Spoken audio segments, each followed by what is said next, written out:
gambling stone appreciation, and farming god rich live stream on the very day he acquired the ability of foresight and began cohabiting with the campus beauty. The stunning senior sister also cast her adoring gaze upon him. Yet, all he desired was to amass wealth discreetly, dabbling in stone gambling and becoming an unremarkable tycoon. Chapter 1.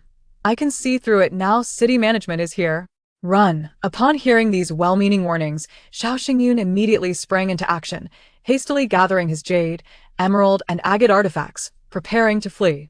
Having set up his stall on the antique street for over 6 months, he was well aware of the local rules. When unobserved, he could operate freely, but when trouble arose, his best bet was to take flight, minimizing losses. However, someone was quicker than he. A middle-aged man, dressed like a rustic farmer, dashed past him, clutching a worn cotton bag. Suddenly, he stumbled, and the contents of his bag spilled out with a clatter. Xiao Xingyun felt a sharp pain at the corner of his eye. A jade artifact shaped like an eye had struck him, causing it to bleed profusely. In that instant, his body convulsed as if electrocuted, and he collapsed to the ground, clutching his eye and screaming in agony. No one understood his suffering. His eye burned as if aflame, like an electric shock, or as if he had been sprayed with pepper spray, with blood and tears flowing ceaselessly. In a state of extreme panic and fear, he lost consciousness. Hands up. We are the police. The pursuers of the middle-aged man were not city management, but rather law enforcement officers. You've ruined my hope of wealth. I'll take you down with me. The middle-aged man brandished a knife, charging at the nearest young officer. Bang! Bang! 2 gunshots rang out, and the middle-aged man collapsed. Report to the captain. We have an injured vendor here. Seems to be unconscious. How should we proceed? First, get him to the hospital. Xiao Lu, Xiao Zhao, you two tend to the injured civilian. The rest of you, handle the artifact dealer. Be careful while clearing the shards of jade. These are evidence. Understood, Captain. When Xiao Xingyun awoke again, it was 2 days later.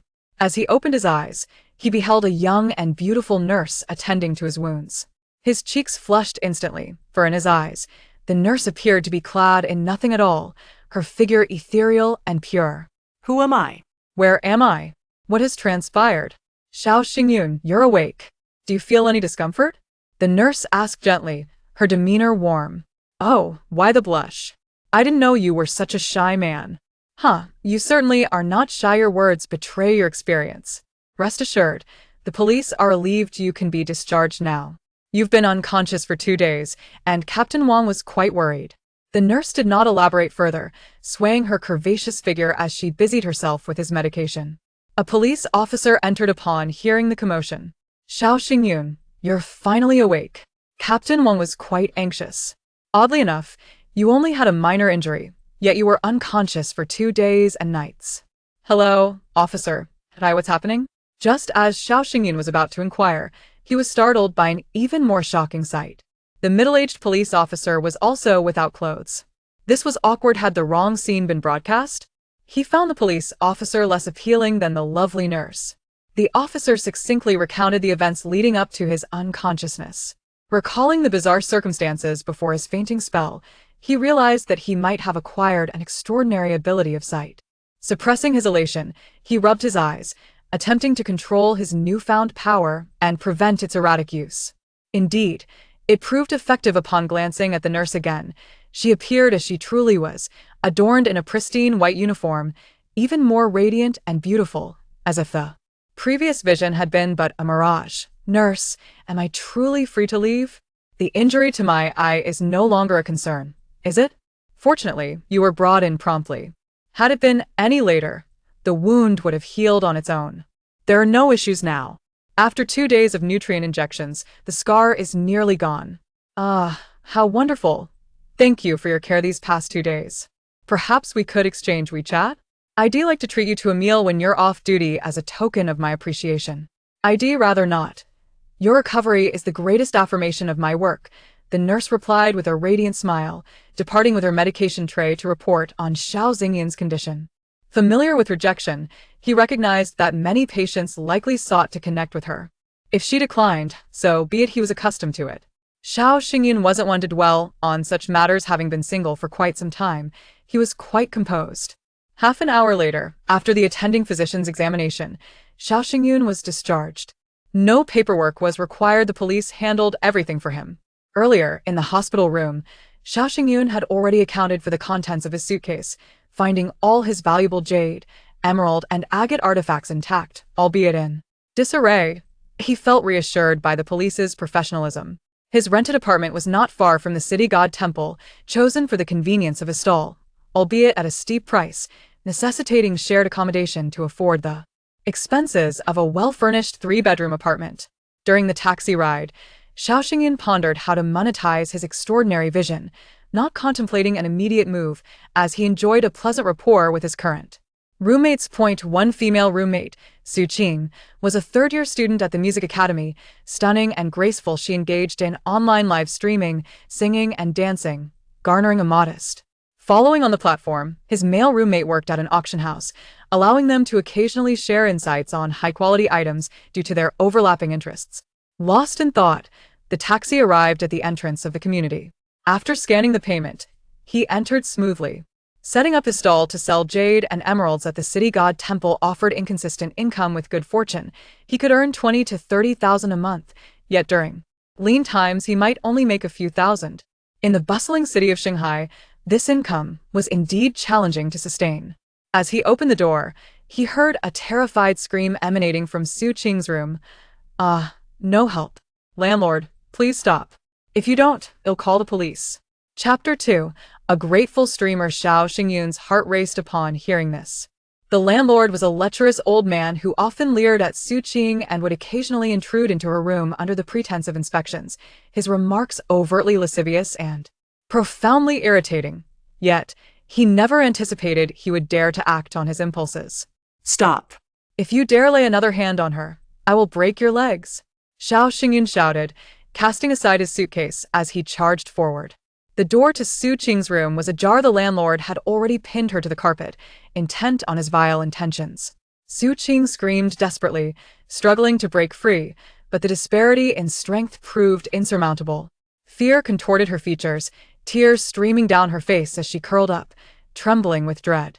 In her moment of despair, she spotted Xiao Xingyun burst in, delivering a swift kick to the landlord, which rekindled her strength as she scrambled to her feet and hid behind him. Please call the police. The landlord is trying to preposterous. You are slandering me. You have no evidence, and the police cannot touch me.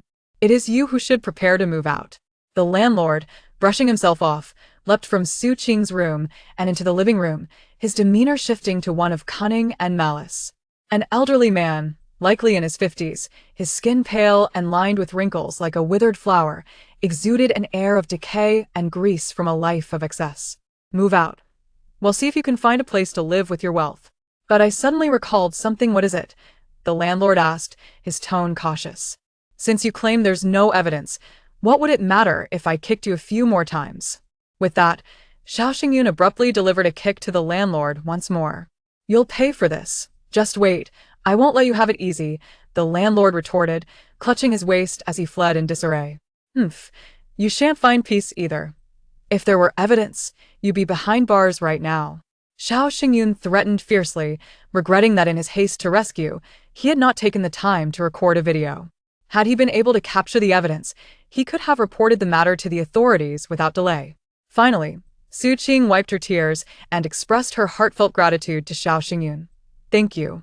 I never expected that beneath your usual nonsensical words, you would be so chivalrous. Are you praising me or mocking me? We can't have it like that. I've saved you once, and yet I've hardly heard a compliment, Xiao Xingyun teased, stealing another glance at her, inadvertently activating his ocular abilities and glimpsing things better left unseen. Su Qing was indeed stunning, her skin alabaster, her figure exquisite, and her features delicate. She was undeniably the goddess of their school. Once hailing from a wealthy family, fortunes had turned, leading her to financial ruin. Now she rented a place and had taken to live streaming, occasionally dabbling in modeling and car sales. Deep down, I have silently thanked you countless times, just couldn't voice it, Su Qing said, drying her tears and forcing a smile. Then, with a clear conscience, thank me once more. Bah. I knew you couldn't be trusted, just as wicked as the landlord. Su Qing quickly grasped his intent and playfully spat. All right, I won't tease you further. Let me help you tidy up the room, and then we should start looking for a new place. I can't bear the thought of you being alone here with that unscrupulous landlord potentially returning. Fine. Let's look for a two-bedroom apartment. Xiao Xingyin, momentarily stunned, felt a surge of joy. Was this beautiful woman hinting at something? Su Qing noticed his expression and understood his misinterpretation, yet recalling his heroic demeanor while saving her, her heart fluttered inexplicably, prompting her to refrain from further clarification. Finding a new place required funds. After graduating from a third-rate university, Xiao Xingyin had switched between two short-term jobs, leaving him with scant savings. Entering the jade business under the guidance of a hefty fellow, he had earned a few tens of thousands, but all the earnings had been reinvested in inventory, leaving him with merely over 20,000 in cash, which was the profit from selling a pair of jade pendants. The jade trade was not as exaggerated as antiques. There was no saying of 3 years without opening, then 3 years of profit. Typically, one would be pleased to earn a few thousand from each deal. Given that he operated without a storefront, merely a mobile stall, he could only sell mid-tier items. High-end jade was unlikely to be purchased from a roadside vendor. For one, customers lacked confidence, and two, how high-end could the products on a stall really be? However, now endowed with supernatural abilities, Xiao Xingyin sensed a newfound realm of possibilities.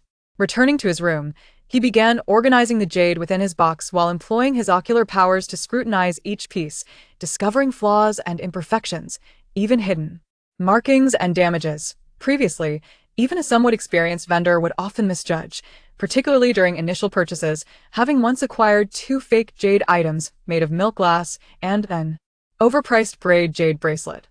What the hell? When did I acquire such merchandise?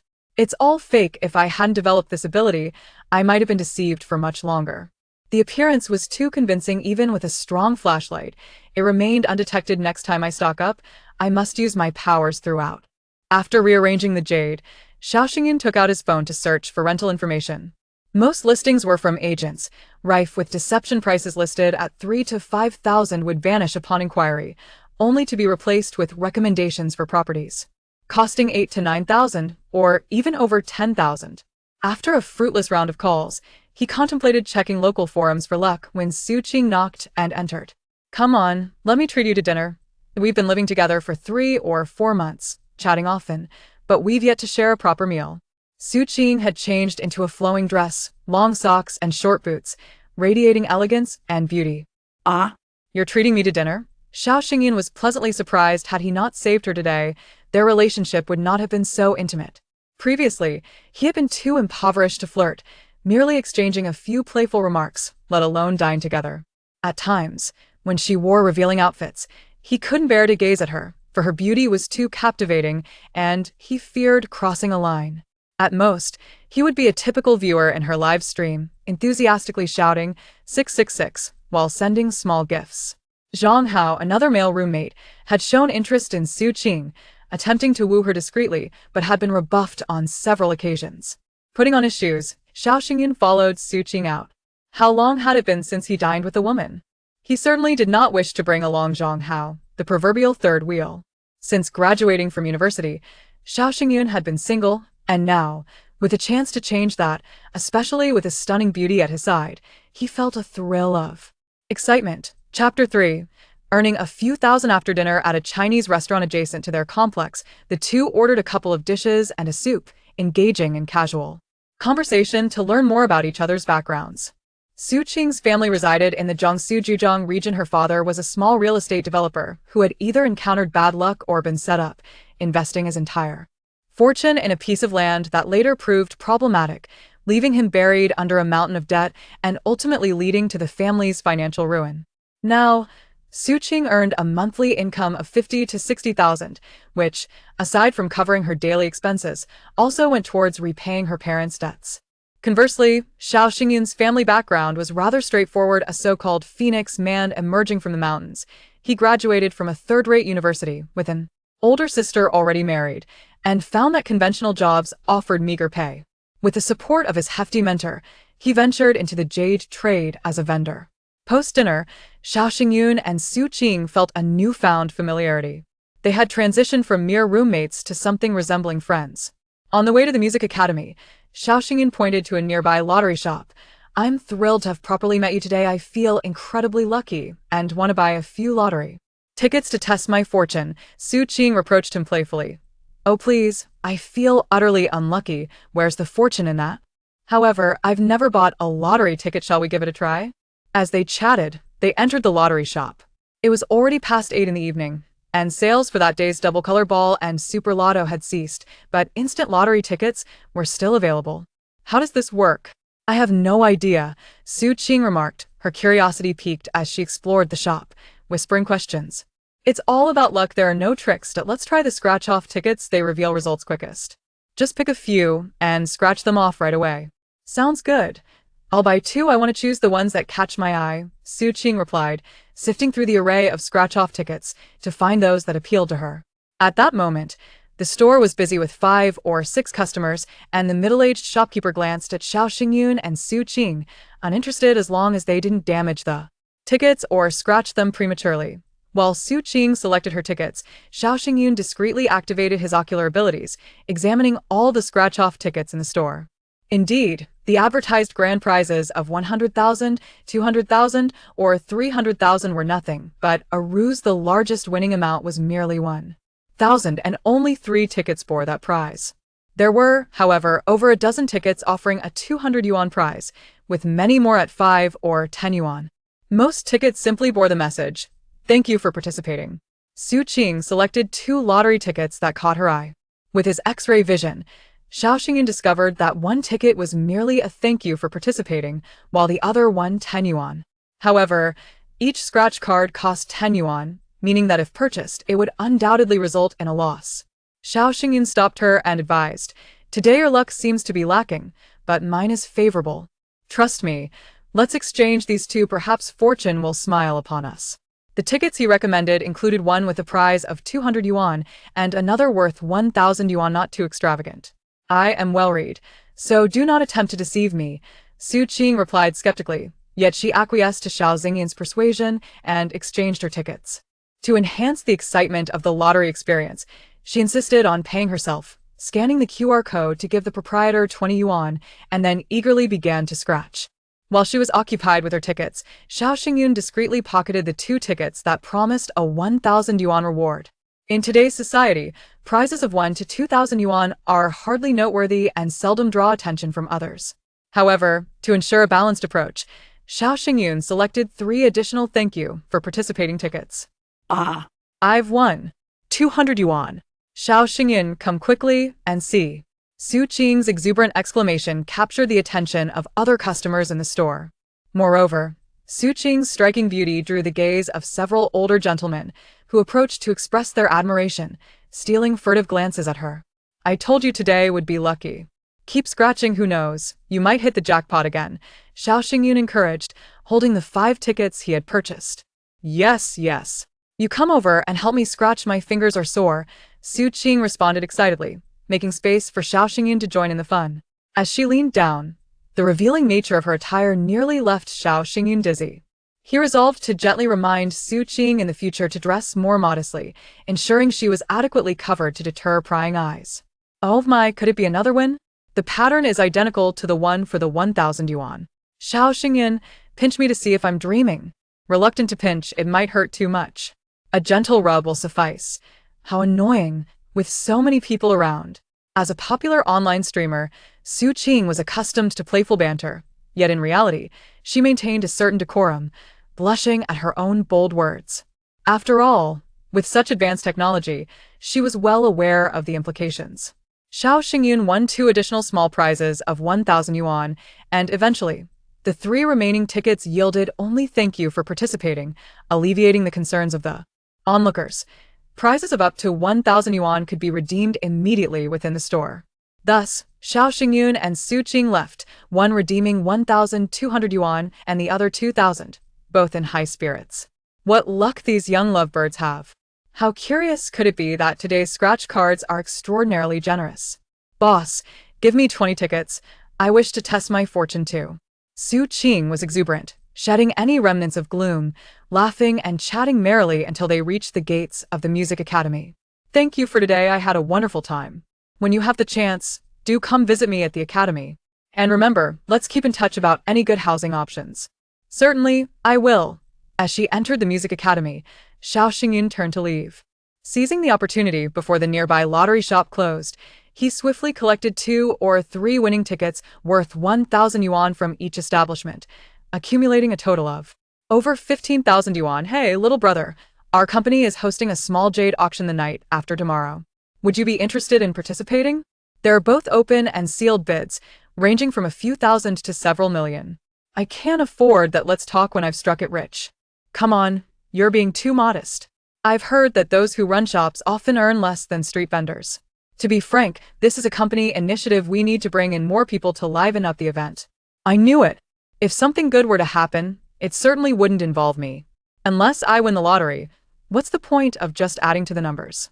With his unique ability to see through things, perhaps he could become wealthy overnight at the auction, marrying into wealth and stepping onto the pinnacle of success.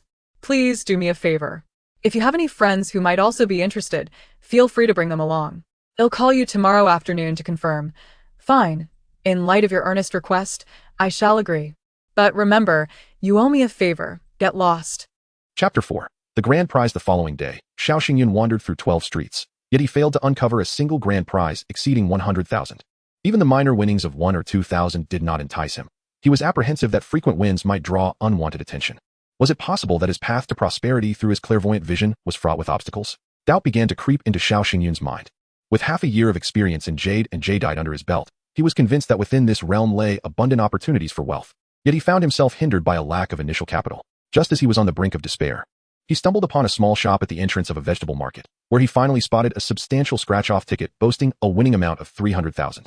It lay unnoticed amidst a chaotic pile of scratch-off boxes, coated in a layer of dust, untouched by anyone's eager hands. With a face value of 10 yuan and a prize of 300,000, this was a golden opportunity. The labor of an entire day without setting up a stall was justified in that moment. He quickly seized the scratch card and paid the shopkeeper. Aren't you going to scratch it here? The owner kindly inquired. Perhaps you should wait a bit. Who knows, the prize might multiply. Without hesitation, Xiao Xingyun hailed a taxi and made his way to the lottery center. In the taxi, he scratched off the card, and indeed, as his vision had foretold, he had won 300,000. This particular lottery allowed for instant winnings without the need for identification. Upon arriving at the lottery center, the process of claiming his prize was swift. For Xiao Xingyun, this was a grand victory, yet for the lottery center, it was merely a small payout. So insignificant that even the welfare organizations seeking donations did not bother to approach him. However, he still had to pay taxes, a fact he could not escape. Gazing at the balance on his bank card, a blissful smile spread across Xiao Xingyun's face. At long last, he understood the sensation of being affluent. Although this sum was hardly substantial in the bustling metropolis of Shanghai, it instilled within him an inexplicable courage. He resolved to attend the gemstone auction scheduled for the following evening. The monotonous yet archaic ringtone of his phone interrupted his thoughts. It was his friend, Luo Depeng, who shared a stall with him. What's up, Depeng? Calling me at this hour? Are you treating me? He jested. Cut the nonsense. You weren't here today, and someone else took your spot. If you don't show up tomorrow, your stall might change ownership. Who dares to take my stall? Have they lost their mind? Xiao Xingyun's temper flared. I'll be there bright and early. Anyone who dares to take it will face my wrath. Enough boasting. I've heard you were knocked out by a piece of jade and spent 2 or 3 days unconscious. You're becoming a bit of a legend at the Chenghuang Temple. Luo Depeng teased. Let us not dwell on that. Tomorrow morning, I'll be there on time. See you at Chenghuang Temple. The Chenghuang Temple was where Xiao Xingyun had established his foothold. Even with his newfound clairvoyant abilities and a substantial prize in hand, everything still felt surreal. The true source of his earnings, savings, and ability to support his family lay within that very temple and the jade stall he managed. It was Luo Depeng who had initially introduced him to this trade, making him something of a mentor. Their bond was strong, unlike the rivalries that characterized many in the industry. Furthermore, Depeng was a local, with a formidable family background, having assisted Xiao Xingyun in navigating several challenging situations. He had ventured into the antique jade business out of passion. Had he chosen a different path, he would likely have already amassed a fortune.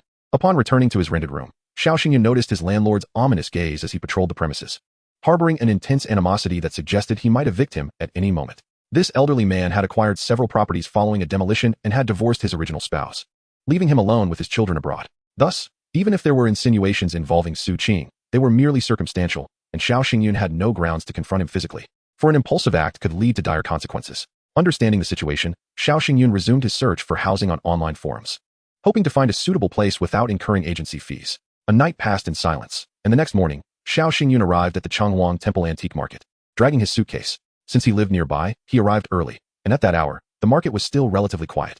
He set up his stall before ordering breakfast, a cup of soybean milk and a basket of soup dumplings, which he relished.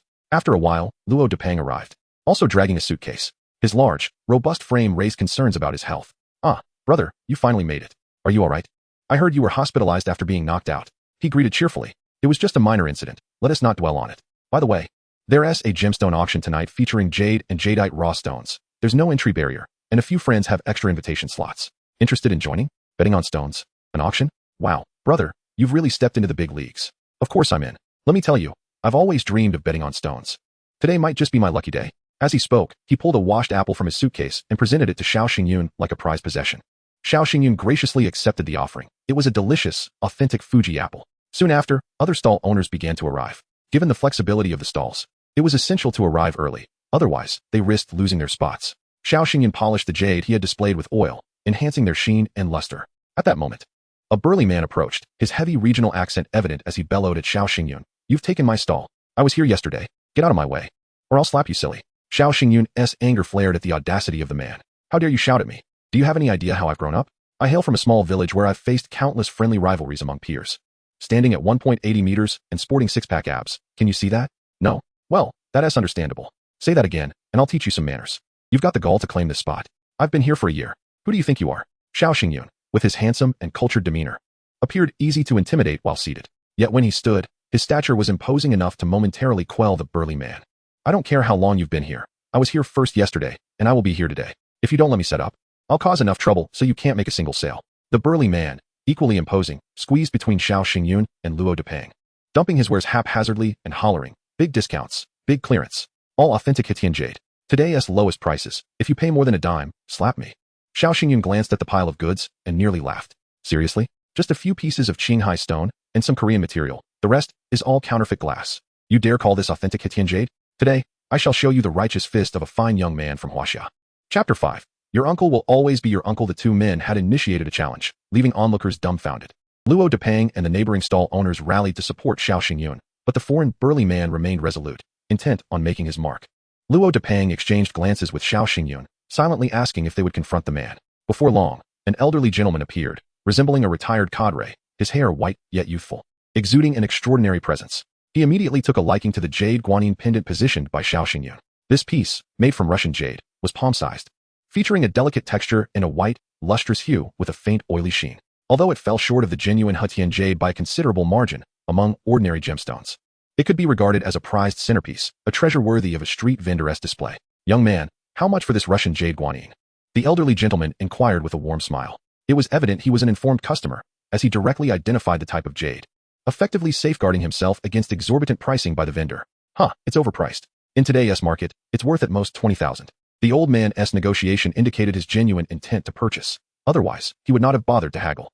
This jade guanyin had been acquired by Xiao Xingyun for 3,806 months prior, so selling it for 20,000 would yield a substantial profit. He contemplated raising the price a little before finalizing the sale. However, he had forgotten about a resentful competitor lurking nearby. "Old man, with that 20,000, why buy a shoddy Russian jade? Take a look at my jade guanyin, authentic Hitian jade, pure white and lustrous, without a single impurity. I'll let you have it at the wholesale price of 16,000. The burly man with an accent began to poach the sale. Xiao Xingyun glanced over and realized that the so-called jade guanyin was nothing more than an emulsion glass product, a complete counterfeit. Yet, in terms of appearance, it was quite appealing, even dyed to mimic real jade. The elderly gentleman's eyes lit up, and he was drawn over, examining the emulsion glass piece under the sunlight for an extended period, even pulling out a magnifying glass and a bright flashlight for further inspection. He then cautiously asked, "Why does this jade guanyin lack the cotton-like texture? It doesn't seem like Hitian jade at all. Oh dear, where could you find Hitian seed jade at this price? Although it has a skin, this is genuine Hitian mountain jade, with such density that's why you can't see the cotton texture. To be honest, I just arrived in Shanghai not long ago. To break into the market, I'm selling at cost. If you wait a month or two, you won't find such quality jade at 3 or 5 times this price. 15,000, that's my final offer.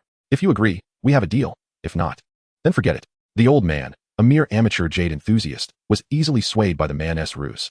Just as the elderly gentleman was about to pull out his phone to make a payment, Xiao Xingyun grew anxious. His sale had been nearly secured, only to be snatched away by the man with the foreign accent, a clear violation of business ethics. The man's expression shifted as he realized that Xiao Xingyun had discerned the truth from afar. The elderly gentleman, however, brightened up and calmly remarked, "Are you joking? In this day and age, there are still people selling glass as jade? If caught by the authorities, wouldn't he be ruined? All right, I'll take this jade. Let me scan your WeChat for the transfer." The man from out of town, elated, promptly facilitated the transaction, securing 15,000 for himself. The elderly gentleman, clutching the jade guanyin, turned away with satisfaction, while the foreign-accented man shot a provocative glare at Xiao Xingyun. What's wrong? Jealous? See, this is what power looks like. If you can, sell a piece of glass at a high price too. Xiao Xingyun frowned and replied coldly, one drop of rat droppings spoils a pot of soup. Prices can be deceiving, but quality cannot lie. You're deceiving people with emulsion glass. You've broken the rules of the marketplace, and you're in for big trouble. The man from out of town smirked. Who are you threatening? I've set up stalls in antique markets across the country. I've seen it all and never faced any consequences. In the antique jade business, it's all about discernment. If you suffer losses, it's your own fault for lacking skill and insight. What else can you do but accept your misfortune? Xiao Xingyun smiled silently, well aware that Shanghai's social order in recent years was not something other small places could compare to. If that retired old gentleman had any sense, he would have recognized the emulsion glass for what it was. If he failed to seek further verification, it would be a lesson learned in his advanced years, and he would deserve to be deceived. Sure enough, not long after, the elderly gentleman arrived with a group of market regulators and 2 officers, storming toward them. Shaoli, it's him. He sold me glass as jade. This is fraud on a grand scale, equivalent to an entire month of my pension. He must be severely punished, at least tenfold for every fake. Rest assured, we will seek justice for you. Bring this fraudster in, and seal all goods for investigation by the Technical Appraisal Department. The market regulators and officers surged forward, apprehending the man with the foreign accent. The man stood flabbergasted. What is happening? I'm just selling some crafts. Is this necessary? Selling crafts is illegal? If you think it's wrong, I'll refund the money. The elderly gentleman, who moments ago had seemed a fool with money, now appeared wise and sternly rebutted. No, you are committing fraud. My name is Wu Qingsheng, and the people I despise most in life are those who deceive others, especially in the antique jade business. Without further ado, they whisked the fraudster away. Xiao Xingyun and Luo Dapeng exchanged glances, recognizing their mutual respect for the elderly gentleman. An old man is always an old man. His tactics are too shrewd. Just before departing, the elderly gentleman seemed to recall something. He patted Xiao Xingyun on the shoulder with satisfaction and said, young man, you're honest in business. But your prices are too steep. For this Russian jade guanyin pendant, I'll give you 12,000. Will you sell it? Xiao Xingyun's face revealed a bitter, resigned expression as he weakly replied, Sir, you truly have an eye for jade. You've seen right through the base price. If you could add just a bit more, it would allow me a small profit for travel expenses, 13,000. Consider it me helping you with your purchase. Haha, you're quite straightforward, and since you're sincere, I won't shortchange you. 13,000 it is. Let us do the transfer. The elderly gentleman, in good spirits, seemed to be in a generous mood. Perhaps knowing the out-of-town scammer was about to face a hefty penalty. Xiao Xingyun received 13,000, packaged the jade guanyin for the old gentleman, and watched his departing figure. A genuine smile of a businessman gracing his face. This deal netted him nearly 10,000, which was quite satisfactory. If he could encounter such business 3 to 5 times a month, he would surely prosper. Chapter 6. The Jade Auction. Wow, after a few days. You've learned to appraise jade? Just a little. Necessity drives learning. You must have made at least 10,000 off that old gentleman, right? Don't be ridiculous. I only made a little over 9,000. As they bantered, Xiao Xingyun's phone chimed. Ding ding ding, ding ding ding. Zhang Hao's voice came through the line. Brother, are you sure there's no one else? How many people can you gather to help me warm up the crowd tonight? 2, only 2. I'll send you the names shortly. Just take care of the entry procedures. 2 is a bit few, but better than none. All right, send over the information. Xiao Xingyun hung up and sent both his and Luo Dapeng's details to Zhang Hao for processing. In truth, he could find a few more people if needed. The place was akin to a gambling den, and he feared someone might gamble away everything they had. Turning to Luo Dapeng, he said, I've sent your details over. Let us go and broaden our horizons tonight. But let us agree beforehand, not too much betting. Don't worry. I only have my wife's savings of a little over 100,000. I won't be reckless, just maybe buy a couple of small stones as mementos.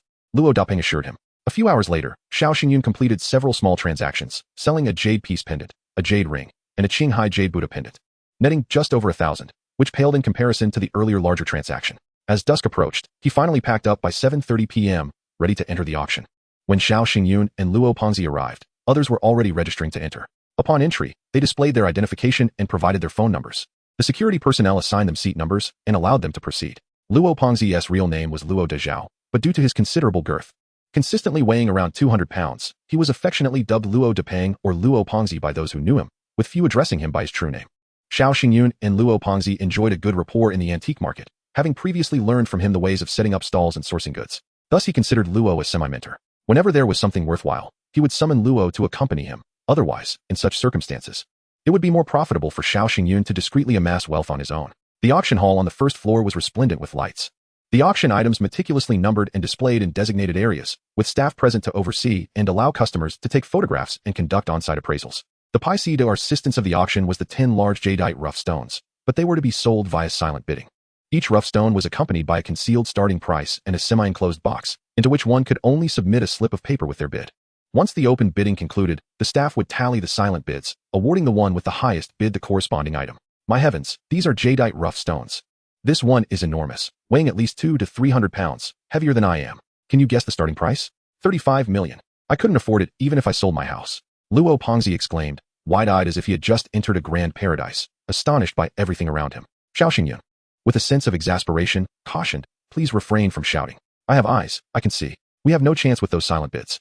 Let us focus on the open bids that are reasonably priced. We might participate in those. Activating his X-ray vision, Xiao Xingyun quickly assessed the situation of the 10 massive jadeite rough stones. He discerned that 2 of them were exceptionally promising, likely to appreciate significantly if cut, while 2 were mediocre, barely capable of breaking even. The remaining 6 appeared dubious, unlikely to sell for even 1/10 of their starting prices. The high probability of incurring losses felt reminiscent of a slaughterhouse scheme.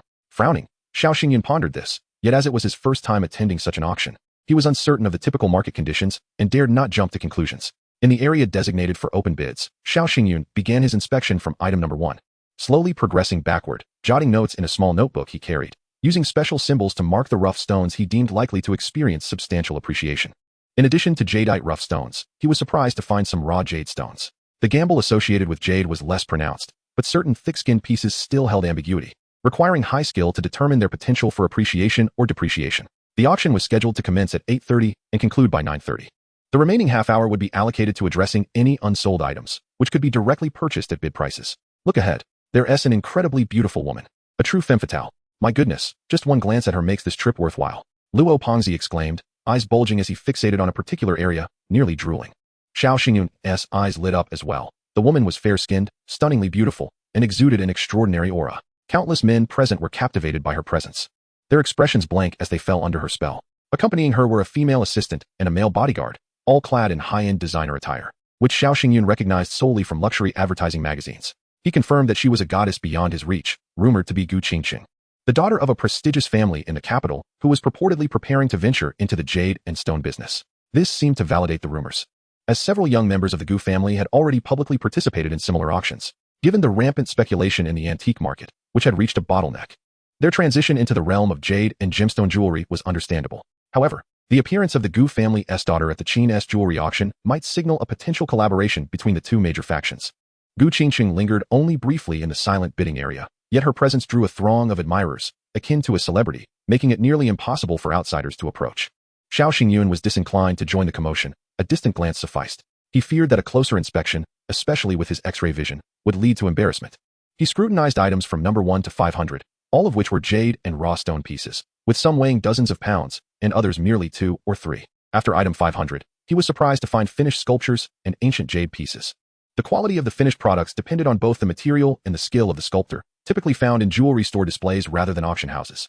Ancient jade, due to its exorbitant prices and the prevalence of counterfeits, was fraught with peril. Some forgers buried new jade in soil, amidst animal remains, or even decaying corpses, or treated them with chemicals. Such ancient jades could easily deceive even experts, leading them to pay handsomely for fakes. Thus, Xiao Xingyun, being new to the field, never engaged with ancient jade, considering it too treacherous. However, ever since he sustained an eye injury from an ancient jade piece in the hands of a tomb raider, granting him supernatural abilities, Xiao Xingyun felt an inexplicable affinity for ancient jade. Activating his X-ray vision, he quickly scanned the ancient jades, noting that some appeared lifeless, others unremarkable, while a few astonishingly glowed from within, harboring unique and mysterious energies. His eyes held an insatiable longing for the ancient jades that contained such enigmatic energy. In his rough estimation, among nearly 100 ancient jades, only 8 emitted distinctive energy fluctuations, as if infused with a peculiar vitality that captured his attention. A strong desire welled up within him, compelling him to touch those ancient jades and experience that energy firsthand. Under the watchful eyes of the auction staff, Xiao Xingyun picked up a piece from the exhibition area, positioning it before him for observation. The moment his fingers brushed the jade, a warm energy surged through his fingertips and flowed into his body, ultimately reaching his eyes. The fatigue from overexerting his eyes was soothed by this warm energy, creating an unparalleled sensation of comfort, akin to a parched plant receiving nourishing rain. Upon reopening his eyes, he noticed that the energy within the jade had dissipated, revealing a spiderweb-like pattern throughout, as though it would shatter with the slightest touch. Astonished by the transformation of the jade, he wondered if he had absorbed all the energy, rendering the stone exceptionally fragile. He then approached another glowing piece, applying the same method to examine it, and indeed, he absorbed the energy from that ancient jade as well. The jade, now devoid of its energy, was riddled with cracks, yet its surface remained intact. The addictive nature of absorbing these energy clusters was unparalleled, offering a sensation far superior to drinking or smoking. Each absorption cleansed his eyes, enhancing their acuity. By the time he had absorbed the energy from all 8 pieces, a peculiar warmth coursed through his eyes, circulating through the veins of his head and eyes 3 times before coming to a halt. When he reopened his eyes, he realized his vision had sharpened significantly. Even without using his supernatural abilities, he could discern the fine print on a phone screen from several dozen meters away. Was this an upgrade of his X-ray vision? Could the energies contained within ancient jade facilitate the enhancement of his supernatural powers? Xiao Xingyun was elated, gaining newfound insight into his ocular abilities. This spurred an intense desire within him to earn more money. For only by accumulating greater wealth could he procure more ancient jade and further elevate his powers. Relying on the energy of others' ancient jades, if done too often, would inevitably lead to exposure. Should his X-ray vision be revealed, it would not only risk him becoming a test subject, but also attract the wariness of those in the jade and stone industry, severely hindering his ability to amass wealth. Simultaneously, he was curious about the changes that might accompany his upgraded vision. Upon contemplating this, he directed his piercing gaze towards a young female attendant at the auction house. A warm surge coursed through his eyes, and the imagery they captured startled Xiao Xingyun. He was astounded to behold a vividly pulsating heart, colorful intestines, and internal organs laid bare before him. Previously, his X-ray vision had only allowed him to glimpse beneath the garments of others. Now, astonishingly, it penetrated the very skin to reveal the inner workings of the body with unparalleled clarity, akin to having dissected it before his own eyes. The attendant appeared youthful and healthy, yet within her liver, there was a growth the size of a fingernail, the nature of which, be it a cyst or a malignancy, remained uncertain. "Sir, what are you staring at?" The young and beautiful attendant expressed her displeasure, having noticed Xiao Xingyun's prolonged gaze fixated on her body, particularly upon those areas that are often left unmentioned. To her astonishment, she inquired, "How did you know?" "I thought it was merely a result of vigorous exercise causing a slight discomfort, perhaps a strain." "Are you a doctor?" "Indeed, I am a doctor. Trust me, you cannot go wrong with my advice." Given that she had unwittingly provided him with a rationale for his observations, Xiao Xingyun felt no reason to abstain from his explanation. After sharing his insight, he turned to leave, indifferent to whether the attendant would heed his counsel or not. "Xiao Yunzi, do congratulate your brother. I am about to fall in love. Goodness, Gu Qingqing is breathtakingly beautiful. I cannot imagine marrying anyone else in this lifetime." "Then prepare for a life of solitude. Don't even think about this lifetime. You won't have a chance in the next either. Can we not be so harsh? Let us set aside talk of women for now. Allow me to show you the auction numbers I have selected. They are particularly appealing and will surely yield great returns. This piece starts at 8,000 yuan. I estimate it will ultimately sell for around 40,000. This one starts at 12,000. It will be difficult to secure it for less than 50,000. Xiao Xingyun glanced at the auction items that Fatty Luo had chosen, comparing them with his own selections, only to find none overlapping. In other words, Fatty Luo's choices were lackluster and destined for loss. Thus, he gently suggested, "We are but humble stall owners and first-time participants in this raw stone auction. Perhaps we should start with some inexpensive stones, such as number 92, which has a starting price of only 2,000 yuan, or number 167, which starts at merely 900 yuan. Those stones are too small. Whatever is cut from them won't be worth much. Nevertheless, I will heed your advice. Your luck has always been commendable. If the premium isn't too high, I shall attempt to bid." Let us hope so." With that, Xiao Xingyun refrained from further discourse, wary of inciting suspicion later. At 8:30 p.m., the auction commenced in earnest, with attendees gradually returning to their designated seats. They found their locations according to their entry numbers and, in accordance with the auctioneer's instructions, each was equipped with a bidding device resembling a mobile phone. Customers wishing to participate in the auction could place a deposit of 100,000 yuan on the device, while those not intending to bid were to disregard it. Customers who did not pay the deposit were barred from participation. Spontaneous bids would not connect to the auctioneer's screen terminal. For those wishing to engage in silent bidding, a deposit of 10 million yuan was required. Without it, even the highest bid would be rendered invalid, deferring to the next highest bidder who had paid the deposit. Xiao Xingyun, seated at position 421 and Fatty Luo at 422, found themselves situated at the back of the auction house, positions in the 400s, nearly the last row. Fortunately, in this digital age, a massive display screen, larger than that of a cinema, ensured that even those seated at the back could see clearly. The object of Fatty Luo's infatuation, the stunning Gu Qingqing, occupied a prime position in the front row for VIPs, and with his enhanced vision, Xiao Xingyun discerned her seated at the 8th VIP spot. The privileges of the affluent were indeed extraordinary. Chapter 8. Intense bidding. The first several auction items presented were of exceptional quality, though they concealed a myriad of flaws beneath their surface. The raw stones, upon being unveiled, appeared green or icy, yet were riddled with fissures and coarse inclusions, failing even to reach the standard of a glutinous variety. Investing in such stones would be akin to inviting financial ruin. The grading of jade raw stones ranges from inferior to superior, categorized as shabby stones, glutinous varieties, icy types, and glass-like grades. In terms of color, the worst are colorless, while green is esteemed, with red following. Yellow and purple may also yield exquisite specimens, whereas gray and black varieties are often dismissed as worthless.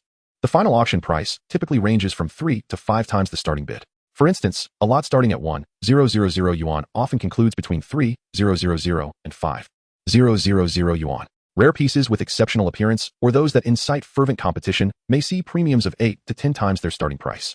Such exorbitant premiums are generally the result of either a bidder's folly or sheer extravagance. Individuals like Xiao Xingyun, driven solely by the desire for profit, would never engage in such recklessness. The first auction item he had his eye on was numbered 54, with a starting price of 9,000 yuan. He had advised Fatty Luo to select more affordable options, as the quality of his choices was dismal, destined to incur losses. The jade raw stone he had selected, uncut and weighing 68 kilograms, bore a dark exterior with flecks of brown. The appraiser's lack of optimism was reflected in its modest starting price of 9,000 yuan. Thus, Xiao Xingyun made his move. The auctioneer passionately extolled the virtues of this raw stone, alongside the appraiser's favorable commentary, leaving the decision to purchase in the hands of the bidders. With a starting price of 9,000 yuan, each bid must increase by at least 1,000, or in whole increments. As bidding commenced, Xiao Xingyun initially entered a bid of 20,000. Upon confirmation, the information was instantly displayed on the grand screen. VIP 421 bid 20,000. Almost immediately, the price was surpassed. VIP 19 bid 30,000, followed by VIP 336 at 33,000. Only the numbers of the current leading bidders appeared on the screen, while lower bids were promptly eliminated, though they could re-enter with new figures at any time. Modern bidding was far more convenient than the traditional paddle-raising methods of yore, though for significant auctions, the latter remained prevalent, such as in land auctions. As more participants joined the bidding fray, the number dwindled once the price exceeded 40,000. Yet, Xiao Xingyun remained steadfast in his pursuit. This jade was a necessity he could not afford to miss. With the current highest bid at 48,000, he awaited any challengers. 10 seconds remained. If no one raised their bid, the item would be sold. If there was a counter, the timer would reset to 10 seconds. 10, 9, 8. This price was set by Xiao Xingyun, and with each passing second, his heart raced fervently. This was his inaugural foray into bidding for jade raw stones, and the core of this particular piece radiated a vibrant emerald hue, crystal clear, and of at least icy quality, a variety known as imperial green. Of course, viewing jade through X-ray vision may differ from the naked eye. It might not entirely match the quality of imperial green, but it would be close. Given the current market valuation for imperial green, should this raw stone be cut, even with a modest core, it could easily be worth over 20 million. While he could forego competition for other stones, this one warranted all his resources. He was determined to secure it, even if it meant exhausting his entire fortune. Naturally, he had marked a few other jade pieces of decent quality, but none compared to this. Xiao Xingyun completed his payment on the bidding device, yet did not rush to collect the item, as he still had over 200,000 remaining, intending to exhaust it all by day's end. This was a gamble of a lifetime, a chance for a significant turnaround. Beside him, Fatty Luo remarked anxiously, "Xiao Yunzi, you truly are bold. That raw stone is as dark as coal, clearly worthless. How could you dare to bid on it for nearly 50,000 yuan? Driven by instinct, I felt that this piece would experience a significant surge in value, so I took action. Now, it is your turn. I will not be participating in the bidding for the time being. The other pieces that Xiao Xingyun has his eye on are in the middle of the numbering, so it will take some time before they come up for auction. However, the pieces numbered 92 and 167, which he recommended to Luo Pongzi, will soon be on the auction block. Given the abundance of items in today's auction, the pace is remarkably swift. During this time, the auctioneer is vigorously promoting 10 concealed bid raw stones, which are the grand finale of this auction. Finally, we arrived at item 92, a jadeite raw stone that had been opened, but unfortunately, the revealed color was incorrect, gray-green, with a bean-like texture and somewhat large cotton-like inclusions. A bracelet of this quality would struggle to sell for 500. Thus, even though this raw stone weighed 3 to 4 kilograms, with a starting price of only 8,000 yuan, the auctioneer quickly initiated the bidding with just a few words. Luo Jiazi, feeling quite excited, made an initial bid of 20,000 yuan. The competition was minimal, and after a few rounds, he secured the raw stone for 55,000 yuan. In that moment, Luo Pongzi was overwhelmed with regret. Damn it, Xiao Yunzi, I got carried away just now. 55,000. That's enough for me to visit the club 50 times. Xiao Xingyun consoled him. Think positively, Fatty. Perhaps the club you frequent has been swept away by others? This few tens of thousands could save you from dire straits. Forget it. I'm not listening to you anymore. Next time, I will bid according to my own judgment. Haha. Xiao Xingyun smiled silently. This jadeite raw stone, seemingly gray-green with a bean-like texture, could yield exquisite ice-red jade if cut a few more centimeters deeper, large enough to produce a bracelet, a pendant, and several rings, potentially worth at least 3 to 4 million. It is not that Xiao Xingyun disdained the 3 to 4 million. Rather, his funds were limited. and he needed to bid on several other more valuable raw stones, not knowing how much that would cost. He had to keep some reserves. As Luo Pengzi's guide and half a mentor in Jade, giving him a taste of success was an act of gratitude. Regardless of how Luo Pengzi might squander his wealth thereafter, even if he lost everything, this piece of red jade would ensure he did not fall into despair or depression. Indeed, liberated from restraint, Luo Pengzi soon made several impulsive purchases of jadeite raw stones he had his eye on, quickly depleting his savings. This led him to reveal a simple, unadorned smile of happiness after his reckless spending. Chapter 9. Exhausting all savings, I feel that I could earn 100 million this time. Luo Pengzi, having spent his entire fortune, expressed to Xiao Xingyun with a hint of anxiety. Patients often believe they can succeed without medication, but reality is often harsh. Bah. Your yin-yang talk is at least level 8. Why have you not achieved level 8 in English? I'm humble. I'm low-key. Do you have an issue with that? Subsequently, Xiao Xingyun seizes the opportunity to bid on 2 more jadeite raw stones, facing somewhat fierce competition, with each averaging nearly 70,000 before he finally secured them. To date, he has acquired 3 items, having nearly spent 190,000, with about 110,000 remaining. Item number 457 was one he was quite optimistic about, but it became a hot commodity, starting at 50,000 and being bid up to 600,000. With 2 wealthy bidders still in contention, one of whom was the esteemed Gu Qingcheng in position 8. The external characteristics of this jadeite were somewhat conspicuous, with cracks revealing some white and blue undertones, prompting the frenzy that drove the price to over 10 times the base price. Ultimately, Gu Qingcheng secured it for 720,000. The first 500 jadeite raw stones and Hetian jade raw stones were all sold within just over 40 minutes. Many auction items concluded in mere seconds, while hundreds remained unsold with no bids at all. The ancient jade market was evidently sluggish, as too many believed it to be too risky, resulting in only a few transactions out of dozens of ancient jade pieces, with the rest left unsold. As the grand finale, there were 10 concealed bids, each potentially worth tens of millions, under the coordination of 10 staff members, each carrying a numbered bidding box. Xiao Xingyun's roommate, Zhang Hao, was among them. Now, starting with box number 1, I will open it, and under the surveillance of cameras, the count will be conducted. Upon opening the box, though large, it contained only a handful of bidding papers, just a few dozen. I now announce that the final winner of the number 1 concealed bid raw stone is Mr. Su, with a final effective price of 48 million. I now announce that the final winner of the number 2 concealed bid raw stone is Ms. Gu, with a final effective price of 52 million. The results of the bidding for the 10 concealed jadeite raw stones were swiftly announced, with most being claimed by the first row VIP seats. The total price for the 10 concealed bids exceeded 500 million. It can be said that the combined auction prices of the earlier hundreds of small raw stones did not amount to the total of these 10 concealed bids. Xiao Xingyun, who had been closely monitoring Gu Qingcheng, saw her acquire both the 2nd and 7th concealed bid raw stones. The 2nd raw stone, which Xiao Xingyun had inspected, indeed had good jade quality and was likely to appreciate significantly. However, the 7th concealed bid raw stone was worthless, being a waxy, colorless stone. Even if hundreds of pounds were combined, it would yield little green. This multi-million investment was essentially wasted. Pondering this, Xiao Xingyun felt a twinge of sympathy for Gu Qingcheng. Yet, he quickly reminded himself that this had nothing to do with him. It wasn't his money. He was not acquainted with Gu Qingcheng, having never even exchanged glances with her. He had merely glimpsed her a few times through his perspective, and he had no obligation to advise her on which concealed bid to choose. Moreover, even if he did, she would likely perceive him as a lunatic and might have her bodyguards expel him. Sigh. It is indeed difficult to be a good person in this society. As Xiao Xingyun reflected on this, he glanced at his classmate, Luo Depeo. If even close friends do not trust him, how can strangers be expected to believe him? At that moment, the auctioneer, who was also the host, reminded everyone that they could freely purchase unsold items. If they were interested in any, they could acquire them at the base price. For those who enjoyed live stone resolution, a section was set up with 20 small stone resolution machines and 10 large ones available for customers to use on-site, requiring only an application and the signing of a resolution agreement. At this moment, the entire exhibition hall was filled with unsold items, as those items that had been bid on had been moved to the back warehouse by the staff. Xiao Xingyun still had around 110,000 available, and he was not in a hurry to watch others resolve stones. Instead, he wandered among the approximately 100 unsold items, searching for valuable pieces. Xiao Yunzi, I'm going to line up for stone resolution. Aren't you coming? Okay, when you finish, remember to find me in the resolution area. Haha, tonight as fortune awaits. I'm off. Luo Depeo excitedly ran away. There was a jadeite raw stone with a base price of 80,000, which actually had decent water quality. However, due to its mixed colors of green, red, yellow, white, and purple, Xiao Xingyun initially overlooked it. Normally, it would require a bidding premium of 3 to 5 times to acquire it, which was not cost-effective. However, now that it had gone unsold, it could be obtained. Such mixed-color jadeite can be crafted into ornaments and is quite rare, potentially fetching a high price after speculation. 3 colors could be termed tricolor jadeite, while 5 colors would be called 5-color jadeite.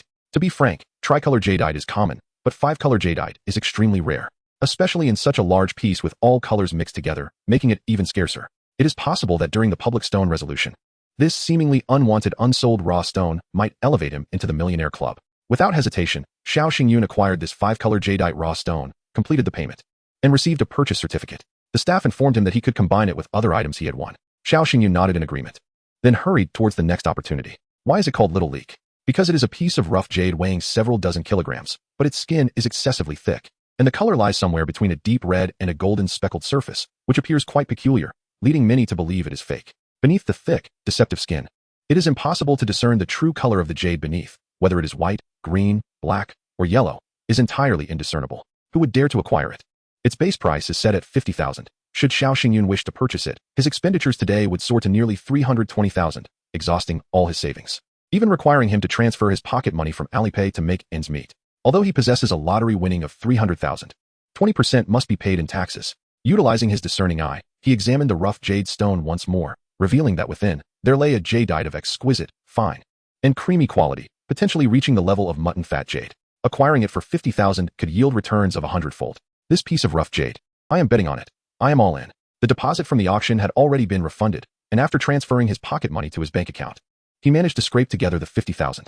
Without a moment's hesitation, Xiao Xingyun secured the hefty piece of rough jade. The exhilaration of spending over 300,000 in one fell swoop was intoxicating. He began to understand the thrill felt by Luo Pengzi. However, while he had successfully acquired 5 rough stones, all of which surged in value, Luo Pengzi was not as fortunate. Aside from the one he had advised him on, the rest were all worthless. Perhaps it was time for him to publicly unveil a rough stone and gauge the market sentiments, ideally selling it on the spot to alleviate the emptiness of his wallet. Chapter 10. The price rises. Premium ice red. When Xiao Xingyun found Luo Pengzi in the stone analysis hall, he was seated amidst a pile of rubble, his eyes red from weeping. Had he known, he would not have attended the auction today. He had suffered immense losses, over 200,000, enough for numerous visits to elite clubs. Xiao Xingyun silently commended himself for insisting that Luo Pengzi bid on a rough stone he had favored. Otherwise, he would have been inconsolable. A man must stand tall. Victories and defeats are determined by skill. Why weep? There is still the last stone remaining, isn't there? If I were you, I would cut it as well. That is easy for you to say. When your stone crumbles under the knife, I don't believe you won't shed tears. Forget it. A bet is a bet. I won't complain. Fine, let us cut that last worthless stone too. In a fit of stubbornness, Luo Pengzi picked up the remaining small rough stone and rushed out of the crowd of onlookers who mocked him, heading back into the small analysis chamber. Huh.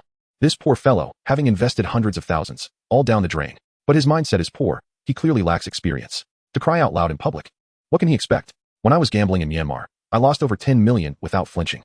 It was only after my wife slapped me a few times that I finally cried. That tigress was ruthless. It hurt. The onlookers, by no means inclined to offer any comforting words, were there simply for amusement, reveling in others' misfortunes. If they witnessed someone's stone prospering, they would likely turn green with envy, wishing to seize the victorious rough stone for themselves. Suddenly, a chorus of lamentations erupted from the large stone analysis area. Oh dear. Come quickly. The secret bid of the Gu family heiress has crumbled. My heavens, a loss of several million in an instant. What a pile of worthless trash. A single cut through the middle, and not a hint of green. The secret bids were somewhat deceptive. The rough stone belonging to Mr. Su had also crumbled. But at least it was a massive, glutinous type, yielding dozens of bangles, thus only losing half its value. It felt as if this batch of materials was problematic, not from the old pits. This auction resembled the infamous slaughterhouse, as no quality materials had yet surfaced. Upon hearing the commotion, Xiao Xingyun joined the crowd, and the stone currently being cut was the number 7 secret bid, which he had least favored. Gu Qingqing, the heiress of a prestigious family, remained poised and unflustered, even after her multi-million secret bid crumbled. She quietly instructed her female assistant, who dashed into the analysis chamber, relaying instructions to the stone cutter. Through the transparent glass wall of the analysis room, it was clear to see the assistant gesturing a new cutting line, prompting the stone cutter to draw a long line across the stone. Astonishingly, they intended to cut it again through the middle. The secret bid stones weighed several hundred, many even over 1,000 kilograms, and the cutting process was somewhat slow. As the crowd anxiously awaited, a jubilant laughter erupted from the small analysis area, belonging to Luo Pengzi. Ha! It's risen. A significant increase. Everyone come and see. The jadeite rough stone I purchased has surged in value. I've cut out ice-type red jade, high ice. Instantly, this stirred the attention of everyone present, even the auction house's staff, who also sought a jadeite rough stone cut to promote and reassure the crowd that this was not a slaughterhouse scheme, that their jadeite quality was commendable. Congratulations to Mr. Luo. His bid on rough stone number 92 has surged in value, potentially worth several million. He had cut it in the middle. But how much more red jade lay undiscovered on either side was still unknown. The host of the analysis area, equipped with a loudspeaker, exuberantly enhanced the celebratory atmosphere. Xiao Yunzi, where have you run off to? I've struck it rich. Why can't I see you? You Haven T abandoned your brother to watch others analyze stones. Have you? Luo Pengzi's excited voice echoed throughout the venue. Oh, that hefty fellow. Must he be so ostentatious? It's merely a few million. He should maintain a modicum of composure. Xiao Xingyun internally scoffed, yet he hurried over nonetheless. Upon arriving at the analysis chamber, he observed that the rough stone had been cut in half, revealing a slender red jade area, now split into two thinner sections. Originally, it could have produced a standard-sized bracelet and a pendant, but now it had been poorly cut, yielding only 3 or 4 pendant pieces. The price disparity between a premium jade bracelet and pendant is monumental, often exceeding tenfold. A premium ice jade bracelet, depending on its delicacy and vibrancy, could fetch upwards of $1 million or even several million, while the same material fashioned into pendants could only reach a maximum of several hundred thousand. Any higher was implausible. However, as long as the entire stone wasn't exposed, others could not see the distribution of jade within, and it could still be sold at a high price. Xiao Yunzi, I am immensely grateful to you. I shall treat you to a club outing tomorrow, Luo Pengzi exclaimed, patting Xiao Xingyun on the shoulder, his excitement rendering him incoherent. Don't be ridiculous. I am not that kind of person, Xiao Xingyun firmly declined, unwilling to compromise his integrity in front of so many witnesses. At that moment, the stone cutter inquired, Mr. Luo, shall we continue cutting this rough stone? Luo Pengzi hesitated. Just then, amidst the throng of spectators, someone suddenly shouted a bid. My friend, don't cut it anymore. If it crumbles, it won't be beautiful. I'll offer 2 million to purchase this jadeite rough stone. Boss Wong, your heart is truly black. Such exquisite ice red, and you only bid 2 million? I'll raise the offer to 3 million outright. As a show of my sincerity. At that moment, Gu Qingqing interjected sharply, her voice clear and melodious. The Gu family bids 4 million. I ask my fellow jewelers to be understanding. The Gu family is newly entering the jewelry industry and urgently requires premium materials to uphold our reputation. If I have offended anyone, I sincerely apologize. Upon hearing her words, even those jewelers who felt somewhat displeased had no choice but to yield, leaving the opportunity for Gu Qingqing. Competing against the Gu family would be futile. It was better to preserve some face for future dealings. A series of bids invigorated Luo Pengzi, prompting him to declare, I wish to cut a few more times to test it. However, before he could finish speaking, Xiao Xingyun swiftly covered his mouth. No, you don't. Had he not recklessly cut through the middle, exposing the complete ice red? Xiao Xingyun had confidence that it could fetch an even higher price. However, now that this piece of ice red jade has been irrevocably severed in half, its integrity has been utterly destroyed. Those who have offered 4 million may revel in their fortune. Upon noticing the seriousness, determination, and resolve in Xiao Xingyun's gaze, the rotund man, Luo, quickly retreated. He immediately retracted his previous statement, declaring, no more cutting. I will heed my brother's advice. If no one bids higher, I shall sell it to this lovely lady for 4 million. Chapter 11. No more cuts. I bid 5 million. The reputation of the Gu family holds substantial weight within the antique realm. Gu Qingqing offered a premium price and leveraged the family's name, thus eliminating any competition. The most crucial factor was that the owner of the jade rough agreed to this price. Consequently, Gu Qingqing dispatched personnel to acquire the rough stone and arrange for a transfer to Luo. Shortly, the 4 million arrived, and Luo was elated, as if intoxicated, counting his profits on his fingers. Are you foolish? Just use the calculator on your phone, Xiao Xingyun reminded him. Right. Thanks for the reminder, brother. I'll calculate it now. Amidst the compliments and congratulations from others, Luo squatted in a corner, genuinely using his phone's calculator to tally his earnings. Meanwhile, Gu Qingqing's secretly bid number 7 rough stone collapsed with the second cut, and after 2 failed attempts, further hopes dwindled. Although the Gu family is affluent, a loss of several million still weighed heavily on her, rendering her expression even colder. Xiao Xingyun had intended to strike up a conversation with her, but upon seeing her current demeanor, he thought it wise to refrain. However, the price she offered was undeniably tempting. Desperately in need of financial support, Xiao Xingyun sought the patronage of a wealthy benefactor. Thus, he requested an on-site stone cutting for the small rough jade number 54, which had the potential to reveal imperial green. This rough stone weighed only 68 kilograms, quite diminutive, yet beneath its thin exterior lay a core of jadeite green. Xiao Xingyun had shown a powerful flashlight on this rough stone, but the deceptive surface made it impossible to discern the quality of the jade within. He personally marked several cutting lines on the rough stone for the cutter to follow. What can you expect from such a thin layer? I think it would be more efficient to cut it directly in half, suggested the cutter, finding the task bothersome. I don't care what you think. I want it cut as I've marked. If there's a mistake, you'll bear the consequences, Xiao Xingyun retorted, unfazed by the cutter's unsolicited advice. All right, you're the boss. I'll follow your instructions, the cutter replied with a hint of sarcasm, turning away to mutter about those who only buy small rough stones. Questioning their authority, Xiao Xingyun chose to ignore his remarks, anticipating that the revelation of imperial green would astonish him. At that moment, he would be grateful he hadn't made any rash cuts, for the implications of a mistake could be catastrophic. After all, numerous surveillance cameras were present, documenting every transaction. In the event of an issue, a review of the footage would clarify everything, unlike in some places where the cameras conveniently malfunctioned during crises. At this juncture, a problem arose in the large cutting area, as another esteemed guest's secret bid had collapsed, yielding subpar quality. Out of 10 rough stones, 4 had been cut, with only one barely breaking even, while the other three were entirely worthless, failing to resemble the quality of old pit materials. The Qin jewelry auction house was notoriously unscrupulous, and today was evidently a slaughterhouse for naive bidders. What kind of old pit material was this? Even new pits wouldn't yield such refuse. Refund. Refund. Why have I not seen a single profitable cut today? Damn, another one has collapsed. The bidders, frustrated by the high failure rate of the secret bids, were on the verge of losing their tempers. The auction house manager rushed to the scene to pacify the esteemed guests and the disgruntled onlookers, while simultaneously contacting the owner for a heavyweight figure to quell the unrest. All the bosses were experts and understood that in the stone gambling business, profit and loss are merely matters of chance. Just earlier, Mr. Luo, a newcomer, had successfully cut a piece of ice-red jade, and it had appreciated significantly. Yes, today's chances for profit may be reduced. But it doesn't mean there aren't good materials. Perhaps they just haven't been revealed yet. Please remain calm, as our young master, Qin Tianxi, will arrive shortly to witness the miraculous cuts alongside everyone. Just as the manager concluded, a commotion erupted in the small cutting area. My heavens, it's green. Exceptional ice green, extremely close to imperial green. A significant appreciation, come and see. The cutter exclaimed excitedly. This announcement drew the attention of all present, particularly the auction house's general manager, who felt as if he had heard a lifeline. See, I knew there would be a valuable cut. It just hadn't been revealed yet. Let us go and evaluate the quality of this rough stone. And I invite all esteemed bosses and experts to personally assess its grade. The host sprinted ahead, already apprised of the situation, and began to introduce the piece as the general manager and the prominent bidders arrived. This auction item, numbered 54, has a starting price of 9,000 yuan, which Mr. Xiao purchased for 480,000. This rough stone weighs 68 kilograms, and its low starting price stems from the appraiser's lack of optimism regarding its quality, likely due to its unremarkable appearance.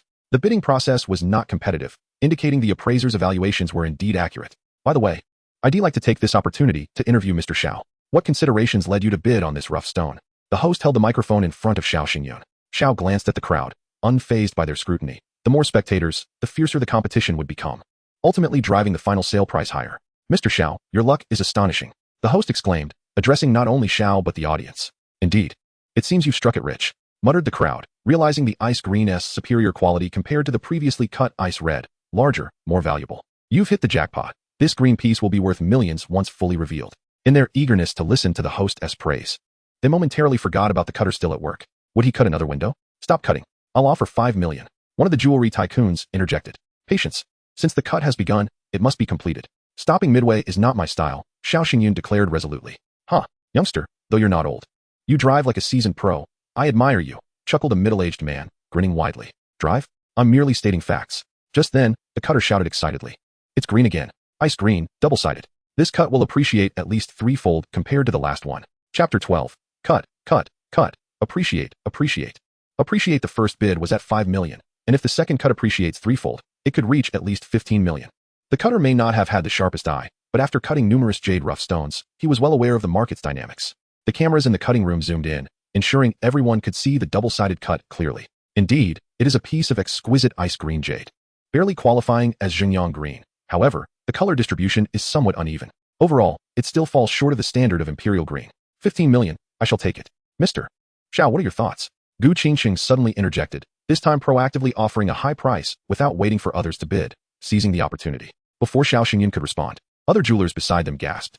Wow, that's an exorbitant price. It hardly gives us a chance to speak. Yet, Xiao Xingyun merely shook his head, calmly stating, I have already drawn 4 lines. I must finish cutting this line before I can consider selling it.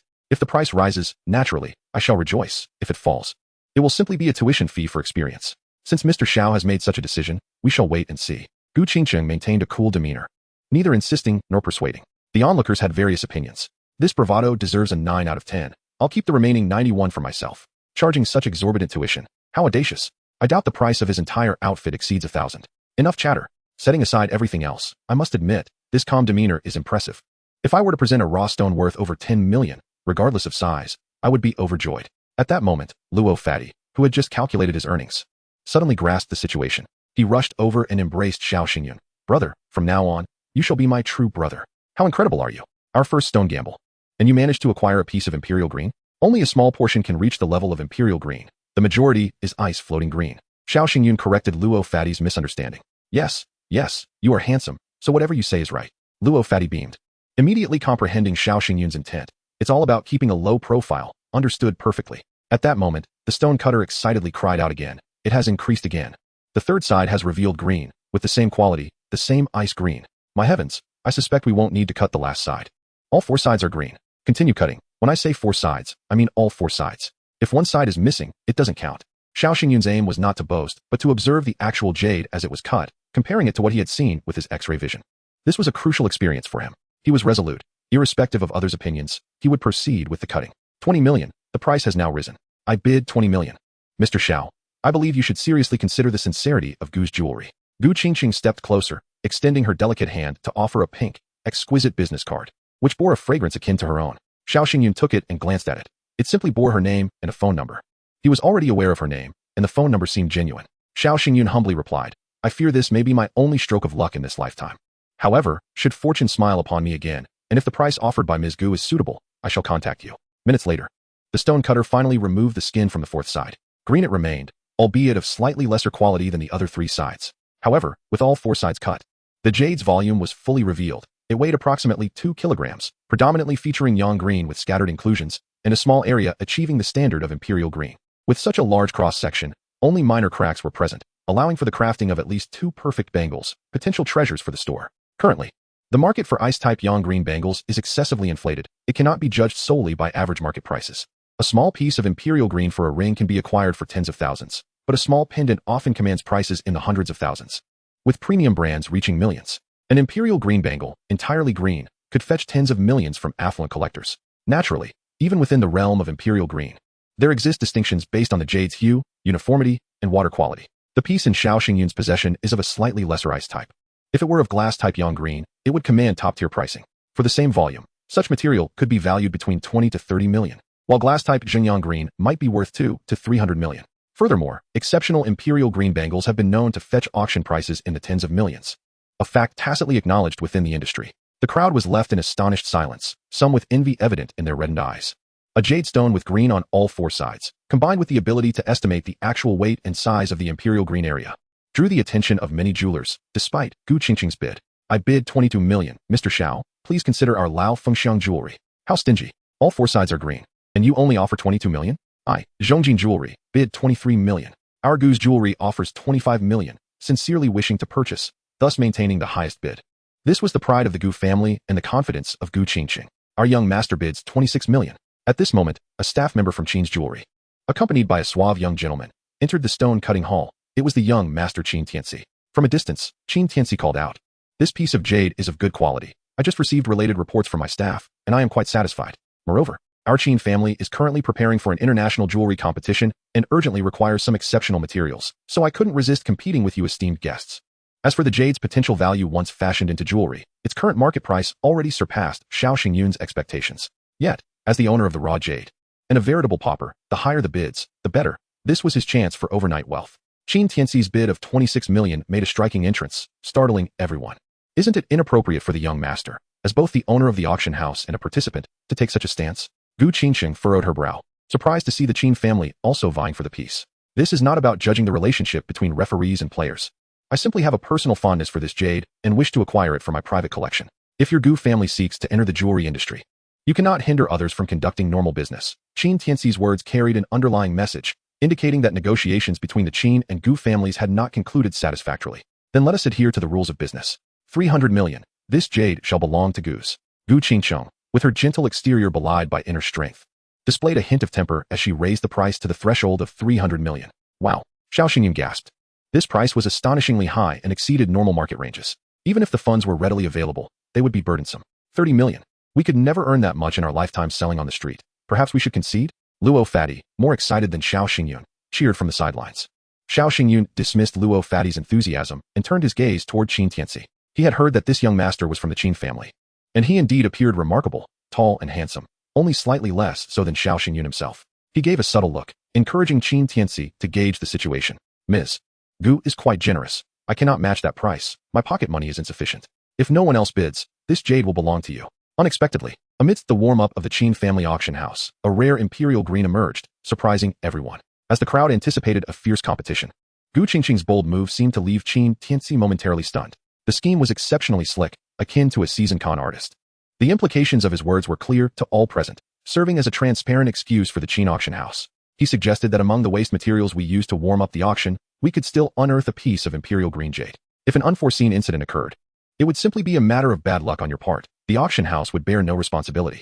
Many, like Gu Qingcheng, were profoundly dissatisfied with Qin Tianxi's attempt to shift the blame. Xiao Xingyun was equally taken aback. Where was the promised bidding war? Where was the anticipated escalation? However, 30 million was still a commendable figure, exceeding his expectations. I am quite satisfied with this price, Ms. Gu. This piece of jade now belongs to your esteemed Gu jewelry, Xiao Xingyun declared, choosing to seize the moment and propose the transaction. Thank you, Mr. Xiao, for your generosity. Should any fine materials arise in the future, please feel free to contact me, Gu Qingcheng replied, instructing her female assistant to transfer the funds. With a net income of 30 million, they had struck it rich overnight, prompting Xiao Xingyun to refrain from cutting into any other materials, fearing envy from others. Even though the 3 remaining jade stones and 1 seed material were far less valuable than the piece of imperial green, each had seen a significant price increase, leading one to question their own judgment. It was imperative to exercise caution. Survival was the ultimate principle for longevity. Soon, a notification of the transaction appeared on his phone. After seeing a leading 3 followed by several zeros, Xiao Xingyun counted it 3 times, suppressing his excitement to maintain a calm demeanor as he completed the delivery procedures for the remaining 4 pieces. With the assistance of workers at the auction house, the 4 stones were smoothly transported to his rented residence. Of course, the affluent opted for villas for a more significant reason: wealth. Xiao Xingyun mused that, had he chosen a different location, his 30 million could have afforded him a villa. Yet in Shanghai, it would merely secure a spacious flat, if he were lucky. The flats in Tangshan Yipin were out of his financial reach. Even the smallest units began at over 400 square meters, with prices exceeding 100,000 per square meter, leaving him feeling rather impoverished. Brother Yun, you're already a millionaire yet still living in a rental? Why not purchase a place nearby? Late into the night, Fat Luo lingered, refusing to leave. He had gone to the supermarket to buy a case of beer, some peanuts, dried tofu, and spicy chicken feet, insisting on celebrating with Xiao Xingyun. I'm considering it. The landlord here isn't particularly reliable, and if I don't strike it rich, I might be looking for a new rental, Xiao Xingyun admitted, taking a sip of beer. Fat Luo chuckled. I recall you mentioning a beautiful co-tenant? Why not invite her over to celebrate? I could play wingman. You might even win her over tonight. She has been staying at her school dormitory these past few days. Don't get any wild ideas. She is a serious streamer. The family business hit a snag, which is why she turned to streaming. Her initial ambition was to become a singer. I understand completely. Since her family is facing difficulties, wouldn't it be easier to charm her now? Xiao Xingyun felt that spending too much time with someone as superficial as Fat Luo might corrupt his own principles. He wasn't merely after superficial connections. He desired something deeper. Only children make choices, adults want it all. Fat Luo, with his shallow perspective, certainly wouldn't grasp such profound truths. Their conversation drifted to the antique market. With a new avenue to explore, Fat Luo expressed his reluctance to continue selling at stalls. Previously, he toiled for a meager 2,000 to 3,000 a month when luck favored him. On bad days, he earned only a few hundred. Since jade gambling proved lucrative, he considered specializing in that instead, potentially leading to wealth. In their circle, there was a saying, a single cut can lead to either fortune or ruin. Xiao Xingyun hoped to instill a sense of caution in Fat Luo. Hey, but you're still in the game, right? Fat Luo replied sheepishly. I'm just a novice. You're the one who introduced me to jade gambling. Though I've read a few books on the subject, I'm still a lamb waiting for slaughter in front of true experts. Today was merely luck. Indeed, luck is part of skill, Xiao Xingyun acknowledged, raising his glass. Here's to luck and to you, Brother Yun. Fat Luo remained undeterred, still eager to engage in jade gambling. Xiao Xingyun recognized that Fat Luo was merely after quick riches. The following day, after an unknown quantity of drinks, they awoke late into the afternoon, greeted by the blinding sun and the 4 stones lying in the rental. They confirmed that the previous night had indeed been real. I've made my decision. Today, I will search for a new place, Xiao Xingyun stated solemnly after freshening up. Brother Yun, such wisdom. Have you decided on a district? It would be best to choose a larger place. I'll be visiting frequently. Just for that, I'm inclined to purchase a small 1-bedroom apartment to deny you the chance to mooch off me. Stop joking. Today, I plan to rent a villa with a basement. I intend to buy a professional stone cutting machine and learn the craft myself. Constantly borrowing machines is rather inconvenient. A villa? Those are quite pricey. Most row houses without basements start at 50,000 to 60,000 a month, while standalone villas cost even more. In this neighborhood, you might be looking at around 100,000 a month. I'll look for an older place with a smaller total area, as long as it includes a basement. I'm not picky. Proximity to the music academy is essential, as it would facilitate my attempts to woo Chu Qing. Even if I fail with her, there are plenty of other ladies at the music academy. Xiao Xingyun was determined to enter the jade gambling business, and living nearby would also allow easy access to the market. After breakfast, the two headed to a real estate agency to outline their rental requirements. Upon hearing that Xiao Xingyun wanted to rent a villa, the young female agent's eyes sparkled. This was a significant client, and securing this deal could yield a substantial commission. They spent the entire afternoon viewing numerous villas, both row houses and standalone properties, each with its own set of issues. Xiao Xingyun could accept one if he had to, but he remained unsatisfied and wanted to see more. The exhausted agent, looking both frustrated and adorable, finally said, Gentlemen, there is one last property available. If you're not satisfied with this, I'm at a loss. All right, let us see this last one, Xiao Xingyun replied amiably, displaying a willingness to compromise. This villa was conveniently located near the music academy, but the noise from practicing instruments had led her to save it for last. The other facilities are quite good, and the rent is only 58,000 a month, with all essentials included. Upon viewing the villa, Xiao Xingyun turned to the agent and gently remarked, "You've worked hard. You should have brought us here first." "Deal. This is the one," he declared. It was conveniently located, beautifully situated, and adjacent to the music academy, with a garage and basement, all at a reasonable price. The agent, momentarily stunned, weakly replied, "But it can be a bit noisy. Previous tenants have mentioned it. I only held off on recommending it because I wanted to be responsible. Enough explanations. Any more, and we'll lose the deal. Let us finalize the contract tonight, and I can move in tomorrow? Yes, the keys are with us. As soon as the contract is signed and the rent is paid, you can move in." "Settled," Xiao Xingyun decided. Fat Luo chimed in, trying to assert his presence. "Brother Yin, you're quite frugal. With millions in assets, I expected you to splurge, yet you chose to rent a modest row house. How about we order 2 luxury cars tomorrow to show off?" "Why buy luxury cars?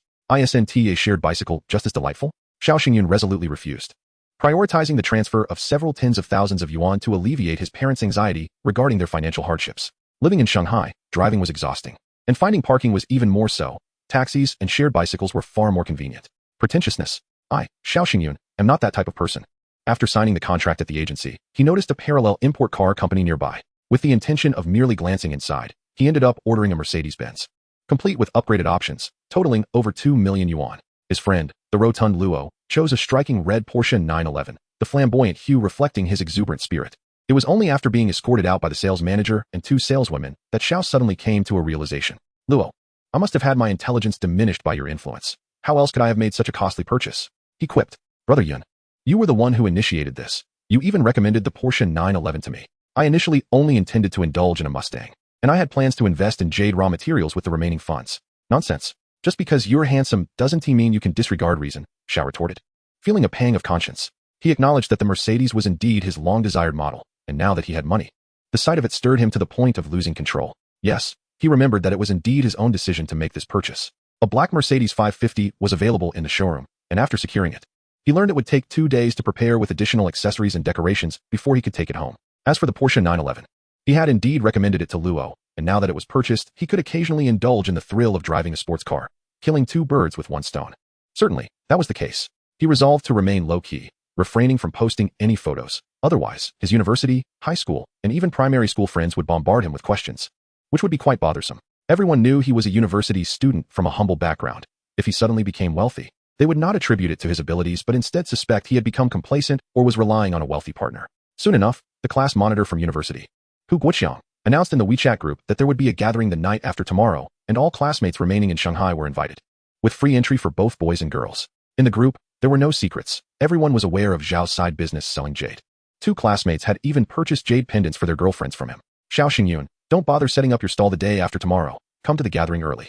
It's been half a year since our last get-together. Let us relax and play some cards. By the way, if you need help with the gathering expenses, I can cover you. It's not much, just 2,000 yuan each for food and entertainment, and I'll settle the difference." A brother from the upper bunk chimed in. "Hu Guoqiang, since you're so wealthy, can you cover my share as well? Both Xiao Xingyun and I are from the mountains. 2,000 yuan is a month's living expense for us." Some classmates, displeased with Hu Guoqiang's continual jabs at Xiao, spoke up in defense. Xiao glanced at the chat history and couldn't help but snicker at Hu Guoqiang's persistent needling. "I was poor before, and I never asked you for a dime. Now that I have money, do I need your charity?" However, he thought it was only fair to set a trap for him. Thus, Zhao's cunning response came. "Thank you, Brother Chong, for covering the expenses this time. I'll be there on time the day after tomorrow." When he was broke, he struggled. Now that he had wealth, he would take advantage of the situation. There was no need for false modesty. The wealthy exuded their own aura of prestige.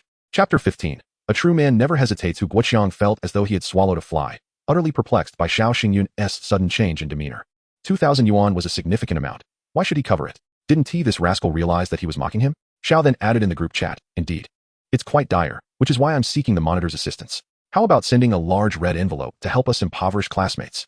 The brother from the upper bunk quickly followed suit, echoing, "Yes, Hu Guoqiang, send a large red envelope to aid us poor students from the mountains." Other classmates found the situation amusing and began copying and pasting the message, maintaining a synchronized rhythm. As a famous person once said, "The essence of humanity is that of a parrot." However, Hu Guoqiang chose to retreat, silently disappearing from the conversation, pretending not to see the commotion. How stingy. He can't even spare a red envelope. "I'll make sure to address him at the gathering," Xiao mused inwardly. Xiao informed her that he had already rented a house and invited her to come see it the next day. Su Qing was somewhat surprised. She hadn't expected Xiao to act so swiftly. Unbeknownst to her, he had already secured a villa, mistakenly believing he had found a 2-bedroom apartment. Zhang Hao, noticing the light on in Zhao's room, called out at the door. Upon entering, he was astonished to find 4 raw stones in Zhao's small room, 3 jade stones, and 1 seed material. Did you really spend money at the auction? You won 4 pieces? He explained, last night, because we couldn't cut any large stones, customers were causing a ruckus, and our young master had to personally intervene, but to no avail. This batch of materials is rumored to be of extremely poor quality. Our appraisers privately say it's a scam. Zhang was clearly unaware of Xiao's legendary experience in the stone-cutting hall. Really? Is it that serious? I heard that one customer was lucky enough to cut out a top-quality jade, which sold for 30 million, with hundreds of customers and hundreds of auction items. Only a small piece of top-quality jade and a small piece of ice-type red jade were cut, while the rest were merely assorted types. The chances of cutting something valuable were exceedingly slim, and those customers were bound to cause a scene, especially since several pieces were cut without yielding any significant results. Xiao was astonished. Among the multitude of auction items, he had chosen several, all with the potential for great gains. He and Luo had secured 4 or 5 pieces of jade and 1 seed material, while the remaining high-potential raw stones numbered around 10. However, coincidentally, the customers who bought them took them away immediately without cutting them on site, thus exacerbating the misunderstanding. After Xiao and Luo left, chaos erupted in the stone-cutting hall, with some taking the opportunity to smash various artifacts and lamps. This news was explosive, yet tragically, Xiao and Luo, being outsiders, had only just heard of these events. It's fine, I'm just buying for fun. The auction prices were low, so even if nothing good comes of it, I won't feel too upset, Xiao reassured him. Xiao intended to inform Zhang about his new housing arrangement, but seeing his weary expression, he decided to wait until the move to share the news. Taking advantage of the moment, Xiao called his parents to inquire about their situation. The remote village remained tranquil, though their old house was in disrepair, and his father wished to build a new house closer to the road. Xiao assured him that money was not an issue, and that he would transfer several tens of thousands to his father the following day. His hometown was a rural village in Sichuan, where both parents were honest farmers who had rarely ventured beyond the county town in their lives, usually staying within the town and village. If he were to suddenly provide them with several 100,000, or even millions, it would likely scare them. In their simple mindset, sudden wealth was often associated with illicit paths leading to imprisonment. A close uncle had suddenly become wealthy and indulged in extravagant living, only for the truth to emerge that he had committed robbery. This story had long served as a cautionary tale for Xiao, instilling in him the importance of honesty and the dangers of unlawful behavior throughout his upbringing. Xiao Xingyun, understanding the nature of his parents, prudently decided on the frequency and amount of his remittances. Lying in bed, unable to find sleep, he entered Su Qing's livestream, captivated by her melodious singing. Her voice was exceptional, enhanced by her training at a music academy, and her beauty garnered her a plethora of genuine fans. Occasionally, she would dance, yet never resorted to the lewd antics that she despised and rejected. Truth be told, Xiao Xingyun enjoyed watching her dance. He casually sent a few small gifts and gradually drifted into slumber to the sound of her enchanting voice. He reminded his father that since they were building a house, quality materials should be selected, and he would transfer at least 50 to 60,000 yuan next month as a foundation for their expenses. His father, daring to build at this time, had managed to save a bit over the years, and coupled with Xiao Xingyun's contribution, it was ample. His greatest concern was for his parents to fret over his marital prospects. If his assumptions were correct, the new house was likely a preparation for his own wedding. Dad, you need not worry about this. I can handle finding a wife on my own, he concluded decisively, cutting off the conversation. For even his taciturn father could ramble for half an hour at the mere mention of marriage. Upon reaching the eastern gate of the music academy, he found Su Qing waiting there, precisely at 10 o'clock. Xiao Xingyun had a fondness for punctual girls, as he himself valued timeliness. It seemed a perfect match. However, a man lingered nearby, somewhat irksome, seemingly attempting to curry favor with her. The beauty of such girls often attracted unwarranted attention, leading to incessant pursuits. What's the matter, beautiful? Do you need assistance? Xiao Xingyun feigned unfamiliarity, swaggering over with the demeanor of a rebellious youth. I do. This person keeps pestering me, always wanting to add me on WeChat. When I refuse, he won't leave, Su Qing exclaimed, rushing to his side and linking her arm with his, seeking refuge behind him. The man, with fervor, called out, Su Qing, stop messing around. We are classmates. What is wrong with wanting to add you on WeChat? After 3 years. Do you not understand my feelings for you? I don't, but I have things to do and really must go. Please stop bothering me. Su Qing firmly rejected him. Listen up, young man. The lady has made it clear she wishes for you to cease your pursuit. Do you comprehend? He turned, allowing Su Qing to remain linked to his arm as they started to depart. Beautiful. It seems rather perilous for you to be alone. Why not let us walk together? Wherever you wish to go, I shall accompany you. You're insufferable. You are deliberately provoking my classmate. He has a bad temper and could go mad. Su Qing shot Xiao Xingyun an exasperated glance, her charm undeniable. Let him be discouraged. Wouldn't it be a relief to have him stop pursuing you altogether? Xiao Xingyun whispered conspiratorially. Their intimate exchange, reminiscent of young love, incited the young man at the entrance to fury. Su Qing, you would rather walk with a rogue than accept my affections? He shouted. We are not suited for one another. You will find someone better, Su Qing reiterated, having lost count of how many times she had said such words. Fine, you truly are something. The young man, seemingly humiliated, turned and dashed towards the school. Leaving in a state of disarray, Xiao Xingyun felt a fleeting pang of guilt. Have I overstepped? No, it is Zhao Kai who is unbearable. I have no affection for him. He has pursued me for 3 years, and you cannot fathom how much I loathe him. Recently, he has learned of some troubles in my family's business, and, knowing I earn money through live streaming, has made increasingly outrageous demands. But enough of that. Let us proceed to view the house, Su Qing explained, discreetly withdrawing her arm from Xiao Xingyun's as they resumed in normal walking pace. After a few minutes, they turned right into Ziyuan, the villa district where Xiao Xingyun resided. Upon seeing the community sign, Su Qing paused for 3 seconds, cautiously alerting him while trying to preserve his dignity. Are we not in the wrong place? This place is far too expensive. I have a classmate who was taken care of here. Well, you understand. Despite the facial recognition system at the entrance, Xiao Xingyun brazenly swiped his access card, asserting his right to enter Ziyuan. We are not lost. The house we are renting is indeed here, he replied with a smile. Su Qing earnestly implored, Xiao Xingyun, please don't joke. This isn't amusing. It's difficult for everyone to earn money these days. There's no need to strain yourself to maintain appearances by renting a villa. Noting her discomfort, Xiao Xingyun crafted a white lie. All right, let me be honest. This is my friend's house. He has gone abroad and is uneasy renting it out, so he asked me to look after it and pay the utilities. Now that makes sense. I thought you weren't one to be shallow, but I recall you mentioning your family lives in a mountain village. How do you know such wealthy friends? That's a long story. My family was once affluent, but let us not dwell on that for now. Let us just see the house, he said as they reached the front of the rented villa. The building, combining Eastern characteristics, was designed with a classic elegance, with ample space for planting flowers, appearing almost akin to a standalone villa at first glance. However, the sound of piano practice wafted from next door. Despite the excellent ceiling of doors and windows, the music was pleasant and expertly played. Xiao Xingyun entered the house by the fingerprint lock. The first floor boasted 3 bedrooms and a spacious living room, while the second floor contained 3 rooms suitable for guest accommodations or studies, with a well-thought-out layout featuring 2 sunlit rooms on each floor. The interior was understated yet luxurious, precisely to Xiao Xingyun's taste. After exploring, Su Qing expressed her delight. Thank goodness you are looking after your friend's house. Otherwise, renting this villa would cost at least 100,000 a month. The combined earnings of the two of us would even cover the rent. Looking after? I seem to resemble a husky in your tail. It's merely house-sitting, all right? I understand. You men and your fragile egos must be accommodated. Look, women bloom like flowers with a little sunshine. Had it not been for your pride, I would have revealed my affluent status long ago. Since Su Qing was satisfied with the house, they could move in that very day. Moreover, the agency provided complimentary moving services for esteemed clients, with numerous well-uniformed movers diligently handling the possessions of the wealthy. Su Qing chose a room on the second floor for her live streaming, wishing to avoid disturbing Xiao Xingyun during her broadcasts. Xiao Xingyun was indifferent. After all, he was now living with his goddess. Was there much difference between the first and second floors? Just a ceiling in between. Was there a significant distinction between a regular friend and a girlfriend? Merely a thin veil of separation, although they had few belongings. Unpacking and rearranging everything in the villa proved time-consuming. As the hours passed, darkness fell. Goodness, I'm too exhausted to move, even to go out for dinner. Let us just order takeout. Su Qing lay on the sofa, her chest heaving as she gasped for breath, appearing utterly worn out. Unbeknownst to her, this very appearance was irresistibly alluring. Xiao Xingyun steeled himself against the temptation, fearing his gaze might trespass into forbidden territory. All right then, let us order takeout.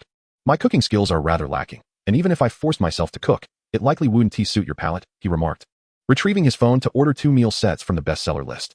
At that moment, Luo Dapeng called, and upon answering, he began lamenting. Brother Yun, I finally understand why you prefer to keep a low profile. It's tragic. I am utterly miserable. What has happened? Due to my recent social media post flaunting my acquisition of a Porsche 911, everyone is now aware of my newfound wealth. My parents interrogated me late into the night, and other friends have been bombarding me with outrageous requests for loans. One particularly bizarre request came from my ex-girlfriend, who sought financial assistance for her child's delivery.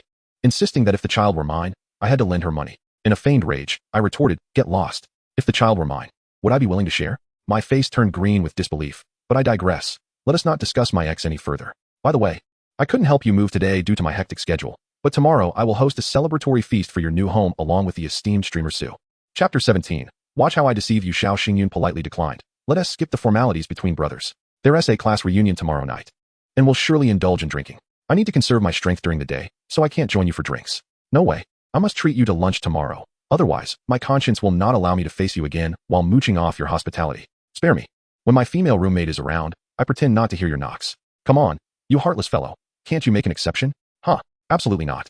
Xiao Xingyun was merely jesting. Their camaraderie was strong. Luo, whom he affectionately called Fatty, had been a mentor of sorts, introducing him to the jade and gemstone industry. And their playful bickering had become a norm. You're ruthless, Xiao Yun. Luo sighed in defeat and ended the call. Su Qing had been eavesdropping with keen interest. Once the call concluded, she inquired, who was on the line? Is he coming over for dinner? A business associate, quite amiable. You've met him a couple of times. The hefty fellow weighing over 200 pounds. We discussed tomorrow as plans. He isn't coming today. Oh, that is Fatty Luo. The one who helped you move boxes last time? He loves to joke around. Isn't he local to Shanghai? Su asked curiously. Xiao Xingyun explained, indeed. Luo is a native of Shanghai, living nearby. His parents work in the government. And he has been quite supportive of me while I was setting up my stall in Changwang Temple. Very loyal. Given your close relationship, it's only right to invite him over for a meal now that we've moved into a new place. Not necessary. He should be the one treating us. Thanks to my assistance, he has recently found a bit of fortune and has become a small tycoon. Xiao Xingyun maintained his stance. All right, I'll defer to your judgment. Su said with a soft smile, her eyes taking on a crescent shape. Integrating into each other's social circles is a step toward deepening understanding, and she felt an inexplicable joy at the thought. At that moment, the delivery arrived, and as they dined, their conversation flowed effortlessly, even more casually than during their dinner 2 nights prior. After all, they had effectively begun cohabitating, having previously been merely familiar strangers sharing an apartment for 6 months. This leap felt substantial. Just as they finished their meal and were yet to clear the remnants, Xiao Xingyun received a call from his former roommate, Zhang Hao. Hey, Xiao Yun, you and Su Qing moved out together? You didn't even give me a heads up? Are you two an item now? Zhang's tone was charged with emotion. He had harbored feelings for Su for quite some time and had subtly expressed his interest on several occasions. Xiao Xingyun felt a headache coming on.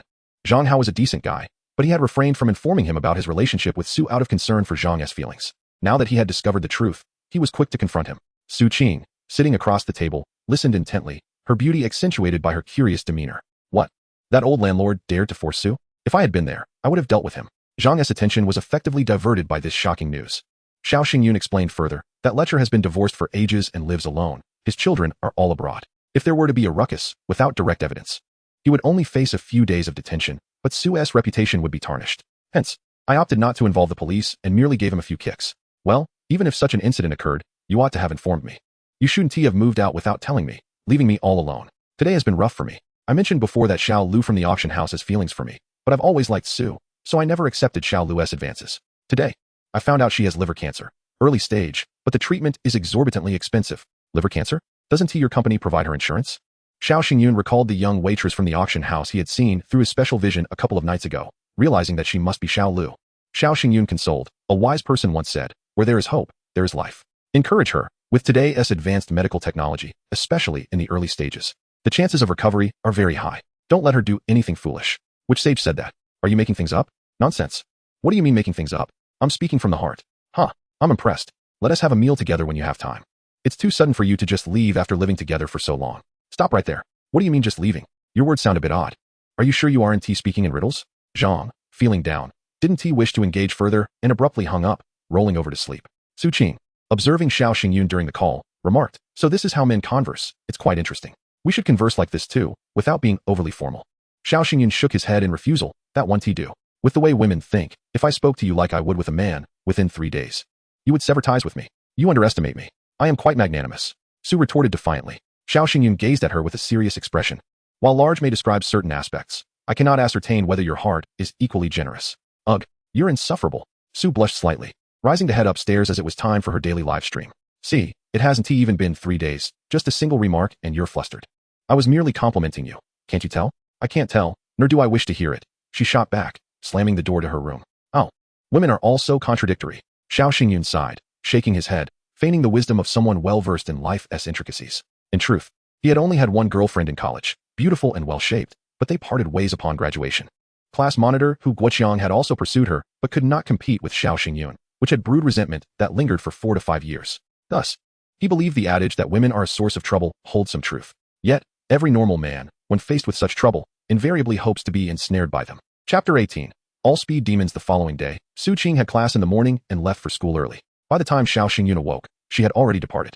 The sound of piano music wafted from the neighboring apartment, soft and unobtrusive, so Xiao Xingyun hardly noticed it was there. Disinclined to cook, he ordered takeout and, while waiting, decided to purchase a new type of jade cutting machine online, preparing to tackle the raw stones himself. This was not the typical low-cost equipment. He ordered a genuine professional stone-cutting machine, complete with all necessary accessories, costing over 50,000 yuan. This was merely a mid-sized machine. Larger professional equipment found in the jade market would start at no less than 100,000. Shortly after finishing breakfast, Luo called. Brother Yin, are you up yet? I'm already at the entrance of Tsen. Should I come in or wait for you? I'll come out. Give me 3 minutes, Xiao Xingyun replied, as he disposed of the trash outside before heading to the entrance to meet Luo. Luo, waiting at the gate of Tsiwen, was being held back by the security guard, looking frustrated as he smoked a cigarette. Upon seeing Xiao Xingyun approach, he exclaimed, "Brother Yun, your speed is astonishing. It hasn't even been 3 minutes, more like 3 seconds. Fatty, you shouldn't overanalyze that statement. Fortunately, I am not yet married. Otherwise, it would be difficult to explain," remarked Xiao Xingyun with a playful reprimand. Men understand. He added, "Let us hurry and pick up the car. My old Golf has been with me for 3 years, and I've long wanted to change it. You still drive a Golf? Since I got my license, I've only driven a taxi. Who do I go to for advice?" Xiao Xingyun responded. "That's just because you're too low-key, Brother Yun. If you had ventured into stone gambling earlier, you would have been driving a Ferrari or a Porsche by now. Or perhaps I would have gone bankrupt and jumped into the Huangpu River," he added. This remark left Luo Fatty in a difficult position, as without Xiao Xingyun choosing that piece of ice-red jade for him, he too might have faced a similar fate. Then, at the river's bottom, he would sing of the surging waves, the endless flow, while the river never rests. The two took a taxi and arrived at the Parallel Import Car Company in just over 10 minutes, since they had made an appointment in advance. The sales manager awaited them at the entrance with 2 charming female sales representatives. A client purchasing 2 luxury vehicles, even if not individually, indicated both were affluent and deserved a warm reception. Who knows when these wealthy individuals might decide to change cars again? If they do, they must be brought back to this company. What were the 2 beautiful saleswomen there for? Merely for public relations, of course. Do you think standing at the door with a smile, offering tea, and bowing would earn them substantial commissions? "Mr. Xiao, Mr. Luo, welcome. Your vehicles have been prepared, and the complimentary invisible car wrap has been applied. Would you like to rest in the VIP room first, or shall we proceed to view the cars?" The sales manager, a woman in her 30s, exuded grace and charm as she personally greeted them. "Let us go straight to the cars. We have a busy day ahead and should take care of business," Xiao Xingyun replied. "Of course, when Mr. Xiao has some free time. We can have our Xiao Zhu and Xiao Song accompany you for some leisurely activities," the sales manager quipped skillfully. Xiao Zhu and Xiao Song playfully protested, "Manager Lin, that is not fair. We are respectable people. If you want to indulge, don't drag us into it." Manager Lin laughed heartily. "If I want to indulge, I must first attract the attention of both gentlemen. With my aging appearance, I fear I have little hope." Seeing their modesty, Luo Fatty grew anxious, exclaiming, "There's hope. There's hope. I prefer someone more mature." Xiao Xingyun couldn't help but chuckle. Manager Lin was truly entertaining. Resembling a hostess from a nightlife venue rather than a sales manager, while her saleswomen exuded an allure that was both inviting and sophisticated. However, Luo Fatty's eagerness disrupted the playful banter. Indeed, the 3 women soon joined in the laughter, likely thinking Luo Fatty was too hasty. The atmosphere had yet to fully develop when he jumped in. They hadn't even begun to enjoy themselves, and he was already rushing ahead. Moreover, given his ample physique, if it weren't for the allure of wealth, these beautiful women wouldn't even spare him a glance on the street. Nonetheless, despite the jest, they were adept at their professional duties. A sleek black imported Mercedes-Benz G550 had been prepared for Xiao Xingyun, complete with a large red ribbon adorning the front, awaiting the ceremonial cutting. Beside it was a petite red Porsche 911, appearing almost diminutive in comparison, a stark contrast akin to a formidable titan beside a delicate fairy. Xiao Xingyun was not one to show off. He simply posed for a couple of pictures with the sales team and cut the ribbon with a swift motion. In contrast, Luo Fatty, unbothered by the lessons of humility, embraced both saleswomen and snapped dozens of pictures, still lingering for more as he slowly beautified his social media post. Eventually, under the gentle urging of the saleswomen, he formally cut the ribbon. Meanwhile, Xiao Xingyun had already taken his Mercedes for a spin, circling 3 times in front of the dealership. Given the urban setting, he couldn't accelerate much, but the sales manager accompanied him, explaining operational nuances to prevent any future mishaps while driving. Not only was the vehicle powerful, but the rear space was also ample enough for intimate gatherings. "If you ever require my assistance at a social event, feel free to call me." The sales manager had already exchanged numbers with Xiao Xingyun. Now, as he drove, he became more at ease, understanding the occasional impulsiveness of having a spacious private setting, particularly given Xiao Xingyun's tall and striking appearance. Xiao Xingyun glanced at her and smiled, while said, "Thank you for your kindness, Manager Lin." After several laps, he noted a significant flaw shared by both the Mercedes and the Porsche. The front passenger air conditioning tended to malfunction, leaving women seated there feeling quite warm. "Just look at you. You've even removed your work jacket," he teased. "Oh, Mr. Xiao, you're incorrigible. You're making my heart race," she exclaimed, patting her chest. Drawing attention to her striking features, Xiao Xingyun averted his gaze, finally parking the car at the dealership's lot with a sigh of relief. He felt a sense of unease regarding the legitimacy of this import car dealership and decided to discreetly investigate its background. There was an unsettling feeling that the women he interacted with were not merely sales personnel, but rather figures from the nightlife scene. While this vehicle seemed sound, as he had entrusted the registration process, future purchases remained uncertain. Caution was warranted. One must remember that nothing in this world comes without a cost. Chapter 19. A woman weeps. Xiao Xingyun nodded and called Su Qing, inviting her to lunch.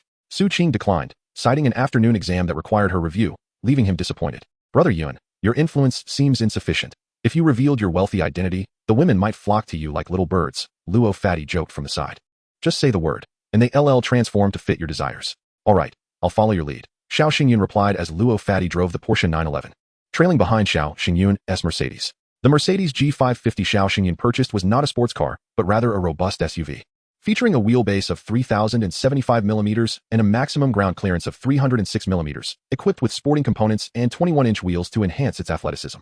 Under the hood, it housed a new 4.6-liter twin-turbocharged gasoline engine, producing an impressive 435 horsepower and 700 newton-meters of torque, capable of accelerating from a standstill to 100 km/h in just 5 seconds, all while featuring a four-wheel drive system. The top speed was electronically limited to 250 km/h, which, while not matching that of professional sports cars, was more than adequate for domestic highways.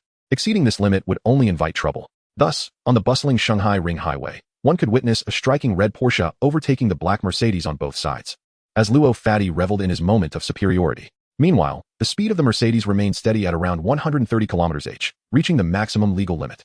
Half an hour later, they exited the highway at a junction near their residence and casually selected a small restaurant for lunch. After their meal, Luo Fatty suddenly sighed regretfully. Brother Yuan, this isn't the life I envisioned. In movies, when the male lead acquires a Porsche, beautiful women should surround him. Why has my car sat at the restaurant for over an hour without a single woman in sight? Xiao Xingyun gestured toward a middle-aged woman collecting fees by the roadside, offering a knowing glance for Luo Fatty to ponder. Despair washed over Luo Fatty as he nearly shed tears. To be honest, my stock is only worth around 100,000. With the usual inventory, even if I worked for another 3 years, I would still have only this much stock. However, I shall heed your advice. Tomorrow I will venture to the city god temple to manage the inventory and, in passing, inquire where one might still find gambling stones in Shanghai. Xiao Xingyun, having perused numerous materials on gambling stones, remarked, the venues for gambling stones in Shanghai are limited to a few jewelry auction houses. The true sanctuaries for gambling stone enthusiasts are in Tiannan Province and Guangdong Province. The market for gambling stones in Myanmar is even more vibrant, with the annual Jade public auction held solely in Myanmar. However, the environment there is considerably more perilous, as small merchants. It is prudent for us to engage in such activities domestically. Shall we venture south in a few days and test our luck? Suggested the enthusiastic Fat Luo. Let us discuss it later. We shall first attend to our current affairs, replied Xiao Xingyun, who, with over 20 million remaining in capital, knew that to gamble in the south, he must first cut open several raw stones and sell them at a premium before embarking on such a journey. Fat Luo, fully convinced of Xiao Xingyun's prowess, or perhaps his fortune, chose to defer entirely to him in matters of gambling stones. Upon entering the room, he was struck by the sight of Su Qing sitting on the living room sofa, wiping away tears, with tissues strewn about the floor. What happened? You seemed fine yesterday. Why are you in such distress today? Xiao Xingyun inquired, perplexed. With a comforting embrace. He felt a slight warmth, but maintained his composure as he asked, how much does your family owe? I heard from my mother that they previously borrowed over 200 million in high-interest loans, and now, including principal and interest, it has ballooned to nearly 300 million. She replied. Xiao Xingyun inhaled sharply, astonished by the enormity of the sum, unsure how to offer consolation. He had never encountered such wealth, and the burden of such a debt was beyond his capacity to bear. After a moment of sobbing, Su Qing released her pent-up emotions and returned to a semblance of normalcy, somewhat embarrassed as she withdrew from his embrace. I apologize for soiling your clothing, she said, wiping her tears and nose with a hint of contrition. Su Qing managed a weak smile. Thank you for your kindness, but please, do not offer your money. I am already despondent over the gaping hole in our finances. Your hard-earned income is better spent on your daily expenses. Clearly, she regarded Xiao Xingyun's modest monthly earnings as mere drops in the ocean against her family's overwhelming debt. Do not underestimate my abilities. With a stroke of luck, a single business transaction could erase your family's financial woes, Xiao Xingyun replied, half seriously. Enough of that. I might as well rely on myself. I need to head upstairs to stream live. Perhaps I can earn a bit more to assist my family, she declared hurriedly before ascending the stairs, her figure appearing somewhat worn. Chapter 20. The class reunion. Watching Su Qing's retreating form, Xiao Xingyun sighed softly to himself. He found himself somewhat fond of her, yet not to the extent of profound love. He could devise ways to aid her, but he was not inclined to shoulder debts amounting to billions. It was a delicate balance, existing somewhere between friendship and unfulfilled romantic interest, a rather awkward predicament. The image of Su Qing weeping in his arms lingered in his mind, leaving him in a state of inner turmoil. His thoughts drifted to his college girlfriend, Yang Yudi, with whom he shared 4 years of mutual affection, both emotional and physical. Since then, Xiao Xingyun had refrained from mentioning her, though on sleepless nights, he occasionally found himself reminiscing. It was said she now worked within the system and had even left their class group chat, with little news of her circulating among their peers. Save for her close friend, Song Xiaoxiao, who remained in Shanghai working for a financial trust company, enjoying a promising career. She would also attend the reunion. Having just messaged him in the group chat, lost in thought, his phone rang, and upon answering, he learned about the Jade cutting machine. The vendor had prepared the goods, and both parties agreed to a delivery for the following morning, with the vendor responsible for installation and a 5-year warranty on the core components. With no scheduling conflicts, Xiao Xingyun consented. Since sleep eluded him, he promptly changed his attire to prepare for the gathering at the restaurant. Most of Xiao Xingyun's clothing consisted of inexpensive items acquired during his school years, along with some branded apparel gifted by his ex-girlfriend, Yang Yudi, which he had been reluctant to discard. He occasionally wore these for social events, maintaining appearances. They were not excessively luxurious items. Merely reputable domestic brands, such as Chi Pai and Seven Wolves, with each outfit costing around 2,000 yuan. He resolved to visit a department store soon to purchase a few stylish outfits, as the garments he wore now seemed somewhat outdated. It was not a matter of vanity. Rather, driving a luxury Mercedes while wearing clothing priced at 1 or 2,000 yuan and sporting imitation leather shoes created a disparity that might be perceived as pretentious by others. By 4 in the afternoon, Xiao Xingyun, attired and ready, drove his Mercedes towards the gathering at the Zykila Hotel. This establishment enjoyed a thriving business, with both its cuisine and decor being of commendable quality. After nearly an hour's drive, he arrived at the hotel entrance, where available parking spaces were scarce. As he approached, the security personnel perked up and directed him to a suitable parking spot. Though he could have maneuvered effortlessly with the car's 360-degree surround view camera, he appreciated the security's assistance and rewarded them with a pack of cigarettes. Thank you, my friend. This vehicle is quite large and parked at a tricky angle. Please keep an eye out for any potential collisions with other cars, Xiao Xingyun mentioned, ensuring the security felt justified in accepting his gift. Just then, his phone chimed with a message from his friend, Fu Buki. Xiaoyan, where are you? Hurry to the private room. The guys are playing Don Yo. And the atmosphere is electric. Fu Buki exclaimed over the phone. I'm at the hotel entrance now. How many people are in the room? Xiao Xingyun inquired. There are 5 of us. Our class leader, Hu Guoqiang, has been waiting and insisted I call you. He wants to teach you how to play Don Yo. All right. I'm heading to the Fenghua Tianxiao room now, Xiao Xingyun replied before ending the call. Upon entering, he was greeted by a welcoming staff member who guided him to the Fenghua Tianxiao room, where he found a large table capable of seating 17 or 18 individuals. Behind a partition, 4 men and 1 woman were engaged in a game of poker. Boss Xiao finally graces us with his presence. We've been waiting for half an hour. You must be doing quite well lately. The only woman in the room, Meng Yali, said, seated beside Hu Guoqiang, indicating their close relationship. Xiao Xingyun felt indifferent towards her and quickly countered. What fortune? Compared to our class leader, I'm far behind. I can only afford this meal thanks to his generosity. Hu Guoqiang, whose luck had already been poor, became even more disheartened upon hearing Xiao Xingyun's remark. Ahem. I'm merely covering for you. You'll need to repay me once you're financially stable, Hu Guoqiang awkwardly clarified. Xiao Xingyun chuckled. What is there to repay among classmates? Discussing money only dampens our camaraderie. Come, let me join you for a while. Anzi, take my seat. My luck has been terrible. I can't continue losing, Fu Buki offered. Stepping aside. All right, what are the stakes? I can't afford anything too extravagant, Xiao Xingyun replied, feigning modesty. Hu Guoqiang retorted, 10, 20, 30. We use matchsticks for betting.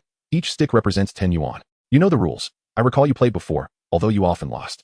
Let us establish that any money wagered will be settled through a group chat with no debts allowed. As he was introduced, Xiao Xingyun was added to the poker group chat, while Fu Buki exited the conversation. The group now consisted of 5 players. Fine. It's just a bit of entertainment before dinner. I can manage a small wager, he agreed.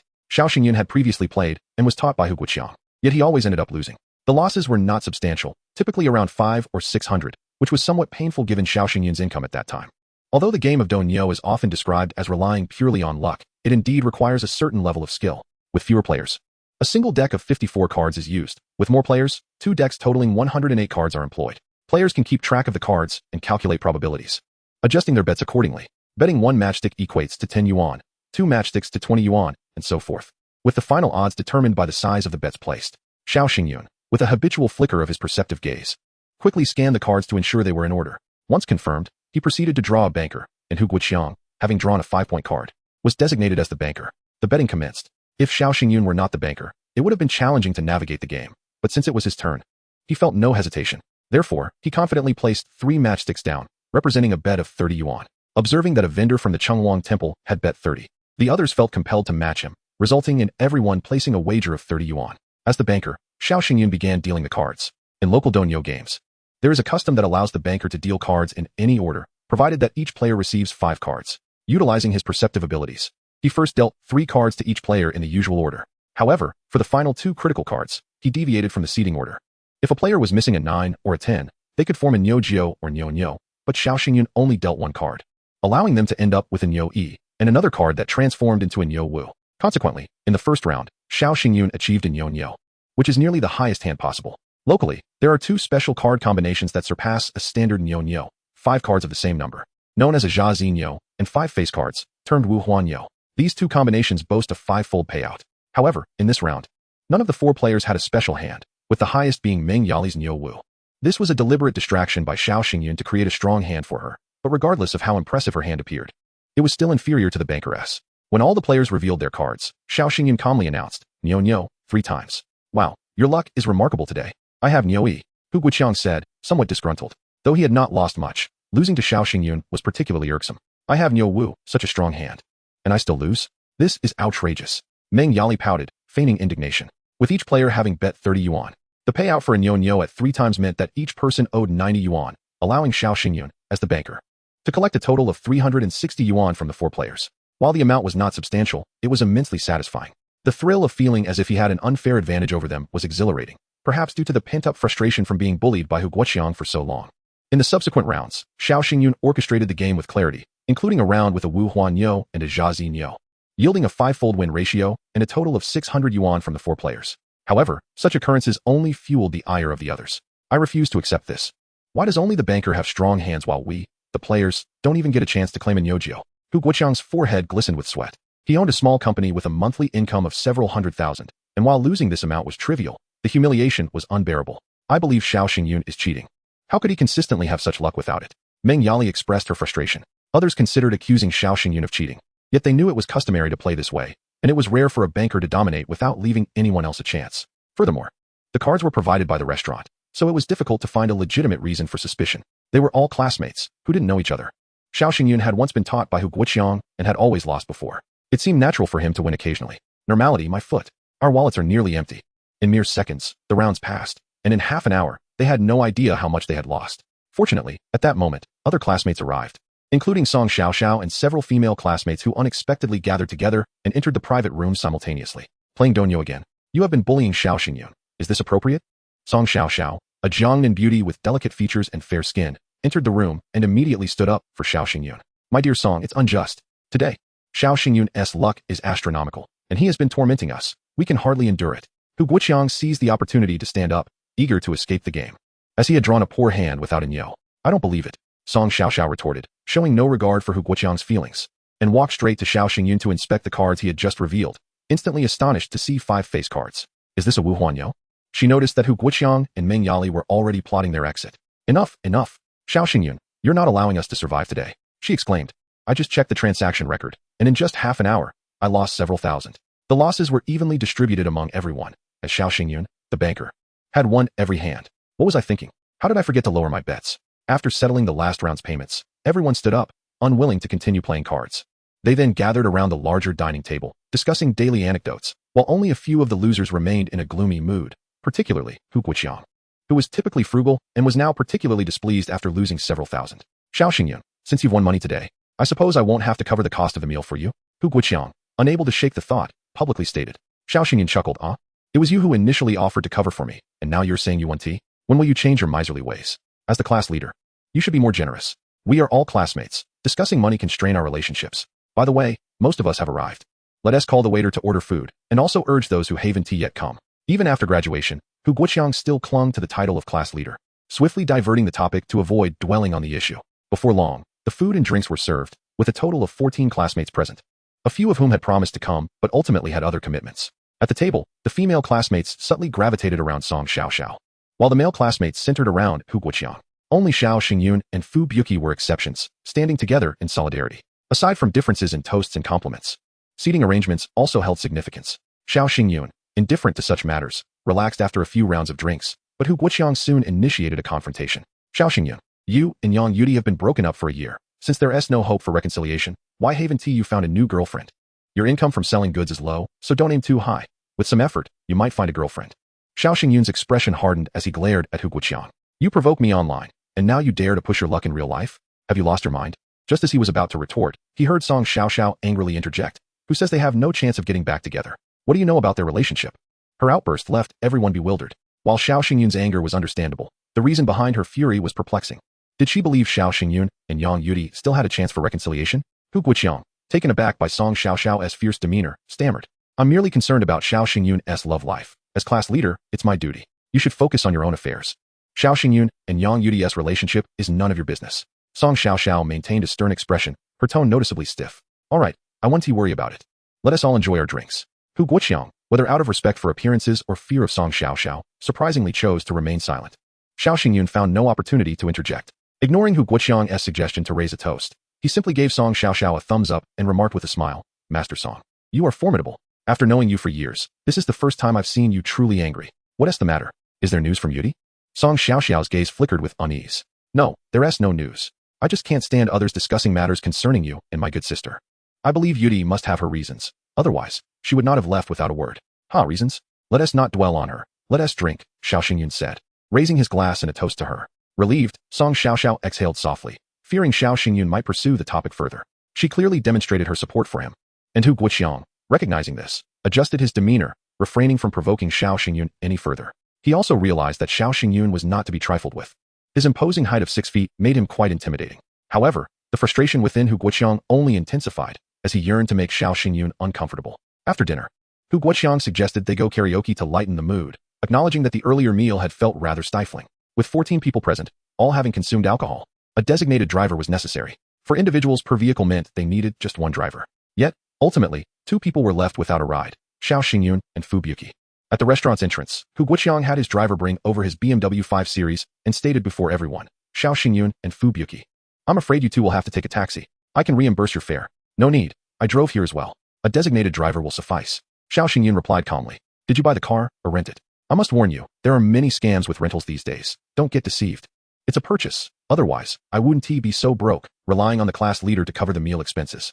Xiao Xingyun deliberately mentioned this sum, often bringing it up to annoy Hu Guoqiang. "As long as I'm not embarrassed, the awkwardness falls on others." Oh my, Xiao Xingyun actually bought a car. What a joyous occasion. "Everyone, come and see Xiao Xingyun's new vehicle," Hu Guoqiang shouted enthusiastically, emboldened by the alcohol.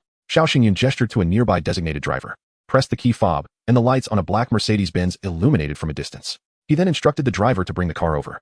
Hu Guoqiang was left stunned. His smile frozen as he pointed toward the gleaming vehicle, exclaiming, "That Mercedes is yours? Or is it a rental? Have you ever seen a rental with temporary plates?" Fu Buqi, who had been holding his tongue, finally retorted. The surrounding classmates could no longer contain themselves, exclaiming in astonishment, "Wow, Xiao Xingyun, you've really made it. Did you just acquire a new Mercedes? That must be worth over 2 million. So lavish.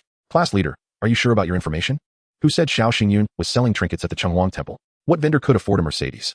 The classmates who had previously clustered around Hu Guoqiang immediately began to challenge his credibility.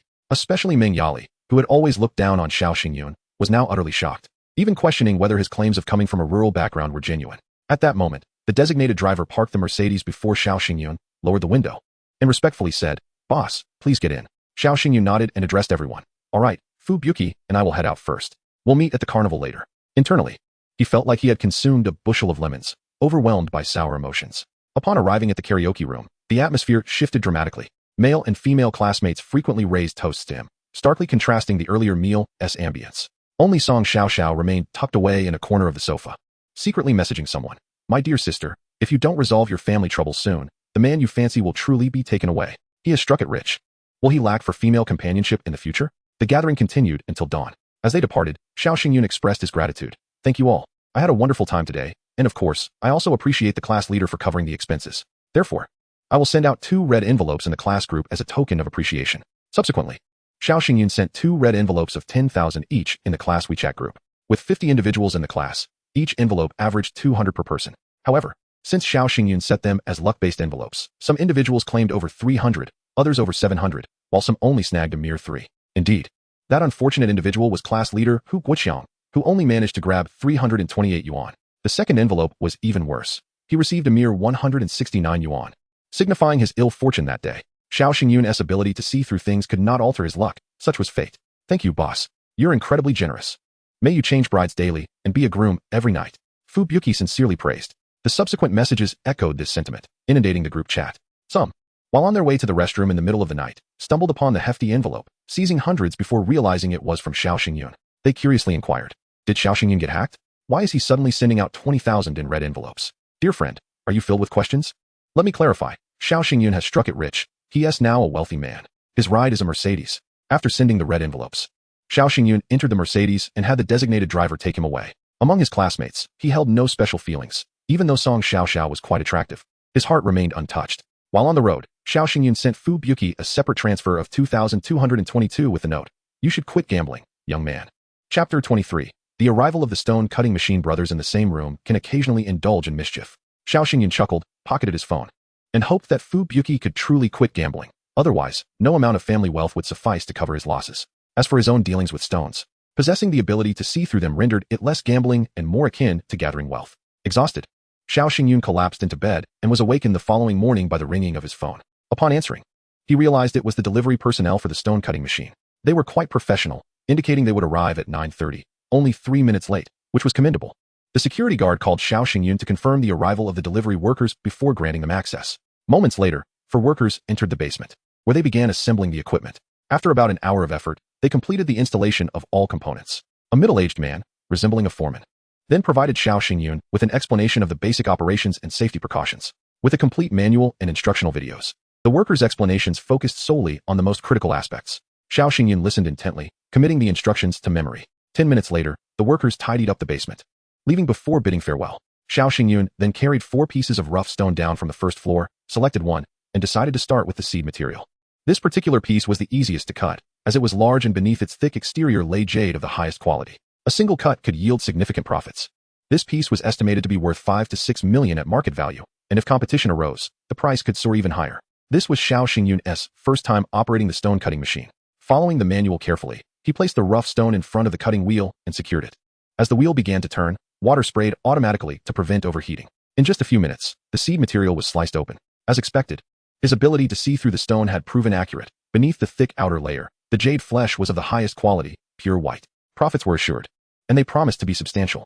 Having found the right touch, Xiao Xingyun began to cut the jadeite raw stone. He marked the cutting lines on the colorful jadeite and secured it in the cutting frame. Minutes later, he removed a thick layer of skin, revealing a strikingly vibrant cross-section. However, this initial glimpse was insufficient. Since the interior was entirely composed of colorful jadeite, the larger the cut, the more valuable it would be. After slicing 3 sides, he deemed further cutting unnecessary. This piece was estimated to be worth between 6 million and 10 million in the market, with those who appreciated its beauty willing to pay a premium for it.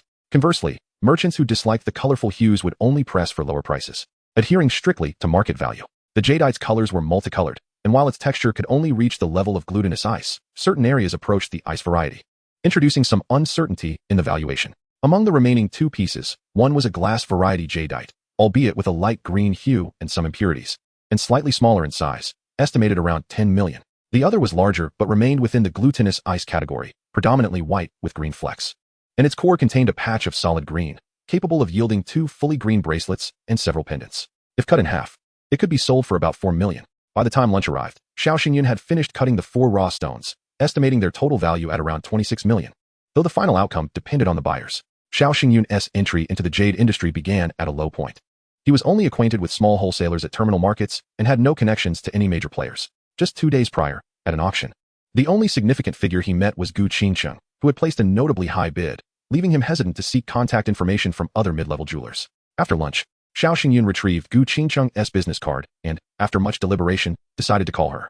After all, she had left an impression of affluence, unreserved in her bidding and indifferent to raising her offers significantly. "Hello, who is this?" came a cool voice over the phone. "Is this Ms. Gu? I'm Xiao Xingyun, the one who bid on the imperial green at the auction 2 days ago." "It's Mr. Xiao. I remember you. What can I do for you?" Gu Qingcheng replied. A simple acknowledgement from her stirred a wave of excitement in Xiao Xingyun. She remembered him? What merit did he possess for her to recall him? After all, he merely earned 30 million from her. If he made 3 billion, would she not remember him fondly? Oh, what are the qualities of the jadeite? One piece is glutinous ice-level multicolored jadeite. Another is a glass-grade light green jadeite. One is glutinous ice with a white base and green flecks, with a core of solid green, and the last is a large piece of mutton fat grade seed material. Xiao Xingyun succinctly described his raw stones to Gu Qingcheng. Upon hearing about the glass jade and colorful jadeite, Gu Qingcheng was intrigued. The other 2 pieces could serve as mere supplements, not her primary focus. "Very well. Our Gu's jewelry flagship store is currently under renovation. You can come to our warehouse. We have several appraisers here who can provide a fair assessment for you." "Okay. I'll add you on WeChat, and you can send me the location. I'll head over right away." "Sure." With that, Gu Qingcheng hung up. The location she sent was in the city center, and after a half-hour drive, Xiao Xingyun arrived. What was termed a warehouse was actually a collection of villa estates. In the heart of Shanghai City, such residences represented more than just financial capability. They also conveyed a status of identity. The security personnel at the entrance were of professional caliber, verifying Xiao Xingyun's identity and inspecting his vehicle before granting him entry. Inside the estate, Gu Qingcheng's female assistant awaited at the entrance, guiding Xiao Xingyun to park before summoning 2 workers to help him move the jadeite into the interior.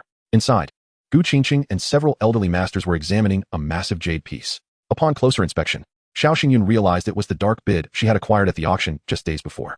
She had cut one piece on the spot, but hesitated to cut the remaining, opting to consult several appraisers before deciding whether to proceed. If the experts believed it would significantly appreciate, then she would cut it. If they deemed it unworthy, she would sell it off without incurring losses. This was Gu Qingqing's strategy to mitigate her previous loss of several million, indicating the pressure and scrutiny she faced within the Gu family following that night. Ms. Gu, I brought the jadeite for appraisal. Please have the masters evaluate them. Xiao Xingyun stated. Upon seeing the 4 pieces beside Xiao Xingyun, Gu Qingqing's eyes lit up. The quality of these materials exceeded his description. The 2 masters accompanying her nodded slightly, each taking a piece to inspect closely with magnifying glasses and strong flashlights. I've examined these thoroughly, and any defects or impurities are evident. I am completely unperturbed by expert evaluations. The quality is commendable, consistent throughout, and the traces of powder along the edges indicate they were just freshly cut. Although jadeite is rare, I am particularly astonished by this seed material, which is impressively large, exceptionally white, and possesses an exquisite, oily texture, one expert remarked. The other added, since Master Luo has completed his assessment, I want to presume to add my opinion. Regarding pricing, I suggest a total of 28 million for these pieces.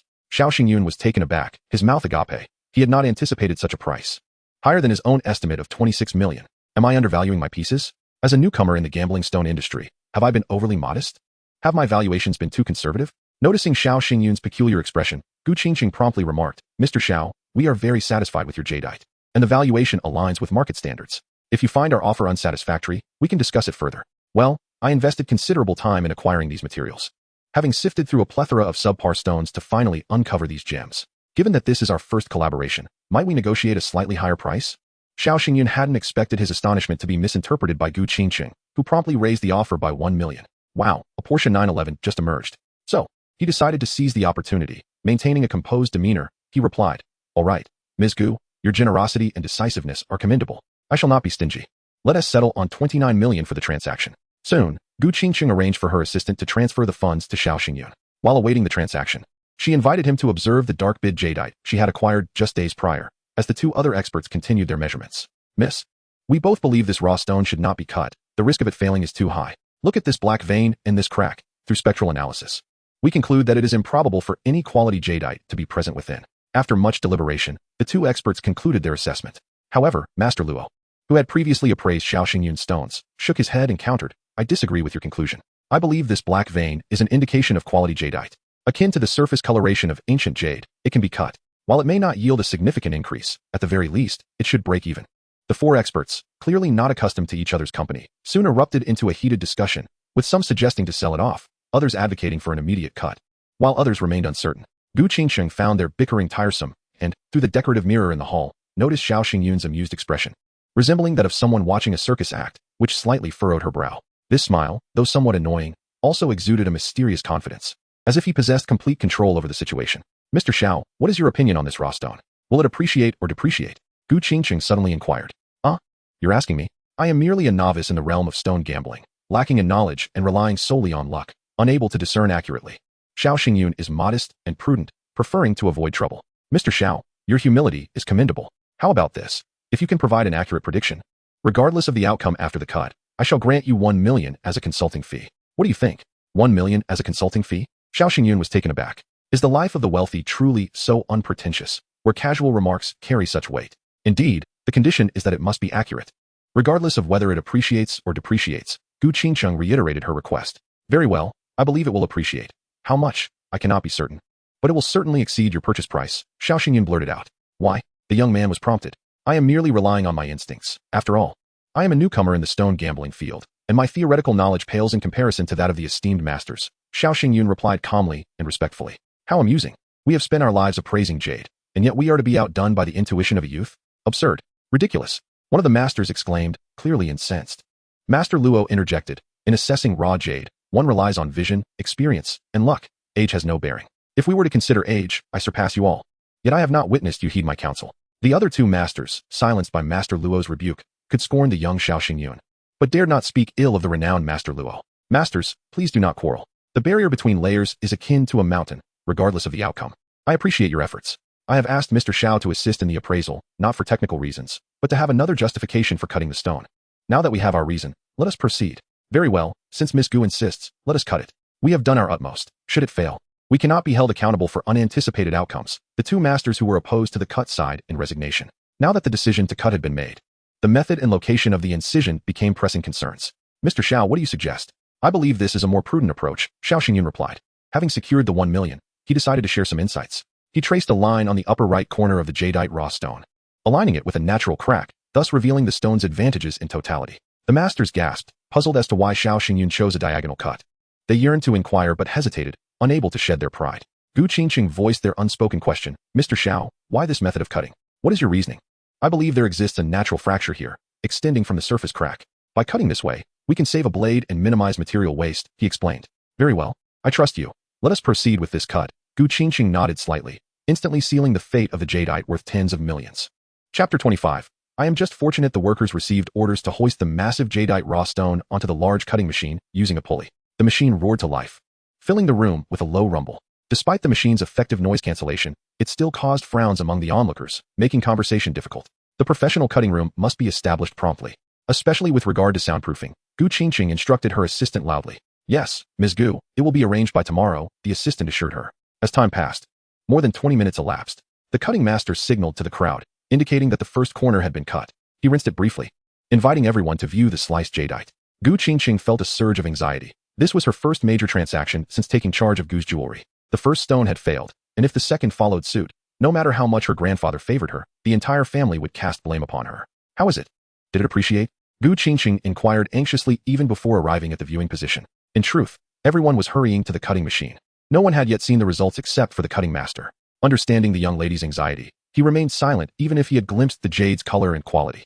The water washed away the cutting debris. Before Gu Qingqing reached a suitable vantage point, Master Luo exclaimed excitedly, "It has appreciated. A significant increase. Congratulations, Miss Gu."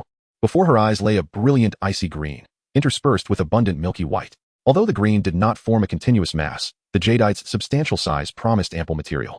Having acquired it for around 50 million, the quality before her suggested at least a double profit. If another cut were to yield favorable results, the appreciation could be even greater. Xiao Xingyun ambled over leisurely, avoiding the commotion, for he had already seen the outcome through his perceptive vision. What one sees is what one gets. Perhaps that is the essence of it. Remarkably, it has appreciated. The unnamed jadeite appraiser exhibited a complex array of emotions, perhaps shame, jealousy, or regret for not having predicted an increase. Indeed, separating layers is akin to crossing mountains. Even the most seasoned among us can miss the mark at times. Or else we would all be wealthy by now, mused another unnamed jadeite appraiser, seeking solace in self-reflection. Xiao Xingyun humbly reassured them, "I am merely fortunate, esteemed masters. Please do not take offense. Your knowledge and experience are invaluable treasures, while my good fortune is worth only 1 million. The two unnamed appraisers nearly choked in disbelief. "Young man, is this your idea of consolation? You are merely adding salt to our wounds, a knife to our backs." Xiao Xingyun, innocent and kind-hearted, bestowed an innocent smile. Oblivious to the provocation he had caused, he simply wished to remind Gu Qingqing that he had made the correct prediction and that payment was due. Gu Qingqing, perceptive as always, grasped the implication immediately, her face blooming with a rare smile amid her excitement. "Please transfer 1 million to Mr. Xiao, marking it as a consulting fee," she instructed her assistant.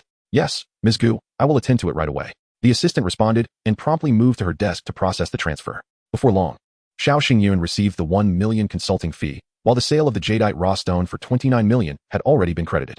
His bank account now boasted over 50 million in cash. With such wealth, he considered venturing southward for fortune. In Shanghai, one merely plays with scraps, while the truly exceptional materials are long gone, intercepted in the bustling southern markets. The previous day, the Qin Jewelry Auction House had showcased 500 items, of which only a handful had seen significant appreciation, the rest mere dross. Even among the 10 featured jadeite raw stones, only 2 had increased in value. Fortunately, Gu Qingqing's luck had prevailed, securing one. Otherwise, she would have suffered a substantial loss, jeopardizing her standing within the Gu family. The icy beauty, Gu Qingqing, unexpectedly escorted Xiao Xingyun to his vehicle. "Mr. Xiao, please remember Gu's jewelry for any exceptional materials in the future. Should there be other collaboration opportunities, do not hesitate to contact me. I am honored by your regard, Miss Gu. I shall prioritize collaboration should the opportunity arise," Xiao Xingyun replied before driving away. Gu Qingqing watched as his luxurious car receded into the distance, lost in contemplation. "Ms. Gu, Xiao Xingyun seems rather peculiar. I have never heard of anyone like him in the stone gambling community, and his attire does not resemble that of the wealthy. The newly acquired luxury car lacks even proper registration plates, suggesting it was purchased with the winnings from the other day. If he possesses genuine skill, why has he only now found success? Yet, if he lacks true ability, how does he consistently select prime jade? Based solely on the transaction amounts we handle," Gu Qingqing solemnly cautioned, "everyone has their own secrets. As business partners, it is best not to pry into one another's affairs. As long as collaborators can bring us profit, we must maintain a certain level of respect for them. Only when relations sour might we consider investigating the other party. Yes, CEO Gu, I was merely musing to myself. The female assistant timidly clarified. Don't even think about it. Just get back to work. Gu Qingsheng waved her off and immersed herself in her office tasks. Gu, what keeps you busy? I'm at the Chenghuang Temple, selling off leftover stock. The prices are so low that sales have skyrocketed. Unfortunately, several competitors nearby are berating me for undermining the value system, claiming I'll ruin the business of the entire antique street. Hey, with my fiery temper, I confronted them. If I want to sell at that price, who are they to object? If they disagree, they can buy all my stock. Xiao Xingyun frowned and advised. If the market price for a jade pendant is 5,000 yuan, and you sell it for 1,000 yuan, although you may be selling at cost, it indeed disrupts the pricing structure of the antique street. Avoid causing trouble, handle your stock gradually, and do not let prices collapse. I understand completely. While I may still harbor some resentment, I will heed your advice, for you are my elder brother. By the way, when shall we head south to gamble on stones? Fatty Luo rambled on, primarily aiming to lead into his final query. Xiao Xingyun thought to himself. Possessing the ability to see through stones to profit at the gambling site seemed quite reasonable. Chapter 26. The Jade and Gemstone Exhibition 2 days later. Xiao Xingyun and Fatty Luo boarded a flight to the vicinity of Sihui City in Guangdong Province, where a grand jade and gemstone exhibition was underway. Such exhibitions occur several times a year, organized by local jade associations, several jewelry firms in collaboration, and a few private gambling institutions. The scales vary, catering to both tourists and professional gamblers, contributing to the bustling vibrancy of Sihui City. Thus, local authorities are quite supportive of such events. Fatty Luo suddenly recalled his experience of drawing 3 worthless stones and was soon overwhelmed by fear. Indeed, he understood nothing, and Xiao Xingyun relied solely on luck. Should their gamble fail, they would swiftly find themselves destitute. Not only would they forfeit business class, but they might not even afford economy class tickets. This tactic proved effective, and Fatty Luo quickly fell silent. At that moment, a balding middle-aged man passing by on his way to the restroom spotted them and exclaimed in delight. You must be Mr. Xiao and Mr. Luo. I never expected to see you two here. We met a few days ago at the Qin jewelry store and exchanged a few words. May I ask who you are? Xiao Xingyun inquired uncertainly. The balding man, smiling broadly, replied, Zhu Chengjiu, just call me Jiuge. I own my own jewelry store and carving studio. I once bid for your piece of imperial green jade, but I couldn't compete with the Gu family. It's a small business. What can I do? It's brother Zhu. I've long admired you. Xiao Xingyun thought to himself that he wished to quietly amass wealth without mingling too much with those in the gambling stone circle, especially those who were aware of his past experiences. Thus, he casually responded, not Zhuge, but Jiuge, haha. Let's talk later. I can't hold it any longer. Zhu Chengjiu hurriedly rushed toward the restroom at the back of the plane. Once Zhu Chengjiu entered, Fatty Luo immediately leaned closer and whispered, Yungo. This person is overly friendly without reason. He is either dishonest or has ulterior motives. We must be cautious. I've heard that the gambling stone industry is rife with unscrupulous merchants who specialize in tricking newcomers with fake jade stones. Surely it can't be that exaggerated. Perhaps it's merely the instinct of a businessman. We're not well acquainted, so let's keep our distance and each conduct our own business. Xiao Xingyun set the tone, acknowledging that being cautious upon arriving in a new place was prudent. Before long, Zhu Chengjiu emerged from the restroom and switched seats, now sitting right next to Xiao Xingyun, separated only by an aisle. Are you two here for the Sihui Jade exhibition? This year's event is unlike any before, with a significant number of Burmese jade merchants participating, and the quality has greatly improved, earning it the title of the gambling stone industry's grand event. I own my own jewelry store and carving studio. Gambling stones are just a personal hobby for me. If I come across good materials at the right price, I will purchase them directly. If you can offer good materials, do consider me. I guarantee a fair price. I accept all kinds of stones, whether it's glutinous type or ice type. Zhu Chengjiu chattered incessantly, appearing quite sociable, seemingly unwilling to miss any opportunity for business collaboration. Xiao Xingyun took the chance to inquire about the nuances of the gambling stone industry in Sihui City. Zhu Chengjiu merely advised him to be wary of theft, not mentioning any scams, which raised a slight suspicion in Xiao Xingyun. Yet he still exchanged contact information, suggesting potential future collaboration, the timing of which would be dictated by Xiao Xingyun. Upon disembarking, Zhu Chengjiu offered to introduce Xiao Xingyun to accommodations, but Xiao Xingyun declined, citing that he had already booked a hotel and left with Fatty Luo. The two headed straight to the Sihui Exhibition Center and found a nearby 5-star hotel to stay in. Choosing a 5-star hotel was primarily for safety, with comfort being a secondary consideration. Once settled, Xiao Xingyun and Fatty Luo proceeded directly to the Jade and Gemstone Exhibition, which had already begun the previous day, and today marked its second day, bustling with activity. They were eager to make the most of their time. What a lively scene. Fatty Luo gawked at the throngs of people at the exhibition entrance, reminiscent of a bustling market during a sale, overflowing with crowds. A vast plaza stretched as far as the eye could see, filled with jade and gemstone stalls. While termed stalls, most raw stones were piled on the ground, akin to heaps of vegetables. Cheers of excitement erupted from the stone-breaking area as some struck it rich, while lamentations of regret followed those who faced losses. The myriad expressions of life were vividly displayed in this small stone-breaking zone. Where shall we begin, Yingo? Fatty Luo eagerly inquired. Let's start from the first row at the entrance. Observe, inquire, listen, but buy sparingly. If you find something suitable, you may purchase a bit. You can rely on your judgment and luck to select some. But regardless, make sure to keep at least 500,000 yuan as your capital, Xiao Xingyan clarified, emphasizing that he was merely guiding Fatty Luo in exploring the gambling stone market, not engaging in joint ventures, a crucial distinction. In this realm, partnerships were particularly fraught with risks. Whether gaining or losing, uneven distribution always loomed as a danger. Thus, Fatty Luo, being quite astute, only sought to accompany Xiao Xingyun to try his luck without suggesting any joint investment in the stones. His limited funds were of no interest to Xiao Xingyun. Moreover, he felt akin to Xiao Xingyun, both being newcomers, albeit with Xiao Xingyun enjoying a touch more fortune. He believed that by following someone lucky, he might share in the prosperity. All right, I will heed your advice, Yungo. Feel free to call if anything arises, Fatty Luo exclaimed, already rushing toward the first stall. Xiao Xingyun, in contrast, proceeded at a steady pace, trailing behind the crowd, listening to their conversations and bargaining with the jade and gemstone merchants. As a standard newcomer in the gambling stone domain, he had only perused a few books on the subject, which were of little practical use, containing merely information that industry veterans were willing to share. Believing in the written word would likely lead to a high rate of loss. This was one of their methods for handling the waste materials of jade stones. The pricing information Xiao Xingyun possessed stemmed from scrutinizing forum posts, which was not entirely accurate. In real exchanges, he often found his estimations falling short, with offers surpassing his own assessments. While listening to others discuss, Xiao Xingyun utilized his ability to see through the various stalls' jade stones. Surprisingly, the probability of a price increase was over 20, with chances of a flat rate around 30, and a drop in price at approximately 50.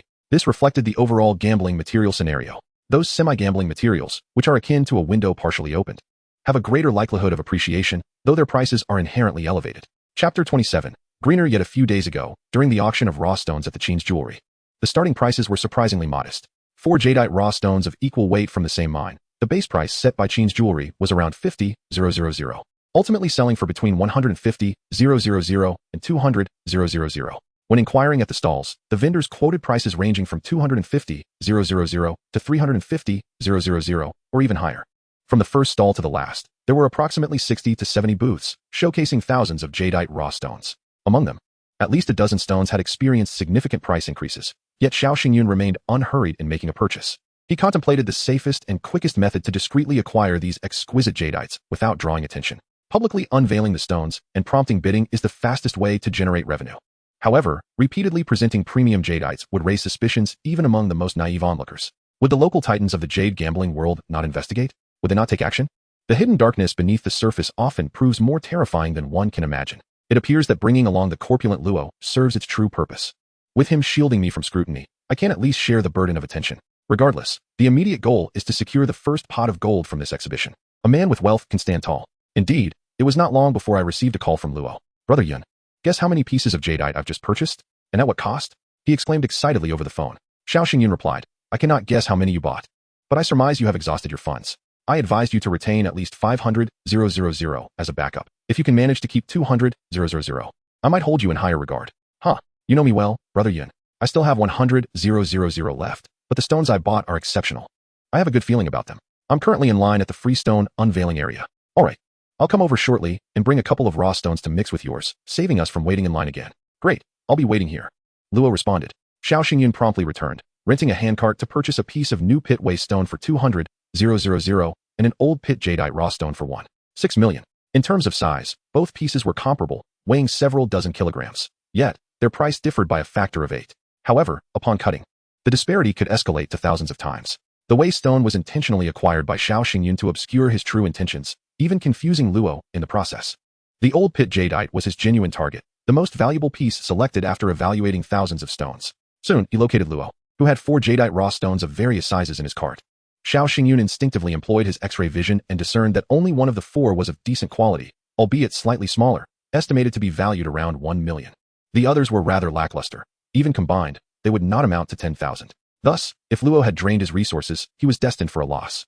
Having spent over 2 million, the stones could yield only about 1 million upon cutting. After 2 rounds of gambling, he would find himself destitute, unaware of his fate.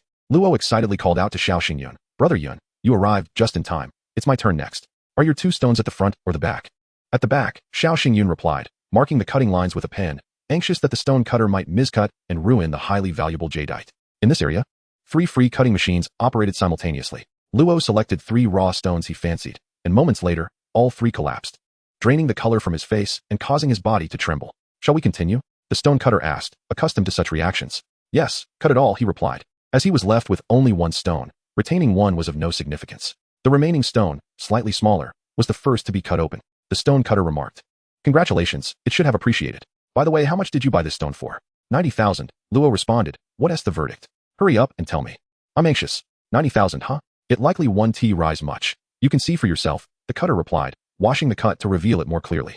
In every stone cutting area, jewelers and jade carvers lurked, hoping to bid on any promising finds.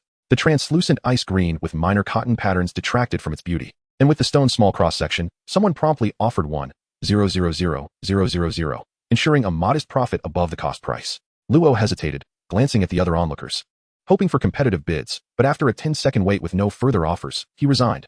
1 million it is. At least I've made 10,000. Those 3 pieces of waste could yield something. He suggested adding some cash to take them along. The jade carver acquiesced, collecting the waste and adding another 80,000, promptly transferring the funds to Luo after inspection. At that moment, Xiao Xingyun's waste stone was also unveiled, and indeed, it was subpar, being a type of oil green jade, insufficient even for labor costs in crafting bracelets. However, it did contain a few translucent sections, just enough for 2 decent bracelets and pendants. Collapsed yet again. This unfortunate fellow's luck seems rather dismal. In the blink of an eye, millions had vanished. How pitiful. Such is the nature of stone gambling. Fortunes can rise and fall with a single cut. I wouldn't be surprised if the last stone revealed imperial green. The cutting line on this raw stone seemed overly conservative. Why was it cut so close to the edge? Was that hefty fellow particularly fond of this piece? All the onlookers regarded Luo as the owner of this raw stone, aligning with Xiao Xingyun's strategy. A clever maneuver by Luo. With a rueful expression, Luo perked up a bit upon seeing the incoming funds. At that moment, he noticed that one of Xiao Xingyun's purchased raw stones had also collapsed, suddenly realizing how unreliable luck can be in stone gambling. Finally, as the thick edge was sliced away, a breathtaking, intoxicating imperial green illuminated the chaotic stone-cutting area, dazzling the eyes of all present. Chapter 28. Premium bidding. As Xiao Xingyun cut the jadeite, his class group chat was abuzz with excitement. During the last class reunion, Hu Guoqiang had lost face, feeling overshadowed by Xiao Xingyun, with no avenue to voice his grievances. Now, his small media company had secured a contract to report on the jadeite exhibition in Sihue City. He took the initiative to photograph numerous high-end jadeite products, flaunting them in the group chat. I tell you all, this imperial green jade pendant is worth millions, far more than some people's Benz. Yet you don't even own a Benz. How can you mock those who do? Aren't you ashamed? Retorted his classmate, Fu Buki, with his usual candor, feigning ignorance. Hu Guoqiang squeezed into an extremely lively stone-cutting area. Before he could assess the situation, he was met with fervent shouts from the onlookers. My goodness, imperial green. Genuine imperial green. I haven't seen such a large piece in 3 or 4 years. 100 million. Just this cut alone could make this raw stone worth 100 million. How insane. That fat guy is incredibly lucky. I confess, I am envious. At this exhibition, I had the opportunity to witness the dramatic transformation of a nearly bankrupt individual into a billionaire. Hu Guoqiang, as a member of the media, was instantly invigorated upon hearing this news, rushing to the forefront with his phone in hand, capturing every moment. Without a second thought, he sent out the photos, oblivious to whether he was sharing them in a class group or a work group. Nearby, someone shouted, I'll pay 80 million. Don't cut it yet. Just this slice has revealed the entire green surface. Another voice interjected, where can you find such a vast imperial green for 80 million? I, representing the Qin Jewelry House. Bid 100 million. Wait a moment, our young master will be here shortly. Hu Guoqiang became even more excited, feverishly photographing the jadeite raw stone that had already been sliced, capturing even the figure of the portly Luo, yet his focus remained solely on the raw stone, neglecting Luo entirely. Once he had taken enough photos, he finally had the chance to comment in the group. Do you see? This is what a true wealthy individual looks like. A single jadeite raw stone is worth $1 billion.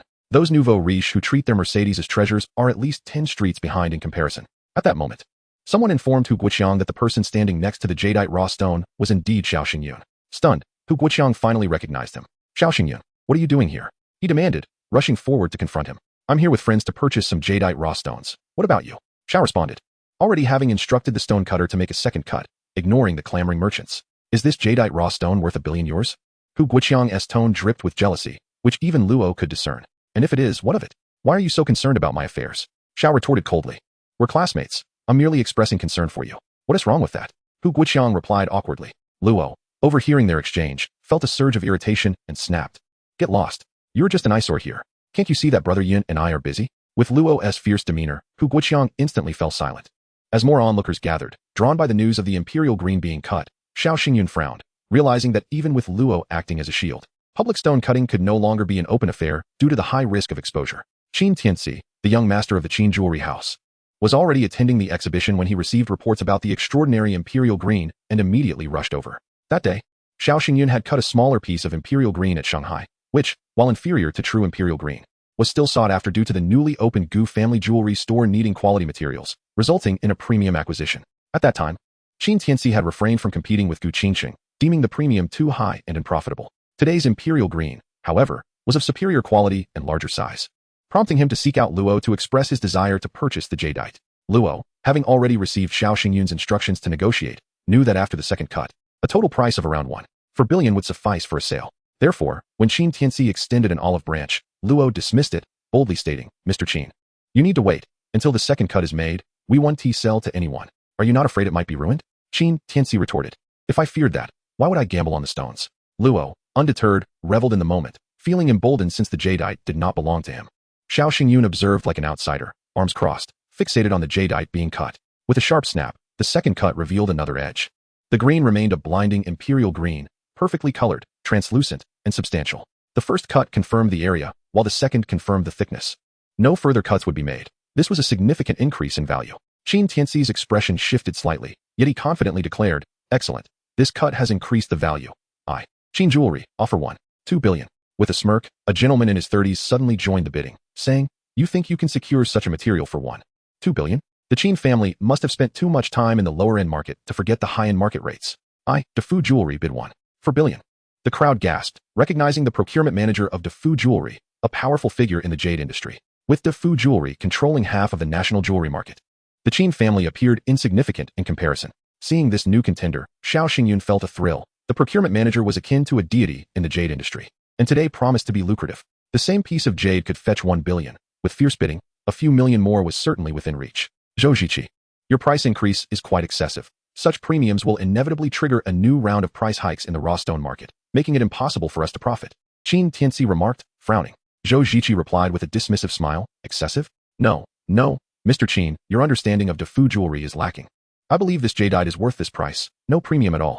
If you doubt me, I can transform it into a finished product for you to see its final price. Qin Tianxi, incensed, shot back. You're just arguing for the sake of it. I'm discussing raw stone prices, not finished product prices. Since you wish to bid, I shall match you. 1.5 billion. Chapter 29. You have money. You call the shots. Zhou Ziqi remained unfazed, calmly smiling. Well then, let us begin. 1.6 billion. You're ruthless. Qin Tianxi retorted before turning to leave. Once again, this trick of feigning interest only to retreat was employed. Xiao Xingyun stared, dumbfounded. Was this Qin young master truly so feeble? He couldn't even hold out for 3 seconds, collapsing in a moment. Zhou Ziqi, equally bemused, had geared up to dominate the bidding but was unexpectedly thwarted by a swift retreat. This is it. The Qin family truly dares not venture into the high-end market. If so, then Defu Jewelry will gladly take over. Sir, what do you think of this price? Zhou Ziqi inquired, glancing at Luo, who instinctively looked towards Xiao Xingyun. Not good enough. I bid 1.8 billion. Suddenly, another voice chimed in, raising the stakes by 2 million. It was a cool, aloof woman's voice, and the crowd turned to see his stunning beauty, flanked by assistants and bodyguards, confidently making her way through the throng to stand beside Zhou Ziqi. Xiao Xingyun recognized this woman, as did Luo and Zhou Ziqi. It was Gu Qingqing of Gu Jewelry. Xiao Xingyun was astonished. How was it that Gu Qingqing appeared everywhere? Had Gu Jewelry embarked on its venture into the jade industry, not missing any major exhibition nor any quality materials? To raise the bid by 2 million so casually suggested immense wealth. Originally, Xiao Xingyun estimated that this jadeite raw stone would sell for just over 1 billion after being cut, perhaps fetching 1.4 billion. Yet in a blink, it had soared to 1.8 billion, and judging by the intensity of the competition, it seemed there was still potential for escalation.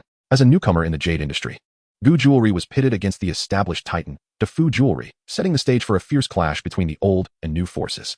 Zhou Ziqi, surprised by Gu Qingqing's appearance, felt no fear. Your store hasn't even opened yet, and you dare to compete for high-end materials with Defu Jewelry? Are you serious? Gu Qingqing maintained her aloof demeanor, stating, "What my store is called is inconsequential. It's all part of the Gu family's enterprises. I am simply here to bid on materials I desire, regardless of who I am competing against." Zhou Ziqi nodded and confidently declared, "Excellent. At Defu Jewelry, we relish such audacious newcomers in the industry. We shall secure this imperial green raw stone for 200 million. 2 billion. Gu Qingqing's eyes did not flutter as she instantaneously raised the bid. 3 billion. Zhou Ziqi, however, found it increasingly arduous, gritting his teeth as he added another 10 million. For this price had reached the utmost limit of his psychological threshold. Any higher would not yield profit. 4 billion. Gu Qingqing pursued relentlessly, her increments now reduced to 10 million, clearly indicating that this price far exceeded the market value. 2. 45 billion. Zhou Ziqi hesitated, beads of sweat forming on his forehead. 2. 6 billion. Gu Qingcheng continued her rapid ascent, suddenly increasing her bid increments. Madness. You foolhardy lunatic. Such an exorbitant price leaves no room for profit. Zhou Ziqi's temper flared as he chastised his opponent's ignorance of the market. Yet, he seemed to overlook that just moments prior, Qin Tianxi had made similar remarks about him, criticizing his inflated bidding. Profit is inconsequential. What matters is my affection for this material and my financial capacity, Gu Qingcheng asserted with unabashed confidence. Zhou Ziqi turned away, not uttering a single harsh word. As the general manager of the procurement department, he was not the chairman of Dafu Jewelry. Overpaying for a raw stone could lead to censure or even an investigation by the board, jeopardizing his position. It was not worth the risk for this imperial green jadeite raw stone. Zhou Ziqi was eliminated from the bidding, leaving other small to medium-sized jewelers too intimidated to step forward, as the premium was indeed quite steep. Mr. Xiao, how do you perceive this price? Gu Qingcheng bypassed the bumbling Mr. Luo and approached Xiao Xingyun directly. Xiao Xingyun awkwardly replied, "Ahaha, this is Mr. Luo's jadeite. You should negotiate with him. However, I believe this price is quite agreeable and can facilitate a transaction." Simultaneously, he winked at Gu Qingcheng, indicating a need for collaboration. "Indeed, this is my jadeite, Mr. Luo stammered, flustered before Gu Qingcheng. Ignoring his words, Gu Qingcheng continued speaking to Xiao Xingyun. "Is it still the industrial and commercial bank account ending in 1384? Very well. I shall arrange for the transfer." Xiao Xingyun was perplexed, wondering how she knew this was his raw stone, as everyone claimed it belonged to Mr. Luo. Mr. Luo shared his confusion, unable to comprehend why Gu Qingcheng doubted his ownership, not even deigning to glance his way. However, those observing stood at a distance, unable to overhear their conversation. Gu Qingcheng made a phone call to her company's finance department. Such a substantial transfer was no trivial matter, requiring significant authorization and multiple confirmations before proceeding. Indeed, after hanging up, she received a confirmation call, followed by her assistant receiving a similar call, after which they initiated the transfer to Xiao Xingyun's account. Once the funds were confirmed, Gu Qingcheng summoned an armored vehicle, with professional armed escorts loading the imperial green jadeite onto the transport. "Mr. Xiao, I will be present at this exhibition for the next few days. If you come across any good materials, please feel free to call me directly for private transactions. Engaging in the freestone appraisal area is far too ostentatious. It is not beneficial for either of us." You have the money. You call the shots," Xiao Xingyun conceded, completely lacking the ability to resist before such a genuine tycoon. Moreover, he agreed with Gu Qingcheng's assertion that conducting transactions in the freestone appraisal area was indeed too conspicuous and fraught with risks. Upon her departure, Xiao Xingyun and Mr. Luo followed suit, while the previously discarded stone still held a value of around 10,000, which they decided to gift to the stone appraisal master as a token of appreciation. Hu Guoqiang had been too intimidated to approach, given Mr. Luo's imposing physique of over 200 pounds. In the class group chat, some urged Hu Guoqiang to report the happenings of the day in detail. Others inquired about Xiao Xingyun's involvement at the jadeite exhibition in Sihui City, particularly regarding whether the recently cut imperial green jadeite was indeed his. Xiao Xingyun glanced through the previous messages, opting not to explain, and simply sent a red envelope of 10,000 in the group. Earned a little money with friends at the jadeite exhibition, upon seeing class leader Hu, whose mouth remains foul, nearly incurring a beating. "I send this red envelope in hopes that everyone advises him to brush his teeth regularly, lest he truly faces repercussions." Haha, class leader misjudged the target, just moments ago. He claimed that a Mercedes-Benz could not measure up to an imperial green jade pendant. And yet here stands someone who directly acquired an imperial green raw stone, certainly enough to craft 100 pendants. Laughter erupted as class leader was swiftly put in his place. "Hu Guoqiang, how does it feel to be on the receiving end? Damn, I snatched a 500 big bag, thanks to Boss Xiao. Such generosity." Classmates who seized Xiao Xingyun's substantial red envelope clearly leaned towards him, affirming the adage that wealth indeed holds sway. Furthermore, rumors circulated that Xiao Xingyun and his friends had participated in stone gambling, unveiling an imperial green jadeite valued at over 100 million, truly a bona fide tycoon. However, this remained mere hearsay, unverified, with the connection between the imperial green jadeite and Xiao Xingyun still uncertain. Someone should refrain from boasting. That imperial green jadeite belongs to the rotund boss nearby, and has no relation to that individual. What does it matter if they send a 10,000 red envelope? I only managed to grab 8. 2. No need for your gratitude. Hu Guoqiang remained oblivious to the situation, adamantly believing the imperial green jadeite was Mr. Luo's. In a typical dining area of a hotel, within a modest compartment, Mr. Luo lamented while sipping his drink. "Brother Yuan, I can only blame my excitement today.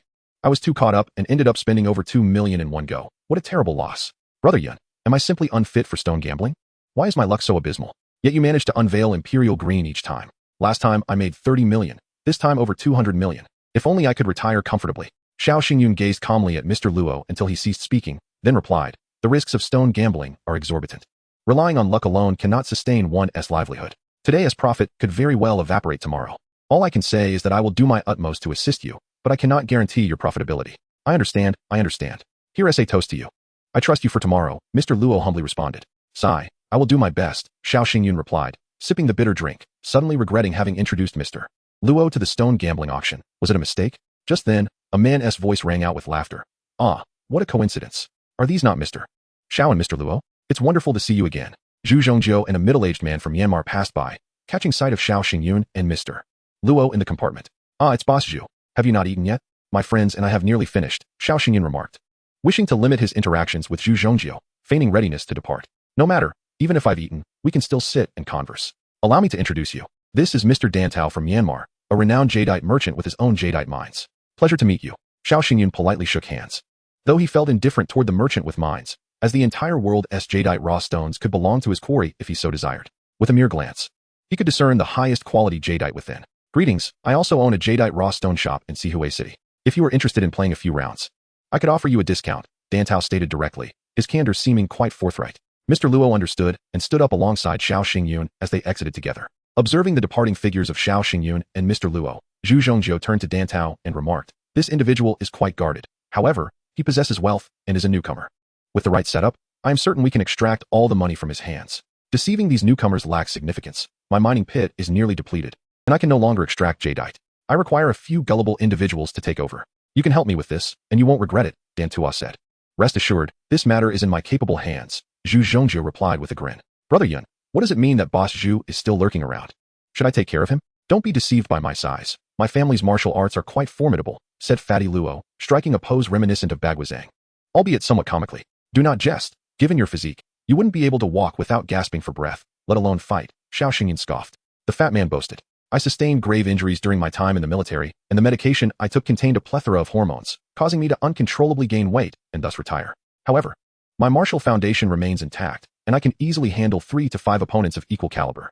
Fine, I acknowledge your prowess, but we are here to seek fortune, and fighting will not resolve our issues. Moreover, Boss Zhu has not yet made any hostile moves against us. All right, I will heed your advice, Brother Yin. Fatty Luo, dejected, sat down on the bed, clearly still reeling from his gambling losses. After consuming some alcohol, Fatty Luo quickly fell asleep. Xiao Xingyun, meanwhile, perused some literature on gambling stones before retiring for the night. Early the next morning, Fatty Luo eagerly urged Xiao Xingyun to attend the jadeite exhibition. Today marked the 3rd day of the exhibition, historically the most bustling day, as attendees had already examined and haggled over prices, ready to make purchases. Upon arriving at the exhibition, Xiao Xingyun found a growing number of customers, some even pushing carts filled with purchased jadeite stones to the free cutting area for immediate processing. Fearing that valuable pieces might be snatched away, he first assisted Fatty Luo in selecting a piece of glass-grade jadeite for 450,000, which was transparent and devoid of color, yet estimated to be worth around 8 million once cut. Subsequently, Xiao Xingyun, feigning modesty, bought several pieces of labeled waste material, exhausting Fatty Luo's funds. Wow, I didn't know you had been in combat, is that true? Xiao Xingyun expressed surprise. Absolutely, I was a special forces soldier, having participated in numerous small-scale battles and earning 2 second-class merits. My last injury nearly cost me my life. Stop boasting. I believe you, all right? What? You still don't believe me? Fatty Luo protested, feeling aggrieved. This banter alleviated Fatty Luo's tension. Xiao Xingyun also selected a few inexpensive jadeite stones for fun, intentionally picking waste materials, while choosing a medium-sized piece of old oil green jadeite that could potentially yield a full color, just enough to offset the losses from the other pieces. He sensed that someone was covertly following him, possibly due to the previous day's unveiling of a piece of imperial green jade that had attracted attention. Thus, he and Fatty Luo proceeded to the cutting area, queuing for their free processing. They marked the jadeite stones in their cart to avoid confusion. Regardless of how they were cut, it mattered little as none of the stones were of significant value. With the increase in customers today, the free cutting area had added machines, enabling simultaneous processing. It's ruined. Just a bean variety, lacking color, won't sell for much. Another one is ruined. It has cracks and a strong stone feeling. As the cutter announced the increasingly disheartening results, Fatty Luo sweated profusely. He began to contemplate his future endeavors. Xiao Xingyun chuckled, saying, all right, given our relationship, I'll hire you as my driver at a generous salary. You can easily support your Porsche 911 with it. Just as he spoke, a cutter suddenly exclaimed, it's a hit, a great find, a piece of glass-grade jade. I've struck it rich, Fatty Luo exclaimed, embracing Xiao Xingyun, then letting out a roar of triumph akin to a scholar who has just passed the imperial examination. Xiao Xingyun discreetly distanced himself from Fatty Luo, as his exuberant shout attracted the attention of nearby onlookers. Did this fat man strike it rich again? Yesterday he uncovered a piece of imperial green that sold for over 200 million. His luck is uncanny. This glass-grade jade, though colorless, is still worth several million. I recognize this fat man. He struck it rich yesterday as well. I must follow him and see what stones he picks. Fatty Luo had drawn everyone's attention, allowing Xiao Xingyun to fade into the background, unnoticed. This was precisely the outcome Xiao Xingyun desired. The small piece of glass-gray jade was quickly purchased, fetching 7 million due to the lack of color and minimal competition. After receiving a nod from Xiao Xingyun, Fatty Luo agreed to the sale. As more waste jade pieces were cut, the results continued to be disappointing. Near the end, Xiao Xingyun's old oil green jade was finally processed, selling for 1.3 million. The ruined jade pieces were offered as tips to the cutter. Amidst the envious gazes of the crowd, Fatty Luo departed with Xiao Xingyun, the latter appearing as merely a follower. I hope you can truly quit gambling. Xiao Xingyun conversed with him while wandering the market, ensuring they covered all areas. Indeed, there were numerous fine jade pieces available, yet many individuals were following him, or rather, following Fatty Luo. To quietly purchase jade stones, they needed to divert these onlookers. Fatty Luo soon realized they were being tailed and quickly understood Xiao Xingyun's intentions. He agreed and promptly turned to walk in the opposite direction, effectively drawing the followers away. As expected, the pursuers trailed after Fatty Luo, leaving Xiao Xingyun free to act without scrutiny. With no one watching, he pushed his cart and made a flurry of purchases, acquiring all the promising jade stones he had previously spotted. In total, he bought 12 stones of varying sizes, all of high quality, spending 3.9 million, averaging just over 300,000 per piece, a remarkable deal. He then proceeded to a logistics company at the exhibition entrance to arrange for packing and shipping, recording the entire process and purchasing substantial insurance. Should anything go missing or be swapped, the insurance would yield him a significant profit. However, the cost was not trivial. The shipping and insurance fees for these stones approached 100,000. Not long after completing this, he received a call from Fatty Luo. Brother Yan, how did it go? I've been toiling around with this bunch of fools and am utterly exhausted. Just as you predicted, whenever I want to buy something, they rush to snatch it away. If I linger on a piece for even a second, it's gone in an instant. Xiao Xingyun praised. Well done. After I uncover a small profit stone, I will treat you to a grand feast and a late-night snack as well. Won't be a problem. You're quite generous, Boss Xiao. I'll stick with you from now on. Fatty Luo chuckled before ending the call. After acquiring the finest materials, Xiao Xingyun felt remarkably at ease, unbothered by potential followers or those harboring ill intentions. Seizing the moment, he continued to buy and cut in relative secrecy. With the aim of earning several million in pocket money, he contemplated a trip to Tiannan province, where the jade market might be even more vibrant. The 12 stones he chose were merely the ones with the highest potential. They did not signify that other stones lacked promise. Either their prices were exorbitant, which made Xiao Xingyun wary of using too much capital, or the stones were too large to transport conveniently. Thus, Xiao Xingyun was resolute in his pursuit of profit, determined to buy and cut without excessive concern. Initially, a stone weighing over 500 pounds was selected, so substantial that it could not be moved by a small cart. It required the assistance of the shop owner, who operated a forklift to transport it to the complimentary stone testing site. This particular stone, purchased by Xiao Xingyun for over 8 million, was a piece from the renowned Old Pit of Muna, exhibiting commendable exterior characteristics, such as the typical white sand skin with black spots and a few sporadic green dots, though not continuous, marred by a central crack. Had it not been for this crack, the price would have been unattainable at over 8 million. However, with his perceptive eye, Xiao Xingyun discerned that the fissure was shallow. It barely reached the jade green flesh, where the crack vanished. This stone, though merely icy and glutinous in texture, displayed a white base with vibrant green. The green being exceptionally pure, adorned with an abundance of green specks that nearly enveloped the entire jade surface.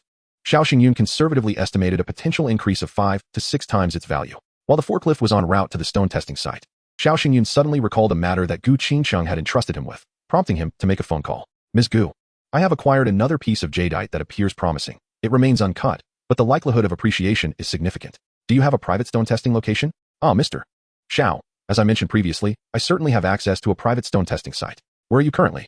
I will send someone to fetch you. By the way, how much does this jadeite weigh? Over 500 pounds, I believe. Very well, I have a jade carving studio adjacent to the exhibition hall. I will send a vehicle to collect you. Upon arrival at the complimentary stone testing site, Xiao Xingyun instructed his team to set the stone aside, opting not to request the free testing, but rather to await Gu Qingcheng's arrival. 5 minutes later, 2 robust men arrived in a pickup truck. After confirming identities via phone, they employed the truck's built-in hoisting equipment to load the jadeite onto the vehicle. Xiao Xingyun took a seat in the back of the pickup and under the driver's guidance. They soon arrived at Gu Qingcheng's jade carving studio. Upon his arrival, he found Gu Qingcheng and Master Luo examining materials, all sourced from the Gu family's own seasoned stone experts, also known as stone appraisers. Their acquisition success rates were notably high. Hearing Master Luo's remarks, Xiao Xingyun resolved that even if Gu Qingcheng offered a higher price next time, he would seek to sell his jade elsewhere. This scenario could no longer be attributed to mere luck, given the frequency of successful cuts. Laughing heartily, he replied to Master Luo, "You jest, Master Luo. I have only just begun to explore the world of jade, and I am still far from your esteemed level. As for the instances of misjudged stones, there are countless. Let us first examine Mr. Zhao's piece." Gu Qingcheng interjected directly. Master Luo, employing a bright flashlight and magnifying glass, scrutinized the jadeite, pointing out critical areas to Gu Qingcheng while imparting his knowledge on identifying jadeite. In summary, this stone possessed a high degree of gamble, while green was visible. The extent remained uncertain. It could be a single line or an expansive area. Coupled with the crack, the price was unlikely to be exorbitant. Mr. Xiao, how much did you purchase this stone for?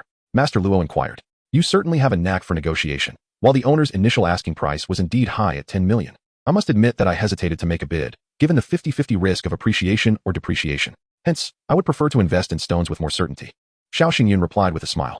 As is the nature of gambling stones, without cutting, no one can ascertain the outcome, yet based on the continuity of the green dots, the possibility of green is exceedingly high. Let us proceed to cut it. You are the owner of this stone. The decision rests with you, Gu Qingcheng commanded, and the stone cutter was summoned. Given the stone's size and the presence of a crack, it was customary to cut from the fisher's location. While awaiting the cut, Gu Qingcheng personally brewed tea, pouring a cup for Xiao Xingyun, to which he expressed his surprise and gratitude.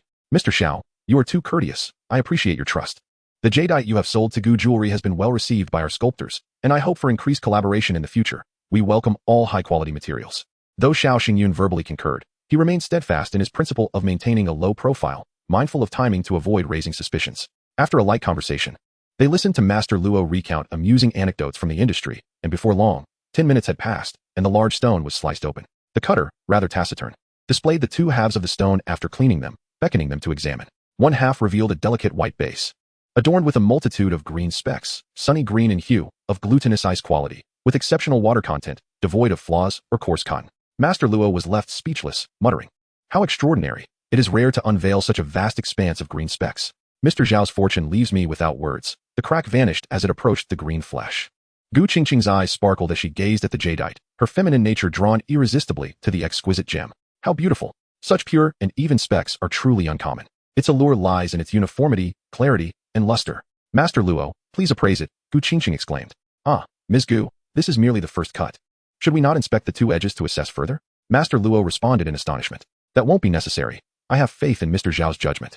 The materials he selects are typically thin-skinned with abundant flesh, consistent inside and out, Gu Qingcheng declared, her confidence bolstered by the sight of such stunning sunny green specks. Yet, Xiao Xingyun remained composed, resisting her subtle enticements. There is no rush. Let us make 2 more cuts. Each one should slice 2 centimeters into the edge. Very well. We will proceed as Mr. Xiao wishes, though we can still begin the appraisal, Gu Qingcheng affirmed. Master Luo chuckled. In that case, I shall provide my opinion based on market prices. If the overall quality is consistent, with flesh beneath the skin, considering weight, volume, color, and quality, this jadeite is estimated to be worth around 50 million.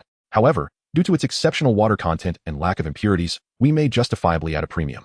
This valuation aligned with Xiao Xingyun's expectations, yet he added, most importantly, it is sufficiently large and evenly shaped, capable of yielding numerous bangles with minimal waste. At that moment, the other 2 small edges were also cut, yielding quality and color identical to the initial piece. Gu Qingcheng decisively stated, I will add an extra valuation, along with our friendship at Gu Jewelry, totaling 60 million. How do you find this, Mr. Xiao? Ms. Gu, your generosity leaves me with little room to negotiate. Let us proceed as you propose, Xiao Xingyun readily agreed, realizing that Gu Jewelry possessed substantial wealth and an urgent demand for quality materials, spending without a second thought. Gu Qingcheng was pleased with Xiao Xingyun's demeanor and promptly contacted her assistant to facilitate the transfer. Mr. Xiao, if you are available the day after tomorrow, would you accompany me to a large jadeite silent auction? At that time, you and Master Luo will serve as my stone consultants. For any winning bids, I will ensure that all cuts are completed within 3 days, sharing 10% of the appreciation with you and Master Luo. Xiao Xingyun's eyes brightened. What amount do you intend to allocate for the auction? How will the 10% be divided? By the stones chosen by each person, or evenly? The total amount is 1.5 billion. With such funds, why not participate in the jadeite public auction in Myanmar? The prices there are not lower than those of domestic resellers, are they? Xiao Xingyun expressed his confusion. Gu Jewelry is about to commence operations. We have already missed this year's public auction and will not be able to attend next year's. Thus, we must reluctantly participate in the domestic silent auction, which features jadeite sourced from several international trading companies, ensuring quality within the industry. Therefore, we are willing to take the risk. I will consider it, he replied.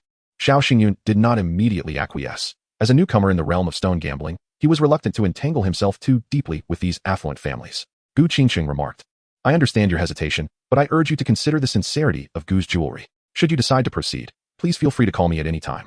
At that moment, a message arrived on Xiao Xingyun's phone, notifying him that 60 million had been transferred, bringing his bank balance to over 300 million, a sum that an ordinary person could scarcely hope to earn in a lifetime. Just then, Zhu Chongzhou arrived with Dan Tuo, immediately stating, President Gu, I have heard that Gu's jewelry is in urgent need of high-quality jadeite rough stones.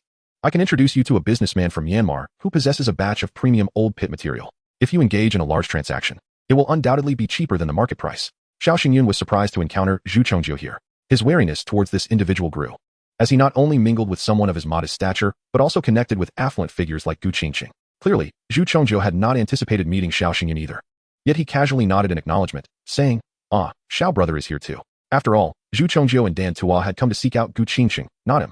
Gu Qingqing, recognizing Zhu Chongjiu, expressed interest in the high-quality jadeite rough stones Dan Tua held, saying, "Since he is a friend introduced by Mr. Zhu, let us discuss this in the tea room.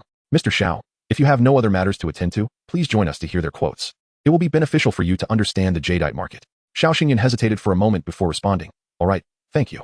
In the tea room, Xiao Xingyun accompanied Gu Qingqing, while Master Luo sat nearby. Opposite them were Zhu Chongjiu and Dan Tua, though they were there to drink tea. The atmosphere was undeniably one of business negotiation, with seating arrangements reflecting their respective stances. Since entering the stone gambling sphere, Gu Qingqing had become his most significant patron, and sitting with her brought mutual satisfaction. Gu Qingqing felt justified in her expenditure, while Xiao Xingyun found peace in the earnings he had made. At this juncture, Zhu Chongjiu, acting as a broker, began to introduce Dan Tuo's background. Mr. Dan Tua is a renowned jadeite merchant from Myanmar, possessing a substantial stock of top-quality jadeite rough from the Pakong pit, which is genuine old pit material of the highest quality. He is eager to sell due to issues at one of his jade mines, necessitating urgent funding for new equipment. His peers in Myanmar have driven the prices down excessively, prompting Mr. Dan to seek out well-capitalized jewelry merchants in Huaxia for comprehensive collaboration to address his financial gap. Upon hearing Zhu Chongjiu's explanation, Gu Qingqing exchanged a glance with Master Luo. Master Luo immediately inquired, "May I ask where Mr. Dan Tuo's mine is located?" "As far as I know, the Pakong pit has long been depleted." A hint of appropriate arrogance flickered across Dan Tuo's face as he calmly clarified, "I previously owned a mine at the Pakong pit, which is why I have a considerable inventory of Pakong jadeite rough. My current mine is situated at the Duomo pit, where the new material is inferior to the old pit material. However, if you prefer Duomo pit stones, I can provide them in abundance." Master Luo nodded slightly and whispered something to Gu Qingqing. It was only then that Gu Qingqing asked, "Do you have samples? I would like to see the samples and their pricing." "Yes, I have samples. I will have them brought in from the car outside," Dan Tuo replied as he made a phone call. Before long, two young men, characteristic of Myanmar, entered the tea room, each carrying a metallic suitcase. At Dan Tuo's gesture, they opened the suitcases, revealing jadeite rough stones of varying sizes. Master Luo promptly produced a magnifying glass and examined a rough stone weighing around 4 to 5 kilograms with great care. Gu Qingqing turned to Xiao Xingyun, saying, "Mr. Xiao, please assist me in assessing the quality of this batch of Pakong old pit material. I shall merely observe, with an expert like Master Luo present. I am here to learn, not to judge," Xiao Xingyun humbly replied, though his hands did not remain idle, as he casually picked up a smaller stone weighing around 3 to 4 kilograms for a closer inspection. Since he had begun setting up stalls at the Chengwang Temple in Shanghai, Xiao Xingyun had perused many books on identifying jadeite materials. Initially, it had been mere curiosity, with no expectation of truly participating in stone gambling. Given his past monthly earnings of merely 20 to 30,000, gambling on stones had seemed a distant dream. Now, before him lay a plethora of jadeite rough stones to study and contemplate, an opportunity he had never dared to imagine. He refrained from employing his X-ray vision immediately, as his eyes were already fatigued from its recent use. Instead, he relied on his accumulated knowledge to assess the quality of the stones based solely on their external appearance. The Pakong pit is a historically significant site, one of the top 10 jadeite pits, known for its early exploitation. The rough stones typically exhibit thin skins characterized by gray-white and yellow-white hues, with fine crystallization, excellent quality, high transparency, and substantial sizes ranging from several kilograms to hundreds of kilograms. The resultant quality varies greatly, from the lowest grade of bean type to the highest grade of ice type and glass type, thus rendering it a gamble of considerable risk. With good fortune, one might cut a piece of imperial green and potentially earn billions, while misfortune could yield a low-grade stone, resulting in total loss.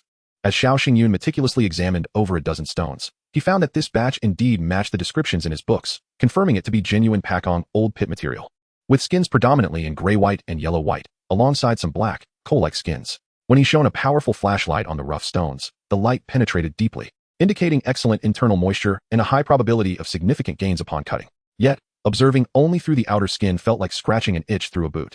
In a moment of impatience, he resorted to his X-ray vision. This one is a bean type, that one is a glutinous type, but the color is quite green, promising a significant rise upon cutting. This piece is ice type, yet it contains too many impurities and cracks, rendering it unremarkable. The remaining pieces are all inferior. As he continued to scrutinize, Xiao Xingyun felt a pronounced discomfort in his eyes, tears nearly spilling over. He realized he had overexerted his X-ray vision and could no longer continue. Gu Qingqing inquired, "Mr. Xiao? Master Luo believes this batch of Pakong old pit stones is rather good. What is your opinion? Xiao Xingyun was taken aback. Among the 20 or so rough stones, only 3 promised significant gains. Was that truly satisfactory? If they purchased at a low price and resold to others, it might be worthwhile. Yet, if Gu's jewelry were to cut the stones themselves, even if they did not suffer a loss, the profits would be meager. What then was the purpose of acquiring this batch? Moreover, these were merely samples. If the samples were of such subpar quality, how inferior would the bulk supply be? I cannot discern much. Since Master Luo deems it acceptable, it must be of decent quality, right? Regardless, persuading me to buy would be unwise. I can't shake the feeling that something is amiss. Xiao Xingyun could only advise in this manner. He sought to spare Master Luo's pride, while subtly alerting Gu Qingcheng to potential issues. If she failed to perceive the underlying concerns or chose not to heed his warning, it would no longer be his concern. A flicker of doubt crossed Gu Qingcheng's eyes as she suppressed her urge to purchase. Turning to Dan Tuo and Zhu Chongjiu, she stated, "Allow me some time to reflect. After all, this is not a trifling sum, and I must consider it carefully. Of course, here is my business card. Should you decide to cooperate, please give me a call," Dan Tuo replied, handing her a card before politely taking his leave, without any unnecessary entanglements or persuasion. Once Dan Tuo and Zhu Chongjiu departed, Master Luo eagerly asked, "Xiao, do you believe there are issues with this batch of stones?" Xiao Xingyun explained, "The stones themselves are fine. They are indeed Pakong old pit material. However, I simply do not feel confident about them. They lack the spark that excites me. As you know, my approach to stone gambling relies heavily on intuition, and if that feels off, I cannot proceed with the purchase. What do we know? How can anyone comprehend your method of stone gambling?" Gu Qingcheng and Master Luo exchanged glances, recognizing that relying solely on intuition seemed dubious. "I will make a call to have someone investigate Dan Tuo's background in Myanmar. As for Zhu Chongjiu, his brief tenure in Shanghai running a jewelry store raises concerns. He too needs to be thoroughly investigated," Gu Qingcheng resolved. At the same time, the black business vehicle carrying Dan Tuo and Zhu Zhongji was cruising along the street. A flicker of anger crossed Dan Tuo's face. What does that Xiao Xingyun mean? He actually looks down on our batch of samples? These are the finest selections we painstakingly curated. If he dismisses these, then surely he must consider all other materials as mere refuse. Zhu Zhongji chuckled ominously. As long as we can lure him to our warehouse, I will devise a way to extract every penny from him, and then have someone warn him not to speak carelessly again. Chapter 34. The underground gambling stone arena to obstruct one's livelihood is akin to murdering one's parents. A few simple reminders from Xiao Xingyun to Gu Qingcheng were enough to incite murderous intent in Dan Tuo and Zhu Zhongji. Xiao Xingyun remains blissfully unaware of the perilous nature of this industry. Any involvement with gambling can drive many to madness, extinguishing their humanity. Upon returning to the hotel room, he discovered Luo de Peo, battered and bruised, sitting on the bed applying ointment. Luo de Peo lamented, "Don't even mention it. You had me divert those stalkers while I searched for raw stones, and whatever I showed interest in, they rushed to snatch. I know nothing of gambling stones." And as expected, the stones they bid on nearly all collapsed. They altered their strategy, attempting to entice me, trapping me in a corner devoid of surveillance, hoping to broker a collaboration. How could I dare to collaborate with them? I refused, and thus received a beating. Xiao Xingyun furrowed his brow, despite Luo de Peo's nonchalant tone. The ordeal must have been far from simple. Had it not been for the throngs in the jade market during the day, who knows what dangers might have ensued. Ever since acquiring his X-ray vision ability, Xiao Xingyun believed he was sufficiently low-key, cautious, and prudent. Yet, having recently emerged in the jade market, he had already attracted the attention of ill-intentioned individuals. If he were to raise the stakes with a few more raw stones, he might find himself in dire straits. However, today, Luo de Peo had inadvertently shielded Xiao Xingyun. Had he not drawn attention, it would surely have been Xiao Xingyun who bore the brunt of the attack. Thankfully, this incident occurred in Sihui City. Had they ventured to the border of Ruili, the dangers would have been magnified.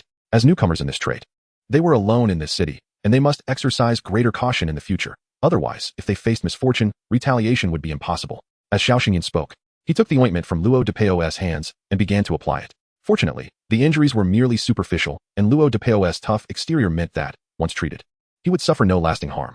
However, Xiao Xingyun noticed several old gunshot scars on his chest. Could it be that he had indeed seen combat? It is well known that even in peacetime, border areas often experience minor conflicts. I shall remain low-key from now on. No more arrogance, Luo de Peo muttered incessantly.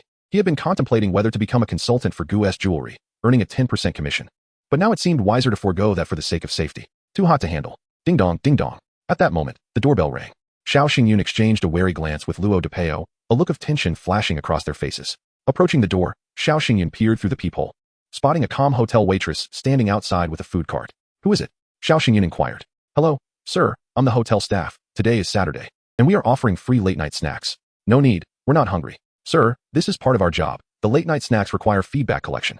Please don't make it difficult for us. Could you kindly open the door?" Xiao Xingyun hesitated. His innate kindness prevented him from making anyone uncomfortable. Thus, he forcibly activated his X-ray vision to inspect the area outside the door and the 2 to 3 meters beside the waitress. confirming no one else was present before he felt reassured. Having overexerted his X-ray vision today, his eyes ached, and he was drenched in sweat, feeling quite weak. His stomach grumbled, the energy expenditure too great for regular sustenance to compensate. Rather than food, Xiao Xingyun longed to absorb the mystical energy from ancient jade. Yet, if he could indulge in even a few delectable bites, it would alleviate his physical fatigue. Consequently, Xiao Xingyun opened the door. The waitress pushed the cart, wedging it in the doorway, and as she lifted the food cover, 6 or 7 tattooed strongmen burst in from the escape route S corner, storming into Xiao Xingyun's room. Xiao Xingyun and Luo de Peo were momentarily stunned. They had always been respectable vendors and had never encountered such a formidable display. Luo de Peo's supposed background as a soldier might well have been a boast. The waitress was clearly an imposter. She swiftly retreated with the cart, evidently having completed her mission. Who are you? What do you want? Xiao Xingyun bellowed, while discreetly signaling to Luo de Peo to call the police. One of the burly men brandished a dagger and lunged for Luo de Peo's phone, threatening fiercely. Behave yourselves. Our boss wishes to meet you. Simply to enlist your help in gambling stones. As long as you don't act foolishly, your lives will be spared. Who is your boss? Xiao Xingyun demanded. You'll find out when we arrive. Asking now is futile, so don't waste your breath, another man said, drawing a dagger as well. Xiao Xingyun swiftly scanned the surroundings for an escape route. What if we refuse to go? Haha, then we'll knock you out and take you in a sack. This is a high-end hotel. Our boss wouldn't dare enter to capture anyone if he weren't well connected. Be sensible. We don't want to resort to killing. Xiao Xingyun fell silent. While he possessed X-ray vision, it did not bestow him with formidable combat prowess. He might be able to use his ocular illusion ability to flee when they were distracted, but with Luo de Peo injured, escape was unlikely. He glanced back at Luo de Peo, who shrank his neck, looking helpless, seemingly wanting to explain. I used to be quite the fighter, but now my body is spent. Gentlemen, let us discuss this amicably. We are willing to cooperate. Luo de Peo hobbled forward, donning his clothes and gallantly placing himself in front of Xiao Xingyun. Seeing Luo de Peo's actions, Xiao Xingyun had no further protest. If escape was not possible, then he would face the boss behind this operation and attempt to hypnotize him with his mental prowess. In no time, both of their phones were snatched away, rendering them unable to call for help. With a dagger pressed against his back, Xiao Xingyun ceased any attempts at resistance and complied as they were escorted to the hotel's underground garage and loaded into a business vehicle. Once inside the vehicle, Xiao Xingyun and Luo de Peo were blindfolded. This is for your own good. Don't look at what you shouldn't, just cooperate, and it will be better for everyone. Xiao Xingyun and Luo de Peo remained silent. Little did they know that Xiao Xingyun possessed X-ray vision whenever the vehicle turned. He would utilize it to observe their path through the black cloth. Xiao Xingyun had anticipated being taken to a remote wilderness. Instead, they were brought to a wholesale market for finished jade near the Jade Market. The vehicle entered the underground parking lot, and the group led Xiao Xingyun to a secluded elevator entrance, which bore no markings. Upon entering the elevator, he noticed that the indicator pointed not upward, but downward, level B2. Exiting the elevator, he expected to find a grim interrogation room, but was met with a surprisingly lively atmosphere, punctuated by intermittent cheers of excitement. Haha, I hit the jackpot. Number 7 raw stone skyrocketed, and I made 3 times my investment. Damn it. How foolish of me to bet on number 1 and lose over 100,000. One more round, and I refuse to lose again. Yet, the bosses betting on the opening round face dire losses as well. They wager millions. While our mere tens of thousands are insignificant in comparison. Through the black cloth, Xiao Xingyun could see the expansive underground chamber, bustling with at least hundreds of people.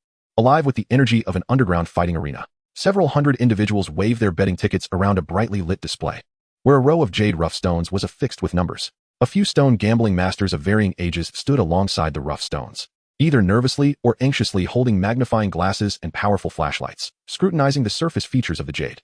A coolly dressed female host excitedly narrated the current situation while urging the guests around to place their bets. The imposing figures escorting Xiao Xingyun and Luo Pengzi into the venue attracted no attention. They led them directly into an office deep within the corridor, where a man in a wheelchair, approximately in his 50s or 60s, sat before a multitude of monitors, leisurely savoring his tea. The screens displayed the gambling scene and the surrounding bettors' activities. Boss, I have brought the individuals you requested, reported the man in black. The elderly man in the wheelchair chuckled. Oh, so these are the ones who have cut several substantial jade rough stones at the Jade exhibition recently? Truly remarkable for their youth. In the gambling circle, they call me Master Ma Si. You may address me as such as well. By the way, out of courtesy, please introduce yourselves. Xiao Xingyun, though apprehensive, complied, saying, Greetings. Master Ma Si. I am Xiao Xingyun, visiting from Shanghai. Greetings, Master Si. I am Luo Dezhao, also known as Luo Pengzi. Luo Pengzi replied earnestly. Due to his ability to see through objects, Xiao Xingyun's fear diminished significantly. Master Ma Si smiled. Your names are not of utmost importance. What truly matters is your skill in gambling with stones. If one of you helps me win 3 rounds, I shall allow you to leave safely. Should you lose even once, I will break one of your legs. Xiao Xingyun stared blankly at Master Ma Si, contemplating that this man likely ended up in a wheelchair due to losses in gambling. Luo Pengzi, alarmed, exclaimed, Master Ma Si. We do not know how to gamble with stones. We merely made some lucky purchases recently. Huh, perhaps you only made minor gains. But your companion has undoubtedly made considerable profits. I initially intended to capture only Xiao Xingyun. You are merely an accessory, but since you are together, it cannot be helped. Master Ma Si admitted candidly. Luo Pengzi was taken aback, realizing he had become an unintended casualty. Recognizing that their opponent had already done their research, Xiao Xingyun saw no need for further concealment. Indeed, Luo Pengzi lacks knowledge about gambling with stones. While I have relied on a stroke of luck to make a few gains, but those were merely small profits. The gods cannot discern Jade. You may inquire about my wins, but I have lost far more often. Luck is a form of strength as well. I do not care how you achieved your victories. I have laid out the rules. Lose once, and a leg will be broken. Win 6 times, and I will arrange for your safe departure. Xiao Xingyun silently cursed, thinking this was rather unreasonable. That old cripple better not fall into my hands, otherwise I will make him pay. Perhaps I could draw closer and use my eye's ability to hypnotize him into submission, and then we would see who breaks whose legs. Chapter 35. The first round thus. The matter was settled, and no one cared whether Xiao Xingyun agreed or not. The only request he could make was to eat well before the gambling began. In a small room, someone prepared a bowl of instant noodles for him along with 2 hot dogs. Meanwhile, Luo Pengzi sat in a corner, incessantly muttering about the need to keep a low profile and promising to amend his ways. No one attended to him in that room, yet he dared not remove the black cloth covering his eyes. Upon finishing his meal, Xiao Xingyun found that the food was insufficient for his current appetite. But he no longer felt the faintness that had nearly overtaken him earlier. As he ate, he contemplated how to escape and the likelihood of survival. He had not anticipated the risks associated with gambling stones. In his naivety, he believed that acquiring his vision's ability would transform the jade market into his personal cash machine, allowing him to gamble whenever funds were needed. He envisioned using the profits to purchase ancient jade, absorbing their energy to enhance his vision's abilities. Now, however, he understood the cruelty of the gambling world. Survival was paramount before contemplating the future. This small room surely had surveillance. Shortly after he finished eating, a tattooed man entered. 10 minutes later, Xiao Xingyun was led to the gambling stage, while Luo Pengzi waited anxiously, knowing that losing even once would result in a broken leg. Both Xiao Xingyun and Luo Pengzi fell silent. As the man departed, Luo Pengzi, with a quivering voice, implored, "Brother, please, you must win. I am not a god. How could I guarantee victory? Then what shall we do? If I can survive, I will buy you a fine wheelchair." Xiao Xingyun was escorted out, and, upon reaching the edge of the gambling arena, the black cloth covering his eyes was removed. On the stage were 10 jade rough stones, and with Xiao Xingyun, there were 5 gambling masters. A number 1 placard was affixed to him, both in front and behind. The scantily clad female host addressed the audience. All gambling masters have taken the stage, and the betting window will close in 3 minutes. For those who have yet to place their bets, please do so promptly. From the audience, someone exclaimed, "Wow, the number 1 gambling master is so young. Can he do it? I think I'll choose an older master for the sake of experience. I'll bet on number 5. Number 1 looks too unreliable. Probably hasn't he even been weaned yet, haha." Unbeknownst to them, Dan Tua and Zhu Chongjiu were also in the audience, attending merely to find easy prey in various underground gambling venues. What is Xiao Xingyun doing here? What connection does he have with Master Ma Si? Dan Tua inquired suspiciously. At that moment, the 5 gambling masters on stage were free to examine the 10 jade rough stones before them. These rough stones were of similar size, each weighing around 6 to 7 kilograms. There were black skins, white-yellow hues, speckled mossy skins, and misty patterned skins, with materials from both new and old sites. The 10 jade rough stones could be scrutinized at will. The first one to select a stone would secure their choice, preventing others from selecting it. Thus, speed was crucial for determining victory. Due to the exhaustion from overusing his eye ability, Xiao Xingyun approached cautiously, suddenly activating his ability for 2 seconds to ascertain the general type and value of the stones. After examining the 10 jade rough stones, he felt utterly drained. He realized that relying on time or food to restore his eye's ability was not reliable. The quickest method would be to absorb energy from ancient jade. Among the 10 rough stones, all were inferior except for one, a valuable piece of icy jade with a white base and green hue, valued at approximately 5 million in the market. After making his determination, Xiao Xingyun immediately embraced the stone, signaling to indicate his choice. Just as the 3 minutes were about to expire, and the host was about to announce the closure of betting and prompt the gambling masters to finalize their selections, Xiao Xingyun had already raised his hand to indicate he had made his choice. The other gambling masters grew anxious. "Hey, comrade, what about the rules? We haven't even finished assessing our options. How can you have made your choice already? Do we not deserve any respect as seasoned gamblers?" Younger one. "A quick selection does not equate to a wise choice. If you rush and lose, do not come crying to us," warned the elderly number 5 gambling master, who was over 60. Xiao Xingyun, sensing an opportunity, deliberately revealed, "What crying? I was brought here by Master Ma Si. Losing means I will have a leg broken." The elderly number 5 was momentarily taken aback, exclaiming, "Breaking legs? Surely it cannot be that extreme, not in this day and age. At most, there would be no bonuses or dividends." Although the underground gambling scene was illegal, it was not considered criminal and operated within a gray area locally. Breaking someone's legs would constitute a criminal offense. Xiao Xingyun's heart surged with joy. Could it be that he and the rotund man were not in such peril?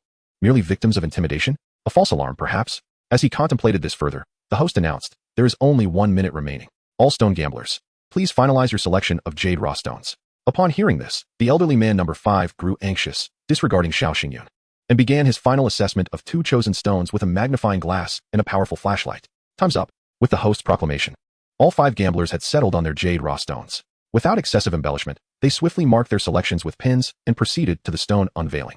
Given the small size of these raw stones, and employing a brute force cutting method, the reveal was completed in mere minutes. Observing the results, the audience erupted in discontent without the need for a referee's appraisal. After all, the patrons in the underground gambling arena were seasoned veterans of the jade market, adept at discerning water quality and pricing with a mere glance. Is this a joke? Number 1 actually unveiled a piece of ice jade with a white base and green. "What luck!" exclaimed one spectator. "Haha, I bet on him with 3 times the odds. That handsome lad is invincible. Too bad I wagered only 100,000. Had I known he was this formidable, I would have placed 1,000,000. Another lamented, "I originally chose number 1, but after some fool said young people are unreliable, I switched to number 5. 20,000 down the drain." Amidst the chaos of curses, the referee declared that the number 1 gambler had triumphed. Only the first place was acknowledged, leaving the other 4 without ranks. The odds below were not fixed, but those above represented a wager among the 5 proprietors. At that moment, in the monitoring room, Master Ma displayed a hint of astonishment. What began as a casual foray to gauge the skills of emerging gamblers had unexpectedly led to a genuine victory. Was it mere fortune or true skill? Boss. In the second round, boss who demands the provision of raw stones. She is in her monitoring room cursing and claiming we cheated. Yes, boss. The man exited the room. During the break, Xiao Xingyun found himself confined in a solitary chamber, cut off from the outside world. He mulled over the words of the elderly man number 5. Was Master Ma's threat merely a facade? Would he truly resort to violence or break limbs? Xiao Xingyun was uncertain of the truth in those words. However, should he continue to win round after round, he might find himself unable to leave this city. Thus, he resolved to lose the next round to test Master Ma's reaction. Apologies, my rotund companion.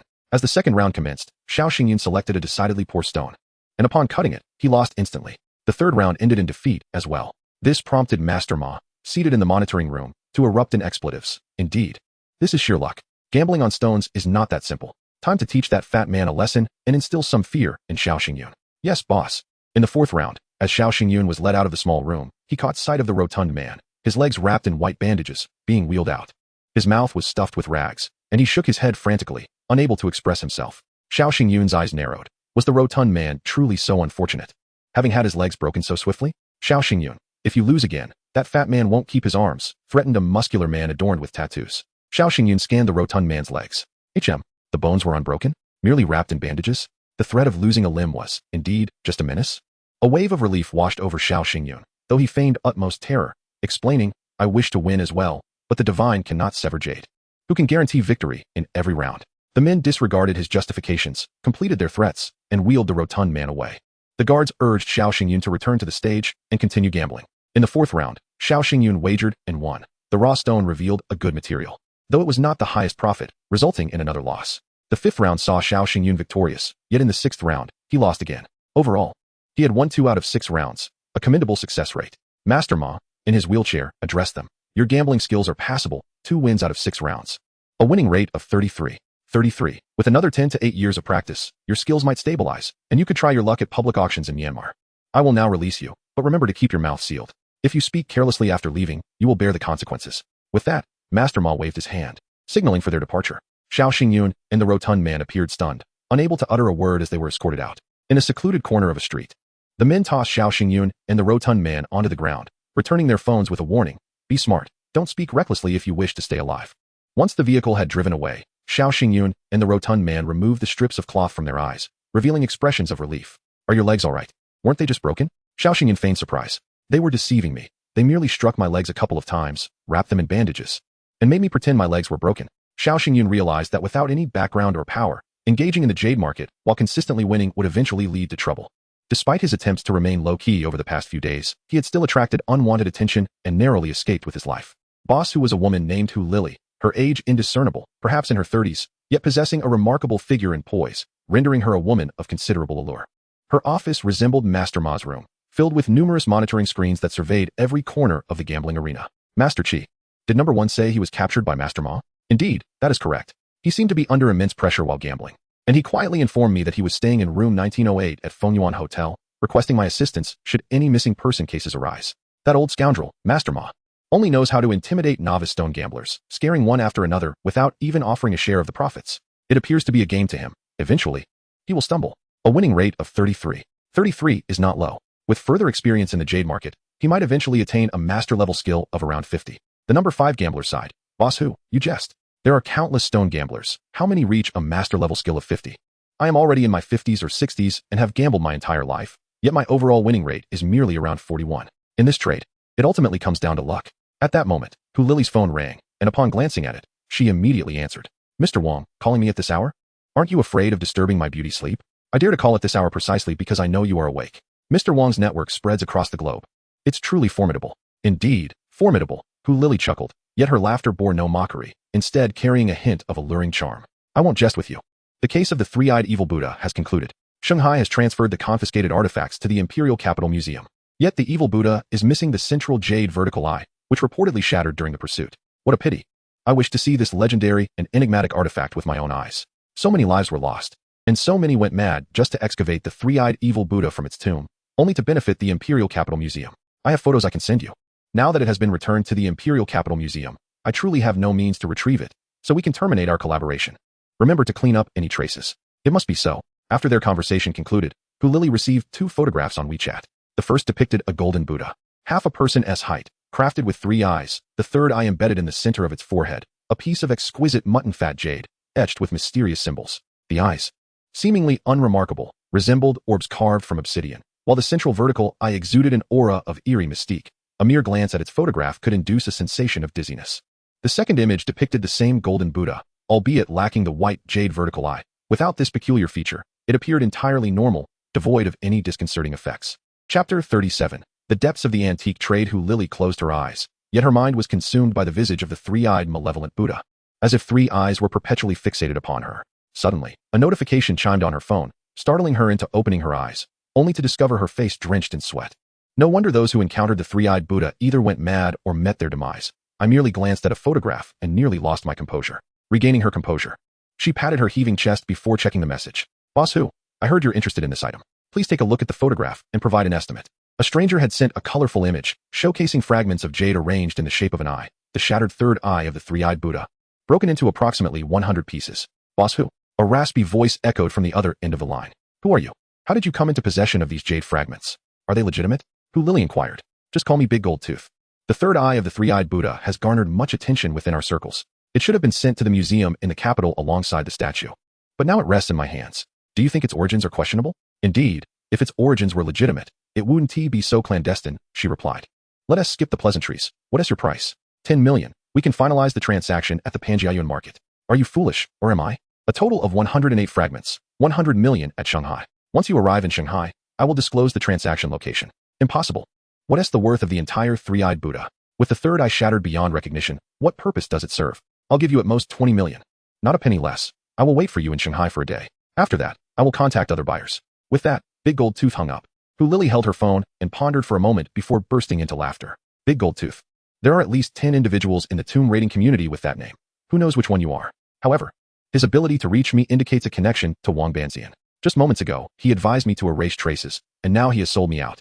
With this thought, Hu Lily retrieved her phone, made several calls, and arranged for a plane ticket to Shanghai, departing that very night. Knock, knock, knock. Someone was at the door. Hu Lily's assistant opened it to find a tattooed, burly man standing there, politely inquiring, "Our boss wants to know if you're still gambling." "Why isn't he boss who placed any bets?" From within, Hu Lily's voice called out, "I'm done gambling. It's lost its appeal. Tell Ma Laosi that in the future, we should only engage professional gambling experts instead of haphazardly employing free laborers. It's a recipe for disaster." "Understood. I will convey your message," the man replied before departing. Once everything was packed, Hu Lily's phone rang. "I apologize, boss, due to time constraints. I couldn't secure seats in first or business class. I only managed to book economy." "Well, I can make do," she replied before hastily departing for the airport. Simultaneously, Xiao Xingyun and the portly Luo were also hurriedly heading to the airport, faced with unknown dangers. A typical response for an ordinary person is to flee to safety and reassess the situation thereafter. Xiao Xingyun, before acquiring his extraordinary ability, was no different. He was an ordinary man, having risen from a mountain village in Sichuan to attend a modest university in Shanghai. He became disillusioned with his salary post-graduation and sought avenues to sell jade, resorting to street vending as he could not afford a storefront. By chance, he acquired the ability of X-ray vision, yet he remained low-key, cautiously amassing wealth without drawing undue attention. After accumulating some funds, his most extravagant purchase was a dream car, a lavish Mercedes. He refrained from boasting to his family about his newfound fortune, bestowing only a modest sum upon his parents. While gambling on jade stones, he employed numerous ruses, purchasing 10 stones, but only profiting from 2 or 3. Despite this discretion, he attracted unwanted attention and narrowly escaped with his life. As he rushed to the airport, Xiao Xingyun furrowed his brow, pondering what was amiss in the world. Why is it so difficult for honest individuals to earn a modest living? Who have I offended? Gambling on stones does not harm anyone. Winning enriches oneself, while losing results in personal ruin, without implicating others. Having been reduced to such a state, he was still abducted by Master Ma, who forced him to gamble, threatening dire consequences for losses. I will remember you, Master Ma of Shihui City, he vowed silently as he boarded the plane, relieved to finally be safe. Due to the rushed booking, Xiao Xingyun and Luo found themselves seated in economy class, their earlier hopes of flying in first class dashed. As they settled into their seats, 2 women approached, one in her 30s, tall and alluring, with porcelain skin exuding a captivating charm, and the other, a robust figure, resembling a bodyguard, her dark skin accentuating her muscular build. Upon reaching her seat, Hu Lili spotted Xiao Xingyun in the rear and paused momentarily, surprised to encounter the stone gambling expert from the underground circuit. Her impression of him was vivid. She had learned from her hired stone gambling expert that this handsome young man appeared oblivious to the underground rules and was likely coerced into this life, constantly fearing for his safety. The individual beside Xiao Xingyun was presumably his companion, and judging by the bruises adorning his face, it was evident he had been threatened. Instantly, she pieced together the unfolding narrative.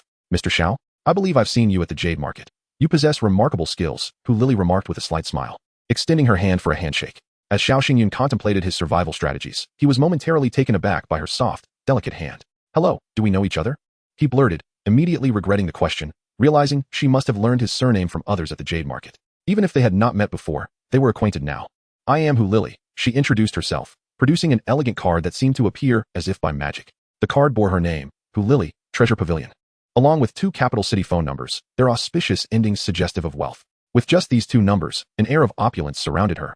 Oh no, perhaps it radiated the aura of a wealthy woman. You have a presence in Shanghai. I own a branch at Chenghuang Temple. We may have opportunities for collaboration in the future. As she settled into her seat, the flight attendant reminded passengers to fasten their seatbelts as takeoff approached.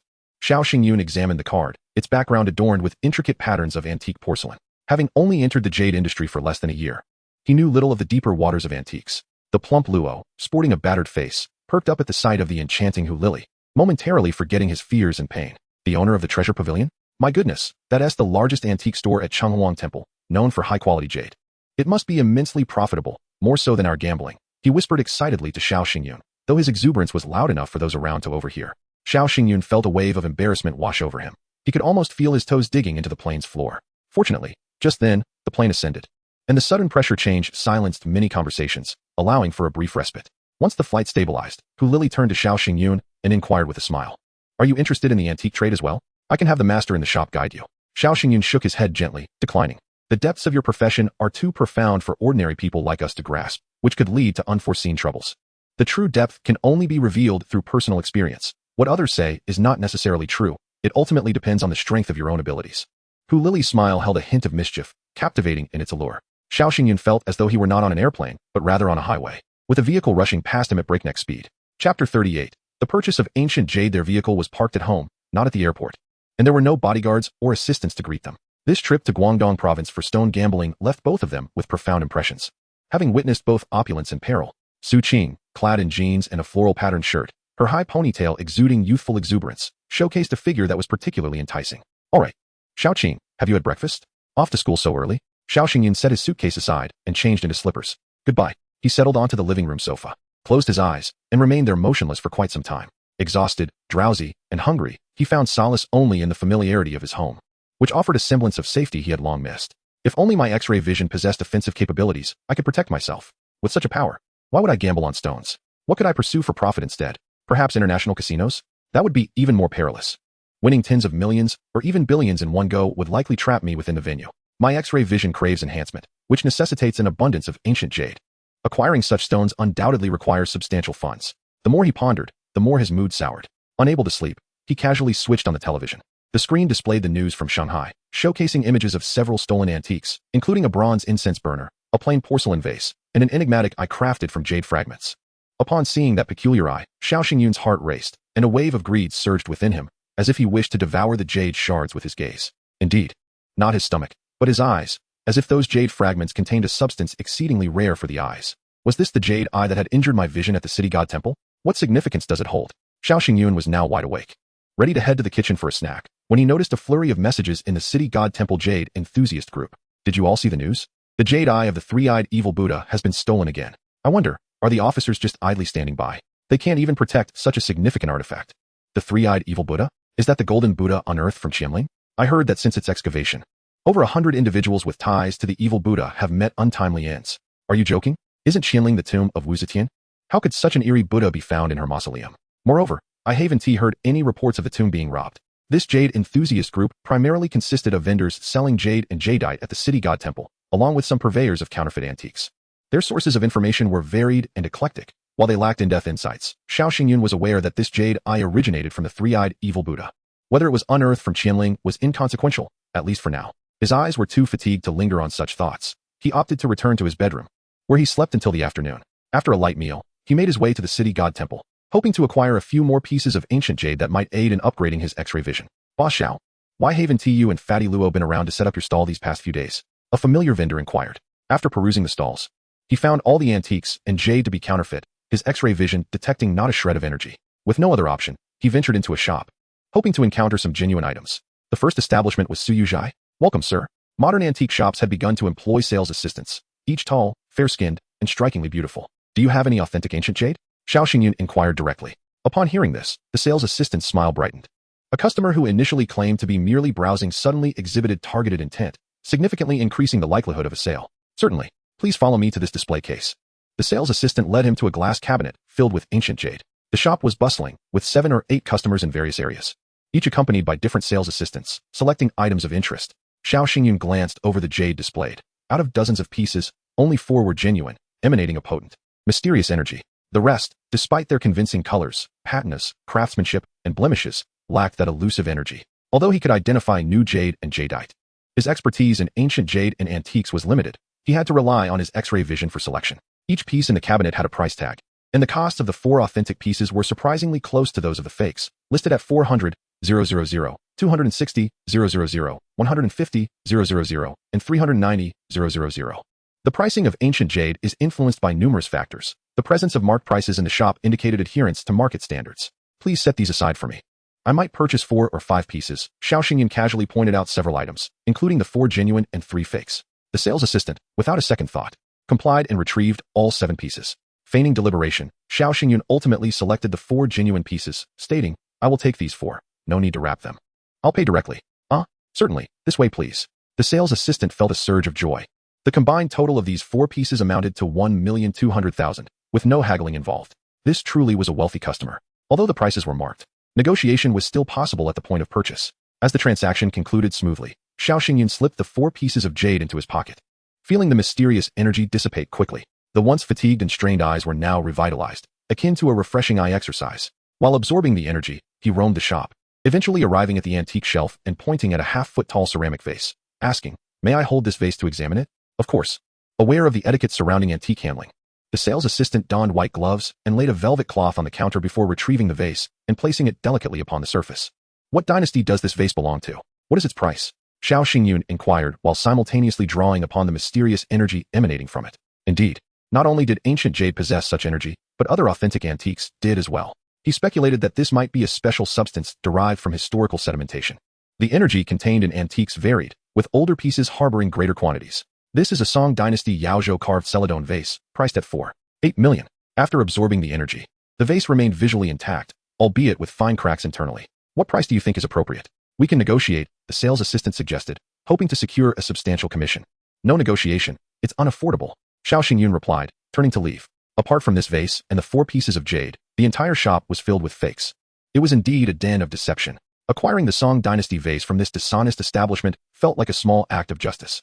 Across the way stood the treasure pavilion, a branch opened by Hu Lily, rumored to have a grander main store in Panjiayuan, a renowned hub in the capital. Contemplating for a moment, Xiao Xingyun resolved to enter and explore. At that moment, he noticed a furtive old man, slung with a black leather bag, entering the treasure pavilion. Offense? Xiao Xingyun often encountered similar figures while setting up his stall at the city god temple, where they would sell various antiquities of dubious provenance to large antique shops. He wished to remain uninvolved and simply peruse the treasure pavilion at his leisure. Upon entering the shop, he observed the old man, who was beaming with a wide grin that revealed a prominent gold tooth, inquiring of the sales associate about the way to the manager's office, claiming to have made an appointment. Another sales associate approached Xiao Xingyun with a polite greeting, asking if he required assistance. "I'm just browsing," he replied. Beginning to wander around the shop, the sales associate did not leave, but followed closely behind him. At that moment, the sales associate attending to the man with the gold tooth was on the phone with the manager, confirming whether the appointment had been made. The rules at large antique shops were stringent. The manager held a high position and was typically very busy, making him not easily disturbed. In the porcelain section, two men had entered unnoticed, meandering until they stood directly behind the man with the gold tooth. They exchanged glances, and suddenly, one of them whipped out a collapsible baton, smashing the nearby surveillance cameras. The other man lunged at the gold-toothed elder, attempting to seize his black leather bag. "Help! Help! Someone is stealing my treasure!" The old man cried, desperately clutching his bag. The assailant, taken aback by the old man's tenacity, quickly drew a knife, slashing the strap of the bag and even cutting the old man's hand. Yet the old man still refused to let go. "Call the police. Security. Where are you?" The store descended into chaos. Xiao Xingyun, knowing he was no fighter, refrained from intervening and instead reached for his phone to call the authorities. Suddenly, after several slashes from the knife, the black bag was ripped apart, spilling its contents onto the floor, newspaper-wrapped fragments of jade. Several larger jade pieces fell before Xiao Xingyun. His heart surged with a ravenous greed as he instinctively snatched a piece, noticing the incomplete, mysterious patterns on its surface. Before he could examine it further, he felt a tremendous energy surge from the jade into his eyes. Chapter 39. The origin of the three-eyed beings. As the energy flowed into his eyes, a flurry of fragmented images flashed through his mind. Inside a grand palace, a tall and alluring three-eyed man, glittering with power, seduced a group of beautiful women. Indulging in his pleasures, the scene shifted, revealing two three-eyed men engaged in a fierce battle, their eyes radiating terrifying light as they reduced pyramid-like structures to ruins. These images flickered briefly, and after Xiao Xingyun absorbed the jade fragment, it vanished completely from his palm, like a famished traveler in the desert. The jade fragments were akin to sustenance and water, having consumed one. He wasted no time pondering the visions that had flashed through his mind before picking up another piece to absorb. The images continued to flicker in his mind. Several three-eyed beings pursued the wounded, enchanting three-eyed man, who, with a glint of complex-colored light in his eyes, immobilized his pursuers midair. In that fleeting moment, he leaped into the sea, disappearing from sight. The next scene depicted an aged group of three-eyed beings still chasing the charming three-eyed man through towering snow-capped mountains. The alluring three-eyed man conjured a spatial door with his eyes and leapt through, vanishing from the snowy peaks. As the jade fragment in Xiao Xingyun's hand was once again drained and disappeared, he became entranced, disregarding the robbery unfolding in the treasure pavilion, and sought out a larger jade piece to grasp. The images in his mind flashed again, revealing a golden spear of destructive power piercing the heart of the enchanting three-eyed man. Before falling, he clawed out the third eye from his forehead, which, enveloped in a soul-like luminescence, slipped into a newly formed spatial door, vanishing without a trace. The subsequent images grew increasingly distorted, seen from an unclear perspective. The third eye attached itself to a golden Buddha, towering above, with countless devotees clad in traditional Chinese attire kneeling before it in prayer. Over time, that eye gradually transformed into jade, its surface adorned with intricate, mysterious patterns, eventually forming on the Buddha's forehead. This three-eyed golden Buddha gained immense renown and was later transported to the White Horse Temple, becoming an idol worshipped by many dignitaries. Those fortunate enough to have sufficient karmic ties could glimpse their past and future lives before the statue. Xiao Xingyun absorbed 8 fragments of the eye jade in one breath, and the subsequent pieces flashed images of darkness and endless void. When a flicker of light returned, the figures he saw appeared to be tomb raiders. What followed was a relentless cycle of slaughter. The third eye seemed to revel in bloodshed, finding exhilaration only in vengeance. Boom. Hurry, gather the jade fragments from the ground, or I'll kill you all. The command was met with immediate compliance, the thieves' cohorts obediently scurrying to collect the jade pieces. Xiao Xingyun, bewildered, looked up to see the gold-toothed elder lying in a pool of blood, while the 2 robbers, one holding a knife, collected jade fragments from the ground. A terrified female sales associate, overwhelmed with fear, collided with a nearby shelf and fell beside Xiao Xingyun. "Brother, I'm scared," she whimpered, tears streaming down her face and seeking refuge in his embrace. "Coincidentally, so am I," Xiao Xingyun replied, not even glancing at her as he sought to gather another piece of jade. The beautiful sales associate, incensed, nearly forgot her fright. He understood the rarity of this opportunity. If he missed it, he might never encounter these jade fragments again. Crawling forward half a meter, he finally discovered a piece the size of a fingernail. This time, he did not rush to absorb it, but carefully examined it. What appeared to be jade differed entirely from the varieties available on the market. There were no jade patterns within, but the surface displayed intricate, mysterious designs emanating from within. In other words, the surface's complexity mirrored the inner patterns of the jade eye, an impossible formation of nature. Having experienced the earlier visions, Xiao Xingyun comprehended that this was the formidable and terrifying eye, transformed over time into this form. It was not jade. To the discerning eye, it bore a clear distinction from ordinary jade. Although he held it in his hand, even without rushing to absorb it, the fragment vanished after he finished observing it. "Oh, do you perform magic? How did the fragment disappear?" questioned the now non-crying yet astonished sales associate. Xiao Xingyun, startled, turned to glare at her, retorting, "You're mistaken."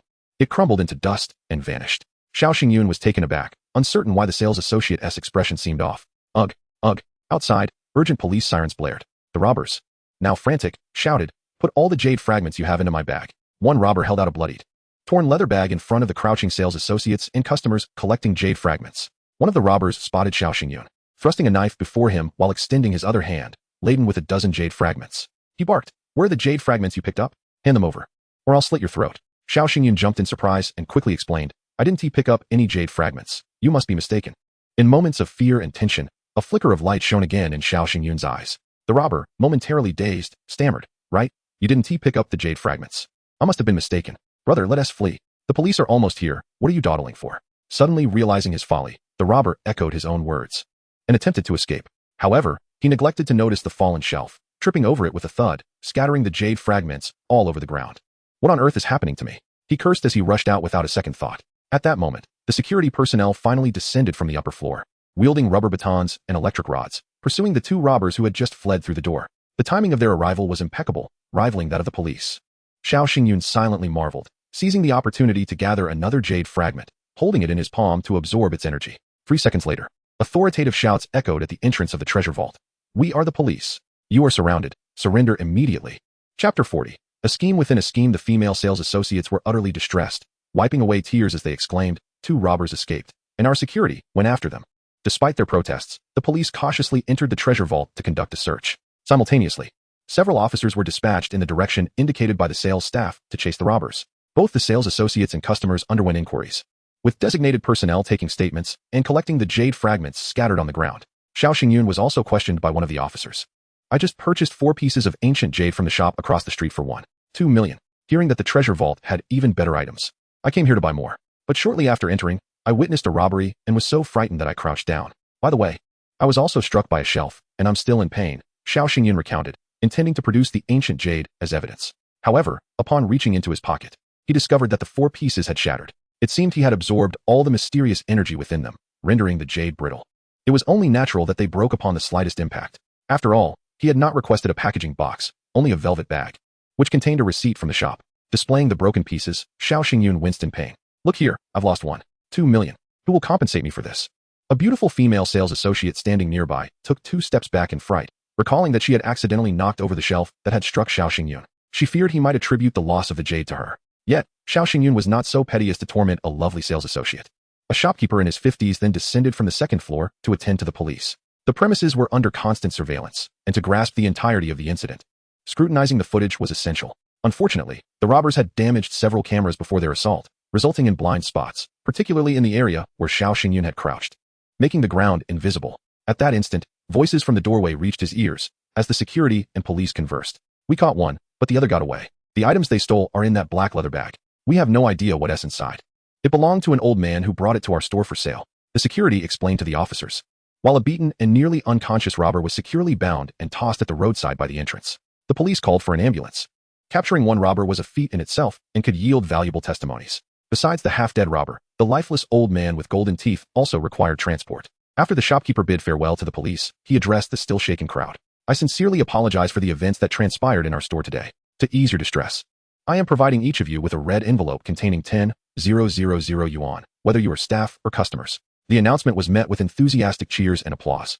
"Thank you, shopkeeper. This is truly generous. It is indeed appropriate. A little compensation can help alleviate the shock. I nearly had a heart attack. I don't mind the money, but a red envelope can certainly help dispel bad luck," Xiao Xingyun observed as the shopkeeper, accompanied by several security personnel, ascended the stairs amidst the murmurs of the crowd.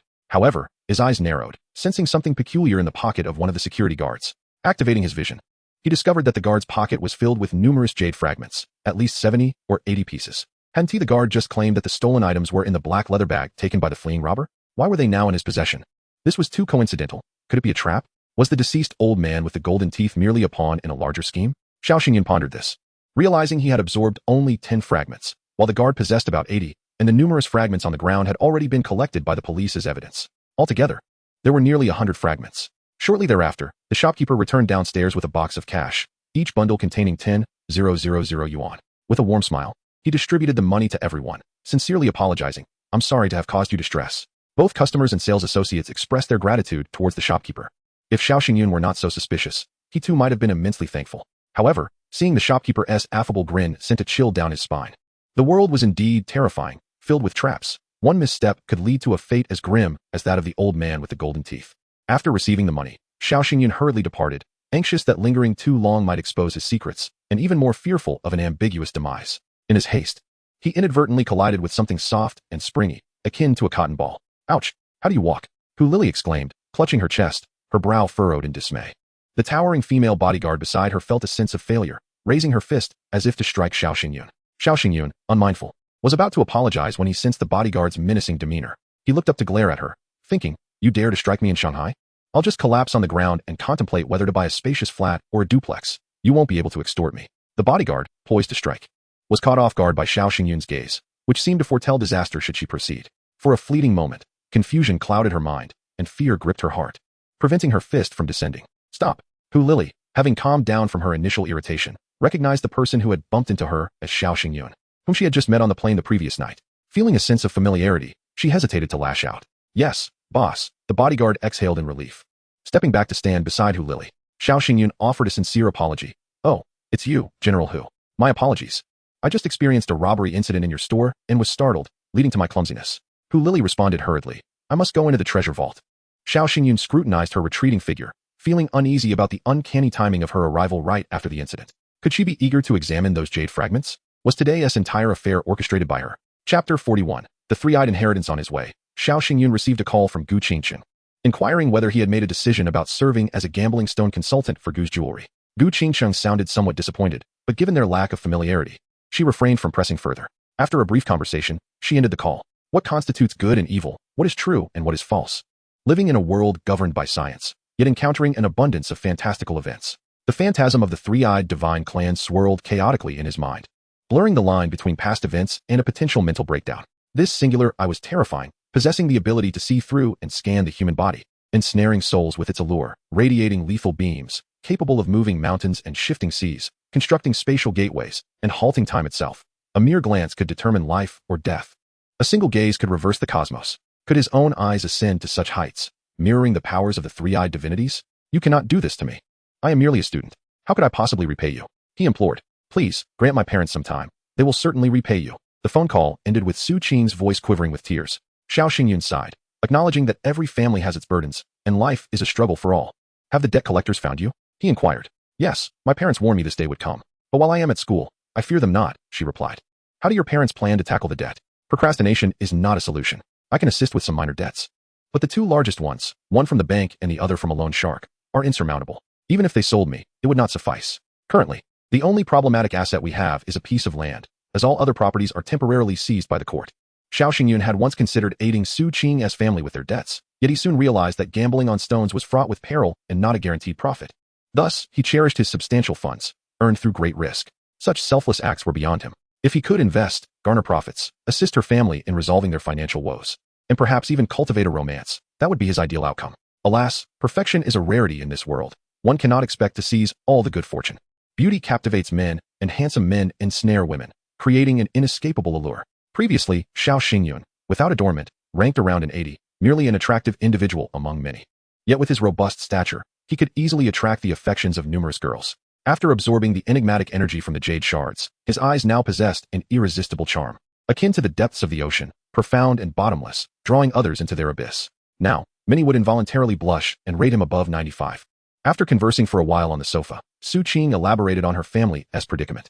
It turned out that the riverside property her father purchased encountered quicksand during the foundation excavation, rendering the land useless. Unable to secure loans for construction, both the bank and the loan shark pressed for repayment, leading to a complete financial collapse. While they claimed debts amounting to 300 million, revitalizing that land could resolve all issues instantly, incurring only a few tens of millions in additional interest. Quicksand beneath the land? The government that sold the property isn't assisting in resolving this issue? He queried. I don't know. Since it has dragged on without resolution, perhaps they were deceived. Otherwise, my parents' connections should have sufficed. Xiao Xingyun, unfamiliar with construction matters, found himself at a loss for comforting words. After dinner, Su Qing changed into a cool black outfit for her live stream, singing and dancing. while Xiao Xingyun entered briefly to send a few gifts and listen to her songs before retreating to his study to read. As he delved into intriguing historical events from the Tang dynasty, he discovered accounts of scandalous monks from the White Horse Temple during Wu Zetian's reign. However, there were no official records of the three-eyed evil Buddha. Instead, odd tales existed, mostly transmitted through sensational novels. Those influenced by the three-eyed evil Buddha were often depraved individuals? What nonsense. He had inherited the three-eyed powers, yet remained virtuous and pure-hearted. Brother Yuan, I refuse to accept defeat, Fatty Luo declared. I do not wish to exit the jade industry. If given the chance, I will gamble again. As for Master Ma, I am reaching out to my old comrades in Guangdong to gather information about him. I will repay the wrongs he has inflicted upon us tenfold. That is the spirit. Do keep me informed of any developments, Xiao Xingyun encouraged. After exchanging a few more words, they ended the call. After showering, Xiao Xingyun lay on his bed, feeling mentally exhausted, with countless phantoms flickering in his mind. He quickly fell into a deep slumber, his tightly shut eyes shimmering with powerful, violent energy, causing the lights in the villa to flicker erratically and the electrical current to surge uncontrollably. In the upstairs room, Su Qing, dancing and singing, suddenly found herself enveloped in darkness as the power went out. How could this upscale neighborhood experience a blackout? She pondered, realizing that her current performance would surely falter. The implications stretched beyond mere financial loss. There could be unique penalties in the livestream. She pushed open Xiao Xingyun's door, only to find him with eyes aglow. A hazy third eye forming on his forehead, outlined by mysterious luminescence. As she instinctively recoiled, she was entranced by the light emanating from his eyes. Wandering dazedly to his bedside. Chapter 42. Opening a store in a dreamy haze, Xiao Xingyun transformed into a member of the three-eyed divine clan, reliving his growth. Following heartbreak, he descended into debauchery, often violating unfamiliar women and the maidservants of his family. The dream felt strikingly real, so much so that he felt as if he were experiencing the desires common to men. Upon awakening, Xiao Xingyun sensed something was amiss. Why did he feel so heavy? Why was a woman lying on him? Upon closer inspection, it was Su Qing. In an instant, he was bewildered. Who am I? Where am I? What has transpired? Beside him, Su Qing was still clad in her black outfit from the previous night's livestream, albeit torn and tattered. More alarmingly, strange remnants adorned her lips and hair. Had she sneaked into his room for a midnight snack? As he contemplated quietly exiting to piece together the events of the previous night, Su Qing stirred awake. Their eyes met, and she emitted a terrified scream. Seeing the situation unfold, Xiao Xingyun quickly took charge. Xiao Qing, are you coveting my beauty? What are you doing on my bed? I don't know, Su Qing stammered, unable to recall anything but the power outage and her subsequent visit to his room for help. What transpired afterward remained a blur. She hastily fled from his room, too frightened to question the circumstances. Could she confess to Xiao Xingyun that she had approached him willingly? Thankfully, her body bore no pain, suggesting nothing had escalated to the final stage. How could she have acted on impulse, throwing herself at him? The black outfit she had purchased for hundreds was now reduced to mere scraps. After tidying the bed, Xiao Xingyun noticed the remnants of their encounter and lamented. What a disaster. With no alternative, he tossed the sheets into the washing machine, only to discover the power outage. Locating the circuit box, he found the breaker had tripped and reset it, restoring electricity. After a refreshing shower and changing clothes, he took it upon himself to prepare breakfast. Last night, I witnessed the extraordinary journey of the three-eyed clan from birth to maturity, gaining a profound understanding of the miraculous powers of their ocular abilities. Should I encounter any malevolent individuals attempting abduction again, I possessed the confidence to resolve the situation entirely. As I prepared breakfast and called Su Qing down to eat, I noticed her head was bowed, her cheeks flushed. Clearly, she had yet to recover from the previous ambiguous encounter. In truth, both of us had spoken simultaneously, then ceased at the same moment. I hastily urged, please, you go ahead. With a pat on my chest, I expressed my relief. What a coincidence. I feel the same. Shaw, I don't believe you. She retorted. You can certainly test that. I exhaled deeply, grateful to have navigated that situation, especially since Su Qing had initiated the pretense. Alas, I silently admonished myself to refrain from employing seductive tactics too frequently, lest I become too beastly. After Su Qing departed, I called Fat Luo, and we arranged to meet at the city god temple. With aspirations to enter the jade market and possessing considerable capital, it was impractical to continue operating a stall. We needed a storefront. Fat Luo's injuries were still evident, marked by bruises, yet his spirits had notably improved since our time in Guangdong province. Brother Yuan, how large a storefront are we considering? Rent near the city god temple isn't cheap. A larger space could easily command a yearly rent of over $1 million. We decided to first inquire at the management office about available spaces for lease, regardless of size. A prime location was our priority. If nothing suitable was available, we could always await our turn. Naturally, we could also enlist the help of an agent to explore options. Fortune smiled upon us. Upon inquiry at the management office, we discovered a struggling antique shop with 2 vacant storefronts. I assessed the location and size of the premises, feeling quite satisfied, and promptly agreed to terms, signing the lease. After our dealings were complete, I noticed Fat Luo observing me with a perplexed expression. What are you staring at? I'm no beauty, I quipped, slightly annoyed. Brother Yuan, will you take me in on this shop? Fat Luo, aware that I had funds and did not particularly need his investment, sought to join. Of course I will. Why else would I have brought you along? You were my mentor when I entered this trade, and now that I have a profitable avenue, I will not forget you. We'll start with a total investment of 10 million. I'll contribute 7 million for 70%, while the remaining 3 million will be yours, constituting 30%. I laid out the conditions. Thank you. I defer to your judgment, Fat Luo replied, confident that with my vision, our partnership would be mutually beneficial. Naturally, he was determined to contribute diligently to the business and leverage his connections to attract customers. After finalizing our partnership framework and signing the contract, after all, even brothers must maintain clarity in financial matters. We would obtain the business license and deposit the funds into the company account before purchasing inventory.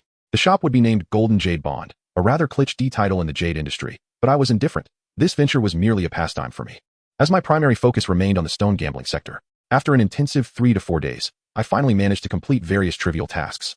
The decor was relatively straightforward. Given that the antique shop was already furnished, a slight style modification would suffice, so I entrusted that responsibility to Fat Luo. However, I insisted on overseeing the recruitment process, as I did not trust Fat Luo's aesthetic judgment. We needed at least 2 sales associates, 1 cashier, and 2 security personnel. The past few days had been so hectic that I hadn't had the chance to meet Su Qing or even support her during her live streams. Those unaware might think I was avoiding her. Ding ding ding. My phone rang. Who is this? Hello, Mr. Xiao. I'm Zhang Ting, here for the sales associate position. Have you filled the vacancies at your jade shop? We just posted the job listing. It's not filled yet. The compensation details are clearly stated on the recruitment platform.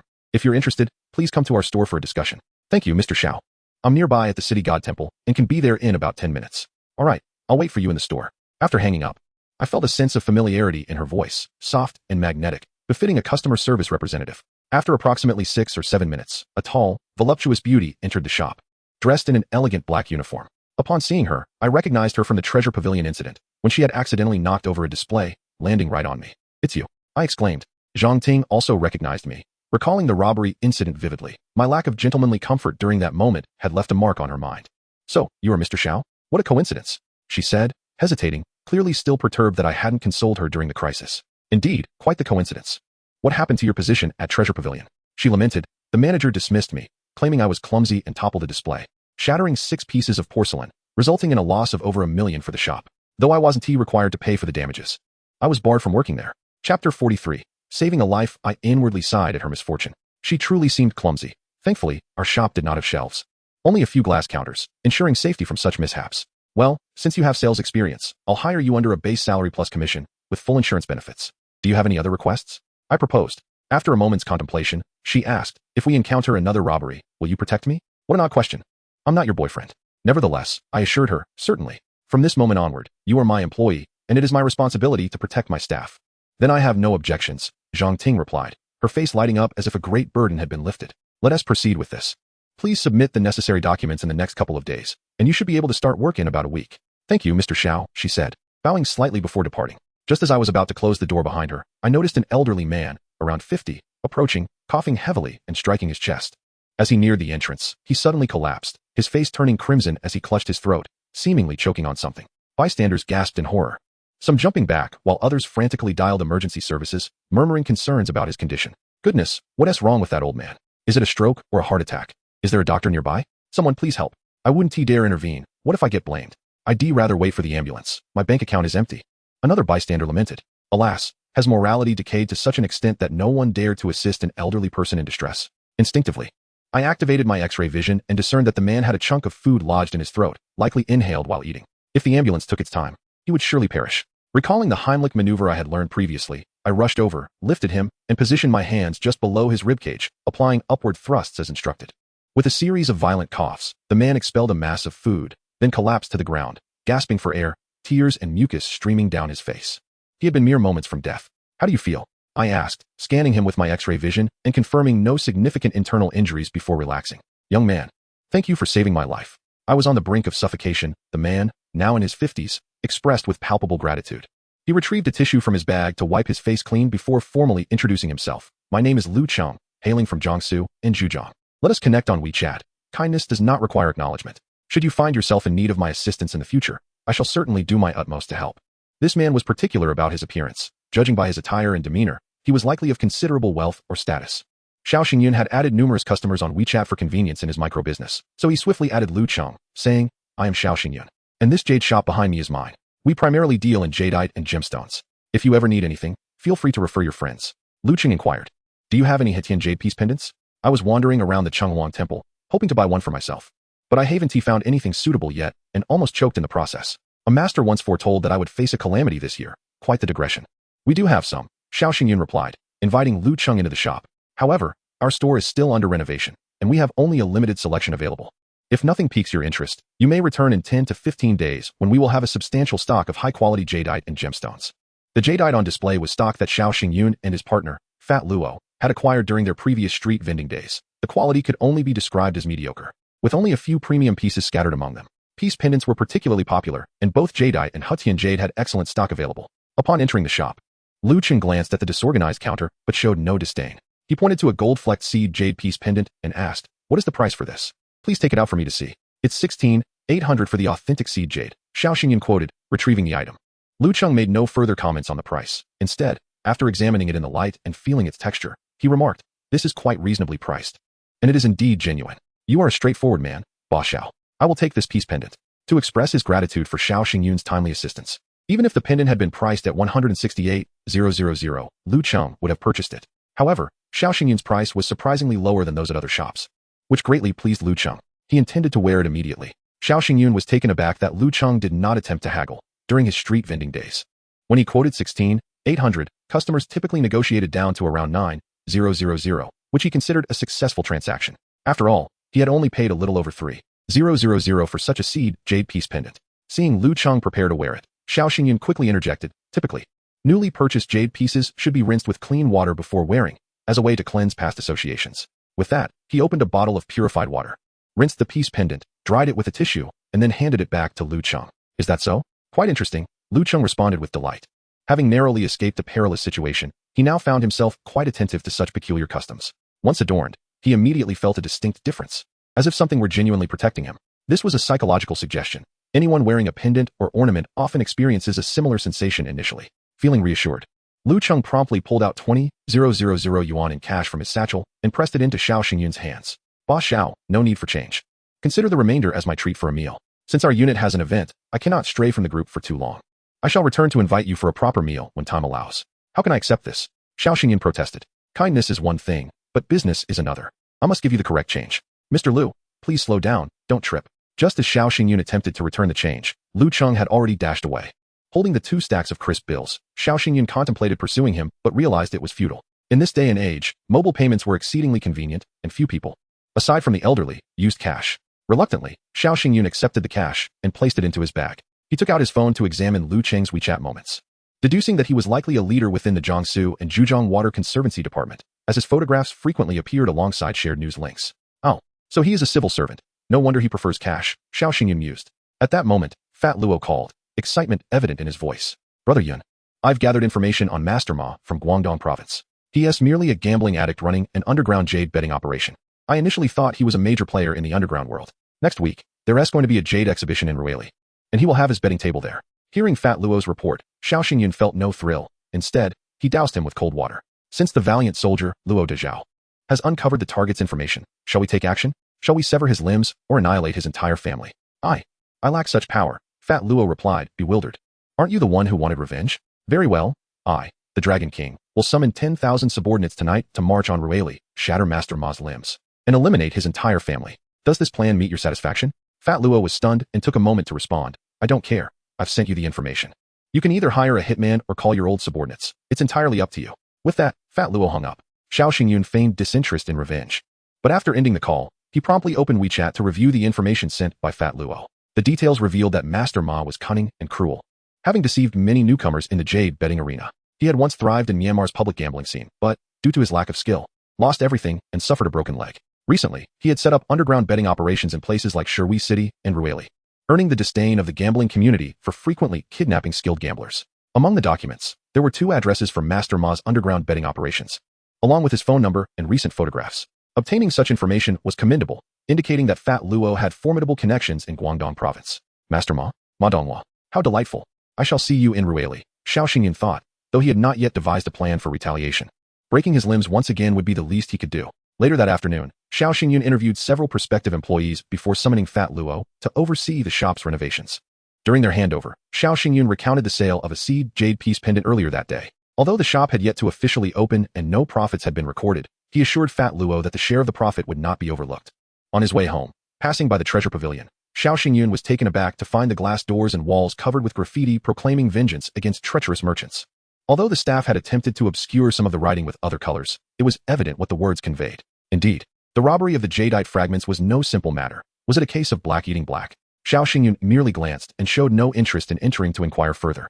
As he was not well acquainted with the owner of the treasure pavilion, his sole interest lay in the jadeite fragments. If news of their availability circulated within the community, he would be willing to pay a premium. Today, the Jade enthusiast group chat was particularly lively. Xiao Xingyun noticed an astonishing 999 unread messages. The shocking revelation was that the owner of the treasure pavilion had fallen victim to a blackmail scheme, becoming entangled with a tomb raiding gang, which had issued a death warrant for him. Do you know who the leader of this tomb raiding gang is? They call him Wang Banxian, a truly formidable figure.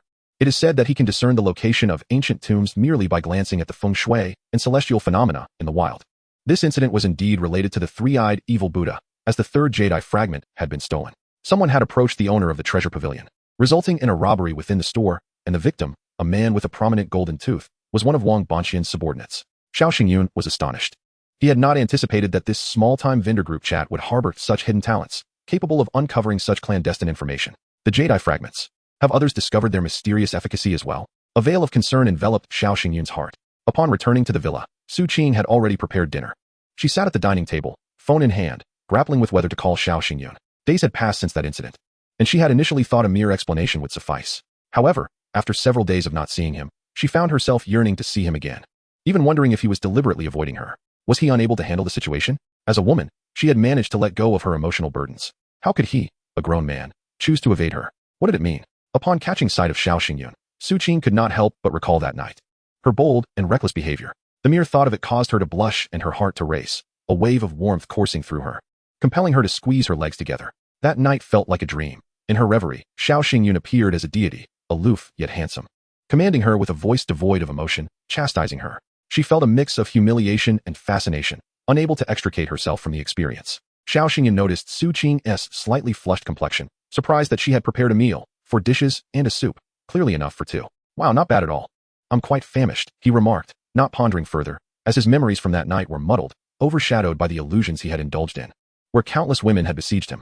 Yinggu, what have you been busy with these days? You've been leaving early and coming home late, Su Qing asked. I opened a jade shop with some friends. There is a lot of trivial work to handle, but once the renovations are complete and the merchandise is displayed, things should ease up, he replied, downplaying his efforts. When does it open? You must tell me. I want to lend my modest support, she insisted. Of course, he said. And as they conversed, the atmosphere was quite harmonious, though Su Qing's occasionally seductive glances at Xiao Xingyun hinted at a shift in their relationship since that fateful night. After dinner, as Xiao Xingyun washed the dishes, Su Qing ascended to shower, preparing for her evening livestream. Just as he finished, a scream echoed from the bathroom above, followed by the sound of something crashing to the floor. Rushing upstairs, he called out, "What happened? Are you all right, Su Qing?" After a brief pause, her voice, laced with tears, responded, "I fell. It hurts so much, I can't get up. Please come in and help me." Upon entering the bathroom, Xiao Xingyun was met with the sight of Su Qing lying supine in the shower, her eyes blank, a vision more breathtaking than anything he had encountered in dreams. Stunned, he found himself at a loss. What young man could remain composed in such a scenario? He wanted to lift her, but bending down was a challenge. "Please help me put on my bathrobe," she said, her embarrassment palpable. "Right, I'll get it." He fumbled, awkwardly retrieving the robe and draping it over her. The scene was one he could hardly comprehend. After much effort, he finally enveloped her in the robe and, with a princess carry, lifted her effortlessly. His physique having been significantly enhanced since absorbing the jadeite's energy. Su Qing nestled into bed, still moaning in pain. "Where does it hurt?" he inquired, now regaining his composure as he sat beside her. "I hurt my back and buttocks, and I twisted my right foot," she replied. "I have some ointment. Let me apply it," he offered, to which she murmured her thanks, her voice barely audible. As he applied the ointment to her bruised areas with gentle hands, he focused on her foot, which, he discerned, suffered a ligament strain rather than a fracture. With careful ministrations, he gently pressed the injury back into place. Though her cries of discomfort were difficult for him to endure, their eyes met, and Su Qing, drawn to his gaze like a moth to a flame, inched closer. "What do you want?" he asked, startled by her proximity. Xiao Xingyun, though harboring some unwholesome thoughts about her, intended to pursue her gradually.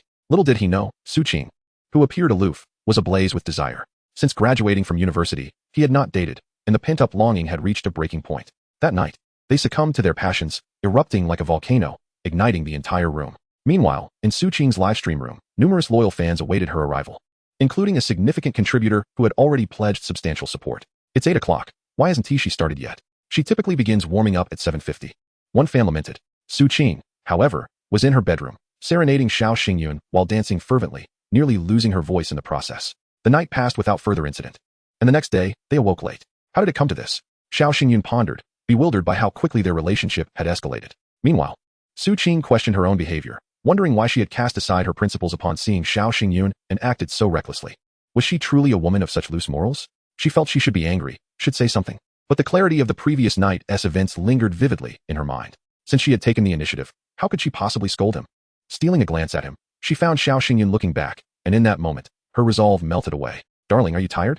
Let me make you breakfast, she offered, the endearment flowing easily from her lips after a night of intimacy. You've been injured and can't move well. Let me handle breakfast, he replied, stepping into the bathroom for a quick shower before heading to the kitchen to prepare eggs, heat milk, and toast. As he busied himself, Su Qing buried her face in her pillow, mortified, struggling to comprehend the whirlwind of emotions she was experiencing. It was all too shameful. The pain in my feet has subsided. However, the bruising in my lower back and hips still lingers. Showering remains somewhat cumbersome for my legs. During breakfast, Xiao Xingyun felt a mix of bewilderment and delight, having unexpectedly emerged from a year of singlehood. In contrast, Su Qing's feelings were tinged with shyness. Although she was uncertain about the circumstances, she was acutely aware that this was her own choice. The man before her grew increasingly appealing. His physique was robust, and his eyes held a captivating charm. If it weren't for the burdensome debts at home, she mused, she might be happier at this moment. Su Qing sweetly remarked, I'm fine really. A man must prioritize his career. Do remember to call or message me when you have time this evening. Xiao Xingyun entrusted the shop's affairs to the rotund Luo and boarded a flight directly to Rueli. This time, he ventured alone, not merely to procure goods, but also to gamble on stones. As for Ma Donghua, Xiao Xingyun was determined to seize any opportunity to confront him, for it was he who had cast a shadow over his gambling career. Chapter 46. The tormented boss who in the bustling hall of the Rueli No. 2 comprehensive market. Xiao Xingyun diligently selected a variety of mid-grade jade and jadeite products for his new store. From rings and pendants to bracelets and decorative pieces, all fakes were laid bare under his discerning gaze. Given the bulk purchase, the shop owners were less inclined to employ their usual tricks, offering favorable prices. Their inflated rates typically targeted tourists or inexperienced newcomers. Those like Xiao Xingyun, who were seasoned in retail, were seldom subjected to arbitrary pricing. Business, after all, thrives on reputation. A tarnished name makes it difficult to navigate the industry. This principle applies to new jade and jadeite. Gambling stones and antiques operate under a different set of rules, relying solely on one's acumen, with victories and losses borne by the individual. Xiao Xingyun spent hundreds of thousands across various shops throughout the day. In truth, given his purchasing volume, he could have collaborated with a jade processing factory for lower prices. Yet, his boutique required a diverse array of small items, with each sculptor's craftsmanship yielding distinct results. Thus, he opted for a varied selection, even if it meant higher costs. Before dusk, he located a reputable logistics company within the industry and, after securing substantial insurance, felt assured to dispatch the batch of jade and jadeite to Shanghai. He sent a detailed inventory, along with photographs, to Luo, instructing him to meticulously verify the items upon receipt to prevent any discrepancies. Once he concluded his errands, he enjoyed dinner out and strolled through a nearby supermarket, gathering snacks and beer to stock his room. This time, Xiao Xingyun learned from his previous hotel stay and opted to forego any complimentary takeout. Meanwhile, in a nearby antique appraisal center, Hu Lily, the proprietor of the Treasure Pavilion, sat in the VIP room, looking haggard as she awaited the arrival of the renowned jade expert, Ji Qing'an. Two sturdy female bodyguards stood behind her, their vigilant expressions scanning the surroundings, despite the emptiness of the room. Since the robbery at the Shanghai Treasure Pavilion, Hu Lily had heightened her security measures, now accompanied by two female bodyguards, a dedicated male driver, and an undercover protector. Her pallor didn't stem from fear, but rather from nights of disturbed sleep plagued by strange dreams, the vivid imagery unsettling even for a woman of her alluring nature. She attributed these disturbances to the jade eye fragments, as numerous supernatural incidents had arisen concerning the three-eyed evil Buddha's jade eyes. Consequently, she brought several fragments to be evaluated by Ji Qing'an, seeking to discern their true nature. Shortly, a silver-haired elder, adorned with thick black-framed glasses and clad in traditional attire, hurried into the VIP room. My apologies for the delay, Ms. Hu. I was held up by unforeseen circumstances, Ji Qing'an said kindly, devoid of any airs of superiority. Not at all, Professor Ji. I was the one being presumptuous, Hu Lily replied, gesturing for her bodyguard to open a small metallic case from which she extracted a transparent bag containing 5 jade eye fragments. Are these the infamous jade eye fragments associated with the three-eyed evil Buddha? Indeed, I've briefed you on the situation over the phone. Ever since acquiring these fragments, I've been beset by peculiar dreams that occur regardless of the distance from the stones. What kind of dreams? Are they varied or repetitive? Hu Lily pondered before articulating in her uniquely soft voice. The dreams feature a strikingly handsome three-eyed man engaging in various affairs with different women, interspersed with scenes of conflict. However, I struggle to recall his features, merely remembering the allure of his eyes, which captivated me completely. But I refuse to believe in the supernatural. There are far too many cases that defy scientific explanation. Many antique jade collectors share similar experiences, dreaming of disparate realms. Some dreams are enchanting, while others are nightmares that leave collectors in terror, even contemplating self-harm. Upon hearing this, Hu Lily's expression shifted, and she inquired anxiously, "Are you suggesting that I have attracted something unclean, Professor Ji?" Ji Chungin chuckled. "I wouldn't go so far as to say that." He then laid down his magnifying glass and the jadeite fragments. "What have you discovered, Professor?" Hu Lily asked, her heart racing. "You, Ms. Hu, are quite the connoisseur. Surely you can discern that these fragments are not Hetian jade? Indeed, carbon-14 dating indicates they are approximately 450,000 years old. Anything beyond that is merely conjecture." Ji Chungin picked up a larger piece of jadeite fragment, pointing out its mysterious patterns. "Observe the markings. They are not carved, but possess a natural beauty that no craftsman could replicate. The internal patterns are consistent and harmonious, as if they grew organically." "Professor Ji, are you implying this could very well be a fossilized eye, suggesting that this eye may have once belonged to a real creature that has undergone fossilization, achieving a perfect jade-like quality? That is my assessment, but I will not issue any formal certification." Hu Lily accepted this conclusion with remarkable composure, replying, "As expected, the esteemed Gu from the capital shares a similar view, believing it to be a fossilized eye. But what should I do about these bizarre dreams that haunt me?" Gu also holds the same opinion. "It seems you have consulted several experts," Ji Chungin remarked with a chuckle. "By the way, have you conducted tests for radioactive elements or energy fluctuations?" "I have. No radioactive elements were detected, but energy fluctuation readings were abnormal, indicating high-frequency energy waves without any identifiable reference." Ji Chungin's eyes lit up. "This is quite intriguing. Here is what I propose. If you trust me, leave a fragment with me for further analysis. Should I uncover anything significant, I will inform you promptly. You may send someone to retrieve it whenever you need it." Hu Lily replied, "Given your reputation in the field, I naturally trust you. However, Professor Ji, please keep this confidential and do not disclose the source of the jade eye fragment sample." Chapter 47. Boss Hu's dream within the antique collecting community. Rumors circulated that Dejin had gone to the treasure pavilion to sell jade eye fragments, only to meet a tragic fate of robbery and murder. Despite the police report indicating that one robber had escaped with a substantial quantity of the jadeite fragments, the story had already spread far and wide. However, the owner of the treasure pavilion, Hu Lily, appeared haggard due to the jadeite fragments in her possession, which raised suspicions regarding the truth behind the robbery. Nevertheless, Professor Ji displayed only a fleeting interest in the jadeite fragments and refrained from delving deeper into the matter. Consequently, he readily acquiesced to her request for confidentiality. "Very well, it is settled then. I have other matters to attend to, so I shall not keep you," Ji Chungin remarked, clutching one of the jadeite fragments as he turned to leave the VIP room. Hu Lily, with a weary expression, rubbed her temples and instructed her bodyguards to collect the remaining jadeite fragments. The robbery of the golden tooth had escalated beyond bounds.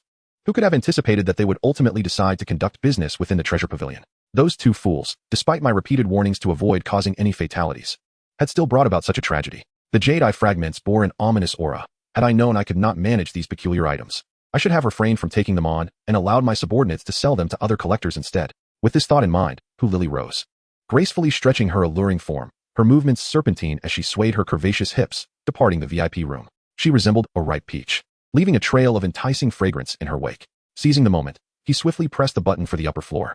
The elevator doors opened instantly, and Xiao Xingyan stepped inside, immediately met with several vigilant and fierce glares directed at him. Hu Lily stood at the center, flanked by 2 female bodyguards behind her and 2 male bodyguards in front, providing her with formidable protection. "Ah, it's you, Miss Hu. What a coincidence to meet again in Rueli," Xiao Xingyun greeted, disregarding the bodyguard's watchful eyes. Upon seeing Xiao Xingyun's bright eyes, Hu Lily's heart inexplicably fluttered. How had she never noticed his striking good looks and the charm radiating from his eyes before? Moreover, she sensed an unusual allure emanating from him, stirring feelings within her heart that had long lain dormant. "Good day, Mr. Xiao. Are you here to seek fortune in Rueli?" Hu Lily smiled alluringly, her tone warm and inviting. In this context, seeking fortune referred to the gambling on stones prevalent in their circle. Xiao Xingyun replied modestly, "I am merely browsing. I am new to this field and lack sufficient capital to act recklessly. I have heard that you have an affinity for ancient jade.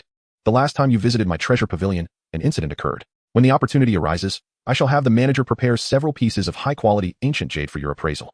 She offered. "Thank you. I will certainly take you up on that invitation when the time permits," he responded. The two engaged in light conversation within the elevator, which soon reached the 16th floor. As fate would have it, they found themselves on the same floor, with rooms adjacent to one another, one being room 1606 and the other room 1608. Xiao Xingyun maintained a deep sense of wariness and caution towards Hu Lily, and given their limited acquaintance, he merely nodded upon reaching his door before entering his room. He had no inclination to enter her room for conversation or to invite her to his. Furthermore, he was acutely aware of the dangerous nature of the treasure pavilion robbery case and resolved to minimize his interactions with her. Exhausted from the day, Xiao Xingyun took a shower, called Su Qing for a brief chat, and then turned off the lights to sleep.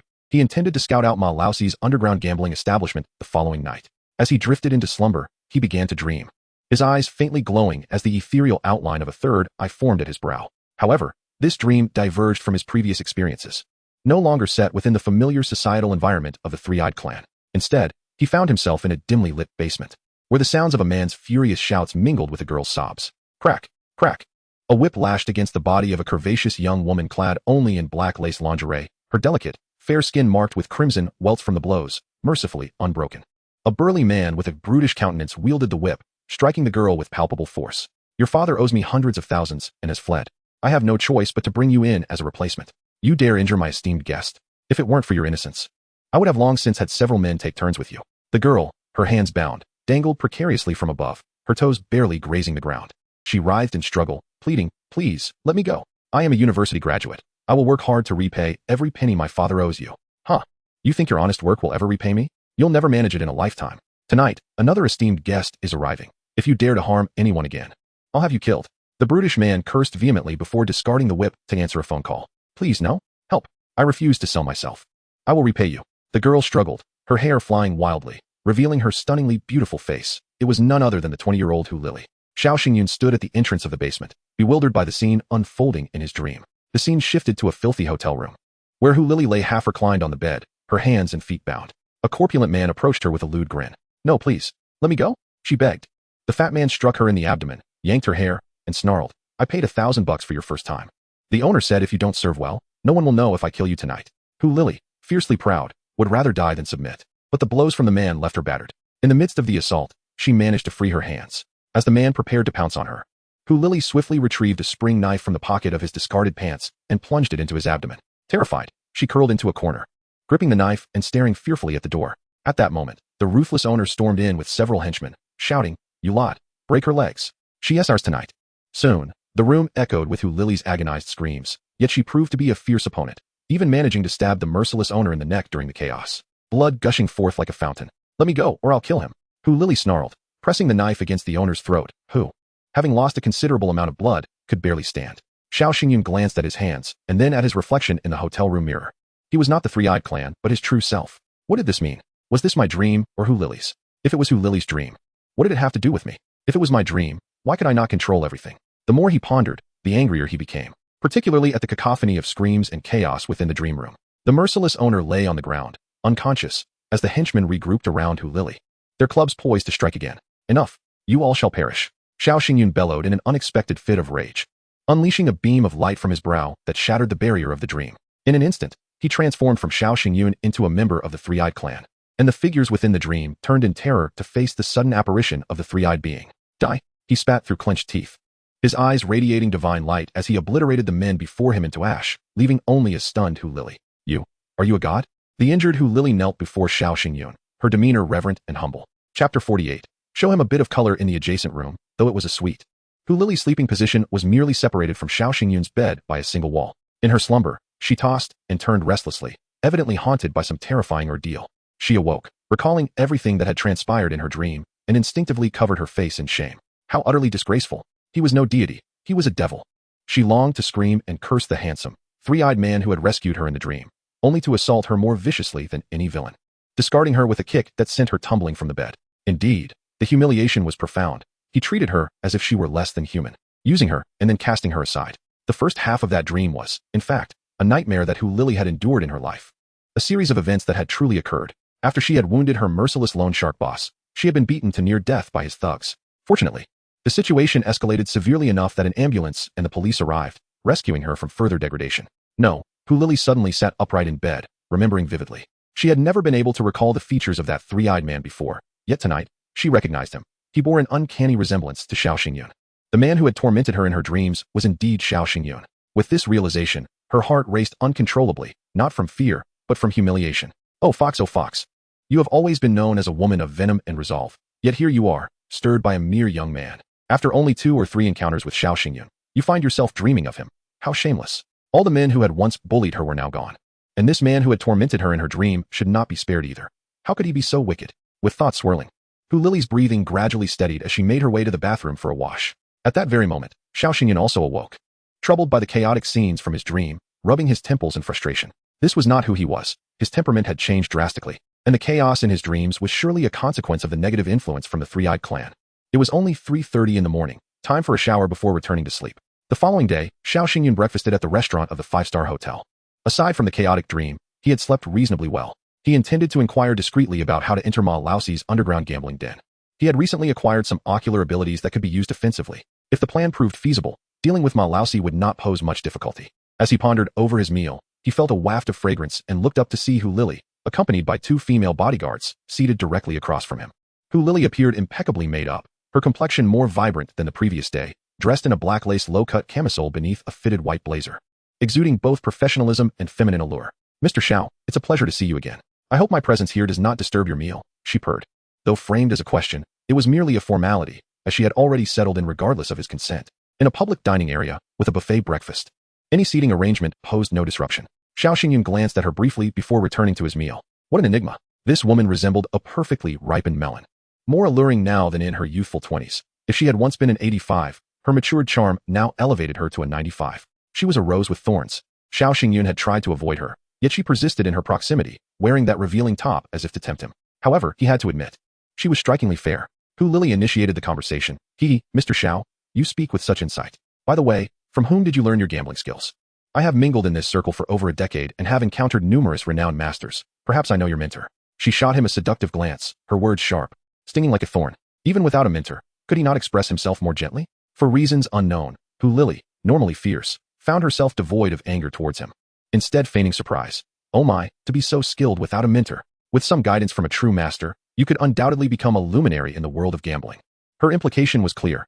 Please seek my assistance. I could introduce you to an esteemed mentor. Xiao Xingyun, however, calmly declined. Miss Hu, you flatter me. I have little interest in gambling and even less talent. My success is merely due to good fortune.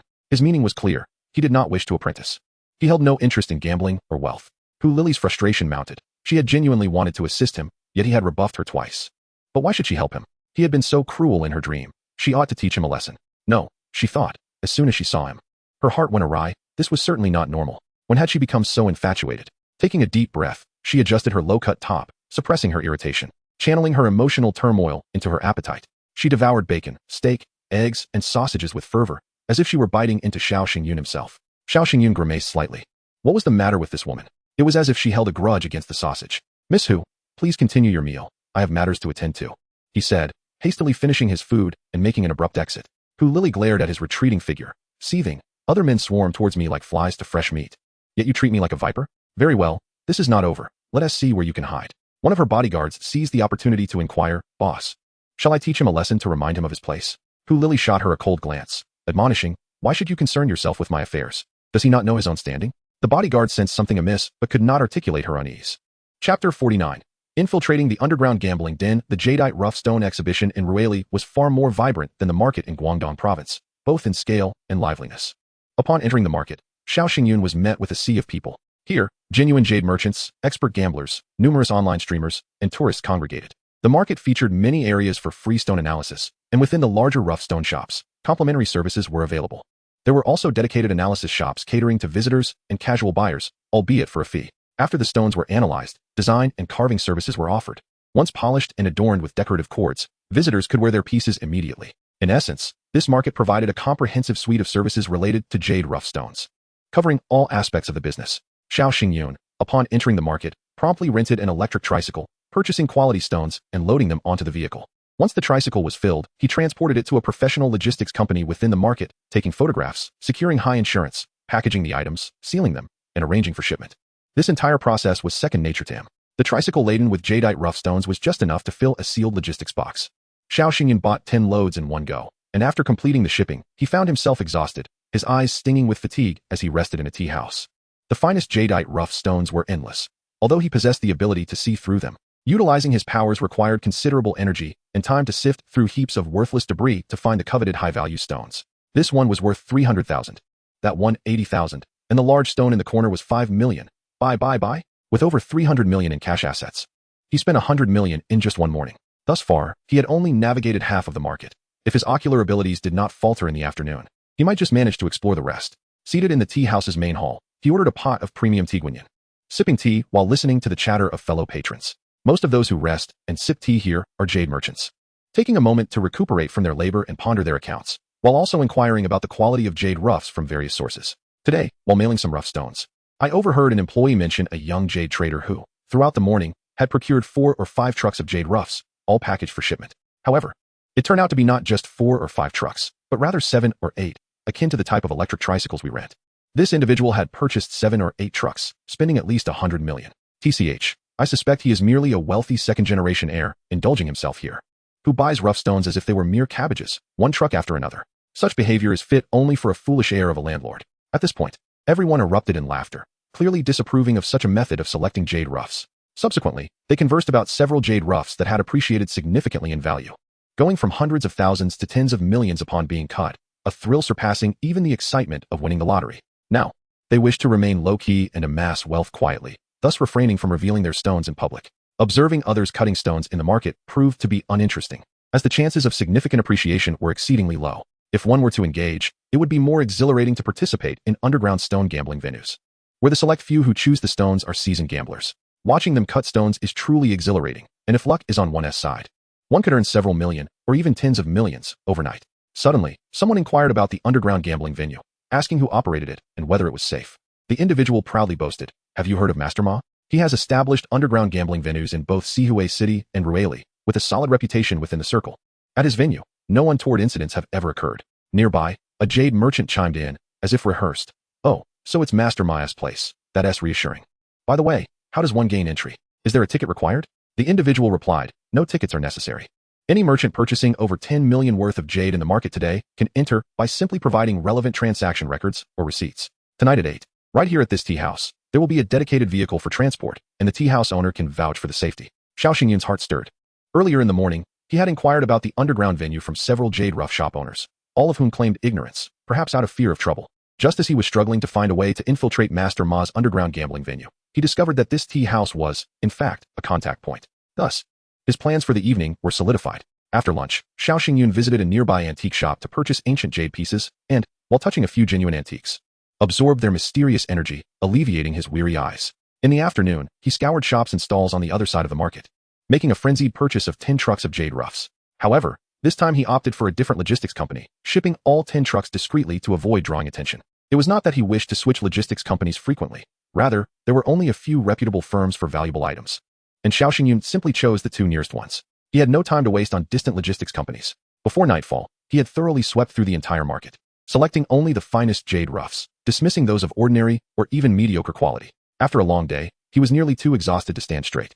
While waiting for his meal at a nearby restaurant, he surreptitiously absorbed the remaining pieces of ancient jade in his pocket to relieve his eye strain.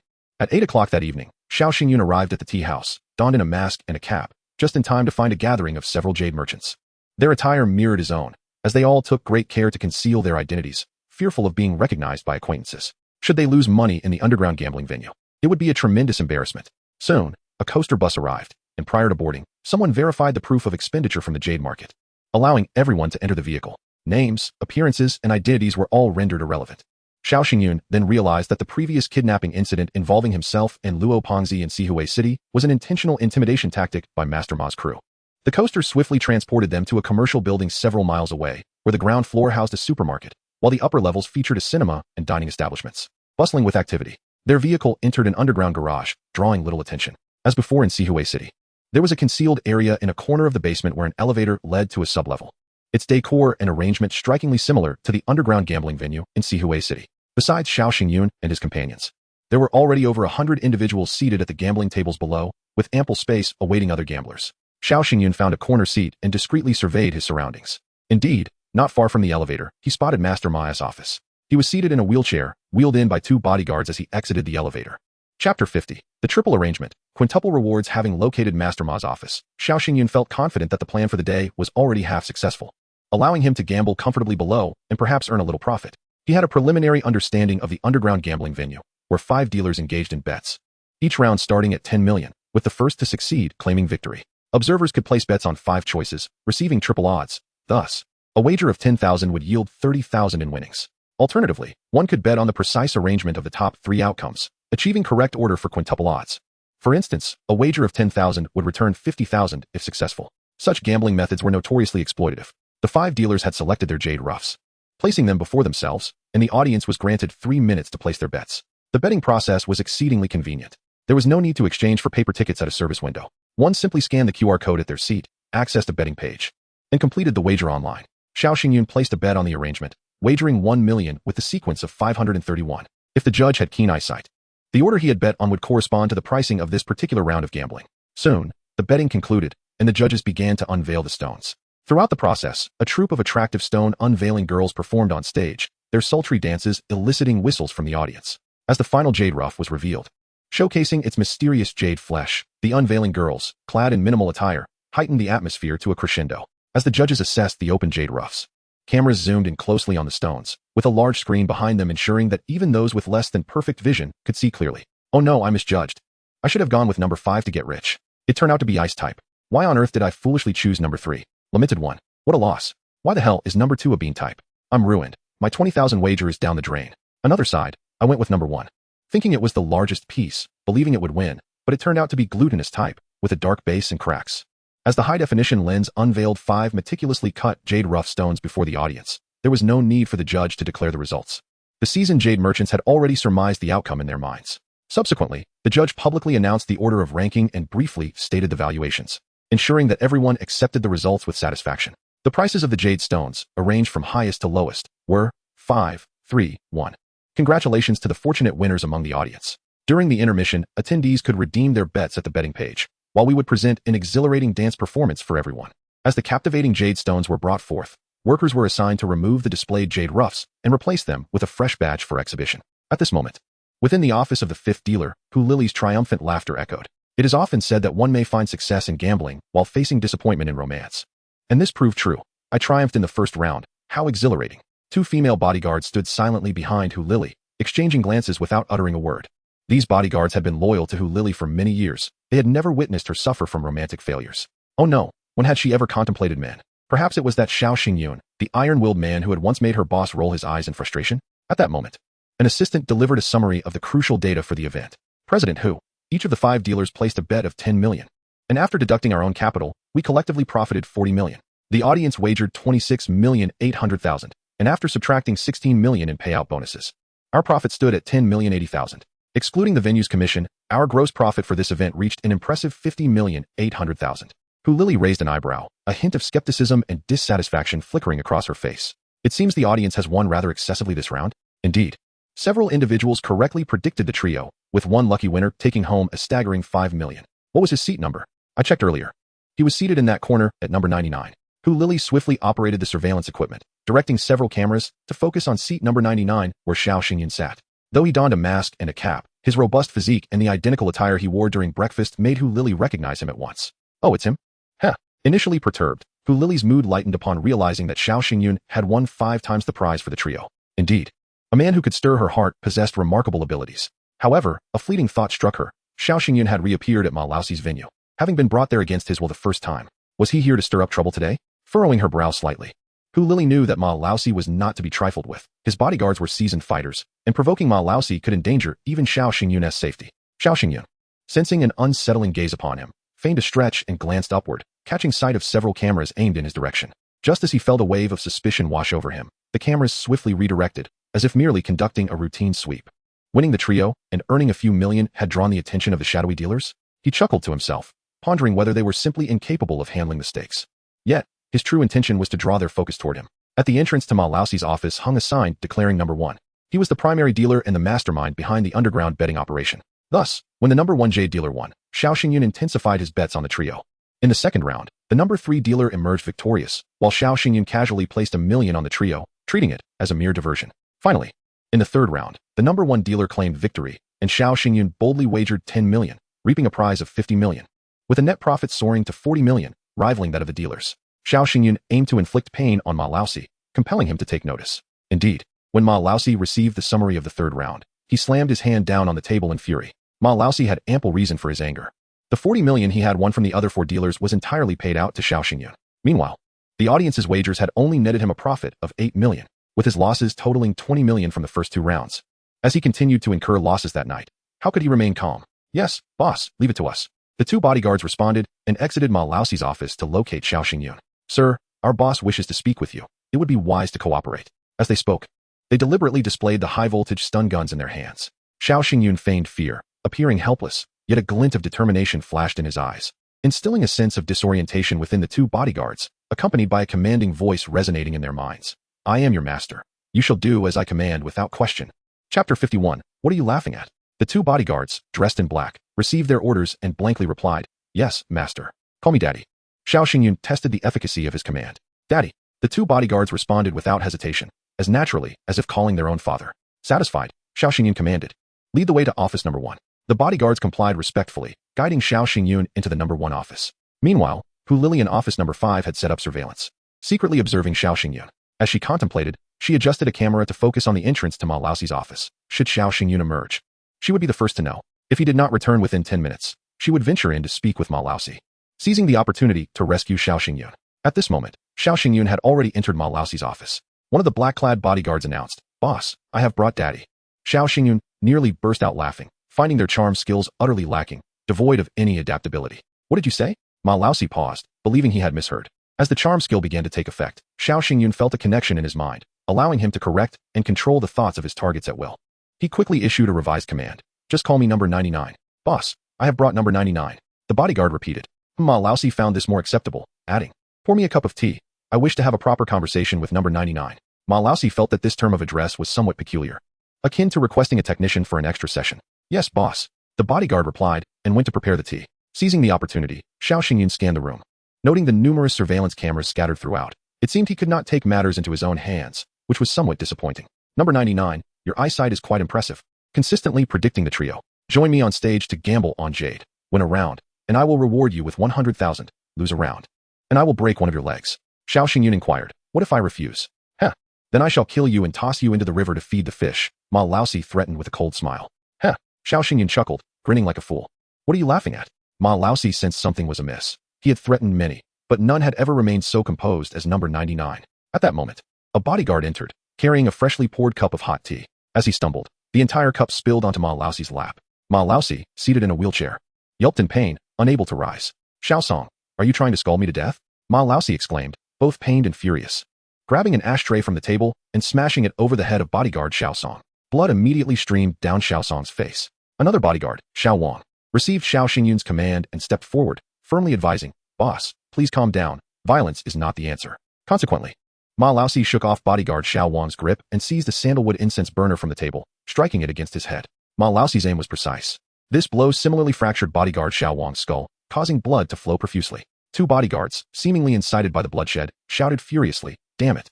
After all the hard work we put in for you, how dare you strike us? I'll end you. They brandished their stun guns and pressed them against Ma Laoxi. Zzzzz. Zzzzz. A powerful current surged through Ma Laoxi's body. He let out a howl, his body convulsing and straightening involuntarily, his eyes rolling back as he succumbed to unconsciousness. However, the ordeal was far from over. The two bodyguards were consumed with thoughts of killing Ma Laoxi.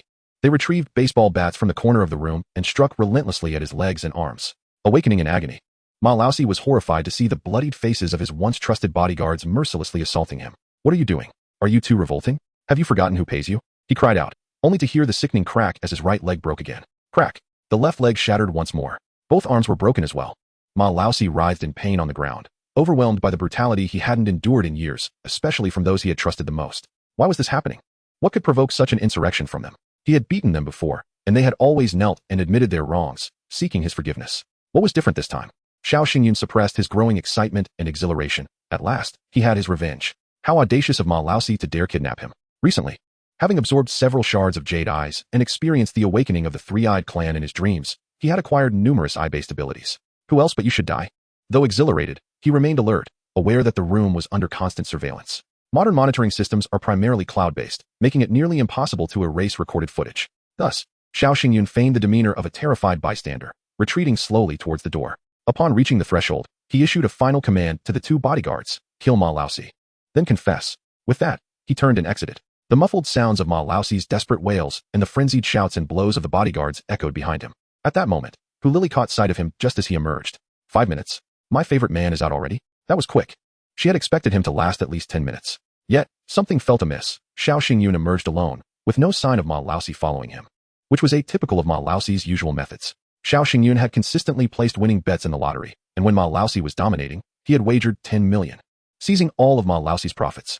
How could Ma Laoxi tolerate his presence? Something peculiar must have transpired, leading to this unexpected outcome, Hu Lili concluded. However, due to the standard 5-player betting format in underground gambling, and with the game underway, the absence of Ma Laoxi's wager was palpable. The other 4 dealers grew restless, prompting someone to call Ma Laoxi, urging him to place his bet. Yet, the phone rang endlessly without an answer. His inaction jeopardized the game, and the officials were left with no choice but to pause proceedings. Just then, Ma Laoxi's underlings emerged from the elevator, dragging a gambling stone expert from out of town. Blindfolded, this mirrored Xiao Xingyun's experience, though this expert was far more timid, already trembling in fear and exuding a foul odor. One tattooed man, upon hearing the commotion, paled at the sounds emanating from within, resembling the dull thuds of a bat striking a sandbag. Alarmed, he rushed inside, only to be met with a gruesome scene that left him weak in the knees. At this moment, Ma Laoxi had been reduced to a heap of flesh by the frenzied blows of the 2 bodyguards, who, despite the carnage, continued to swing their bats with bloodshot eyes. Ma Laoxi was beyond any semblance of life, his body resembling mere minced meat. Xiao Wang, Xiao Song, you bastards have killed Boss Ma? Call the police.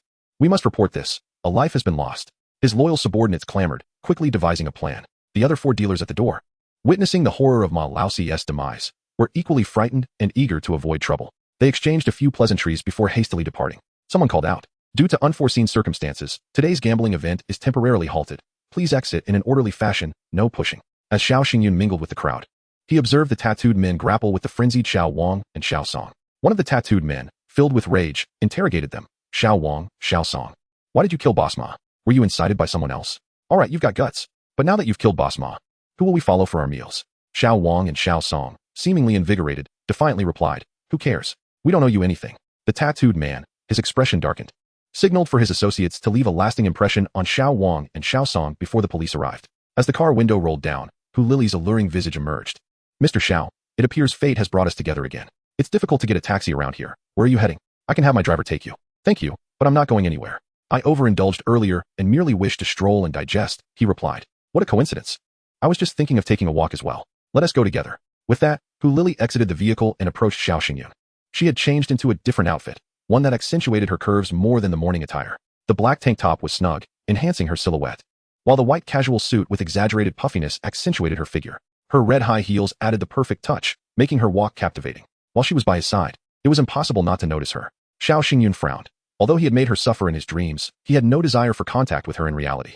She was too dangerous, akin to a poisonous rose. A mere flirtation could be fatal. Furthermore, he had just been present during the incident at Ma Laoxi's underground gambling den. Had she been there too? Given the loss of life, would she suspect him? Perhaps he was overthinking it, with Xiao Wang and Xiao Song confessing. The police would not summon him, especially since the surveillance footage would reveal his innocence. Why are you so quiet? Hu Lili initiated the conversation. Haha, you are quite amusing. Shall I initiate a discussion then? He replied. I'm too tired to talk today. Hu Lili pouted slightly, casting him a playful glance. What sort of man are you? Last night in my dreams, you nearly exhausted me, yet now when I seek your company, you claim to be tired? At that moment, several police cars sped past them. It seemed the underlings from the underground gambling scene had alerted the authorities. Ma Laoxi was a man who never played by the rules. Trouble was bound to arise. I just didn't expect it to happen so suddenly, Hu Lili remarked. Who is Ma Laoxi? Xiao Xingyun feigned ignorance and asked in astonishment. Hu Lili's smile grew more playful as she replied. Ma Laoxi is the owner of an underground jade gambling den. Since you claim not to know him, let it be. Had Xiao Xingyun not pretended to be oblivious, Hu Lili would have harbored no suspicions. She had previously witnessed at least 2 encounters between Xiao Xingyun and Ma Laoxi through surveillance. Now, Xiao Xingyun's assertion of unfamiliarity indicated he was concealing something, perhaps related to the death of Ma Laoxi. It appeared that this handsome young man, seemingly harmless, was indeed a formidable character. The corners of Hu Lili's mouth lifted slightly. A tough character was far more intriguing. Were he a truly innocent lamb, she would have no interest in pursuing him. The thought of his arrogant and domineering demeanor in her dreams stirred her heart with excitement. She found herself genuinely enamored. Xiao Xingyun discreetly glanced at Hu Lili, perplexed by her infatuated smile. What was wrong with her? Moments ago, she had been probing whether he knew Ma Laoxi. Could it be that she had seen him in Ma Laoxi's establishment? He had been careless, too eager to distance himself from Ma Laoxi, neglecting this crucial detail. This woman was indeed dangerous. He must limit their interactions. In the car, aside from the dedicated driver, there were 2 female bodyguards. The journey was silent. And realizing that excessive conversation could lead to missteps, Xiao Xingyun chose to feign sleep. Hu Lili did not press him, merely stealing glances at him with her alluring eyes. Lost in her own thoughts, after dawn, he deliberately went outside the hotel for breakfast, avoiding Hu Lili. He continued his exploration of the jade rough market that morning.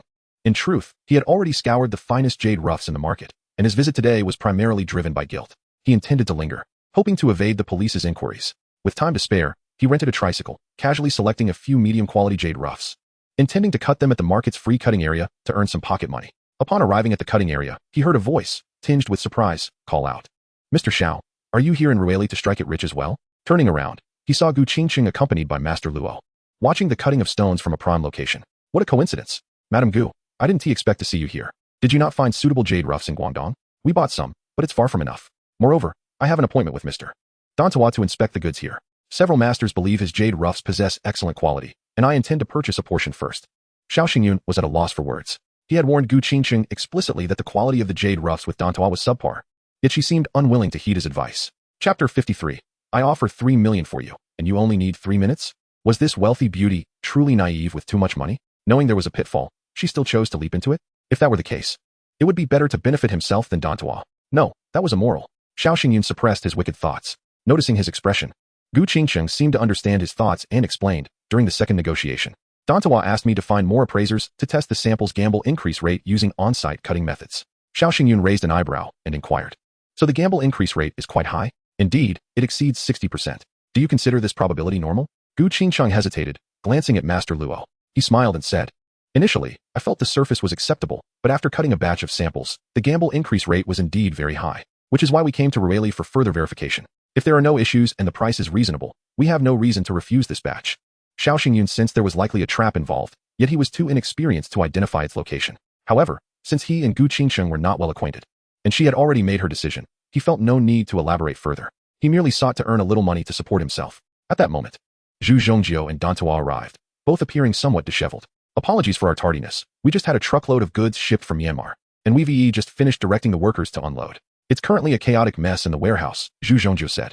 Dantawa added, let us head to the warehouse together to take a look. We can select some for on-site cutting. Xiao Xingyun was disinterested in their affairs.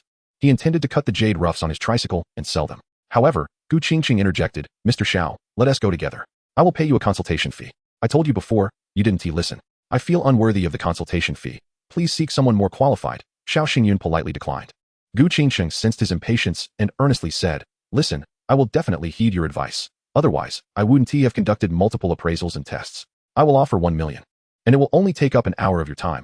This is the final test. Am I someone in need of that 1 million? Xiao Xingyun decisively refused without hesitation. 2 million. Apologies, Madam Gu, but I truly have no time. Xiao Xingyun's attitude softened slightly. 3 million. Sighing, he conceded, considering your sincerity. I will assist you once more. Xiao Xingyun spoke with righteous resolve. There was no way around it. Gu Qingqing's offer was too generous for him to refuse. Earning enough in an hour to buy a Mercedes was something he had never dared to dream of before. As for the 5 large jade roughs on the tricycle, he could simply ride them into the warehouse. An hour's wait was inconsequential. A man's most essential attribute is his ability to be both pliable and resolute, to adapt to circumstances, and to navigate the depths and shallows of life. The moment Xiao Xingyun agreed, Zhu Zhongjio and Dantawa exchanged a discreet glance. They were wary of Xiao Xingyun's skill in jade gambling and appraisal. Zhu Zhongjio smiled with a complex expression. Mr. Xiao is also our old friend. We welcome you to visit our warehouse, but as for the appraisal of the rough stones, it is always a matter of perspective. I hope you understand the rules of our trade. This statement was understood by those in the know. It could be perceived as a threat, as well as a counsel or a bribe. Yet, if one were to claim it bore no meaning, that could be true as well. Xiao Xingyun chuckled innocently. Thank you. I'm merely here for a casual look. Whether a stone is good or bad will not change simply because I gaze upon it. Indeed.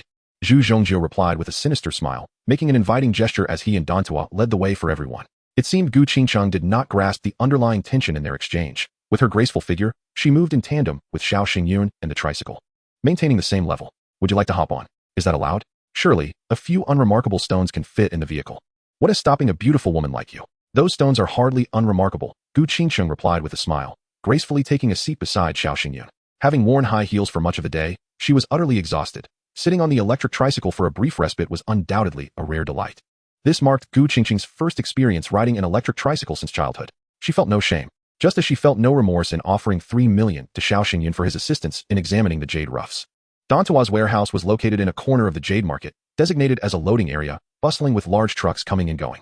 Although it was said to contain a truckload of new goods, it appeared rather sparse at first glance. Xiao Xingyun drove the tricycle directly into the warehouse, where several workers were cleaning up debris and dust. A heap of jade roughs occupied the center of the warehouse, blocking access, forcing them to stay near the entrance. Dantawa gestured, Madam Gu, please feel free to select. These are high-quality rough stones just transported from Myanmar, long-stored old pit materials with a high gamble increase rate. Zhu Zhongzhou added, let us stick to the old rules. True gold fears no fire. You may choose a few rough stones, and we'll take them to the market for on-site cutting. Gu Qingqing nodded and addressed Xiao Xingyun and Master Luo. I would appreciate your assistance in selecting 10 stones for us to analyze at the market. Miss, you are too courteous. It is part of our duties, Master Luo replied, retrieving his tools, a magnifying glass, and a powerful flashlight. He carefully examined a small stone weighing over 10 kilograms. Meanwhile, Xiao Xingyun stood empty-handed, casually rummaging through the pile of stones without paying attention to the small ones. Instead, scrutinizing the larger, immovable stones. Dan Tuo and Zhu Chongji exchanged glances, both reflecting vigilance and concern. Xiao Xingyun swiftly surveyed several large stones, then lifted his gaze to assess the lighting in the warehouse, exclaiming, why is the lighting here so dim? I can hardly see anything. How do you expect me to select? Zhu Chongji explained, I apologize, Mr. Xiao. Today has been quite hectic, and the electrical circuit in the warehouse has been malfunctioning. We haven't had the chance to repair it. However, it is daytime, and one can see clearly indoors without the lights. Oh, perhaps your eyesight is better than mine. I cannot see anything without proper lighting, Xiao Xingyun remarked as he attempted to lift a large stone weighing 500 to 600 kilograms. Despite being endowed with mysterious energy to enhance his physique, he found the jade rough stone far too heavy to move. After all, his abilities were primarily concentrated in his vision, and his physical strength was only marginally superior to that of an ordinary person. Have you finished? Gu Qingqing inquired, astonished. I am paying 3 million to have you examine this, and you have only spent 3 minutes? In truth, the duration was not the crux of the matter. Effectiveness was the key. If one deemed something good, then that was sufficient. Others' opinions were inconsequential. Gu Qingqing's cheeks flushed, feeling as though the wheels of a cart had just rolled over her face, the tires scalding hot. Chapter 54. Unmasking the fake Jade scam. Zhu Chongji and Dan Tuo observed as Xiao Xingyun gave up after a few glances, then stood aside, engaging in flirtation with Gu Qingqing, which allowed them to relax. Their attention was now solely on Master Luo. Seizing the opportunity, Gu Qingqing leaned close to Xiao Xingyun and whispered, is there a problem? The fragrant whisper sent a shiver down Xiao Xingyun's spine. He was taken aback by how this young lady from a wealthy family was willing to be so intimate and proactive just to ascertain the quality of this batch of jade rough stones. Gu Qingqing, overly sensitive, felt unable to tolerate someone speaking so close to her ear, her earlobes flushing like pearls touched by the morning light. Yet, she could not afford to feel bashful. Her mind was already reeling from the shocking information Xiao Xingyun had shared. Were all the large rough stones fake? This was a grave concern. If they proceeded with the original plan to purchase all the jade rough stones in the warehouse, it would cost over 2 billion Chinese yuan. Once the payment was made, that money would be entirely wasted. Not only would Gu's jewelry business come to a standstill, but the entire Gu family's financial chain would also be severely impacted, potentially leading to a complete collapse. How can we definitively ascertain this? Gu Qingqing inquired softly once more. Select a large rough stone and request an analysis. They will surely attempt to stop us. During the ensuing argument, intentionally drop it. The spliced rough stone will easily crack, and any deception will be unveiled. All right, I will follow your lead. As they conferred, they moved a little further away. Xiao Xingyun maintained his composure, while Gu Qingqing's ears and cheeks burned, as if she had just been playfully teased by him. Feeling somewhat weak, she urged, Master Luo, have you made your selection? No need to be overly meticulous. It's merely a sample test, not a gamble. Fine then. I will choose these 5, and let Xiao pick the rest. Master Luo, being an honorable man, intended to give Xiao Xingyun an opportunity to showcase his skills. Xiao Xingyun casually pointed to 2 large rough stones, stating, I do not wish to select too many. These 2 will suffice. Zhu Chongji immediately grew anxious, objecting, these stones are far too large. Their price is exorbitant. If they failed during cutting, who will bear the cost? Thus, large rough stones are unsuitable for testing samples. Dan Tuo added, in fact, there is no such industry standard. Opportunities for sample testing are rare. I am sincerely interested in doing business with Gu's jewelry, which is why I offered you this chance. You must not take it too far. Xiao Xingyun was taken aback, as if he were hearing such rules for the first time, feeling somewhat at a loss and looking to Gu Qingqing for guidance. Madam Gu, what do you think? He deferred to her. Gu Qingqing's eyes flashed with cold brilliance. Indeed, Xiao Xingyun was correct. If they sought to test the large rough stones, the opposition would surely reject them. The more they resisted, the more determined she became to expose the scam. How much for these 2 rough stones? I will purchase them outright for testing, Gu Qingqing stated calmly. What? Zhu Chongji and Dan Tuo exchanged alarmed glances, their eyes frantically communicating. Is that not permissible? Gu Qingqing had already come to trust Xiao Xingyun's assessment. It is not that it cannot be done, but such large rough stones are valued at least over 10 million. Using them for testing is simply not economical. Zhu Chongji was sweating profusely, realizing that their carefully laid plans were on the verge of unraveling. I am not short on funds. Name your price. Gu Qingqing asserted confidently. Very well, these 2 rough stones will cost 30 million. You may take them once payment is made. Dan Tuo gritted his teeth, deciding to cut his losses. Deceiving someone out of 30 million would suffice for a lavish lifestyle. He resolved that once Gu Qingqing arranged for the 2 rough stones to be transported to the analysis center, he and Zhu Chongji would make a hasty exit. As for the warehouse and the rough stones within, it was all a ruse, assets registered under someone else's name.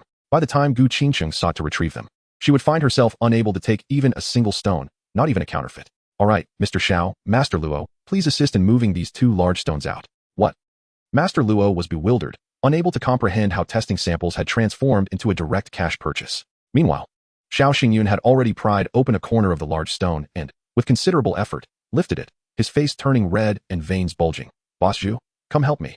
Zhu Chongji was startled, shouting, if you cannot lift it, do not force it. What if you break it?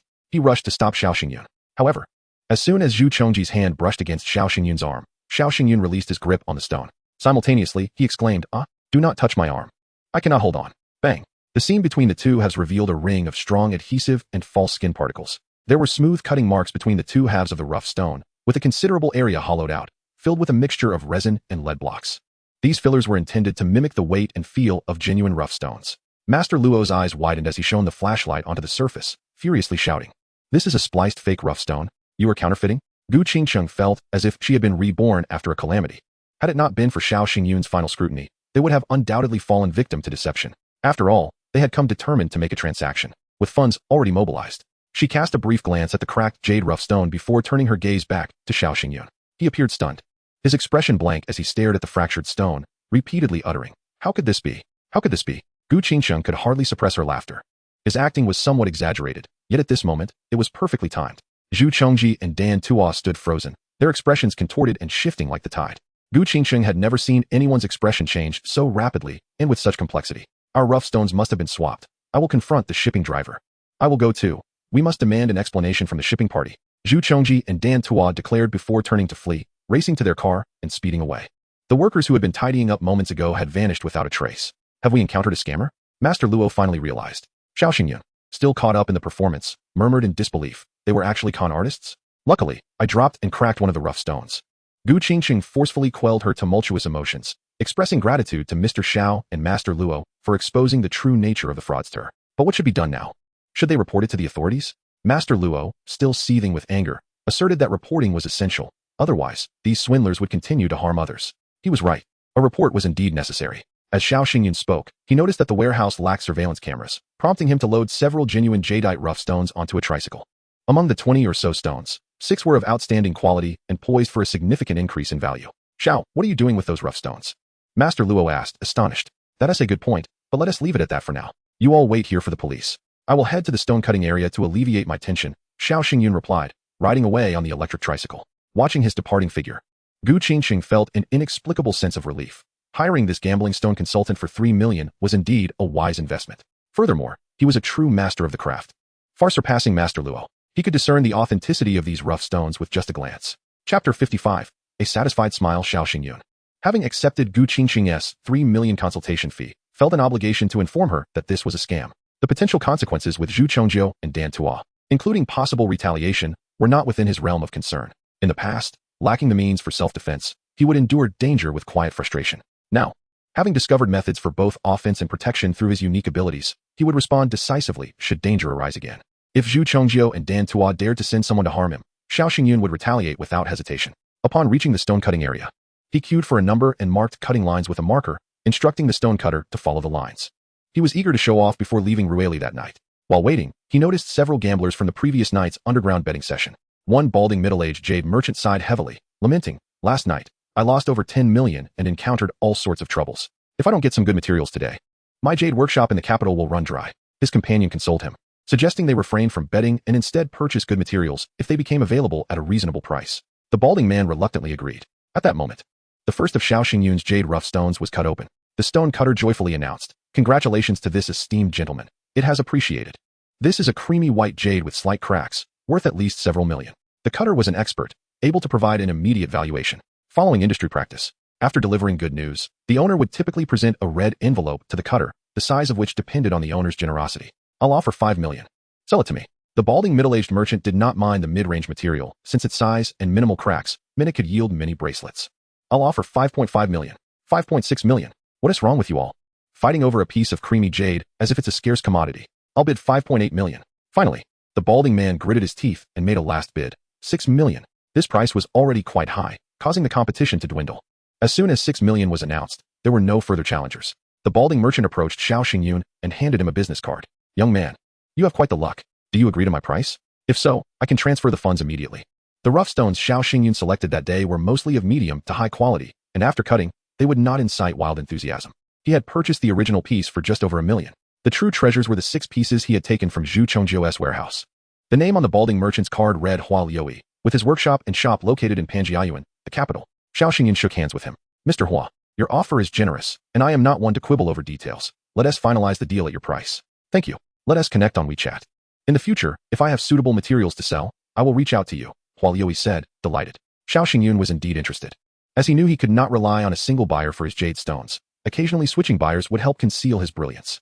He was open to interacting with all types of jade merchants, as they would be crucial for his future procurement needs. After exchanging WeChat contacts and phone numbers, Hua Liuyi promptly transferred 6 million to Xiao Xingyun. At that moment, the second jade material was cut open, revealing a creamy oil green stone of decent quality, fetching 4.5 million. By the time the third rough stone was cut, the onlookers among the jade merchants were in an uproar. Though the increase was modest, it was rare for anyone to achieve consecutive successes in gambling stones. It either required extraordinary luck or exceptional skill. Xiao Xingyun was surprised by the enthusiasm surrounding him.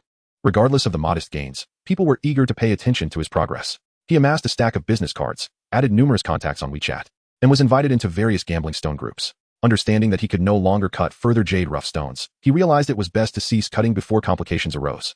Even with Ma Laosi gone, Zhao Laosi and Zhang Laosi could potentially seek him out at any time. As he contemplated how to excuse himself from further stone cutting, Gu Qingqing approached. Mr. Xiao, there's no need to cut the remaining rough stones.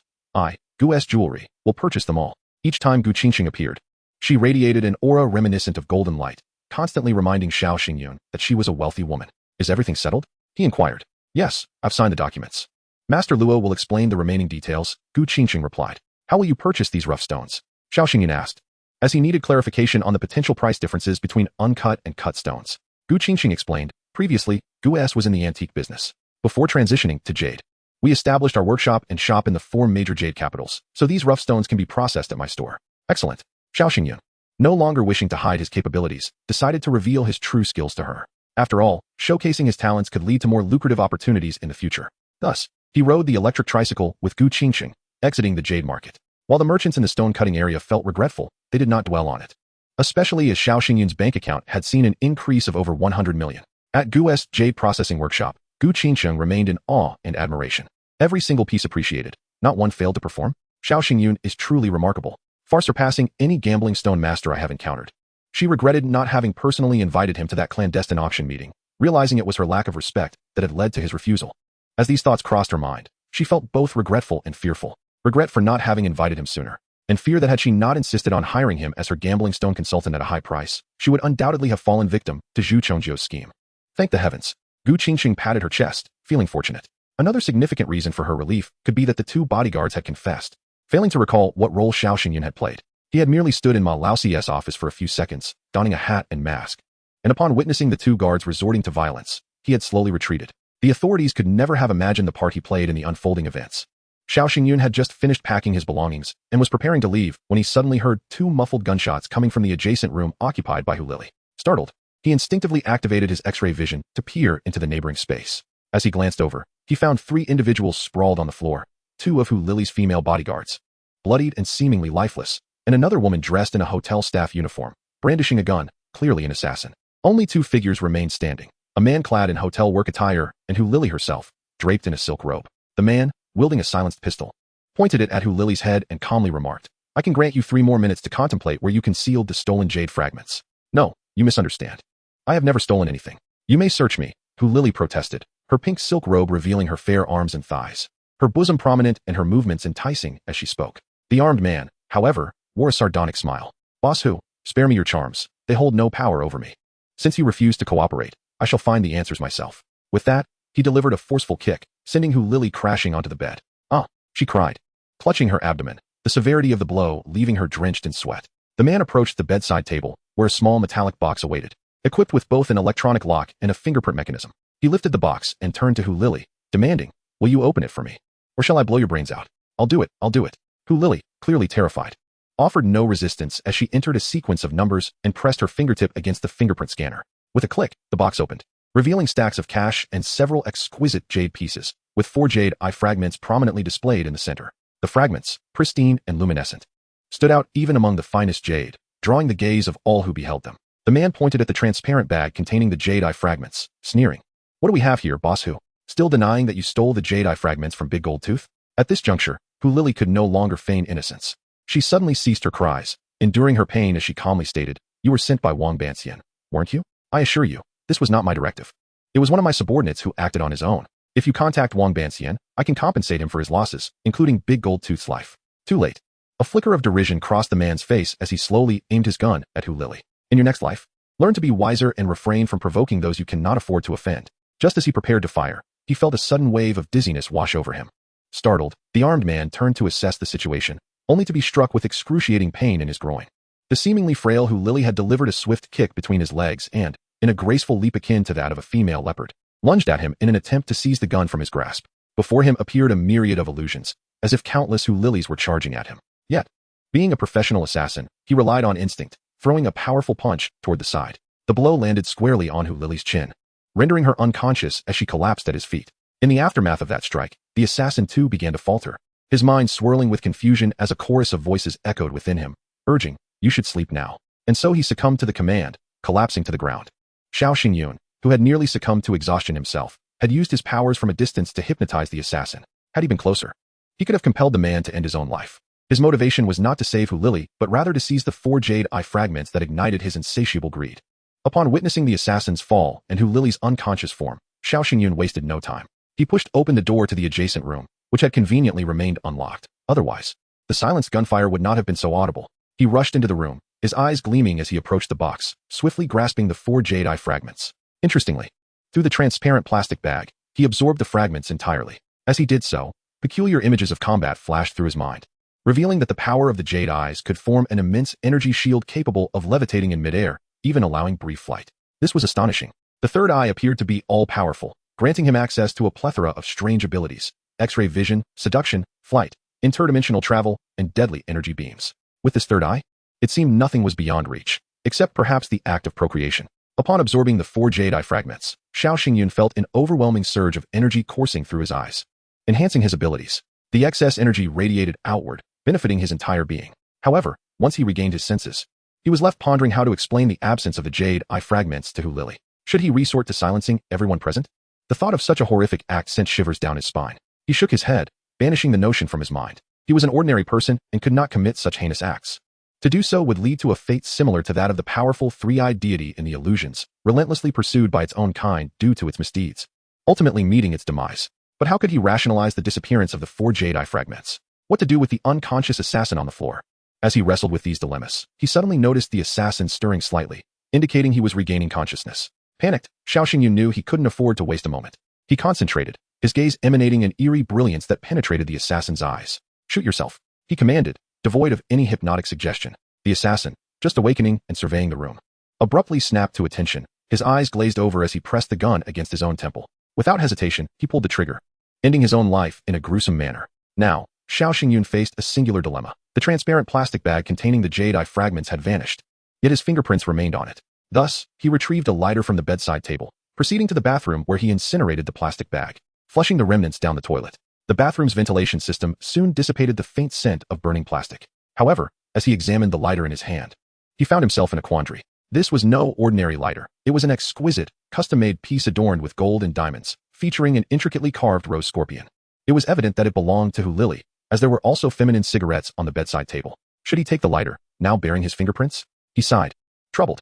As a person who had never committed wrongdoing, he found navigating society exceedingly challenging. Taking a puff from the delightful peach-flavored feminine cigarette, he found it rather enjoyable, even for someone like him who rarely smoked. Surely, this could provide a plausible explanation for the fingerprints on the lighter?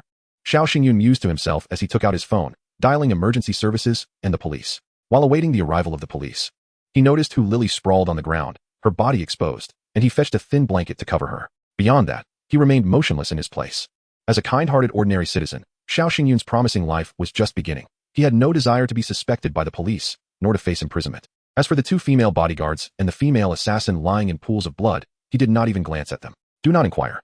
The answer is simply that he fainted at the sight of blood. Chapter 57. The testimony of truth and deceit in the police station. Xiao Xingyun, as the first eyewitness and the initial caller, was deemed an important subject for interrogation by the authorities. Though termed an interrogation, it was more of a relaxed inquiry. However, those conversing with him were experts in interrogation, skillfully extracting his words. Until dawn broke, no suspicious details emerged from his account.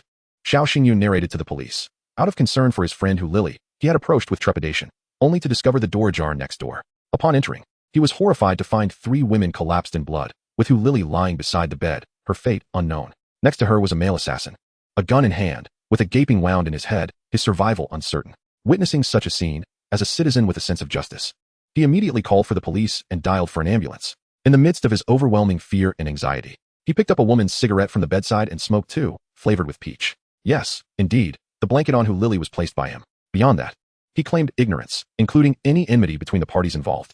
As for how the assassin met his demise and why Hu Lily remained unharmed, or whether a third party had entered the room to take away 4 jade fragments, such matters were beyond Xiao Xingyun's concern. Apart from the jade fragments and the incident involving the use of his eye abilities to eliminate the male assassin, everything else was truthful. After Hu Lily awoke in the hospital and learned the details from the police station, she brought along an ineffectual driver and a male bodyguard, who was absent at the critical moment, to personally escort Xiao Xingyun out. Given that the victim's side believed Xiao Xingyun and confirmed the veracity of his account, the police lifted their suspicions of him. In the vehicle, Hu Lily solemnly expressed her gratitude. Thank you, Xiao Xingyun. Boss Hu, no need for formality. I hardly contributed anything. By the time I entered your room, the assassin was already dead, and I do not know who saved you. Well, I will investigate this matter, but nonetheless, thank you. If you need anything in the future, feel free to call me. Add me on WeChat, and I will provide you with my private number. Sounds good, thank you.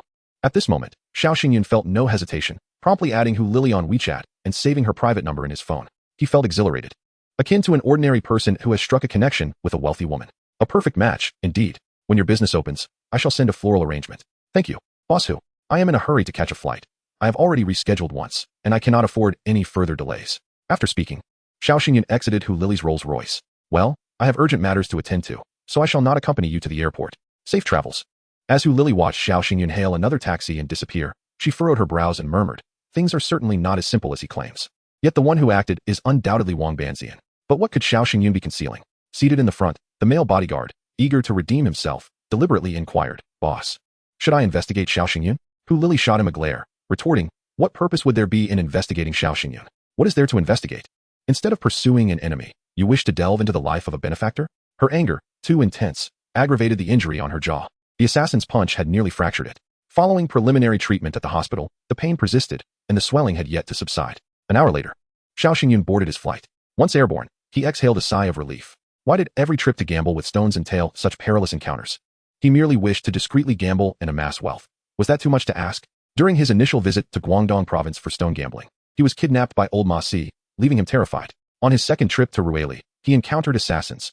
Even though they aimed for his neighbor, Hu Lily, he was still left shaken. Had he not been tempted by the 4 jade fragments, his impulsive decision to rush in would never have occurred. Under normal circumstances, he would never take such risks. Once the jade store opened, he could finally articulate his profession when asked.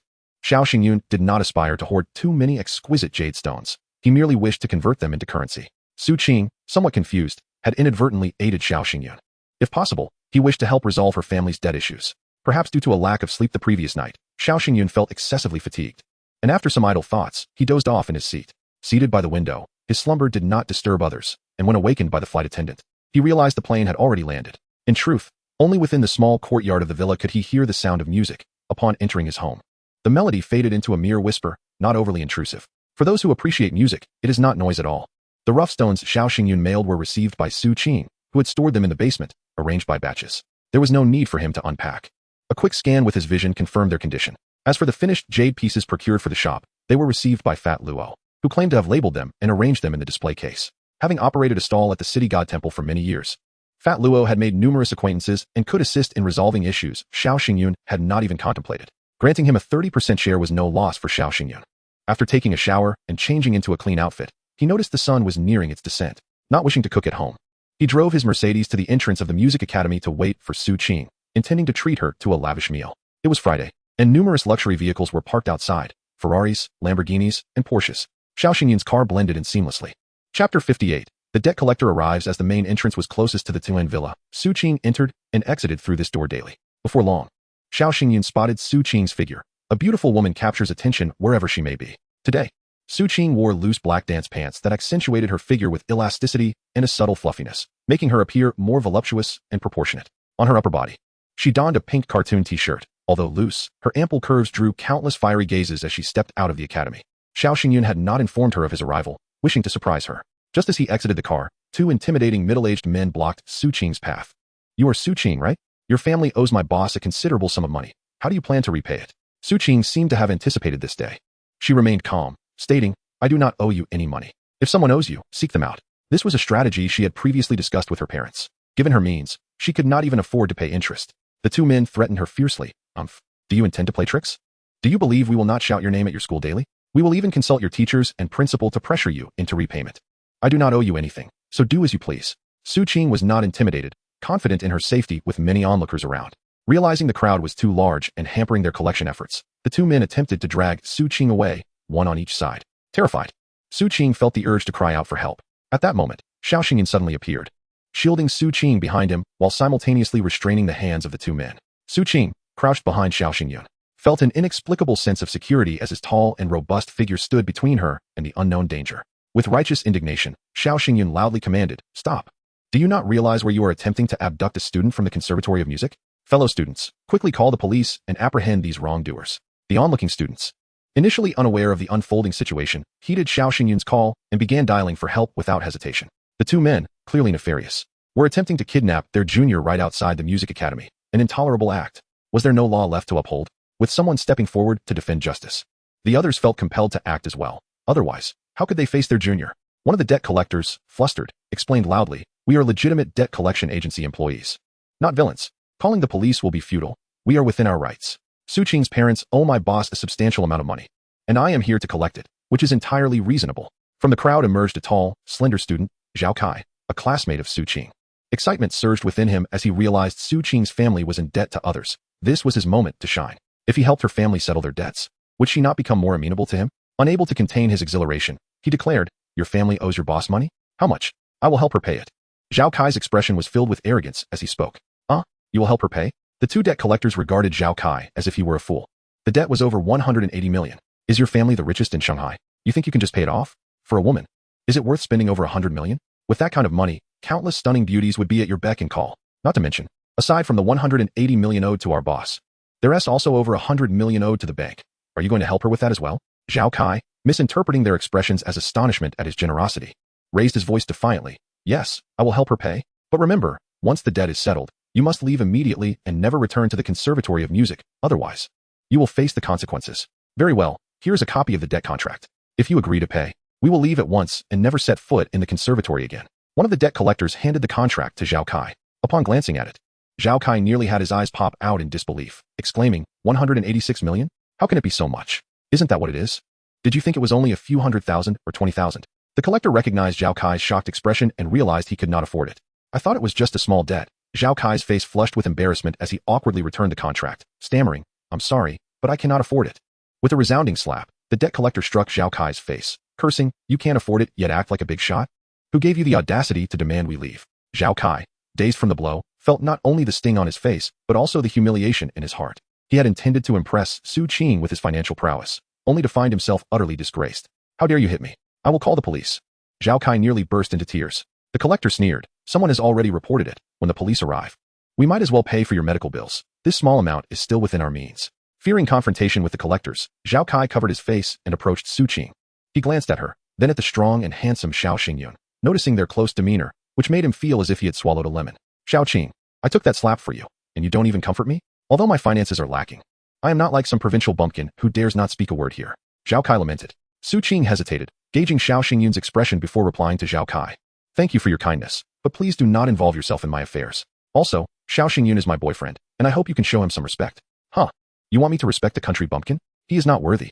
Zhao Kai retorted arrogantly. Leave. If you utter another word, I will strike you. Xiao Xingyun had initially intended to ignore such insipid remarks, but Zhao Kai's incessant prattling was becoming increasingly bothersome. Do you dare? Zhao Kai, though feigning bravery, believed that with the police arriving, Xiao Xingyun would hesitate to strike him. With a cold chuckle, Xiao Xingyun raised his hand menacingly. Zhao Kai screamed and stumbled backward, only to trip over something and fall to the ground, wincing in pain as tears welled in his eyes. The onlookers erupted in laughter. At that moment, the sound of sirens echoed from around the corner. The police had arrived. The two debt collectors, their expressions fierce, approached Xiao Xingyun and Su Qing, threatening. When the police arrive, you had better not speak out of turn, or you won't know how you will meet your end. We are experienced in murder. and the police will find no evidence. Su Qing shivered in fear, retreating behind Xiao Xingyun once more. However, a strange glint flickered in Xiao Xingyun's eyes as he fixed his gaze on the two collectors, saying, "You are quite impressive. When the police arrive, do tell them about your murders and other criminal activities." Just then, several officers approached with solemnity, asking, "Who called the police? What has transpired?" Xiao Xingyun promptly raised his hand, exclaiming, "It was my girlfriend who reported it. These two men are causing a disturbance. My girlfriend owes no money. Yet they are demanding payment from her. While attempting to collect, they even threatened us, claiming to have killed many people and stating that if we did not pay, they would kill us." Upon hearing that the debt collectors had committed murder, the responding officers immediately drew their weapons, pointing them at the two men. "Have you really killed anyone?" Officer Lee, the team leader, asked sternly. "Yes, I've killed two," one of the collectors boasted. "I've killed one," the other chimed in.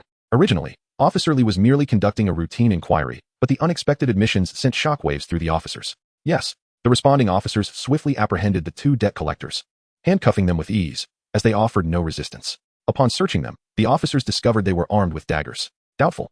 Officer Lee asked one last question before they were taken away. "Where did you kill someone?" "Once at a nightclub near Hangzhou University, we killed a female student.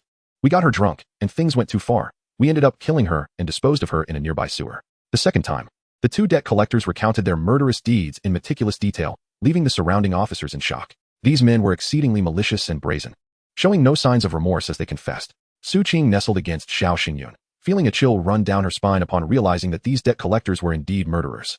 Meanwhile, Zhao Kai, who had been sitting on the ground, had already scrambled to his feet and fled. Having been so close, he had heard everything clearly. Goodness, these two menacing debt collectors are murderers? I nearly lost my life. That slap was nothing compared to the danger they posed. If they were ever to escape, they could come after my entire family. As a person of refinement and wealth, he decided not to engage with murderers further. I must leave. The police, having caught two major criminals, had little interest in the debt dispute involving Su Qing. First and foremost, she had not been harmed, and there was no significant impact on her. Furthermore, while the debt was indeed real, it pertained to her parents rather than her directly. Thus, they merely made a brief record before escorting the two murderers away, hoping to solve these 3 murder cases and earn commendations for their efforts. Inspector Lee has encountered many cases over the years, yet never has he faced such desperate criminals, driven solely by a desire for death. It is perplexing what might have provoked such behavior in these two individuals. Nonetheless, that is of little consequence now. Xiao Xingyun grasped Su Qing's hand as they boarded the luxurious Mercedes. Su Qing, seated in the passenger seat, collapsed into his embrace. "I was terrified. They are murderers and somehow found my school. It's utterly horrifying." Su Qing trembled slightly, having never before experienced anything so terrifying in her life. Xiao Xingyun gently patted her back, offering reassurance. "It's all right. The ordeal is behind us. The police have apprehended such individuals, and they will face the death penalty. But my school address has been compromised. The creditors will undoubtedly send someone else to press for payment," she lamented. "If you are not the debtor, you must first report such incidents to the authorities and then call me. If I am nearby, I will certainly come to assist you." "Very well. That is the only course of action we can pursue for now." In an effort to help Su Qing calm her nerves, Xiao Xingyun chose an opulently decorated Western restaurant for dinner. The lively atmosphere, filled with people and live piano music, served to distract her from the earlier events. After the meal, Su Qing's spirits had notably improved. Despite her confusion about her feelings for Xiao Xingyun, she felt a sense of compensation when he purchased her gifts that evening.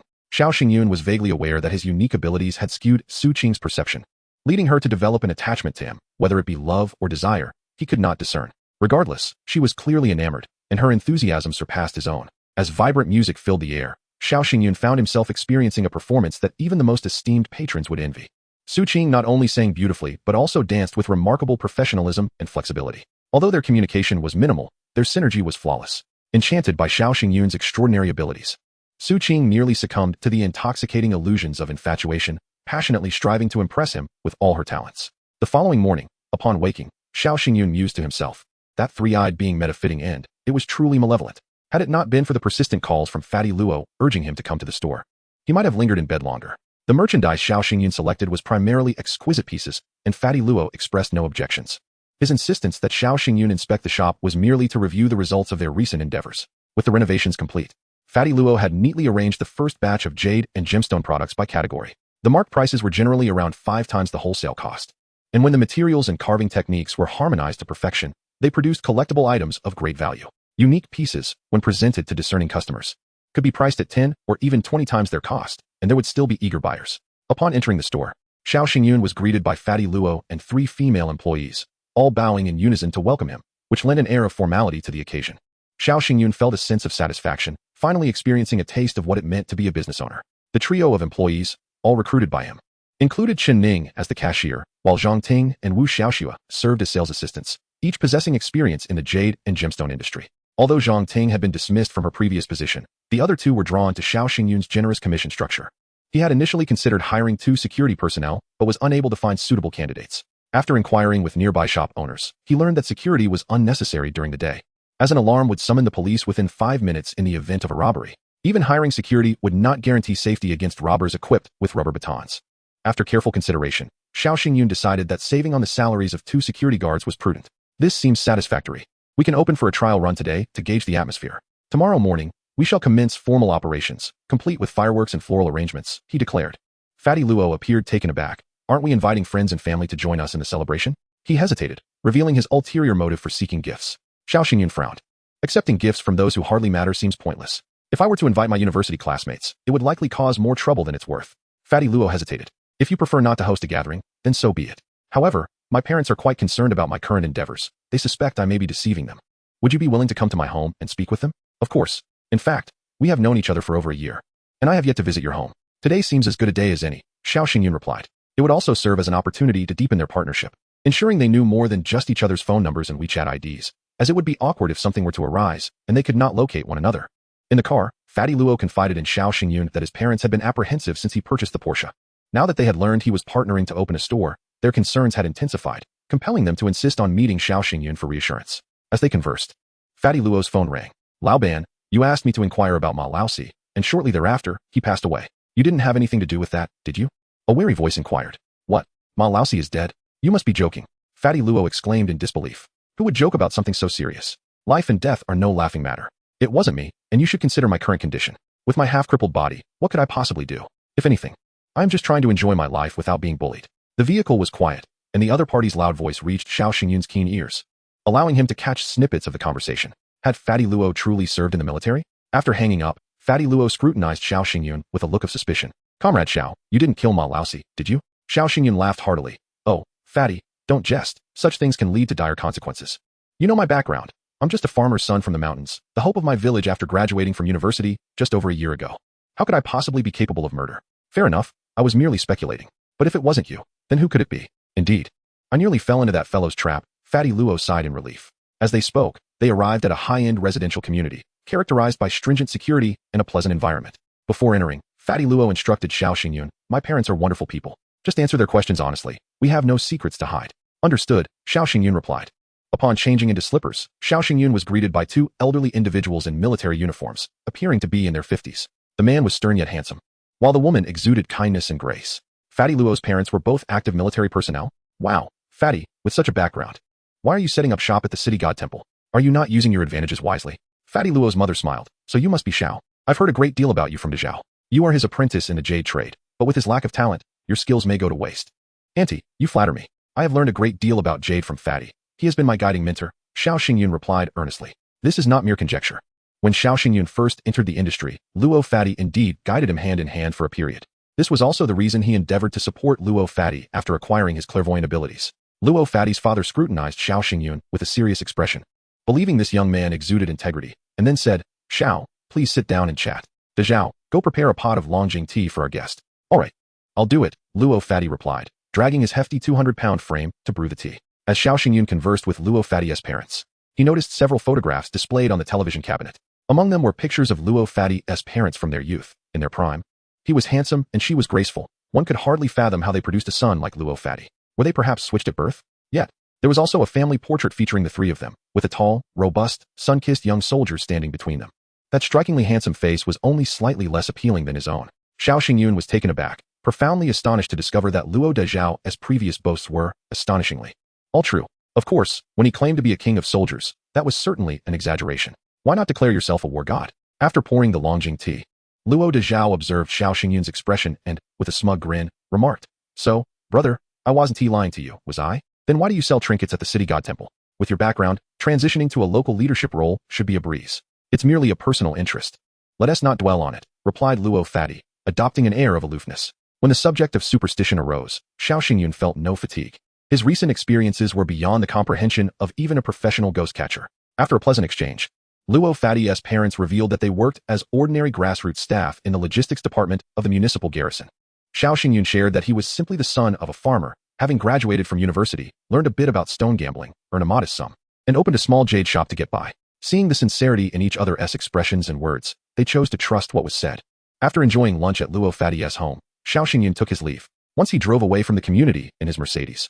He finally exhaled. Those so-called ordinary grassroots personnel, had I not inadvertently glimpsed your work badges, I might have actually believed you. Now, Xiao Xingyun understood the incident Luo Fatty had recounted, where he impulsively shared a photo of his newly purchased Porsche on social media, resulting in a night of interrogation from his parents. They feared that someone might attempt to curry favor through their son, leading to potential missteps.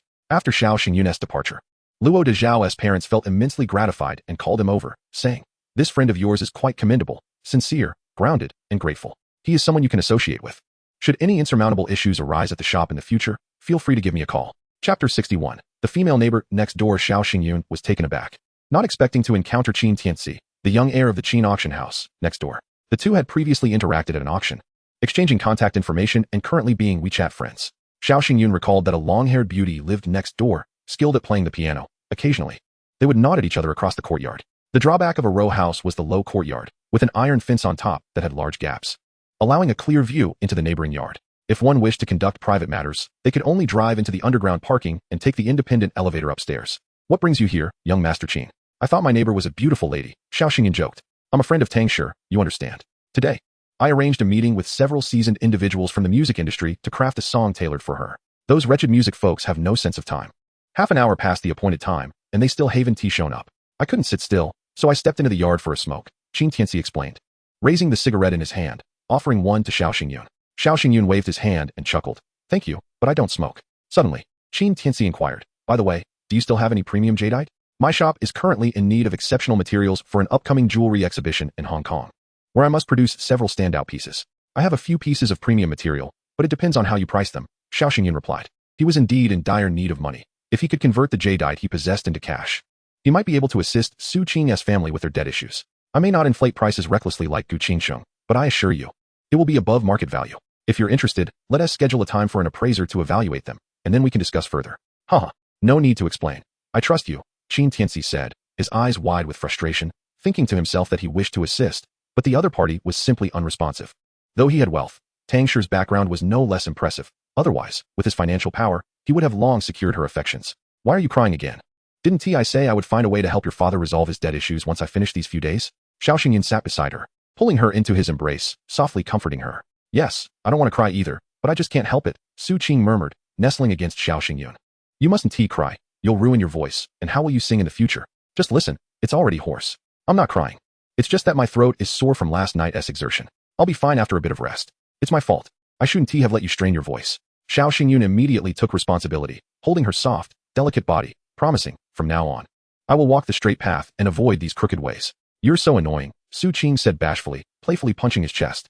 The basement of the villa had been meticulously treated for moisture and waterproofing, with bright lights and an excellent ventilation system, making it a comfortable space for stone analysis. Xiao Xingyun selected several pieces of medium-sized premium rough stones, within which the jade flesh was both red and green. However, he could not be entirely certain whether they would meet the criteria for premium quality. For instance, using his clairvoyant vision, he could see a patch of green within a jade rough stone, but the intensity of that green was difficult to gauge. The glassy green and icy green were not easily distinguishable through his vision. Yet once cut, a mere glance would reveal their quality. Moreover, within the same type of jade rough stone, there could be dozens of different grades of green, each potentially varying in price by several times, or even dozens of times. For example, the Xinjiang green and oil green, both of which belong to the green category, could see Xinjiang green priced hundreds or even thousands of times higher than oil green. The market prices are indeed outrageous. Xiao Xingyun placed a rough stone into the stone analysis machine, closed the dust cover and soundproof shield, and pressed the automatic analysis switch. However, the noise was still overwhelming. So he donned noise-canceling headphones and began marking lines on the freshly selected rough stone. His clairvoyant vision could not be employed indefinitely. It was best to conserve energy, as these extraordinary energies could only produce extremely weak effects during regular meals. A significant amount of extraordinary energy could only be derived from absorbing ancient jades or other antiques. The older the item, the more energy it contained. After working diligently until dusk, Xiao Xingyun rinsed the 5 pieces of premium jadeite he had uncovered with clean water. Under the light, the jade was crystal clear and translucent, requiring no polishing or grinding. Anyone who glanced at them would instantly recognize their considerable value. "I hope young Master Qin doesn't attempt to take advantage. If the price is driven too low, even if I am in dire need of money, I will not proceed with the transaction," Xiao Xingyun remarked as he exited the basement. He noticed Su Qing, clad in home pajamas, bustling about in the kitchen. A partner who could gracefully navigate both the banquet hall and the kitchen, as well as the bedroom, is indeed a blessing earned from 8 lifetimes of good fortune. Outside, she called him Brother Yuan, while at home, she directly referred to him as husband, and the names exchanged in the bedroom were even more varied. Nowadays, young women seem to be misled by the knowledge found online. As he folded the sheets, he discovered the remnants of a bloodstain from the last time the two had shared the bed, a mark that had gone unwashed. Sighing, Xiao Xingyun lamented the need to purchase 2 new sets of sheets, deciding to keep the stained ones as a memento. At that moment, his phone rang. It was a call from his mother. "Mom, have you eaten yet?" he inquired. "We're currently building a house, so we had an early meal," she replied. "How's the construction going? How much more do you need?" "We're just about to start on the 2nd floor, but the prices for building materials have risen, and the original budget is insufficient. Your father mentioned we might still need another 20 to 30,000. This house is meant for your marriage," she continued. "Your father insists on making it grand, without cutting corners. Indeed, it would be unwise to skimp. Otherwise, repairs in the future would be impossible. You needn't worry about the finances. Business has been good lately, and I've made some profits. I will transfer the money to you shortly through mobile banking. There's no rush. Just ensure you have enough for yourself. You must eat well, don't sacrifice your health for the sake of saving." After a lengthy exchange of familial pleasantries, they finally ended the call. Immediately, Xiao Xingyun transferred 50,000 yuan to his parents, fearing he might forget amidst his busy schedule and not wanting them to struggle over finances. As parents from a rural village in Sichuan, they had always favored their son, treating him with utmost kindness. The reason they sought financial help was due to a promise Xiao Xingyun had made to them prior to the construction. Their greatest wish was to build a beautiful house for their son. With a lovely daughter-in-law, their dreams would be fulfilled. However, the situation on Xiao Xingyun's end was quite complicated, making it impossible for him to reveal the truth to his parents. He could only send them money periodically, hoping to provide them with a better life. "Darling, dinner is ready," called Su Qing, wearing an apron, standing by the dining table like a newlywed bride, sweetly beckoning Xiao Xingyun to dinner. "Coming," he replied, hurrying to the table, as there were many tasks awaiting him that evening, and he needed to eat well. Chapter 62. If you dig a pit, I shall dig a well. Xiao Xingyun intended to attend to serious matters first before engaging in frivolous activities. Su Qing spent her days singing, dancing, and live streaming, clearly indulging in light-hearted pursuits. The serious work involved compiling and analyzing the store's accounts. Since it was the first day of trial operations, the cashier, Chen Ning, sent Xiao Xingyun the transaction details after closing. The current payment systems are sophisticated and user-friendly for business owners, allowing easy verification of sales against inventory. A quick glance at the total sales, along with an estimation of discounts and losses, sufficed. With weekly reconciliations and monthly stock-taking, as long as the owner is astute, employees would find it challenging to manipulate the figures. On the first day of trial operations, without any promotions, the store surprisingly achieved a revenue of 248,000 yuan, yielding a profit of approximately 200,000 yuan after expenses. Xiao Xingyun was astounded. Indeed, running a store proved to be highly lucrative. Earning 200,000 yuan from street vending would be a formidable task over an entire year. Most of the items sold were small, exquisite goods, including the most expensive piece, a jade bracelet priced at 128,000 yuan, albeit its clarity was somewhat lacking. To have sold such a piece on the first day of trial operations, the purchasing power of the local women was astonishing. Thrilled, Xiao Xingyun promptly contacted Luo Pongzi to prepare for the grand opening the following day. Since he was not inviting friends and relatives, he would have to cover expenses for decorations, red ribbons, and fireworks himself. Just as he finished giving instructions, he noticed someone posting a red envelope in their university classmates group chat. Instinctively, he clicked to grab it, only to find he had snatched a meager 52 cents, an amount far too trivial. Had his luck been exhausted at the gambling stone venue? Upon observing the amounts others had claimed, which were even less than his, he felt a wave of relief. What amused him even more was that his paltry 52 cents had somehow made him the luckiest. Seriously, Hu Banzhong, with dozens of people in our class, what is the point of sending a 10 yuan luck-based red envelope? Hu Guoqiang, the class monitor, shamelessly continued to promote. Such a small envelope. And you still have the audacity to advertise? I'm going to block you. The class group erupted in uproar, all venting their frustrations at Hu Guoqiang. Undeterred, Hu Guoqiang boldly advertised, at 9:30 p.m. tonight, I will be live streaming for the first time.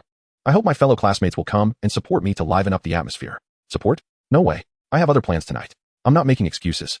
I simply want to support you. Realizing the shift in sentiment, Hu Guoqiang hastily added, I just sent a red envelope. Now I invite the luckiest, Xiao Xingyun, to send one. Xiao Xingyun scoffed. You want me to send one? Do I not have any pride? If you want support, then send a substantial red envelope. Otherwise, the group will rally to your live stream to heckle you. Brother Fu Buki from the upper bunk chimed in. Exactly. Xiao Xingyun is right. If the class monitor doesn't send a red envelope, we'll create chaos in your live stream. Hu Guoqiang faced a barrage of messages, realizing he needed to pacify everyone. Otherwise, his live stream would inevitably face backlash. Reluctantly, he cursed under his breath and sent a 200 yuan red envelope. Xiao Xingyun managed to snatch 17.8 yuan this time, a small amount, but it brought him joy to benefit at Hu Guoqiang's expense. Finally satisfied, someone inquired, "Class monitor, what are you selling in tonight's live stream? Since we are all classmates, I want to deceive you. I recently went to Really for a live stream and met a jade merchant who supplies me at low prices. Genuine jade can be purchased for just a few hundred yuan. Genuine jade for a few hundred yuan? Is that a scam? You don't understand. The true prices of jade are low, but unscrupulous merchants inflate them, resulting in the high prices we see. Just ask Xiao Xingyun. He sells even the cheapest jade pendants for 1 to 2,000 yuan at his stall, clearly raking in substantial profits. I'm far more principled than Xiao Xingyun. I'll sell the same jade for only 980 yuan. Ask him if he dares sell it at that price." Xiao Xingyun felt a surge of anger. What was he trying to accomplish? Why must he climb over him to succeed? Did he not fear a fall? As some classmates, lacking knowledge about jade, were incited by Hu Guoqiang to confront Xiao Xingyun directly, they asked, "Boss Xiao, is what the class monitor said true? Can genuine jade be purchased for a few hundred yuan? Have you really earned enough from street vending to buy a car?" Initially, Xiao Xingyun intended to retort, but then he realized Hu Guoqiang had dug a pit for himself. If he could cast Hu Guoqiang into that pit, it would surely be satisfying. He was indifferent to the potential consequences of harming himself while attacking his adversary. The classmates in the group were astonished, marveling at the alleged profitability of the jade business. To think the cost price was merely 9 yuan, and the class monitor aspired to sell it for 980 yuan. What a moral travesty. At a cost of 9 yuan, Xiao Xingyun sold it for 1 to 2,000 yuan. What a heartless businessman. No wonder he could afford a luxury car within a year of graduating. Hu Guoqiang was left dumbfounded, realizing he had not only dug a pit for Xiao Xingyun, but had inadvertently created a deep well for himself. How would he manage to sell anything tonight or persuade his classmates to purchase? He felt utterly unprepared. Song Xiao chuckled. I nearly laughed to tears. Who would have thought? Boss Xiao, you were such a person, selling jade at just 9 yuan and 9. Her family was well off, and her parents had taken her to buy jade stones. So she was aware of the market prices. With her keen intellect, she quickly grasped the underlying conflict between the two men.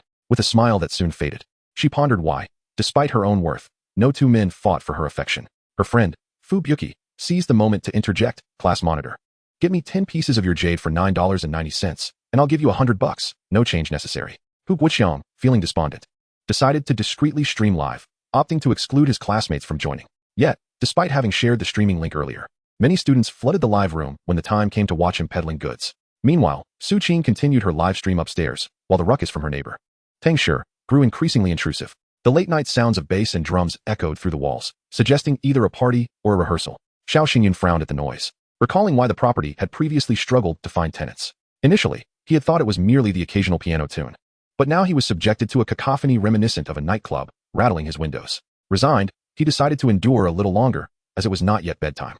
To pass the time, Xiao Xingyun opened Hu Guoqiang's live stream, where he was audaciously boasting about a poorly crafted jade Buddha. Xiao Xingyun almost burst into laughter. The craftsmanship was rudimentary at best, and yet Hu Guoqiang had the audacity to claim it was the work of a master. He quickly typed in the chat, "Expensive." Chapter 63. The Grand Opening. Mutual compliments. Xiao Xingyun followed up with another comment. "Selling a $9 item for 980? Who are you trying to fool? You lack integrity. I shall reciprocate in kind." He was always forthright against his rivals. The audience might not discern the true value of jade. But Hu Guoqiang was on the verge of despair. The moderators swiftly silenced him and expelled him from the live stream. Hu Guoqiang, frantic, regretted provoking Xiao Xingyun, who entered under the same name for vengeance. It was infuriating. Though he seethed with resentment, Hu Guoqiang felt powerless. Regardless of his thoughts, Xiao Xingyun, having accomplished his mission, felt a sense of exhilaration. The noise from next door continued to escalate. Unable to bear it any longer, he called the property management office, requesting they speak to his neighbor about their excessive noise. Whether she was Qin Tianxi's girlfriend or the object of his affections, he would not hesitate to confront her if provoked. Upon connecting, Xiao Xingyun relayed the situation regarding the disturbances. Is calling the police futile? Is her background so formidable? He thought, begrudgingly acknowledging the truth. After hanging up, he cursed under his breath, questioning why someone so affluent would choose a row house over a standalone villa. Indeed, the property management's intervention bore no fruit. The noise persisted until Su Qing concluded her live stream. "Darling, it's so noisy next door. What are they doing? Throwing a party?" Su Qing lamented, her live stream having been adversely affected. "I wonder what's gotten into her. I should ask a friend," Xiao Xingyun mused, pulling out his phone to call Qin Tianxi. The call connected swiftly, and the atmosphere on the other end was quiet, save for applause and heavy breathing, indicating he was not next door. "Boss Xiao, why the call? Are you in need of something urgent?" Qin Tianxi asked. "Apologies. I merely wished to inquire if you were still next door. Your friend appears charming on the surface, yet she's wild at heart. Her music is keeping me awake."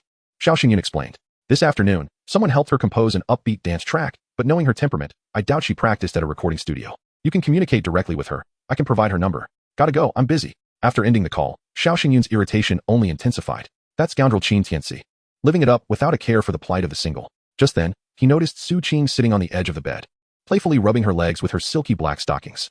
Her doe-like eyes fixated on him as she shyly remarked, "Darling, the noise from next door isn't too bothersome. We can't sleep anyway." As the ancients wisely stated, a journey of 1,000 miles begins with a single step. Su Qing was igniting a spark. With safety in mind, Xiao Xingyun felt compelled to extinguish the flames. At 8 in the morning, half asleep, Xiao Xingyun arrived at the city god temple. Luo Pengzi had just parked his car, and they both exited the parking lot simultaneously. "Good morning, President Xiao." Luo Pengzi greeted with a grin. "Good morning to you too, President Luo," Xiao Xingyun responded, choosing to indulge in mutual flattery. "Ha ha ha." Luo Pengzi was overjoyed as he produced a brand new business card from his pocket and handed one to Xiao Xingyun. "My Jade shop is opening today. I hope for your continued patronage." Xiao Xingyun, amused by the antics of his friend, replied, "What a coincidence. My Jade shop is also opening today, though I forgot to print business cards. I shall make amends later." Luo Pengzi, grinning widely, felt his excitement was not yet quenched, and he deliberately strolled through the vendor area. Upon encountering familiar faces, he distributed his business cards casually, saying, "My Jade shop opens today. Feel free to visit for tea. And if you need any temporary adjustments, come find me. We can negotiate prices." With a jovial personality, Luo Pengzi easily made friends throughout the city god temple. And by handing out his cards, he inadvertently attracted potential business for his Jade shop. Xiao Xingyun took pleasure in his friend's exuberance, grateful for the attention it drew to himself. When asked by onlookers, he simply stated that he was a partner of Luo Pengzi, a minor shareholder. Yes, just a small shareholder with a 7% stake. Hu Guoqiang, having live-streamed the previous night for several hours, sold not a single piece of jade. He attributed his misfortune to Xiao Xingyun's interference, leaving him sleepless in frustration. Having invested over 200,000 yuan in stock from a jade merchant in Ruili, he had anticipated significant profits, perhaps even enough to purchase a luxury car. Yet, not a single item sold. Distressed, he felt compelled to consult an expert on the true market value of his jade before attempting to sell it again. Thus, he arrived early at the city god temple's vendor area, clutching several inferior pieces of jade, and approached a middle-aged man with a kind demeanor to inquire about prices. "Excuse me, sir, may I ask how much this jade Buddha is worth?" Hu Guoqiang asked politely, producing one of the pieces. "Oh, where did you purchase it? How much did you spend?" The middle-aged vendor did not rush to quote a price, but instead probed into the jade's origins. In this industry, there are unwritten rules. If a customer inquires about a jade piece they purchased elsewhere for 5,000 yuan, and a vendor quotes a lower price of 3,000, the customer is likely to return the item to the seller. The seller would then confront the vendor who provided the low quote, potentially damaging their reputation in business. Thus, seasoned vendors calmly gather details before offering a market price. Hu Guoqiang, aware of these industry norms, fabricated a story. This was a gift from a friend who said it cost 980 yuan. What do you think it's worth? Upon hearing it was a gift, the middle-aged vendor relaxed and replied with a smile. "This Buddha is of poor quality, with a rough base and cotton-like inclusions. And due to the machine-carved craftsmanship, its market price is roughly around 500 yuan. If you buy a similar piece from me, I can sell it for 450. Hu Guoqiang's heart sank. Damn it, I think I've been duped. The price he paid the Ruili merchant exceeded 400 yuan. How could he turn a profit now? Undeterred, he clutched the jade Buddha and sought out an elderly gentleman nearby for another price inquiry. The elder gentleman was a man of integrity. After clarifying the source, a trace of sarcasm crossed his face. "This item is not worth much. To present such a thing as a gift is simply a trick to fool people." The purchase price was approximately 120 yuan, while the market value at street stalls hovered around 450 yuan. "If you buy from me, I can let it go for 200 yuan, just to clear out my stock." Hu Guoqiang felt as if struck by lightning, nearly spitting out a mouthful of blood. He had truly been deceived. Not willing to give up easily, Hu Guoqiang inquired about the prices of various small jade pieces he had on him, only to find the responses were similarly disappointing. The price for a Buddha statue was around 200 to 300 yuan, as was the case for the Pinyin pendant and small pai xiao. No wonder he had been unable to sell a single piece in the live stream the previous night.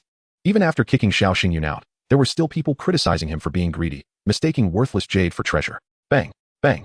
The sounds of handheld firecrackers and the jubilant cheers for the grand opening interrupted Hu Guoqiang's thoughts. When he looked up, he was astonished to see Xiao Xingyun standing at the entrance of a newly opened jade store, receiving congratulations and compliments from several attractive female employees. With a smile, Xiao Xingyun distributed red envelopes to everyone. A wave of intense jealousy surged through Hu Guoqiang as he stared in disbelief. How could this country bumpkin, who emerged from the mountains, possibly have the money to open a store? This is inconceivable. He rushed forward, eager to understand how this rustic fellow could become a shop owner. Humph, even if he is the legitimate owner, I could still sell my jade to him. Perhaps his purchasing price is even lower than mine. Chapter 64. The provocative one. Xiao Xingyun had just completed the opening ceremony. Although the process was simple, he had conveyed all necessary sentiments. Who wouldn't desire a thriving business, churning out profits daily? The three beautiful female employees had already entered work mode, adorned in custom high-end uniforms, black stockings, and polished shoes, exuding elegance. With their striking appearances, offering them a generous commission was certainly worthwhile, as the shop's success relied heavily on their initiative and enthusiasm. Fat Luo, having exerted himself, wiped the sweat from his face and gulped down a bottle of mineral water. now weighing in at 201 pounds. Hey, since we didn't invite friends and family today, how about we celebrate with a nice meal, just the two of us? Fat Luo suggested. Sure, there's a beef noodle shop across the street that serves excellent food, Xiao Xingyun replied. Fat Luo was taken aback. Celebrating the grand opening with merely a bowl of beef noodles? Xiao Xingyun clearly had no intention of discussing food further. Then, recalling that his neighbor, Tang Shi, who had kept him awake all night, must also be tired, he thought it best to purchase a powerful subwoofer to share the warmth of male camaraderie with her. With that thought, Xiao Xingyun felt invigorated. Just as he pondered where to buy the speaker, Hu Guoqiang burst in. Sir, welcome. The two beautiful sales assistants began, but Hu Guoqiang rushed past them. This is none of your business. I'm looking for your boss, he said, approaching Xiao Xingyun. Xiao Xingyun frowned, his distaste for Hu Guoqiang evident. Hu Guoqiang, what brings you here? Xiao Xingyun, is this your jade store? Hu Guoqiang questioned with jealousy. Yes. I opened it with a friend. Xiao Xingyun gestured toward Fat Luo. I knew it. How could you possibly afford to open a jade store on your own? By the way, I have a batch of jade pieces to sell, packaged at 500 yuan each. Interested? Hu Guoqiang said, pulling out a handful of low-quality jade trinkets. Both Xiao Xingyun and Fat Luo were left speechless, doubting their own ears. Was this man out of his mind? The items he presented were so cheap that even street vendors would disdain them, and he had the audacity to promote them in his store. Moreover, he wanted to sell them at 500 yuan each. In the jade wholesale market, they would hardly fetch 30 or 50 yuan each, and even that seemed overpriced. Feeling somewhat insecure, Hu Guoqiang adopted a fierce demeanor. What do you mean by looking at me like that? Just say if you're interested or not. Not wanting to resort to violence on the opening day of his store, Xiao Xingyun suppressed his urge to retaliate.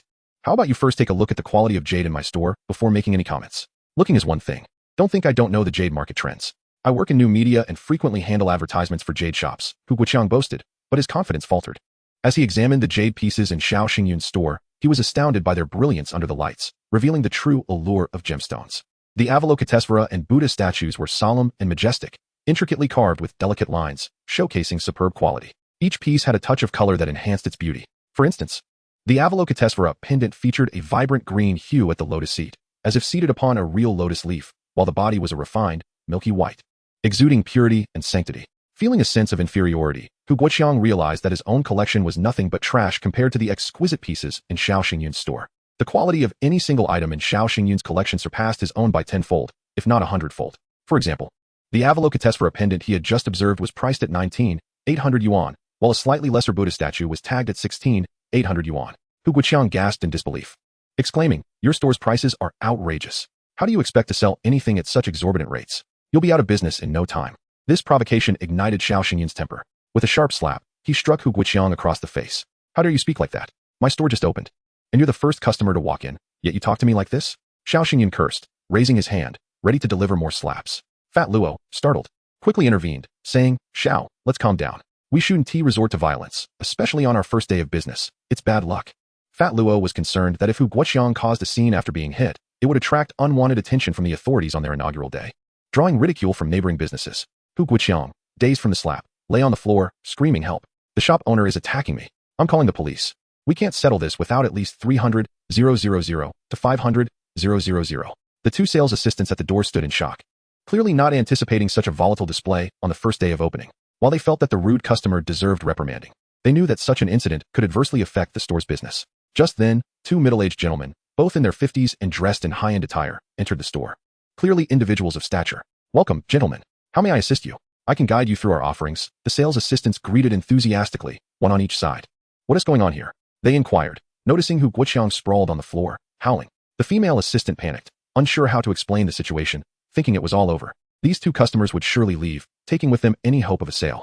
Meanwhile, Hu Guoqiang, seemingly unaffected by the chaos, calmly walked out. One of the men, indeed a familiar face, was Lu Cheng, a leader in the Hangzhou Water Authority, whom Xiao Xingyun had once saved using the Heimlich maneuver. Without acknowledging Fat Luo's concerns, Xiao Xingyun approached them with a smile. Lu Cheng chuckled, expressing his immense fondness for the jade. My friend here is an expert in jade and gemstones.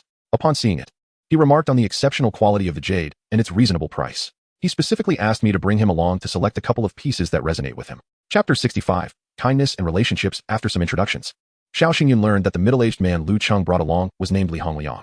The two had been friends for many years, sharing a mutual passion for collecting jade.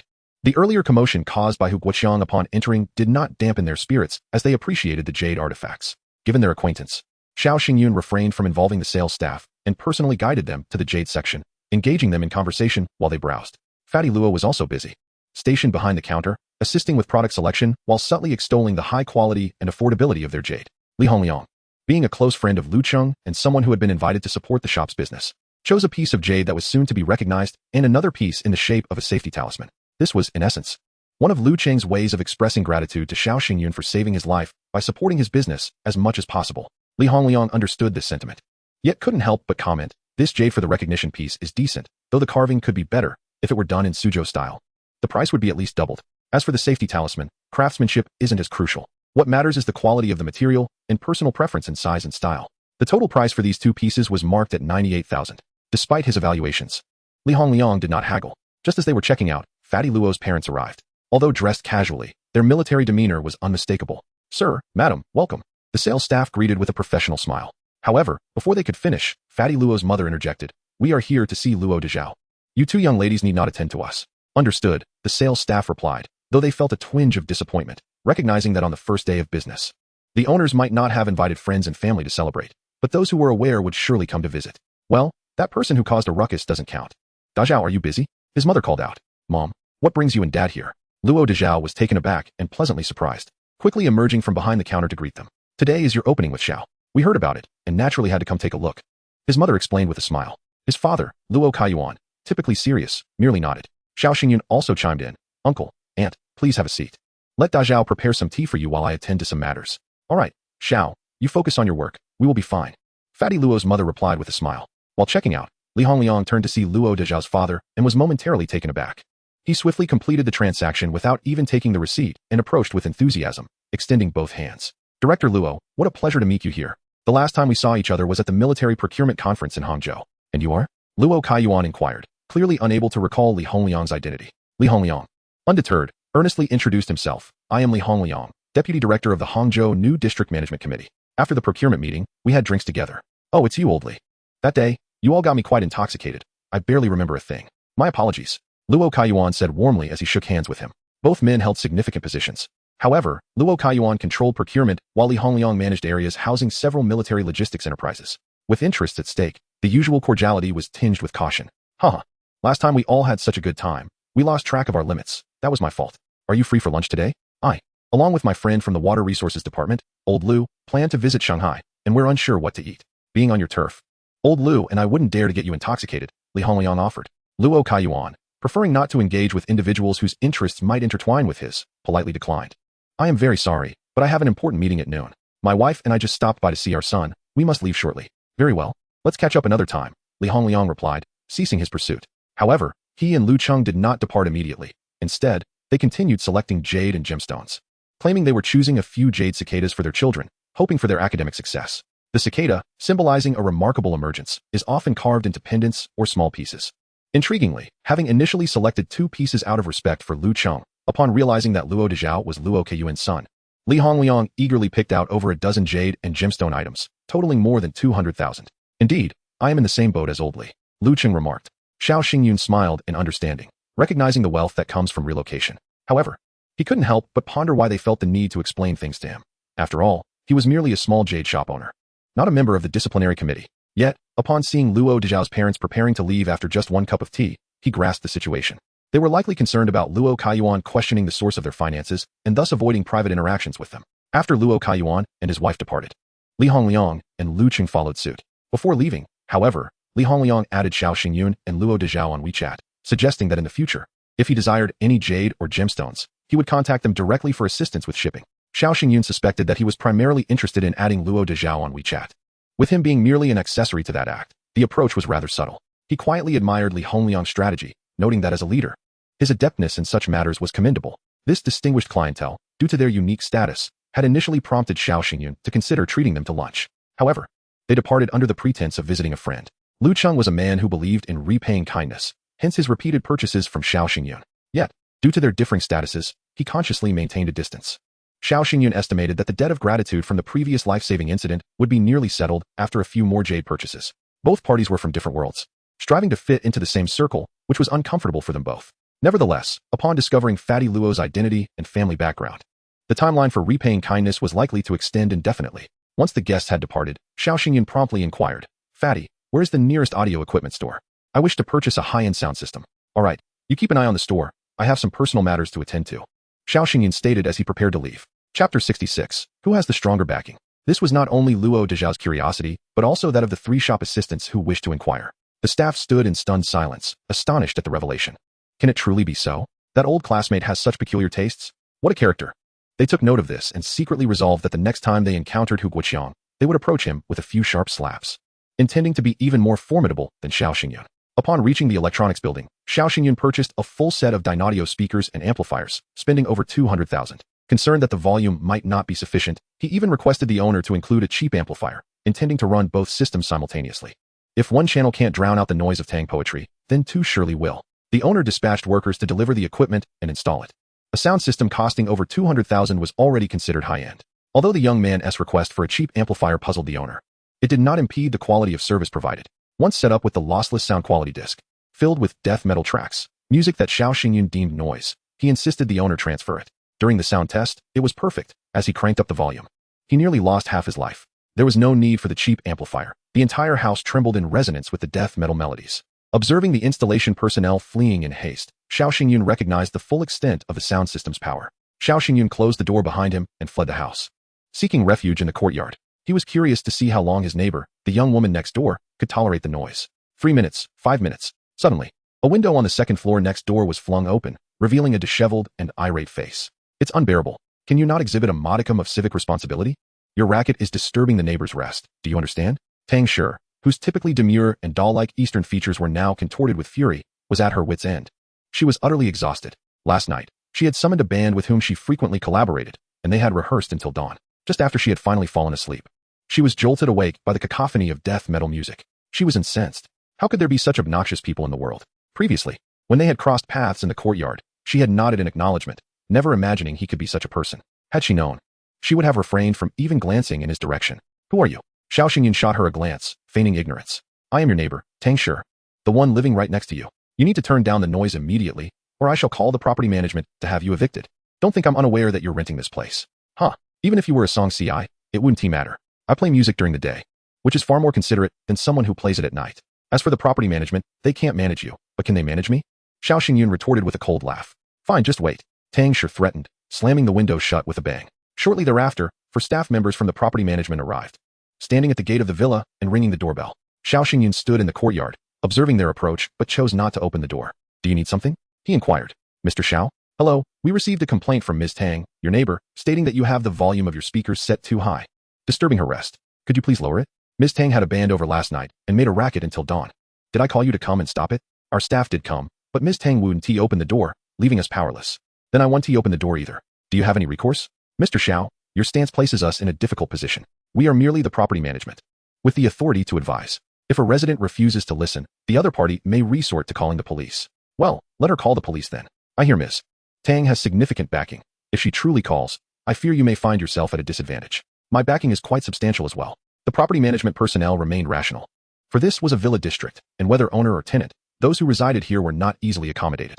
Unwilling to relent, Tang Shi promptly called the police, and soon 2 officers arrived to ascertain the situation. Tang Shi, standing by the window, felt relieved upon seeing the officers' arrival. She raised her chin slightly, and despite her overwhelming fatigue, she felt invigorated, eager to witness Xiao Xingyun's defeated expression. Nearby, several property management staff craned their necks, curious to see the extent of Xiao Xingyun's connections. The 2 officers approached the entrance of Xiao Xingyun's courtyard, exchanged a few words at the gate, nodded slightly, and then turned to leave. Tang Shi was left dumbfounded, her eyes nearly popping out. These were officers she had called through her connections, and they had always been reliable in the past. Why were they ineffective today? What was happening? Had Xiao Xingyun revealed an even more formidable connection, scaring them off?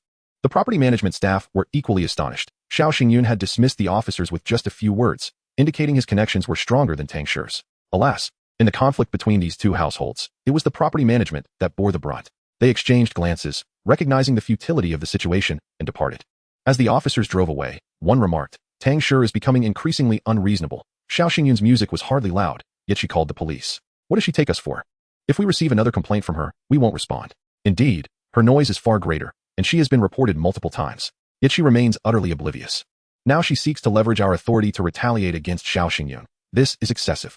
Even if there were higher orders involved, we refuse to partake in such matters, as it contravenes our principles. Agreed, that's the course we shall take, they concluded amicably as they drove away from the villa district. Upon seeing the officers leave, Tang Shi flung open her window and shouted at Xiao Xingyun. All right, you've played your hand well. We shall continue this. I'm off to the hotel to rest and regain my strength. Tonight, we will see who is more resolute. This porcelain doll-like girl could speak fierce words better than anyone. She thrust her chest out defiantly and, after descending the stairs, sped away in a red Ferrari. Chapter 67. A blessing from heaven. Xiao Xingyun had managed to send the officers away, but felt no joy from the experience. When employing his eye-based allure, he encountered strong resistance from those with unwavering willpower. He had nearly failed this time. His eye-based abilities were still too weak. He needed a substantial amount of energy and more shards of jade to enhance the potency of his powers. Contemplating his future plans, Xiao Xingyun returned home and slightly reduced the volume, ensuring that it wouldn't be overwhelmingly loud when passing by the villa entrance. However, the bass was still quite potent, causing the windows to vibrate with each beat. The new speakers required a break-in period, so he left them on as he departed. While dining, the proprietor of the treasure pavilion, who Lily surprisingly called Boss Xiao, how could you be so inconsiderate? You opened your shop without informing me. Do you not regard me as a friend? Hu Lily lamented. President Hu, please don't misunderstand. I didn't inform anyone about the shop's opening today. Not even friends and family. As I wish to avoid complications, Xiao Xingyun explained, though he thought to himself that he dared not grow too close to her, fearing the unknown consequences. You promised to notify me upon opening. You have broken that promise. I have already called the manager at Shanghai, instructing him to send 2 flower baskets to your shop shortly as my gesture. You cannot refuse. All right. Thank you, Xiao Xingyun reluctantly acquiesced. Let us see how my schedule unfolds. I've been quite busy. Yes, if time permits, we can arrange to meet, he subtly declined. After hanging up, Xiao Xingyun found himself in a daze, perplexed as to why Hu Lily was so insistent on contacting him. Was it merely due to that eerie and sinister dream? Or did she regard him as a savior, simply expressing her gratitude? Luo Dezhao, curious, asked, which beauty called? Is she offering you some benefits? Luo Dezhao was quite astute, quickly piecing together the truth. Oh, the proprietor of the treasure pavilion is sending flower baskets? That woman on the phone was Hu Lily? You're quite the charmer. When did you start courting her? She's actually reaching out to send you gifts? Don't say such things. We merely know each other. We're not that familiar. Xiao Xingyun replied, glancing at the time. I have an appointment with Qin Xiao soon. You can continue eating. I must take my leave. All right, drive safely.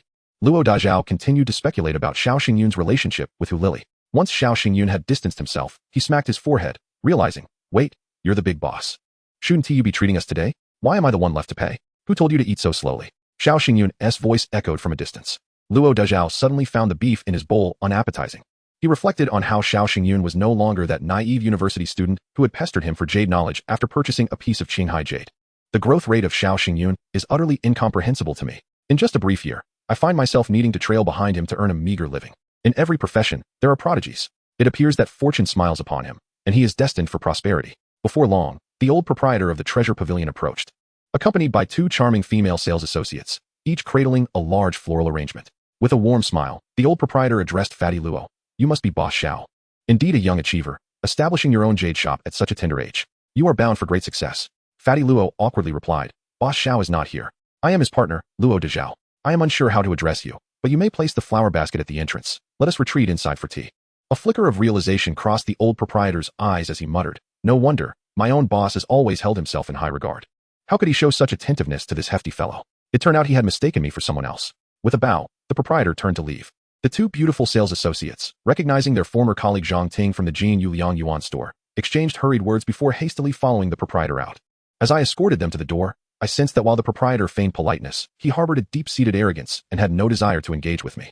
Had it not been for Hu Lily's explicit instructions, the proprietor would never have set foot in such a modest establishment, nor would he have brought a floral offering. To the left of Jin Yuliang Yuan was an antique store named Zhu Hezhai, owned by the fair-skinned, bearded Tang Qingping, who wore gold-rimmed glasses and exuded the shrewdness of a businessman. On the day of the jade store's opening, Tang Qingping merely stood outside his shop to observe, not even offering a word of congratulations. However, upon witnessing the old proprietor from the treasure pavilion personally delivering a floral arrangement, his demeanor shifted. He approached Fatty Luo with a smirk, casually lighting a cigarette. Little brother, your jade store just opened today? How is business? He inquired. Fatty Luo chuckled. Business is modest. We're merely earning a meager income, quite different from your antique dealings, where a single transaction could sustain you for 3 years. Ah, you jest. The antique trade is not as lucrative as it once was. I would be overjoyed if a single deal could last me 3 months, Tang Qingping replied. By the way, do you know the proprietor of the treasure pavilion? Haha, I do not know the old proprietor, but I am quite familiar with Boss Hu from the treasure pavilion. The last time I was in the Guangdong province for stone gambling, Boss Hu treated me to dinner and sought my expertise on the subject, Fatty Luo replied. What should I call you? You've been to Guangdong for stone gambling? You even know Boss Hu. That's impressive. Just call me Fatty Luo. Everyone from the city god temple knows me by that name. My skills in stone gambling are merely average. I have a brother who is a true master. But hush, this matter must remain confidential. With a few casual remarks, Fatty Luo had Tang Qingping utterly captivated, elevating him to the status of an expert. No longer viewing him as a newcomer in the city god temple. While Luo Dezhao was charming his neighbor, Xiao Xingyun had already arrived at the Qin auction house, where Qin Tianxi awaited him, accompanied by 2 jade appraisal experts. Boss Xiao, we have eagerly awaited your arrival. If you had delayed any longer, our appraisers would have come to your home to find you. Qin Tianxi exclaimed as he shook hands with Xiao Xingyun, sharing a light-hearted jest. As a top-tier second-generation wealthy individual who had taken over his family's significant enterprise at an early age, he was far from inept. In business, Qin Tianxi could easily associate with individuals from all walks of life. Let us not exaggerate. We still have 5 minutes until our scheduled time, Xiao Xingyun remarked, gesturing toward the trunk of his Mercedes. I have 5 pieces of jade raw stone in the back. Could you assist me in carrying them? Of course. Even if there were 50, I wouldn't mind the exertion. You too, come and lend a hand. Qin Tianxi cheerfully followed behind Xiao Xingyun, his eyes widening as he beheld the 5 jade raw stones in the trunk. He gasped in amazement at the sight of 2 pieces of icy green jade raw material, which, though not reaching the imperial green standard, were impressively close. Another piece was a fully red icy jade, and one more was a tricolored icy jade in red, green, and yellow. The largest piece, while slightly bigger, was classified as fine icy white base green, with certain areas achieving the icy quality. In the industry, this was referred to as white base green, but there were varying grades within that classification. The quality of the white base and the greenness of the green could imply a price difference of several times. However, upon a mere glance, Qin Tianxi discerned that this sizable white base green was among the finest of its kind. How many bangles can be carved from such a large piece? And how many exquisite pendants and carvings can be crafted from the excess material? This is all excellent material, Qin Tianxi exclaimed with genuine admiration. Indeed, all of it is top quality. As this is our first collaboration, I would never seek to deceive you, Xiao Xingyun assured him. As they spoke, the 5 pieces of jade raw material were carried into the auction house's reception room. The Qin family also owned a jade and gemstone jewelry store adjacent to the auction house, sharing an office and reception area. The 5 pieces of jade raw material were placed upon a substantial conference table, where the 2 jade appraisal experts diligently began their assessments with their professional tools. Meanwhile, a staff member brewed a pot of fine tea, allowing Xiao Xingyun and Qin Tianxi to sit at a corner tea table, sipping tea and engaging in conversation. It seemed that no matter how the 2 jade experts conducted their evaluations, it was of little concern to them. Boss Xiao, I apologize for the rudeness of my absence when you called last night, Qin Tianxi remarked. Do not be so formal. I was the one who intruded upon your sacred time with your companion, Xiao Xingyun replied, a playful smile on his face. By the way, how was the situation with Tang Shi disturbing the peace last night resolved? It was not resolved. She screamed all night in her villa, and my girlfriend and I lost a night's sleep, keeping her company until dawn. In the end, I bought a set of Dynaudio speakers at noon and played death metal on repeat in my house, hoping that Ms. Tang would enjoy it. Qin Tianxi listened, wide-eyed. Is that how you handle such matters? To have neighbors like you two is truly a stroke of bad luck. In truth, for the sake of neighborly harmony, I will invite both of you out for drinks when time permits to resolve this conflict. Let us hope so, but given her temperament, I find it doubtful. Last night, I had the property management contact her using the number you provided, but they were unable to reach her. Let us not dwell on it. These are minor issues that can be resolved in time. At that moment, one of the jade appraisal experts interjected, Young Master Qin, Boss Xiao, we have completed our assessment. All 5 pieces of jade raw material are natural jade, free from dyeing, enhancement, filling, or injection. The quality is entirely reliable. We have prepared the estimated values for each piece and placed them beside the raw stones for your reference. Excellent. Thank you for your hard work, esteemed experts. Let us review the estimates, Qin Tianxi said as he and Xiao Xingyun approached the table to examine the valuations. The 2 pieces of icy green jade raw material were valued at 28 million and 22 million, respectively, aligning with Xiao Xingyun's expectations. The tricolored jade raw material, due to its pure and vibrant colors and slightly larger size, was surprisingly valued at 35 million, surpassing the estimates for the 2 smaller pieces of icy green jade. The final and largest piece of white base green was appraised at 50 million. Its substantial size left the 2 jade experts deliberating for quite some time to determine how many bangles could be carved from it, as well as how many exquisite pendants and carvings could be produced from the surplus material. Xiao Xingyun calculated that the total bid for these 5 pieces of jadeite was 150 million, which largely met his expectations and aligned with market trends. However, in trading, negotiations are paramount. The buyer's offer is the definitive amount, which would leave the seller in a rather embarrassing position. The appraiser from the Qin auction house, when assessing the value, surely leaned in favor of Qin Tianxi, thus estimating a price slightly lower than what they had in mind. Hence, it was now time for Xiao Xingyun to perform. With a furrowed brow, he expressed his dissatisfaction, stating, only 1.5 billion. That falls significantly short of my expectations. He had often collaborated with Gu Qingcheng in the past, and it was only due to his rapport with young Master Qin that he decided to test the waters here. This valuation puts me in a difficult position, he lamented. Upon hearing this, Qin Tianxi sensed the unease and quickly reassured him, Boss Xiao, please don't be anxious. This is merely the estimate from the 2 appraisers. If you feel it's inadequate, you may propose your price, and we can negotiate at a comfortable pace. Xiao Xingyun replied with a smile, I believe 1.8 billion is more appropriate. My offer is not arbitrary. I consulted with Jade appraisers prior to my arrival. Oh, what is the highest price you could possibly offer? Xiao Xingyun inquired. I am interested in the heritage of Qin's jewelry, which is why I am willing to engage in this transaction. If the offer is too low, I might as well continue my collaboration with Gu Qingqing. He feigned reluctance. Please hold on. I will confer with the two appraisers, Qin Tianxi said, leading the appraisers to a corner for a hushed discussion. Xiao Xingyun, gritting his teeth, seemed to have made a decision. Since you have put it this way, I will grant you this favor. The nuances of price do not concern me. I simply prefer to work with someone as forthright as you. Yet, Qin Tianxi felt a sense of disquiet, suspecting he might be falling into Xiao Xingyun's scheme, which reminded him of the financially indifferent Mr. Ma and the oblivious Mr. Liu. While Qin Tianxi was lost in contemplation, Xiao Xingyun had already extended his hand, happily finalizing the deal. A man of principle, Xiao Xingyun never employed supernatural abilities in legitimate transactions. The value of jadeite should be its worth. And negotiating with eloquence is not tantamount to cheating. In the brief moments of negotiation, Xiao Xingyun had managed to secure an additional 18 million, feeling justified in his earnings. After the agreement, the atmosphere between both parties became relaxed and congenial once more. Xiao Xingyun provided his bank account details, and after Qin Tianxi signed, the information was passed to the finance department for the transfer.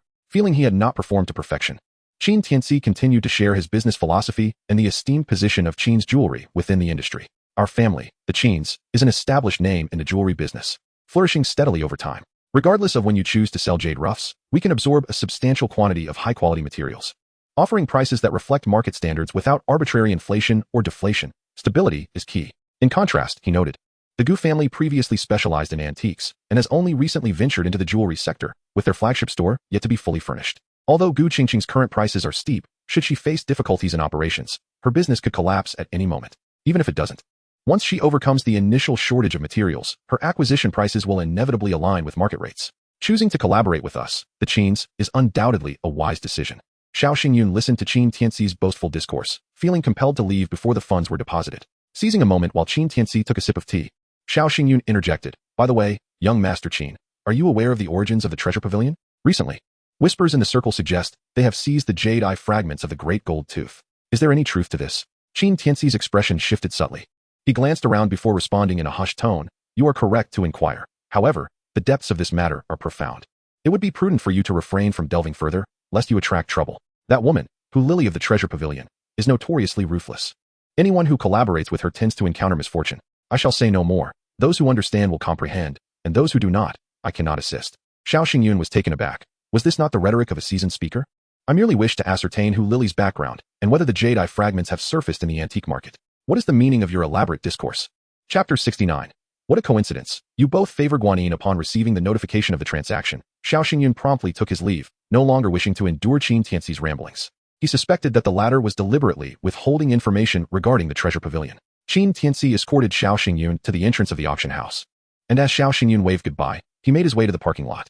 Upon reaching his vehicle, he spotted his former roommate, Zhang Hao, riding an electric bike with a striking young woman, who turned out to be Lu Wenjing, an employee of the Qin auction house. Xiao Xingyun recalled that when his eye ability had first upgraded, he had noticed a small tumor on her liver and had advised her to seek medical attention. This led to an early diagnosis of liver cancer. Recently, he had heard from Zhang Hao that he had been accompanying Lu Wenjing through her treatment, and their relationship had evidently blossomed, as indicated by their intimate demeanor while sharing the bike. Upon noticing Xiao Xingyun, Zhang Hao exclaimed in delight, Xiao Yunzi, what brings you here? Did you not set up your stall at the city god temple today? Xiao Xingyun had not shared news of his new jade shop on social media or informed friends and family, thus many were still unaware of his new venture. Address me as Brother Yun, he corrected with a serious demeanor. All right, Xiao Yunzi, Zhang Hao complied. Lu Wenjing, standing nearby, could not contain her laughter and chimed in, hello, Brother Yun, I only recognized you from the photos on Xiao Hao's phone. What a coincidence. I have been wanting to thank you. If you hadn't alerted me, I might have neglected to get checked at the hospital. Noticing her pallor, Xiao Xingyun asked, there is no need for such formalities. I merely practiced traditional Chinese medicine with an old practitioner in my village for 2 years and happened to guess correctly. By the way, have you undergone surgery? Have you had a follow-up examination? They say men wear Guanyin while women wear Buddha. Why did you choose the jade Guanyin instead of the jade Buddha? Xiao Xingyun inquired curiously. With a peculiar smile, he added, you and Xiao Hao are quite the match. He too favors Guanyin, particularly the one seated upon a lotus. Brother, please do not say such things. Zhang Hao's face flushed with embarrassment. As he had previously hesitated to call Xiao Xingyun brother, now he did so out of evident nervousness, wishing to steer the conversation away. Feeling a surge of anxiety, Zhang Hao regretted sharing any secrets with Xiao Xingyun, realizing he should never have discussed premium seeds or film preferences with him. Now, he feared the revelation of such matters in front of his girlfriend. Lu Wenjing, confused, interjected. What are you talking about? Most guanine pendants are depicted seated. What is so strange about that? Zhang Hao suddenly exclaimed. Brother Yun, please do not rush off. You are an expert in jade. Help us select a jade guanine pendant for Wenjing. We invite you to dinner tonight. The location is entirely up to you. Being employees of the auction house, can't you both appraise jade yourselves? We are merely entry-level staff. Appraising jade is beyond our expertise. We can manage some rough tasks, but not the finer work.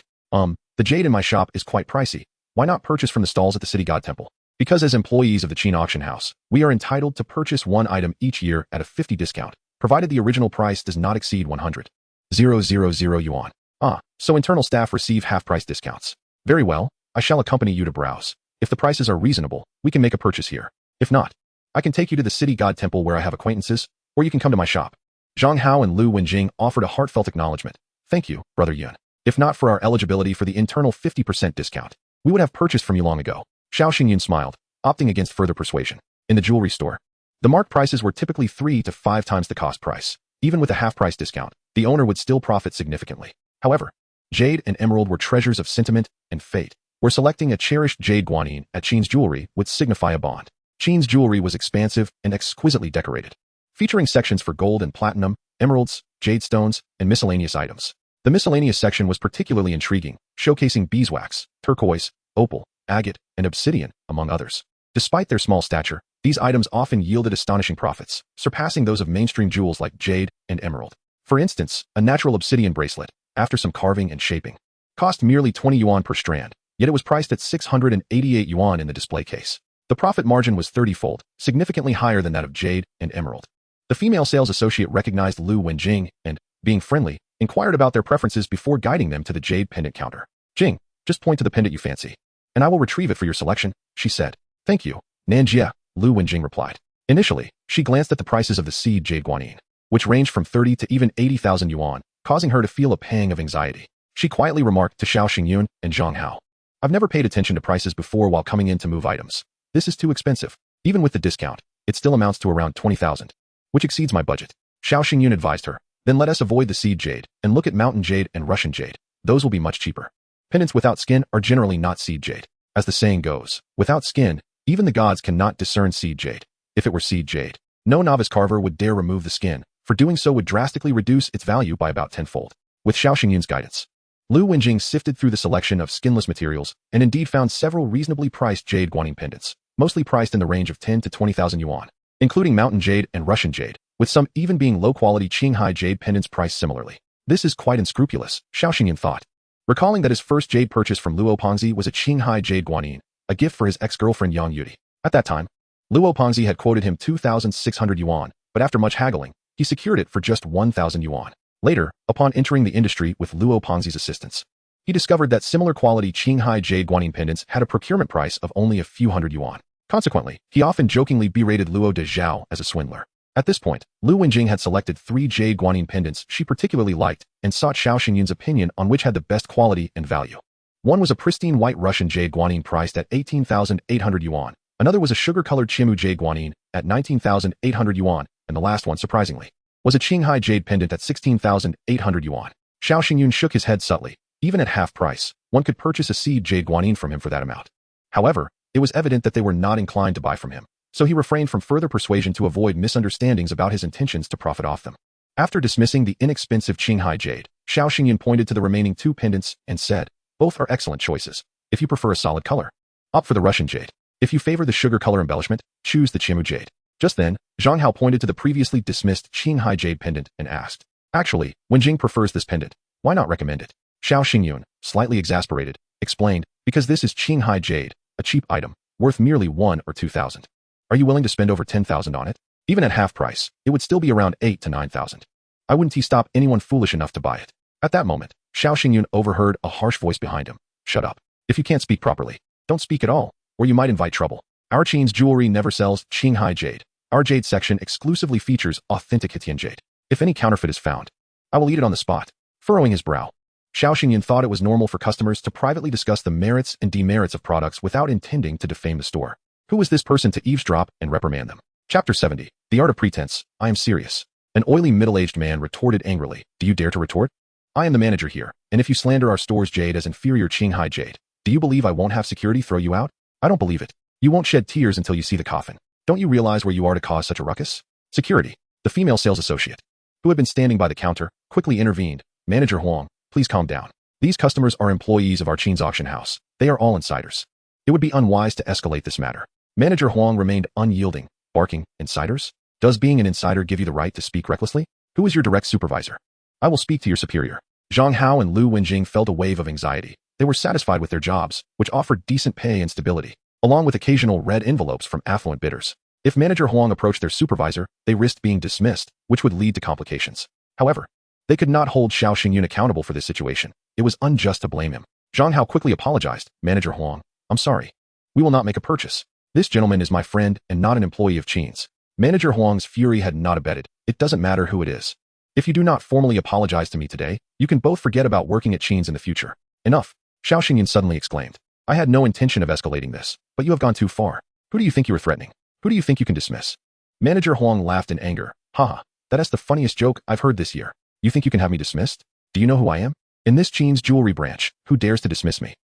Hearing me mention Shanghai Jade has made you nervous. It's no wonder you're acting this way.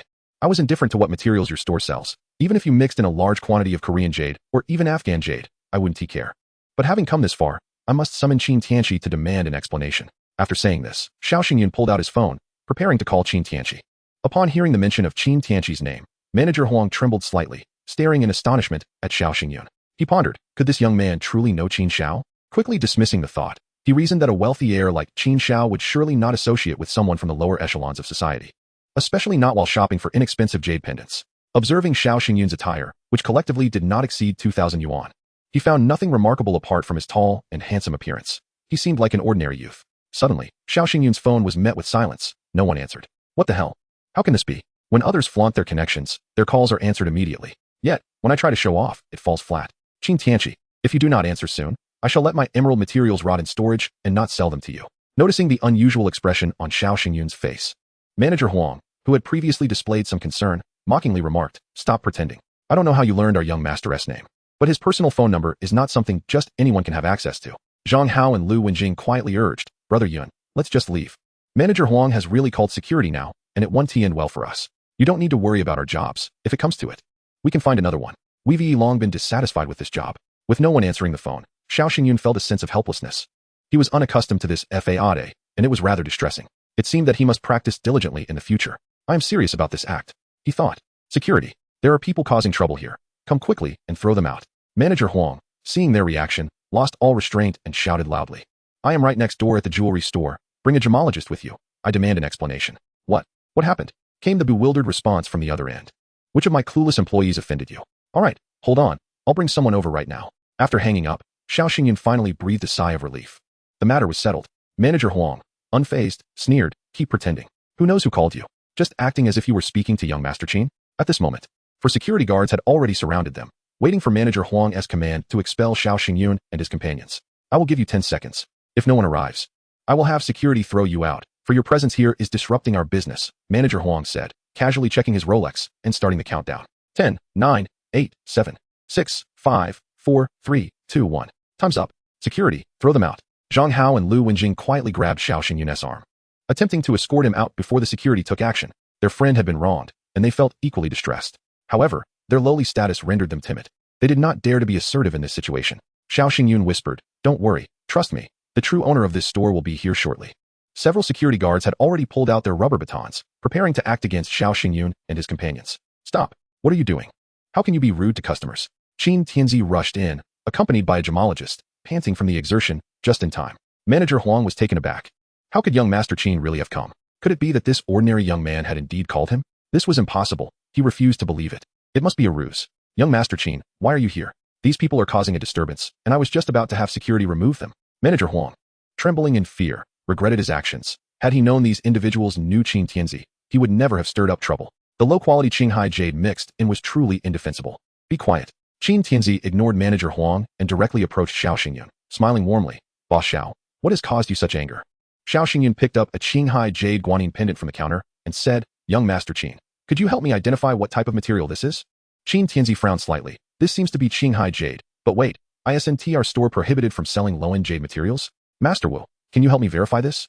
I might be mistaken. The gemologist took it, glanced at it briefly, and immediately provided his assessment. Indeed, this is Qinghai Jade. It has a shiny luster, an excessive level of transparency, and poor oil content, classifying it as medium quality. Its only merit is its excellent whiteness. Qin Tianzi nodded and questioned Manager Huang. Explain to me how a Qinghai Jade pendant found its way here. Manager Huang was drenched in sweat, stammering. This piece of Qinghai Jade may have been mistakenly included by the workers. It was my lax supervision. I am willing to accept punishment and apologize to the customer. Xiao Xingyun pointed to the counter and requested the gemologist. Could you please take a look inside the counter again? Master Wu merely glanced and immediately furrowed his brows. He approached Qin Tianzi and whispered, Young Master Qin, the situation is quite serious. In this area alone, there are at least 20 pieces of Qinghai Jade items. Qin Tianzi inhaled deeply, gesturing towards the pale-faced Manager Huang, but restrained his anger. Xiao Xingyun declared, Young Master Qin, no need to be polite. Drinking together is trivial. We can do that anytime. However, Manager Huang claimed that if any Qinghai Jade was found, he would take full responsibility. I just want to ask if he meant what he said. Oh, there are also mountain materials, Russian materials, seed materials, and materials from Kima. Pick your favorite flavor. Xiao Xingyun added. Before he could finish, Manager Huang rolled his eyes and fainted from the pressure. Xiao Xingyun sighed. Alas, his acting skills are lacking. The fainting was too stiff. He needs to improve his performance. Manager Huang regretted his actions immensely. Had he known this person was so shameless as to not spare even a fainting middle-aged man, he would have never dared to provoke him. Qin Tianzi could barely contain his laughter, having undergone special training in the past. Thus, maintaining a serious facade, he instructed security, carry Manager Huang to the conference room. After a thorough internal investigation, we will consider whether to report this. Yes, boss, several security guards responded, hastily lifting Manager Huang away. He then turned to lead the dazed Zhang Hao and Lu Wenjing away. What else with the formality among brothers? There will be plenty of opportunities for collaboration in the future. By the way, which guanyin pendant does your friend want? I'll make sure to gift it to you. Boss Xiao is a person of distinction. There is a saying in the circle about that. So, the question arises, which piece does your friend have their eye on? That one, the seed material guanyin in the far corner. Yes, the one with the creamy white and golden skin. The female sales assistant behind the counter stood motionless, resembling a machine, merely taking items without speaking. Lu Wenjing and Zhang Hao were taken aback.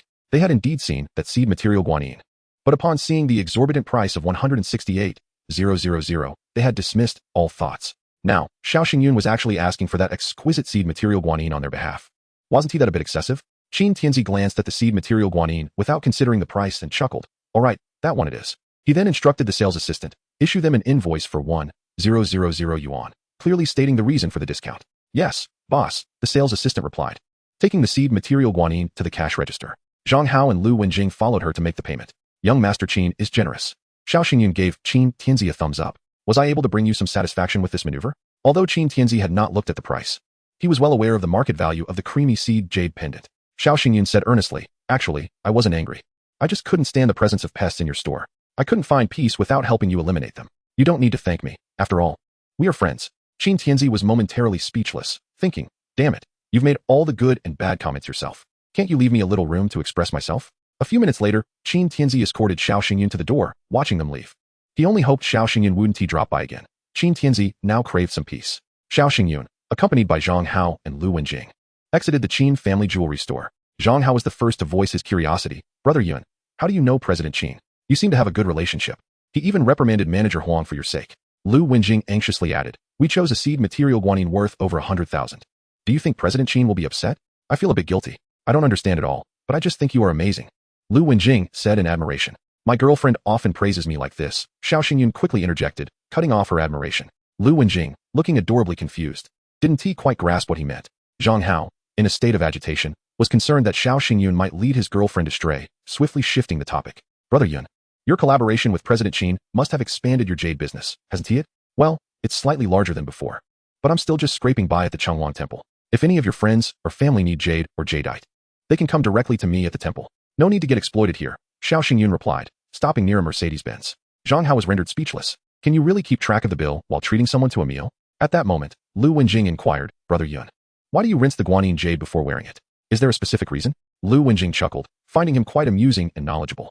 As Zhang Hao and Lu Wenjing stood by the electric bike, they watched the Mercedes-Benz fade into the distance, astonished. Lu Wenjing, puzzled, asked, Zhang Hao, did you say Xiao Xingyun sells goods at the Changwang Temple? He used to share an apartment with you? Yes, indeed, Zhang Hao replied, still in shock. Can a street vendor afford a Mercedes? I honestly don't know. Should we quit our jobs and sell goods at the Changwang Temple too? Well, I'll think it over, he said, rushing into his room to pack a few changes of clothes and essentials before hastily departing. He booked a king-size room at the nearest Sheraton hotel and sent Su Qing the room number. Come to this room after school. No one will disturb us tonight. And we can sleep soundly. As the saying goes, time reveals a person's true character. How long will it take to see someone's heart? Xiao Xingyun mused, realizing that little Qing had learned to flirt back. Chapter 72. The Treasure Basin. The night passed without incident. At dawn, Xiao Xingyun and Su Qing rose and took their time in the shower, delaying for an entire hour. As Xiao Xingyun completed his attire, Su Qing was still busy with her makeup. Hurry up. If you dawdle any longer, we'll miss breakfast at the hotel, Xiao Xingyun urged. Su Qing shot him a playful glare before laughing. You're the one who's dragging things out, yet you blame me? How annoying. Don't say that. Still trying to keep pace, her cheeks flushed, she bared her teeth at Xiao Xingyun in a mock menace. Just then, Su Qing's phone rang. She glanced at the caller ID and sweetly asked, Darling, I have too many tools in my hands and can't put them down. Could you please answer the call and put it on speaker? Sure. As Xiao Xingyun answered, he noticed the caller was clearly her father. Is that you, Dad? Are those debt collectors at home again? Su Qing inquired. Don't worry. 2 debt collectors found me, but I called the police. Those 2 seemed mentally unstable. Upon seeing the officers, they boasted about having killed someone. Su Qing became anxious, dropping her makeup tools onto the table. Dad, what is wrong with the land we acquired? Is it unsellable? It's sand. The land beneath is entirely sandy. It's so far from the Qiantang River, and in such a remote location that who would have guessed it was all sand? I don't know when the river's tributary changed course, leaving behind a massive sand pit, and I happened to get stuck with it. I've had it assessed. This sand is high-quality river sand. I intended to convert the residential land into a sand extraction site, but the Water Conservancy Department won't approve it. And we lack connections in that area, so we're stuck. Su Qing was at a loss for words, unsure how to comfort her weary father. Xiao Xingyun, not wanting to intrude on their conversation, could not help but interject. If the application succeeds, wouldn't that land become a treasure basin? Exactly. That's why those creditors are pressuring me so relentlessly, leaving me no room for negotiation. I've given up. But the 2 biggest creditors have begun fighting over the pie, nearly losing their minds. Wait, who are you? Su Hongwei, realizing halfway through his speech that a man's voice was present, suddenly questioned. Hello, uncle. I'm Su Qing's friend. I accidentally overheard your conversation, which is why I chimed in, Xiao Xingyun explained. What is your relationship with my daughter? Why are you 2 together so early in the morning? Xiao Xingyun replied. That is not the point. The crucial matter is that you send me the land's location, and I can ask a friend to help find out what procedures are needed and the likelihood of successfully applying for sand extraction rights. Do you have connections in Hangzhou? Su Hongwei immediately shifted his focus, akin to a drowning man grasping at any potential lifeline. I just happen to know someone in the Water Conservancy Department. It's no problem to inquire about the information, but I can't say I have connections. Xiao Xingyun clarified. All right, I'll send the relevant materials to Su Qing right away. Please review them, and if there is anything unclear, feel free to call me. Su Hongwei said excitedly. Xiao Xingyun ended the call in silence, akin to a gambler who, having lost everything, suddenly became indifferent to his daughter's friendships. Su Qing, having gathered her tools and abandoned her makeup, grasped Xiao Xingyun's hand and earnestly advised, Darling, don't push yourself for the sake of appearances. My family's debt situation is too complicated. If it's unmanageable, don't make promises lightly, otherwise my father will take it seriously, and it will be difficult to face him in the future. Am I not capable enough for you to recognize? Xiao Xingyun teased, gently pinching her chin with a smile. Stop it. I'm trying to talk seriously, Su Qing pouted, her freshly applied red lipstick appearing particularly alluring. Ding, ding, ding. Soon.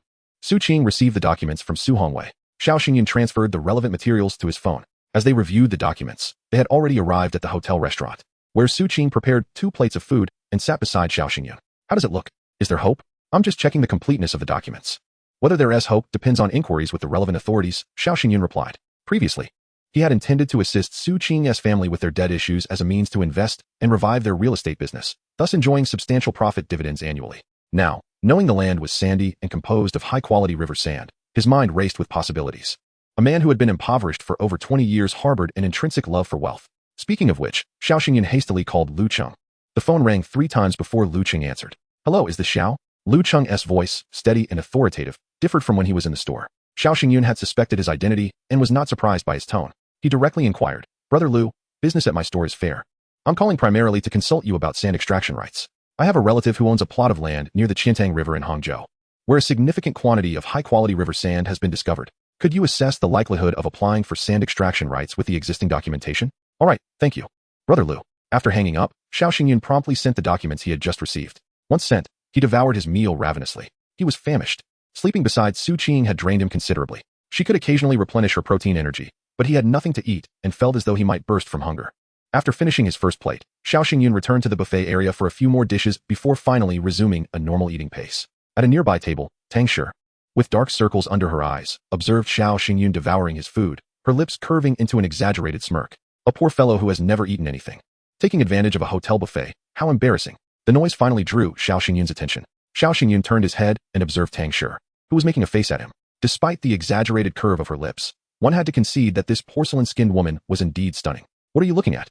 Xiao Xingyun inquired, frowning. Chapter 73. The intricacies of sand extraction. Tang Shi was a voluptuous beauty, her long black hair cascading straight down, complemented by a neat fringe, embodying the quintessential allure of an Eastern woman. Today, her attire was particularly striking. She donned a fashionable qipao with a bold red and black design, intricately embellished with lace cutouts, exuding an irresistible charm.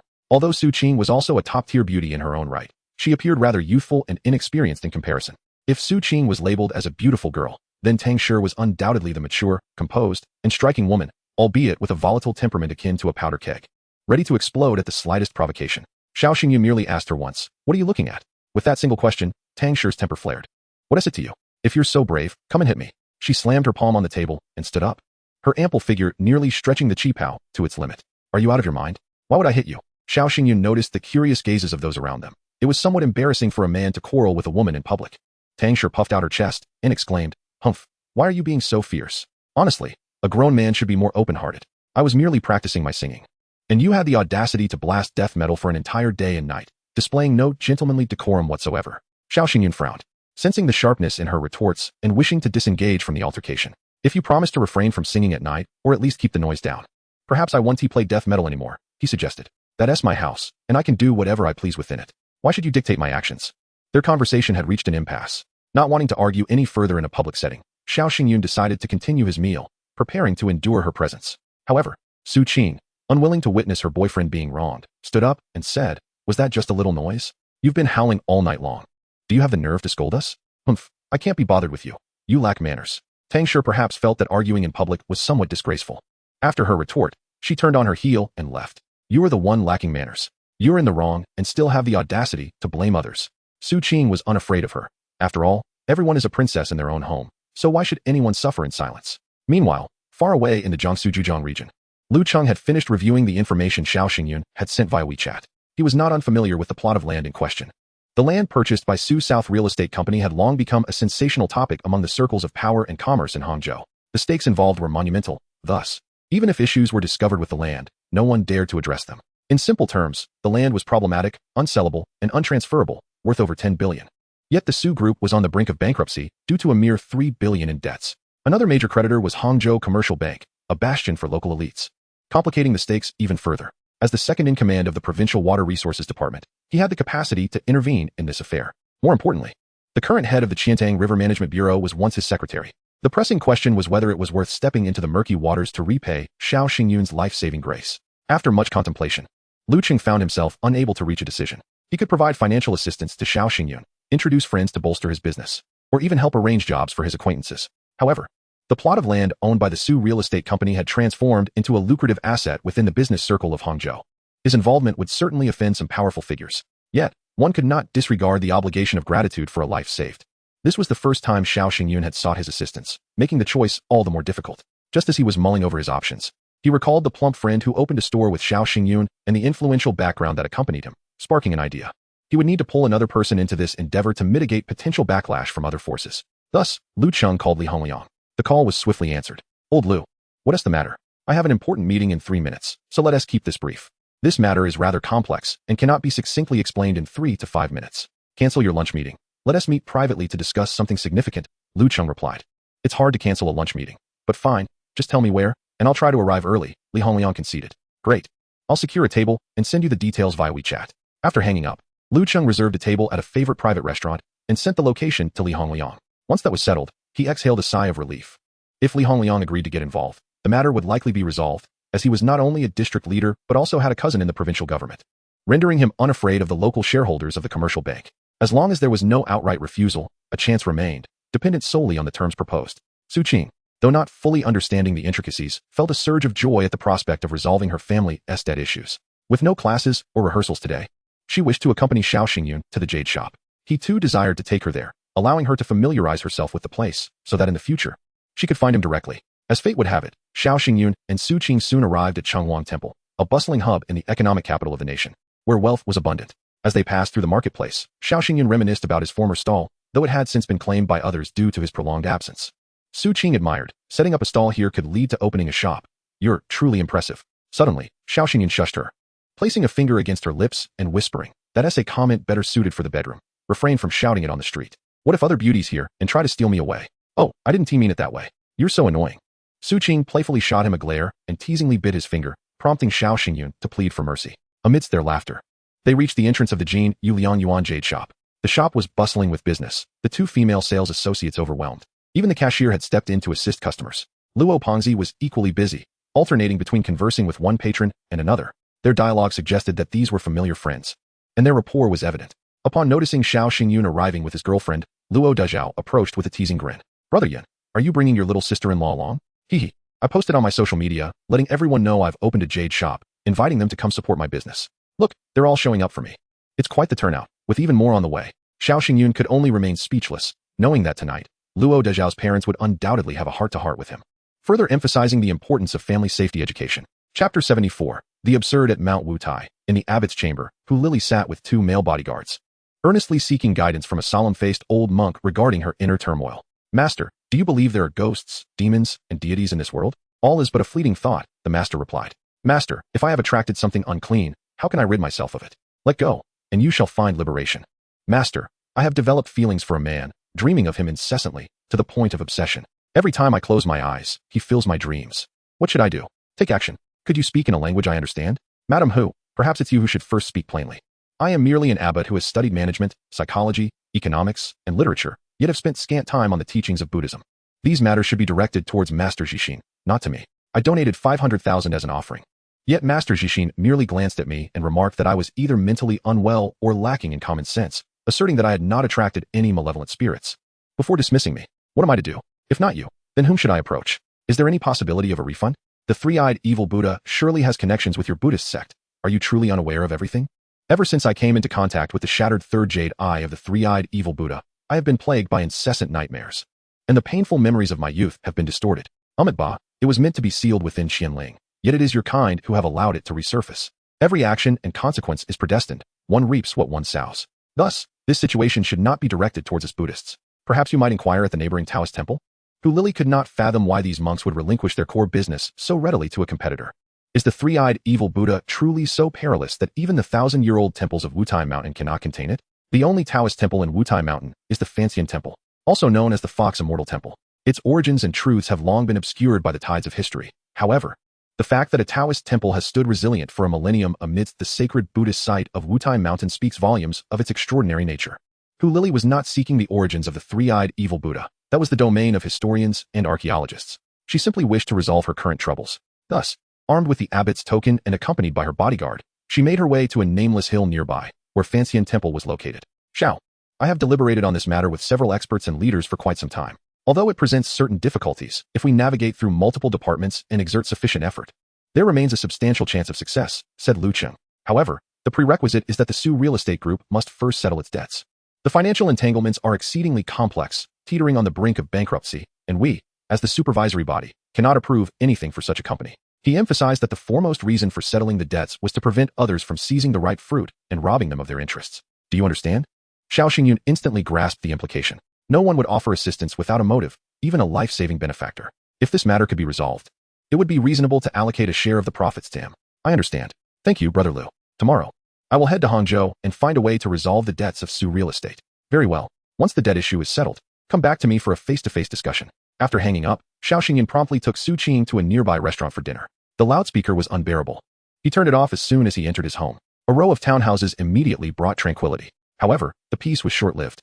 The noise from the neighboring Tang Shi's house erupted once more, as she defiantly sought to challenge Xiao Xingyun's patience under the cover of night. Su Qing had just changed into her performance attire and was about to start singing when the cacophony from next door shattered her concentration. She reluctantly donned her headphones, humming a few tunes to maintain the heat in her live broadcast. Xiao Xingyun had a commendable habit of studying at night, often perusing books on gemology and antique appraisal. Unable to concentrate due to the neighbor's music, he put on noise-canceling headphones to listen to soothing melodies, isolating himself from the disturbance. As the clock neared 11, it was time for bed, yet the clamor from next door not only persisted but intensified, finally exhausting the remnants of Xiao Xingyun's patience. "I initially intended to coexist with my neighbors as an ordinary person, but since you are so ungrateful and aggressive, do not blame me for retaliating with my abilities." He thought fiercely, striding towards the wall of the courtyard and effortlessly scaling it to enter the neighboring yard. That fence, towering as it was, could not deter him. He was aware that there were likely surveillance cameras in the yard, yet he felt no fear. He rang the doorbell, but there was no response. He rang it again, yet still no answer. Perhaps the music was too loud for Tang Shi to hear. Through his abilities, he saw the living room adorned as a stage. With Tang Shi in full performance attire standing before a microphone, flanked by 4 accomplices, 2 men and 2 women, swaying to the music. When the song concluded, seizing a moment of silence, Xiao Xingyun rang the doorbell once more. This time, Tang Shi finally answered the door. It's you? You dare to trespass into my yard and ring the doorbell in my living room? Do you believe I won't call the police on you? Tang Shi's tone was far from friendly. What do I care for your threats? I will heed your words and ensure no further noise is made, Xiao Xingyun retorted. Tang Shi shouted the first part of her sentence angrily, but her demeanor shifted to a dazed compliance as she unconsciously yielded to his will. At that moment, the 4 accompanying musicians approached, accustomed to their carefree and rebellious lifestyle. Noticing Tang Shi's unusual demeanor, the bassist exclaimed, Who are you to command Shi? Why should we leave? Can you even speak properly? The keyboardist, equally eager to display his bravado, added, You better leave now, or we'll make you regret it. We've been here practicing with Shi for over a year, and no fool has dared to disturb us. With a swift motion, Xiao Xingyun delivered a resounding slap. His eyes gleamed with an uncanny intensity, his heart filled with violent intent. He bellowed like a madman, Leave. If you utter another word, I will toss you all into the Huangpu River to feed the fish. Yes, we're leaving. The 4 musicians trembled in fear, hastily retreating from his presence. They did not merely walk away. They literally rolled out of his sight, scrambling to escape through the villa's gate, as if delaying even a moment longer would result in being cast into the river. Observing such an absurd scene, Xiao Xingyun was momentarily taken aback. This power of mental control was exceedingly sinister. The individuals under his influence appeared to have lost their autonomy, acting solely on instinct. Before him stood Tang Shi, resembling a marionette, her gaze vacant yet pitifully obedient. Chapter 75. Arrival in Hangzhou. Xiao Xingyun continually reminded himself to refrain from using his abilities and to limit mental control. Fearing unpredictable consequences, he was uncertain how long the effects of mental control would last or how long it would take for those affected to return to normalcy. If they did return to their senses, he wondered whether they would recall the events that transpired. It was precisely these unknown outcomes that made him strive to avoid employing such malevolent powers in his daily life. This evening's incident had been entirely provoked by Tang Shi, compelling him to intervene and halt the noise, as well as to ensure the departure of the other band members. However, in utilizing his powers, he had lost control of his emotions, resorting to violence and commanding them to leave. Unexpectedly, they had indeed rolled away. Xiao Xingyun recognized a troubling issue. Whenever he wielded his powers, his emotions and temperament seemed uncharacteristically distorted, as if possessed by the 3-eyed clan, filled with brutality and arrogance, dismissing everyone around him and brimming with aggression. Any slight annoyance provoked a desire to strike and humiliate. Such thoughts were perilous. At this moment, with no one else around and the night enveloping him in silence, he found himself facing the dazed Tang Shi, prompting a bold idea to take root in his mind. Tang Shi, who am I? You are Xiao Xingyun. What did I just ask you to do? You asked me to be quiet and not make any noise. Is my request unreasonable?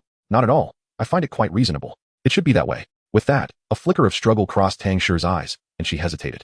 But I slept all day, and I'm not tired now. I can't fall asleep. Seeing the struggle in the eyes of Tang Shi, as well as the defiance in his words, Xiao Xingyun was instantly filled with rage, akin to a deity whose majesty has been offended. Overexerting himself, he soon felt fatigue wash over him. The intense brilliance that had shone in his eyes had drained an excessive amount of mysterious energy, nearly leaving him hollow.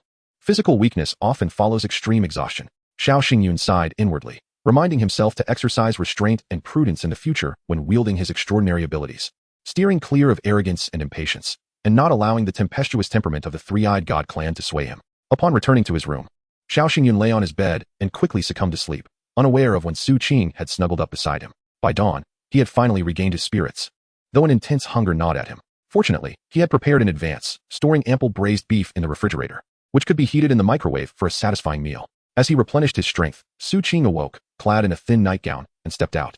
Her eyes still heavy with sleep, clearly roused by the alarm clock. What shall we have for breakfast? Su Qing inquired. I just had beef and drank milk. Would you care for the same? No, meat makes one gain weight, she replied, stifling a yawn as she settled before Xiao Xingyun. Then shall I prepare something for you? All right, but make sure to add extra broth and more vegetables. Too much noodles might choke me. You are quite particular, he remarked, urging her to wash up quickly. Noting that time was of the essence, and she should not dawdle as she had the day before. Hearing this, Su Qing perked up, realizing that her earlier lethargy was due to missing a step in her morning routine. The two then grabbed their suitcases and boarded a Mercedes, setting off for Hangzhou. After more than 2 hours, Xiao Xingyun parked in front of a villa in the Qiantang New district of Hangzhou, which was Su Qing's home. Once they alighted, they noticed several individuals lurking nearby, vigilantly monitoring the villa. It was evident that these were creditors of Su Hongwei, numbering over a dozen, who, having failed to collect their dues, had resorted to keeping watch near his residence. Regardless of Su Hongwei's whereabouts, these creditors followed closely behind, though he dared not venture out. thus facilitating their surveillance. Upon spotting Xiao Xingyun and Su Qing, the watchers became visibly agitated. A plethora of venomous remarks filled the air. But Xiao Xingyun deliberately had Su Qing ring the doorbell, communicating with her parents without letting her hear the harsh words, to spare her feelings. Soon, Su Qing's parents peered out from a window, and upon recognizing their daughter accompanied by a young man, they pressed the remote to unlock the door. They cautioned Su Qing through the window. Once inside, lock the door quickly. Do not let those debt collectors in. However, Xiao Xingyun swiftly secured the door from within. As several creditors with bloodshot eyes attempted to force their way in, hurling vicious insults and demanding repayment from Su Hongwei, Su Qing, clearly frightened by their behavior, clung tightly to Xiao Xingyun's hand, retreating instinctively. Xiao Xingyun frowned. While he understood the creditors' frustrations, their language was shockingly foul, with some even threatening to vandalize his Mercedes. Silence. Anyone who dares to lay a hand on my vehicle shall never see their debts repaid. I am here specifically to resolve the financial issues of Su Real Estate. If you wait patiently for a few more days, your payments will be fulfilled. Though he refrained from employing his extraordinary powers, the influence of his financial prowess proved to be even more effective. Upon hearing that Xiao Xingyun intended to settle Su Real Estate's debts, the creditors felt a glimmer of hope, and those who had been the most vociferous began to calm down, at least ceasing their threats to damage his car. Are you serious? You want to deceive us, will you? Why would I waste my time deceiving you? Do you think I have nothing better to do? Xiao Xingyun replied confidently. All right, we will trust you this once. With that, Xiao Xingyun led Su Qing into her home, where they encountered her parents. Her father appeared somewhat aged and haggard, whereas her mother still radiated youth and beauty, looking no older than in her 30s despite being in her 40s.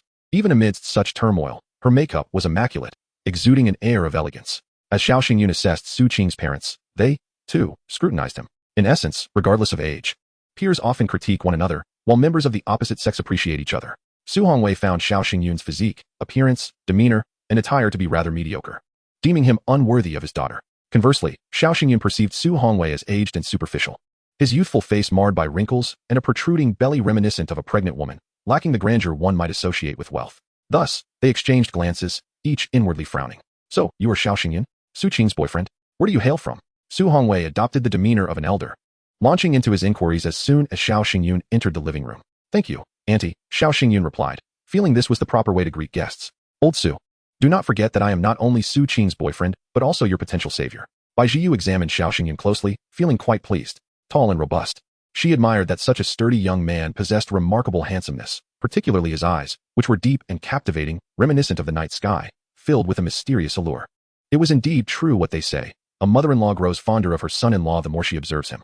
Xiao Xingyun, too, found his mother-in-law quite agreeable, intelligent, mature, gentle, and courteous, her demeanor exuding the grace of a cultured woman. Su Qing bore some resemblance to Bai Jiyu. Perhaps in 20 years, she too would blossom into a gentle beauty, with fair skin and a curvaceous figure.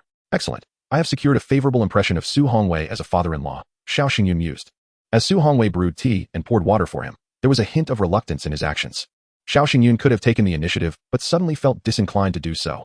As the Su family's potential lifeline, Su Hongwei ought to recognize this. Even if he did not. Delicious tea, Xiao Xingyun commented. Though he was not a connoisseur, he understood the importance of complimenting the host. Though your family background appears modest, you boldly claim you can resolve the crisis of Su Real Estate Group. Could you possibly be a fraud? Su Hongwei's scrutiny stemmed from his disbelief that Xiao Xingyun could alleviate their debt burden exceeding 3 billion. What is your income like? He pressed further. I can provide for my family. I want to go hungry, Xiao Xingyun replied, employing a tactic akin to Tai Chi, countering Su Hongwei's aggressive inquiries with composure. Su Hongwei's expression shifted, clearly displeased. You can sustain your family, and yet claim to tackle a debt of over 3 billion? Young man, boasting is not a commendable habit. Xiao Xingyun remained unflustered. It was indeed feasible, but I have suddenly lost the desire to assist. I do not wish to be perceived as a braggart. Su Hongwei faltered, akin to a duck caught by the throat, struggling to regain his breath. Do you truly possess the capability to resolve my debts exceeding 3 billion? Xiao Xingyun merely chuckled, remaining silent. Even if he had not encountered many formidable figures, he could discern that Su Hongwei lacked depth. Managing such a vast enterprise was no easy feat. It seemed likely that Bai Jiyu had been the one supporting him behind the scenes, allowing Su Real Estate Company to achieve its current stature. Su Qing noticed her boyfriend's discontent and promptly interjected, Dad, is this how you treat guests? Yu Haven-T even finished a cup of tea before bombarding him with questions. Isn't this concern for you? Su Hongwei retorted. You have yet to navigate the world and understand its perils. Suddenly, Bai Jiyu interjected, Old Su, it's time to prepare lunch. Given our current situation, we cannot dine out and must eat at home. Please check the refrigerator for ingredients and make 4 dishes and a soup. Xiao Xingyun is from Sichuan, so make sure to add plenty of spice. I enjoy spicy food as well. I found myself in a peculiar situation, having barely exchanged a few words before being tasked with preparing a meal. Su Hongwei stammered, reluctant to leave the living room. Bai Jiyu merely smiled and gazed at him, her unwavering stare compelling Su Hongwei to surrender after a mere 10 seconds. Obediently donning an apron and retreating to the kitchen. The dynamics of this household were unmistakably clear, the balance of power was evident. Once Su Hongwei was occupied, Bai Jiu turned to her daughter and said, Xiaoqing, please tidy up one of the guest rooms upstairs for Xiao Xiao to rest. Sure, I'll take care of the one next to my room. Su Qing replied cheerfully as she ascended the stairs. At that moment, the living room was occupied solely by Xiao Xingyun and Bai Jiu. Sipping her tea, Bai Jiu smiled gently and remarked, Xiao Xiao, please forgive my husband's behavior. Su is rather straightforward. He cannot conceal his thoughts and wears his emotions on his sleeve. He is, at heart, a good-natured person. Auntie, there is no need to explain. I can empathize with Uncle S' feelings. Anyone who has nurtured a cabbage for 2 decades only to have it ravaged by pigs would understandably lose their composure. A burst of laughter erupted from Bai Jiu, causing her to accidentally spray tea, dampening her attire, yet her grace remained unblemished. I do appreciate that analogy, she said. Recovering from her laughter, after placing her cup down, she delicately covered the damp spot on her chest with one hand while resting the other on her abdomen. Her demeanor poised. I had contemplated the same thought but hesitated to voice it. Since it was you who articulated it, Auntie cannot be held accountable for agreeing. Xiao Xingyun sought to alleviate the previous awkwardness. The atmosphere had lightened considerably after their shared laughter. As elders, we should refrain from interfering too much in the affairs of youth. As long as you are happy, we shall be at ease. Speaking of which, you mentioned yesterday that you have a solution for Su's real estate company's debt issues. Are you able to elaborate? I have heard that your total debt exceeds 300 million. If I assist you in repaying it, wouldn't that resolve the problem? Bai Jiu's eyes widened in surprise. Her upper body leaning forward, her voluptuous form nearly resting upon the coffee table. You possess over 300 million? To put it mildly, Xiao Xingyun thought. I possess far more than that. As long as you have valuable and fertile assets for me to invest in, the amount is inconsequential. What are your terms? Bai Jiu, unlike the average woman, was exceptionally astute, cutting straight to the heart of the matter. Xiao Xingyun replied, using this plot of land as the core asset, we will establish a new company. I will inject 400 million as a means to offset the debt, acquiring a 40% stake. Regardless of whether this land becomes a sand extraction site, a water amusement park, or a botanical garden, the shareholding ratio shall remain unchanged. Bai Jiu immediately grasped the crux of Xiao Xingyun's proposition, her breathing quickening as she inquired, Establish a new company? Inject 400 million? Are you suggesting it could become a sand extraction site? Do you truly have connections? What are the chances of success? Chapter 77. The intricacies of interest after receiving a call from Lu Cheng last night. Xiao Xingyun merely informed Su Qing that there was hope of resolving her family's debt issues, asking her to notify her family that he would visit the following day for a face-to-face discussion. Furthermore, Su Qing, being rather naive, was still unclear about how she had come to connect with Xiao Xingyun, living in a state of confusion. To put it succinctly, she was unaware of Xiao Xingyun's depth, while he was acutely aware of hers. At least 10, at most 20? That high? Xiao Xingyun expressed surprise. The entanglements of interests were numerous. This was market price.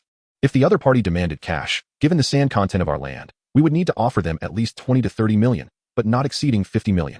Xiao Xingyun nodded slightly, comprehending Bai Jiu's implication. This was merely a range estimate, heavily dependent on the greed of the negotiator. All right, I understand. After lunch, I shall inspect the land to assess its investment viability for 400 million. Indeed, this is the prudent approach expected of an investor, Bai Jiu remarked. Growing increasingly fond of her prospective son-in-law, she refrained from questioning the source of Xiao Xingyun's funds. His words suggested sincerity. At that moment, the Su family real estate company had no assets left to deceive him with. The only precious treasure within the household was likely already in his possession, leaving little to fear. As long as Xiao Xingyun could help resolve their existential crisis, he was free to choose whatever he desired from her family without her batting an eyelash. Before long, Su Hongwei had prepared a sumptuous meal of 4 dishes and a soup, begrudgingly calling everyone to the table. It seemed that Su Hongwei's culinary skills had been honed over time, for the food was surprisingly delightful. Since they would be driving later in the afternoon, no one partook in alcohol. Dear, what did you and Xiao Xiao discuss in the living room? Su Hongwei inquired after a few bites. Just some casual conversation. Oh, after lunch, please take Xiao Xiao to the land for an inspection. Su Hongwei felt a sense of unease, sensing that his wife was concealing something from him. Muttering in discontent, what does he need to inspect? What will come of it? Does he have the funds to purchase this land? I spent 16 billion acquiring it. Bai Jiu maintained her gentle tone, yet her words were far from polite. Indeed, you are quite impressive. You gambled everything on this plot of land. And if anything goes awry, the entire company would collapse. How can you boast about that? Su Hongwei fell silent, lowering his head and eating his meal in obedience. Delicious. Thank you, auntie. I can serve myself, Xiao Xingyun politely stated. Su Qing, feeling a tinge of jealousy, playfully waved her bowl of rice in front of Bai Jiu. Pouting, Mom, I am your biological child. Why don't you serve me? I'm not being affectionate with you right now. I'm with Xiao Xiao. Mom is biased. Now that there's a son-in-law, she forgets her daughter. Oh, your father and I have yet to agree to this union. And you are already selecting a suitable husband for me? Su Qing, despite her playful demeanor, was somewhat bashful in front of her parents, reluctant to say too much. In this setting, Xiao Xingyun found no opportunity to interject, exchanging a knowing glance with Su Hongwei as the two men silently focused on their meals. After the meal, Xiao Xingyun instructed the two women to secure the doors and windows before taking Su Hongwei in his Mercedes directly to the sandy plot they had acquired. Some creditors, having been shadowing them, continued to linger nearby, while a few others trailed behind in their vehicles, ensuring they remained within sight. Xiao Xingyun remained unfazed by the creditors. As long as the land indeed contained substantial quality river sand, he was determined to invest and help the Su family settle their debts. Shortly thereafter, they arrived at the location. Although the land was somewhat remote, it was expansive, with riverside properties constructed several kilometers away. If this land lacked significant sand deposits, the potential for appreciation was considerable once developed, making it a prime investment. However, upon closely examining the ground, Xiao Xingyun discovered an immense sand content, seemingly limitless. The potential profits from extracting all this sand could surpass those from constructing buildings. Moreover, the excavated area could be transformed into a water park or similar attractions. Should this location show immense potential, there was a stronger case for direct construction rather than simply filling in the land. Previously, Xiao Xingyun had thought that investing 400 million would merely yield a small profit. Now, it appeared he had stumbled upon a golden goose. Simply reaping the profits, dividends, would ensure effortless gains. Xiao, are you capable? After observing for so long, have you come to a conclusion? Have you discerned any insights? Su Hongwei questioned, perceiving Xiao Xingyun as an amateur. Having previously excavated a large sand pit in the city center, he found it perplexing that Xiao Xingyun would not inspect the sand pit directly, instead surveying the surrounding wasteland for clues. The quality of the sofa had been appraised, confirming its suitability for construction. It was indeed of exquisite river sand quality, ranking among the more expensive types of sand. Securing the sand extraction rights would turn this place into a veritable treasure trove, yielding substantial daily profits. Alas, despite his strenuous efforts, he could not even gain an audience with the minor leaders of the supervisory department, let alone discuss approvals. The outlook was bleak. Xiao Xingyun had expressed a desire to review the documentation, leading him to believe he might facilitate an introduction to those in charge. However, to his dismay, Xiao hailed from the distant Sichuan region and was merely a recent university graduate, making connections with leaders in Hangzhou improbable. Sigh, what a futile hope. After 3 rings, Lu Cheng answered the call, timing it impeccably. Xiao, what brings you here? Brother Lu, I have arrived in Hangzhou. I have found a solution to the debt issues surrounding Su real estate. We can discuss the sand extraction rights for that plot in person now. Oh, Xiao, your capabilities are impressive. Over 3 billion in debt resolved so swiftly? Fortune smiled upon me, as a benefactor offered assistance. This sum is trivial. Ha, splendid. I shall send you the address shortly. Let us converse at the tea house. By the way, what tea do you prefer? I will have the proprietor prepare it in advance. I enjoy fresh green tea. Very well, then let it be Longjing. With that, Lu Cheng ended the call. No sooner had he hung up than Lu Cheng sent a location via WeChat, directing him to a tea house named Qinglian Pavilion. Come, I shall take you to a place where you will understand, Xiao Xingyun declared as he entered the luxurious Mercedes. Su Hongwei, ensnared by his influence, followed without clarity, harboring a simmering anger and vowing to make Xiao pay if he attempted to deceive him with inconsequential figures. Chapter 78. I am not that kind of person before long. Xiao Xingyun arrived at Qinglian Pavilion, a name reminiscent of a foot massage parlor, yet remarkably opulent and expansive. Xiao suspected that this establishment offered both aged and newly produced teas, priced at 998 or even 1288 for a serving. Upon parking, as they entered the main hall, they encountered a group embroiled in a heated dispute. Xiao intended to proceed directly to their reserved booth, but was halted by Lu Cheng's voice. Even if the police arrive, I fear not. The surveillance footage shows you collided with me, causing the porcelain within the box to shatter. A well-groomed middle-aged man retorted with confidence. Lu Cheng continued to defend himself. You deliberately bumped into me. I had no chance to evade. And what of this so-called broken porcelain? You expect me to compensate 28,000? This is a Qing Dynasty Guangxu period Famille Rose Peach vase, certified by a reputable institution. The appraiser from the auction house has affirmed its value at 280,000. Not a single cent less. Humph, porcelain can be faked. What difficulty is there in forging a certification? Lu Cheng was acutely aware that this was a scam, yet he felt trapped by their extortion. Xiao Xingyun approached and noted the shattered porcelain on the floor, a glint of insight flashing in his eyes as he discerned it to be a counterfeit. Devoid of any historical significance. This was not Qing Dynasty porcelain. It was likely produced just last week. Brother Lu, are you alright? Xiao inquired with genuine concern. Ah, Xiao, I have encountered a bit of trouble. Our meeting may have to be postponed, Lu Cheng replied grimly. Merely a trifle. Allow me to assist you. Zhao's demeanor remained calm and assured. Oh, you have a solution? Lu Cheng's eyes brightened, igniting a flicker of hope within him. Let me give it a try. Xiao intended to employ his mental control ability to compel the scammer to confess, but hesitated, knowing such an action would draw attention from the onlookers. Just then, he noticed a middle-aged woman among the crowd, dragging a suitcase and occasionally voicing support for the porcelain owner, insisting they should be compensated for the damage.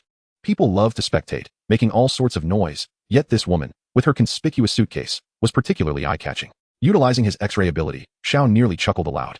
The suitcase contained 2 pieces of porcelain identical to the shattered ones on the ground. There was no doubt, they were in cahoots. After receiving compensation, they would likely repeat their scheme elsewhere. However, encountering someone like Xiao Xingyun, with his extraordinary insight, would spell disaster for them. Brother, does your line of work bring in profits? Xiao queried the porcelain owner. Profits? What do you mean? I deal in antiques. Of course, I make money. The porcelain owner shot Xiao a wary glare. Do not be alarmed. I am actually in the same business, Xiao replied with a smile. Same business? The porcelain owner grew even more apprehensive, a hint of panic evident. You mean I've run into a fellow scammer? This money will not be easy to extract. Zhao's smile took on a more playful tone. Do not misunderstand. I am also an antique dealer. By the way, have you heard of Cangbao Pavilion? I have. Are you the owner of Cangbao Pavilion? The porcelain owner's expression turned to one of astonishment. Not quite. My shop is adjacent to Cangbao Pavilion, though it is modest. I am well aware of the happenings within our circle. What do you wish to convey? The porcelain owner's tone had softened considerably. Let me offer you a piece of advice. It would be wise to let this matter go. The authenticity of your porcelain is dubious and not worth pursuing. To be frank, if the police arrive, neither of you will be leaving easily, Xiao warned, gesturing towards the woman behind the porcelain owner. Yet the porcelain owner, stubbornly defiant, retorted, Are you threatening me? We live in a society governed by law. He damaged my porcelain. Should he not compensate? Even if the police arrive, reason must prevail. At the very least, I should receive half. Xiao suppressed his smile. You dare to act so brazenly? You have brought trouble to Brother Liu. And I have yet to demand an explanation from you. Money? How dare you? Xiao shouted, seizing the porcelain owner's hair and dragging him towards the shards, pointing at them. You dare to scam with such a fake piece? Do you think you are the only one knowledgeable about porcelain? Let go of me. Let go. Help. They smash my antique porcelain and are assaulting me. Is there no law? The porcelain owner was terrified, unable to move under Zhao's grip. The middle-aged woman, clutching the suitcase, panicked and began to scream. Everyone, come quickly. They smashed something and are attacking. This is appalling. Apprehend the assailants. However, the patrons of the tea house were affluent individuals who had no desire to intervene, stepping back to observe the spectacle unfold. Xiao, do not resort to violence. It will reflect poorly, Lu Chen cautioned, secretly relishing the scene, but remaining rational. Brother Liu, I am not attacking, merely awakening him to reality. All right. It seems you have not struck him, yet that porcelain owner was wailing as though he had endured a beating far worse. At that moment, several officers finally arrived, prompting Xiao to release his grip and assume a demeanor of nonchalance. Su Hongwei stood among the crowd, observing the events unfold without any inclination to assist Xiao. Instead, he deemed the young man impulsive, prone to violence, and unworthy of lifelong commitment. He contemplated whether he should advise his daughter, Su Qing, to end her relationship with him. Marrying such a volatile individual would likely lead to unhappiness. What troubled him further was that the man who had invited Xiao Xingyun for tea was likely the one named Liu, around 50 years of age, lacking any discernible air of authority, dressed in plain attire, probably just an ordinary clerk from some institution, wasting his time discussing trivial matters. Who called the police? What had happened? The officers arrived and conducted their routine inquiries. The owner of the porcelain, feeling he had found his confidant, exclaimed loudly, Someone shattered my antique porcelain worth 280,000. Not only did they refuse to compensate me, but they also assaulted me. Xiao Xingyun responded directly, He is a fraudster. The shattered porcelain is a counterfeit, and that woman beside him is his accomplice. There should be evidence in her suitcase. The porcelain owner was taken aback. He had not anticipated that Xiao Xingyun would immediately recognize his accomplice and know that there was evidence in the suitcase. I didn't tea, he is lying. The woman dragging the suitcase, in a state of panic, turned to flee. Several officers immediately moved forward and restrained the middle-aged woman. Upon opening the suitcase, they discovered two exquisitely packaged identical pieces of porcelain, everything matching, even the certificate numbers. Faced with irrefutable evidence, the officers said nothing and promptly detained the porcelain owner, handcuffing him to the middle-aged woman. The porcelain owner, filled with regret and despair, shouted hoarsely, That young man hit me. You must arrest him too. Oh, is that so? The leading officer scrutinized Xiao Xingyun. Xiao Xingyun firmly denied, I did not strike anyone. I am not that kind of person. If you don't believe me, ask the bystanders if I hit anyone. Chapter 79. A pleasant cooperation. Xiao Xingyun spoke the truth. He had indeed not struck anyone and could confidently assert this to the officers. The onlookers wore peculiar expressions, with some unable to contain their laughter, affirming, Yes, officer. This gentleman certainly did not hit anyone. While they enjoyed the spectacle, they still held a fundamental sense of right and wrong. The public deeply despised fraudsters, and witnessing one receive punishment brought them great joy, prompting many to stand up for Xiao Xingyun. Lu Cheng, just recovering from his shock, was astonished at Xiao Xingyun's prowess in identifying the accomplice within the crowd and retrieving evidence from the suitcase. Finally, he was free from worry, spared from financial loss, and felt a sense of relief. Observing the officers questioning Xiao Xingyun about whether he had struck anyone, Lu Cheng stepped forward and said to the officer, These fraudsters are exceedingly arrogant and must be severely punished. I will call your station shortly to expedite the handling of this case. You are Director Liu? I am Zhao. Last time you inspected the Qiantang River's management, I was with Officer Zhang, responsible for the surrounding security issues. And I had the pleasure of shaking your hand and taking a photo. Thank you for your hard work, Zhao. I appreciate your concern regarding today's events. Lu Cheng said amiably, shaking Zhao's hand once more. Zhao was thrilled, chatting a bit more before quickly leading the two fraudsters away, along with the evidence. From the Qinglian Pavilion Tea House. As for the porcelain owner's complaint against Xiao Xingyun for assault, with the bystanders declaring he did not hit anyone, there was no need for further inquiry. It would only waste time. The tea house manager finally emerged to console the guests and instructed the staff to clean up the remnants of the shattered porcelain on the floor. Lu Cheng, feeling gratified, patted Xiao Xingyun on the shoulder, exclaiming, "Xiao, how did you discern that the middle-aged woman was his accomplice? And how did you know there was evidence in the suitcase?" "I was just lucky. It was a fortunate guess," Xiao Xingyun humbly replied with a smile. "You are quite remarkable for a young man. Come, let us discuss further in the private room upstairs." Lu Cheng, feeling thankful, took the initiative to lead the way. Xiao Xingyun then remembered he had someone else with him. Turning around, he spotted Su Hongwei, who wore a complex expression, awkwardly scratching the ground with his foot. The man he had looked down upon, Xiao Xingyun, had resolved the issue with the fraudsters. The seemingly ordinary man named Lu was, in fact, a significant figure, causing the officers to beam with excitement upon recognizing him.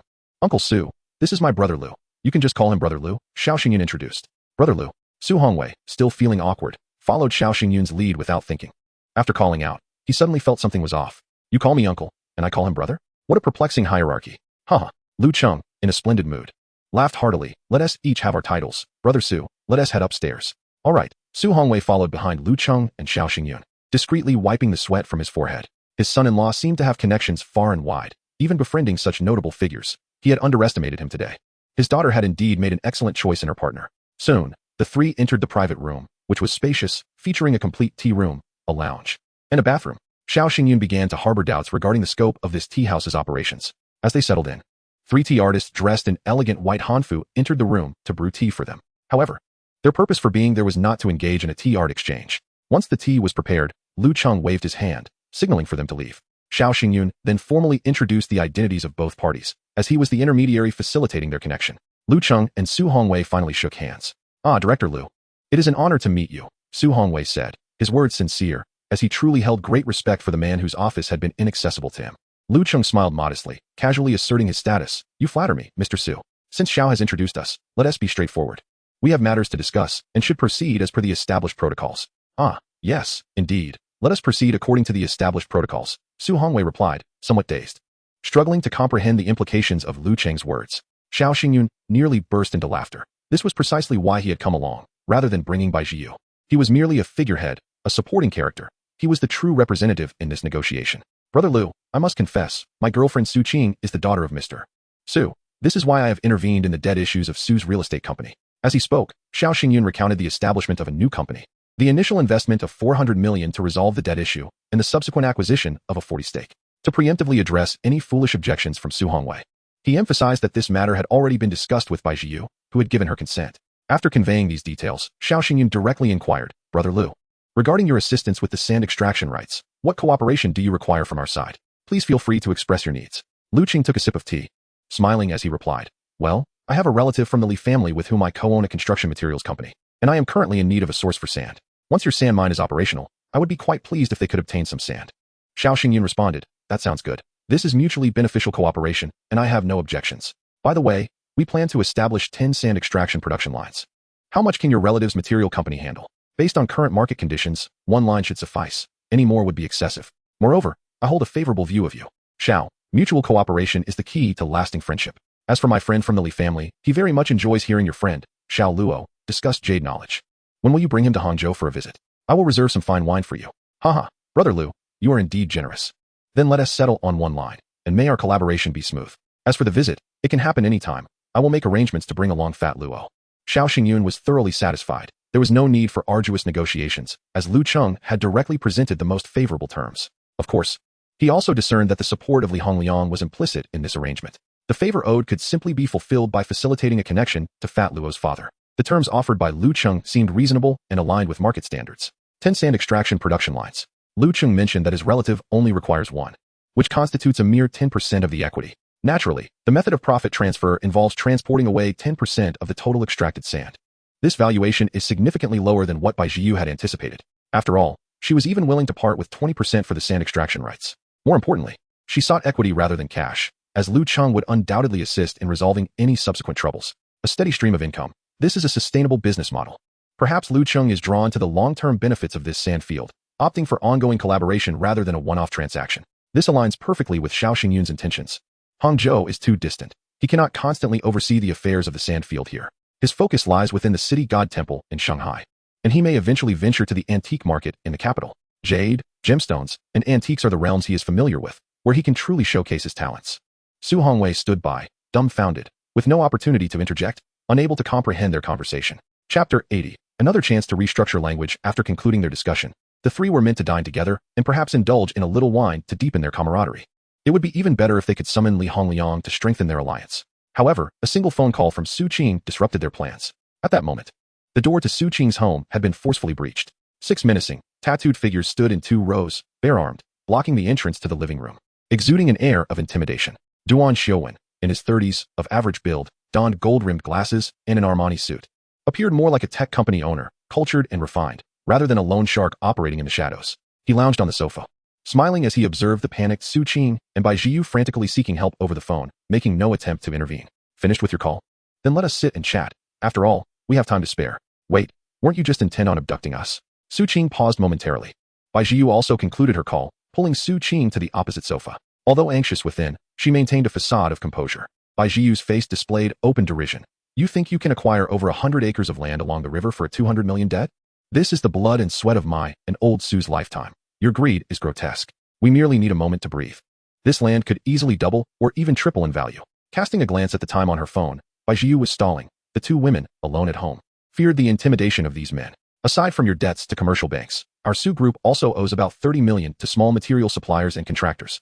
Duan Xiuwen's patience was waning. Coldly, he retorted, what do those minor debts have to do with me? If I can help you with the commercial bank debts, you should count yourselves fortunate. Bai Jiu, do not push your luck. If you provoke me, you know the consequences. Many patrons at my establishment would find your mother-daughter duo quite appealing. Shameless. Bai Jiu's chest heaved with indignation. Having lived a life of ease and privilege, she had never been so lightly regarded. The 2 women were visibly shaken, clinging tightly to one another. I cannot believe it. Xiao Xingyun's voice resonated from the entrance. Duan Xiuwen stood, fixing his gaze on Xiao Xingyun. Ah, so you are Bai Jiu's son-in-law? If you do not believe me, perhaps I should demonstrate for you? Xiao Xingyun strode forward, and astonishingly, none of the tattooed giants at the doorway attempted to stop him.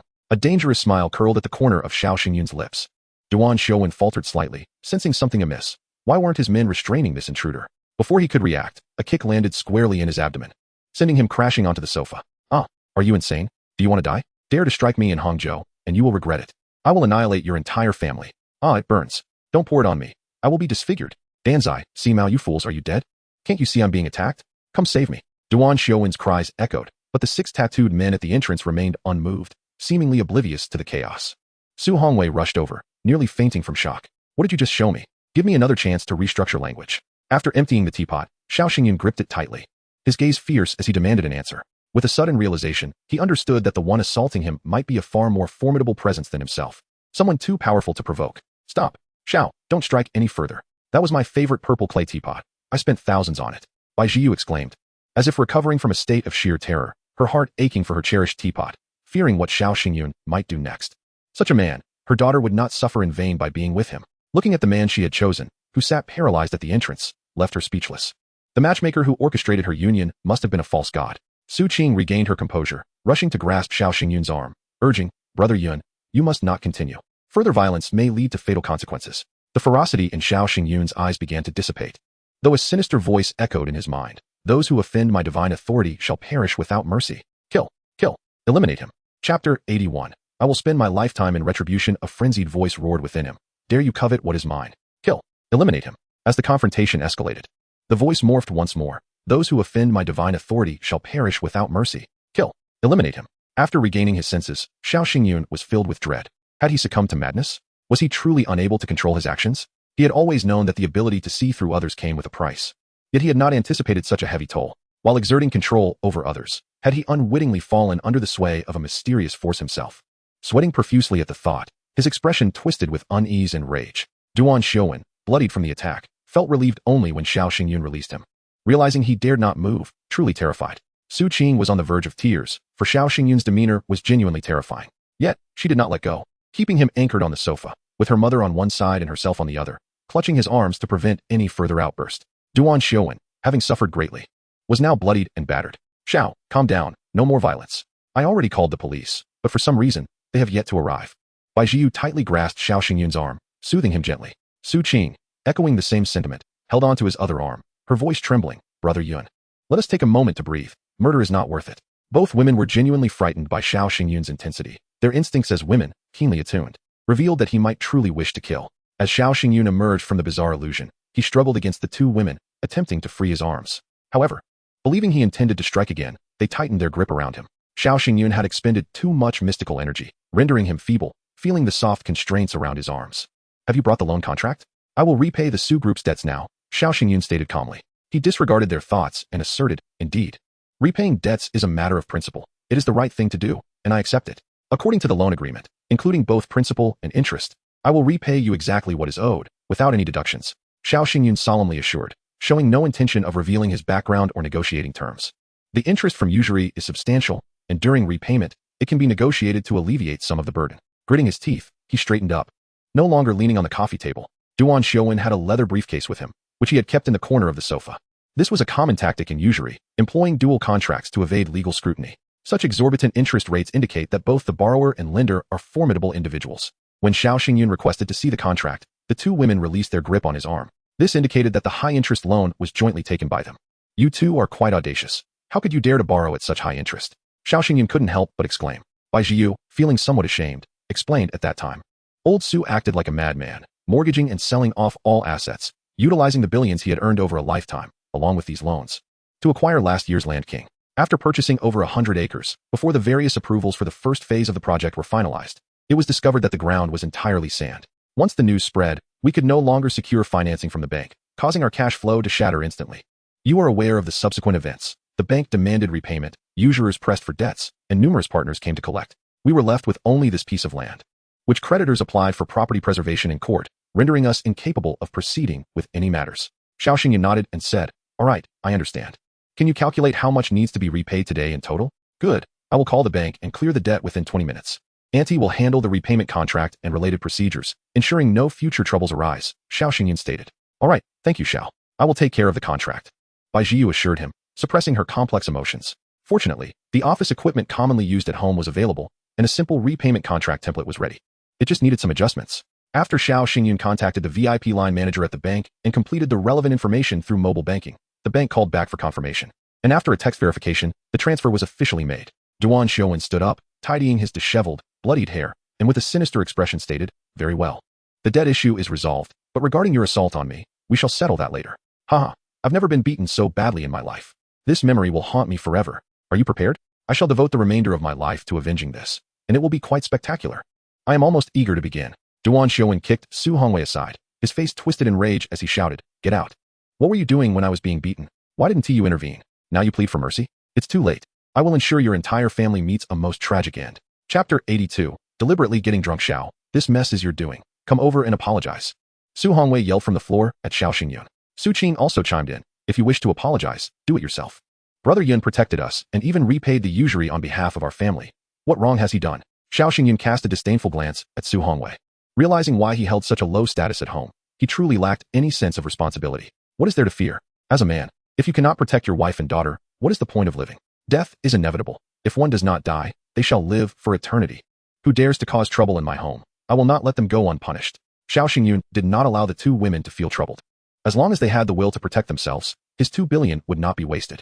Haha, when you were hitting me earlier, you should have anticipated such consequences. Yes, I will ensure your demise will be a most gruesome one, but those 2 beautiful women, I can allow them to live a little longer. My guests at the club will take good care of them. You are truly scum. Those who do evil will meet their end. Be cautious lest you suffer a miserable fate, Xiao Xingyun stated, forcibly activating his abilities to emit a mesmerizing glow. Duan Xiaowen only spoke half a sentence before turning to leave, followed by 6 burly, tattooed men, departing abruptly and strangely. However, Xiao Xingyun, having overexerted his abilities, felt a sharp pain in his eyes, as if his body had been drained, struggling to maintain his balance. Fortunately, Su Qing, worried for him, stood behind and caught him just in time. Are you all right? She asked with concern. Bai Jiu hurriedly searched for a purple clay teapot to brew him some tea. Yes. You make a valid point. This is indeed the situation. Xiao Xingyun weakly reclined on the sofa, listlessly agreeing. Old Su will be fine, after a few drinks tonight. His courage will be restored, Bai Jiu reassured, knowing her man well. Su Hongwei, in a daze, observed his 2 women bustling around Xiao Xingyun while he sat on the floor, ignored. How can one be so overshadowed? This man has only just arrived at my home, and I have already lost my place of importance. His core status vanished in an instant. Why aren't you two comforting me? Su Hongwei lamented, climbing up to sit on the sofa, feeling lost. He recognized his own weakness, which caused his wife and daughter to look down on him. And thus he plunged into the kitchen to prepare a meal. Despite his dissatisfaction with Xiao Xingyun, he had to be grateful for Xiao Xingyun's help in clearing over 2 billion in usury debts and linking him with Lu Cheng from the Water Conservancy Bureau. While Su Hongwei was busy cooking, Xiao Xingyun recounted the events of the afternoon. Upon hearing that Xiao Xingyun had already negotiated a deal with Lu Cheng, requiring only a 10 stake, Bai Jiyu felt completely at ease. Xiao, thank you for your hard work. Our family can weather this storm thanks to you. Bai Jiyu gently patted Xiao Xingyun's hand. The heavy burden that had weighed on her heart for months finally lifted. You are too kind. And I appreciate the investment opportunity you've provided, Xiao Xingyun replied. We are all family. There is no need for such formalities. Tonight, I shall drink a few more glasses with you to celebrate, Bai Jiyu proposed. Sure, but I'm not much of a drinker. Just a little will suffice. Xiao Xingyun responded. At that moment, Su Qing chimed in, I want to drink too. Su Qing had decided to sneak into Xiao Xingyun's room later that night. Under the influence of a few drinks, to express her gratitude properly. Her father's failures were too disappointing, and her mother was not one to offer comfort. This matter rested solely on her shoulders. Soon, dinner was ready, more sumptuous than lunch. Su Hongwei opened a bottle of Wulianya, while Bai Jiyu uncorked a bottle of Binfu red wine. The two men drank white liquor while the two women enjoyed red. After a few shots of white liquor, Su Hongwei, feeling the effects, began to call Xiao Xingyun brother, throwing an arm around his shoulder. Brother, I'm not being fierce with you today. It's just that you were too impulsive. Once we clear the bank debt tomorrow, I'll ask a friend to find a powerful official to mediate. You can pay a little for medical expenses, and we can resolve this conflict. Xiao Xingyun found Su Hongwei utterly unreliable, thinking, I consider you my father-in-law, yet you wish to be my brother? Though Xiao Xingyun wasn't much of a drinker either. He felt compelled to drink a bit more tonight to strengthen an alibi for a certain case. A slight intoxication would be acceptable, with this deliberate intent to get drunk. He found it easier to succumb to the effects. With a hint of inebriation, he solemnly said, Brother, you must heed my advice. A man must possess a fierce resolve in business, ensuring others dare not bully him. I was once a kind-hearted individual, but after being bullied too often, I learned to protect myself. Su Hongwei retorted, You are mistaken. You must listen to me. I have experience in this matter. I have built a fortune of over 10 billion through amicable dealings. Can you do that? As tensions rose, and it seemed a quarrel was imminent, the two women stepped in to mediate. Come, let us raise our glasses together to celebrate the liberation from the clutches of usury, Bai Jiyu and Su Qing urged, lifting their glasses in unison. Perhaps it was the weight of suppressed grievances or the exhilaration of settling the debts that led the four of them to open another bottle of white wine and a bottle of red. By the time the last bottle of white was left unfinished, Su Hongwei had collapsed beneath the table, flailing his arms and exclaiming, Harmony brings wealth. We must ensure harmony brings wealth. In his inebriation, Xiao Xingyun's self-control waned even further, increasingly affected by the influence of the San Yinshin clan. The two women, sipping their red wine, felt its effects creeping up slowly, and, though Su Qing and Bai Jiyu had not yet succumbed to intoxication, their minds were already clouded. Observing the two men swaying and slurring their words, they set down their glasses to assist Xiao Xingyun upstairs. Bai Jiyu, inebriated, attempted several times to lift Xiao Xingyun, but to no avail, feeling somewhat disheartened. Xiao Qing, your boyfriend is quite the heavyweight. I doubt we can carry him. Perhaps we should place him in my room tonight, and you can sleep with me. Indeed, he was quite heavy, but why not put him in my father's room? Su Qing, increasingly under the influence, plopped down beside Xiao Xingyun, resting her head on him. Fine, let him stay in your room tonight, she consented. And together with Bai Jiyu, they struggled to hoist Xiao Xingyun toward the master bedroom on the first floor. Chapter 83. President Duan leaps from the building. Xiao Xingyun, in a drunken haze, lost all sense of direction, feeling as though he could not breathe properly, uncertain if he was pressing against someone or being pressed upon. The dizziness that accompanied his intoxication was particularly distressing. He attempted to push away but found himself devoid of energy, having exhausted the peculiar force within him, leaving his body as weak as that of an infant. After a struggle, his head finally emerged from the sheets, allowing him to gulp in the air. He vaguely recalled arriving at his girlfriend's home, presumably to sleep in the guest room, yet found himself surrounded by unfamiliar objects. Did his girlfriend, fearing his solitude, choose to squeeze in beside him? Nonetheless, her fragrance was intoxicating, reminiscent of summer peaches, further enhancing his drunken stupor. As he turned slightly, wrapping his arms around his girlfriend's curvaceous waist, he drifted back into slumber. It was now 1:30 in the morning, and even the liveliest of nightclubs had begun to quiet down. At a music bar named Enchanting Night, the second floor featured private singing booths where patrons could choose lovely companions. Haha, what a delightful day. The Su family real estate company is utterly foolish, so timid and apprehensive. A few casual threats, and they obediently returned the money, not daring to haggle over the exorbitant interest, Duan Xiuwen boasted, laughing heartily. Flanked by two beautiful women who joined him in revelry. Joining him in merriment were three business partners of considerable stature, each accompanied by aides who served them with utmost deference. One lean man, munching on fruit, inquired, Mosquito, didn't you desire that lucrative parcel of land? Why did you accept their repayment? Duan Xiuwen paused, perplexed by the notion. Did I ever entertain such thoughts? How absurd. In just over half a year, I've profited tens of millions from the Su family real estate company. What other business yields such riches? Haha, let us not dwell on business matters tonight. Let us drink. He raised a glass of chilled whiskey and downed it in one gulp. A strange voice echoed in his mind, affirming his thoughts and deepening his desire. To the rooftop. Yes, to the rooftop. Upon declaring his intention, the two female attendants had no choice but to accompany him up. The rooftop of the 18th floor was windy and somewhat chilly. Yuan Xiaowen pushed the attendants aside, arms outstretched, exuberantly shouting, "Yes, this is the place. The rooftop, how exhilarating." Without a moment's hesitation, he leaped off, leaving no words behind. Yuan Xiaowen's three companions, not ones to engage in reckless behavior, preferred established venues for safety, avoiding others' domains despite familiarity. As they stepped outside, preparing to summon their driver, they were startled by a dull thud from the adjacent area, akin to a watermelon hitting the ground, muffled yet resonant. Before they could comprehend the situation, the crowd erupted in panic. Someone jumped. Call an ambulance. No need. The body is shattered. Call the police. It's a mess, unrecognizable. How gruesome. Move aside. I need to film this for social media. As the three approached, they could only glimpse a mangled mass through the throng of onlookers. Yet, the clothing of that grotesque form looked eerily familiar. Wait. Isn't that the same outfit Mosquito was wearing? One remarked. The Hermes belt looks like the birthday gift I gave him, another noted. And the tattoo on the back of his neck matches the one on this carnage. Realizing the gravity of the situation, they exchanged glances. Horror and disbelief reflected in their eyes. Could it truly be Mosquito? Wasn't he just heading upstairs with those attendants? They pushed through the crowd, the resemblance growing undeniable.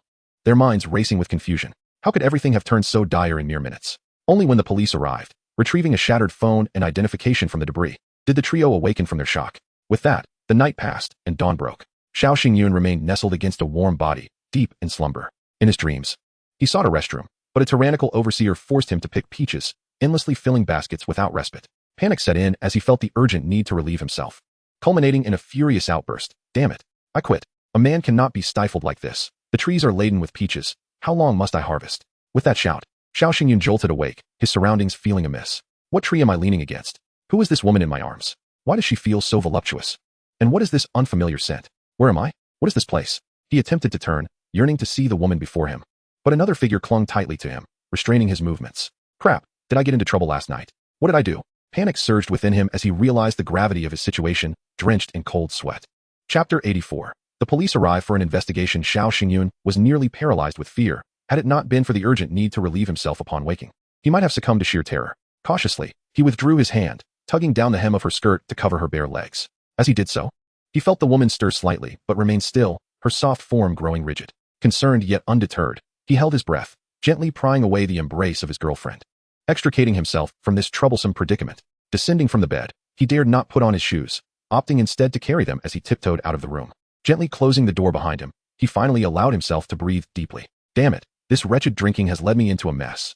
Who would have thought that Wulianye would be so potent, with a delightful flavor that, after just a few cups, one would truly succumb to inebriation? The thunderous sounds of snoring emanated from a corner of the dining hall. As Xiao Xingyun approached, he discovered Su Hongwei clinging to the table leg, soundly asleep on the floor. Ah, ignorance is bliss. Let him continue to slumber.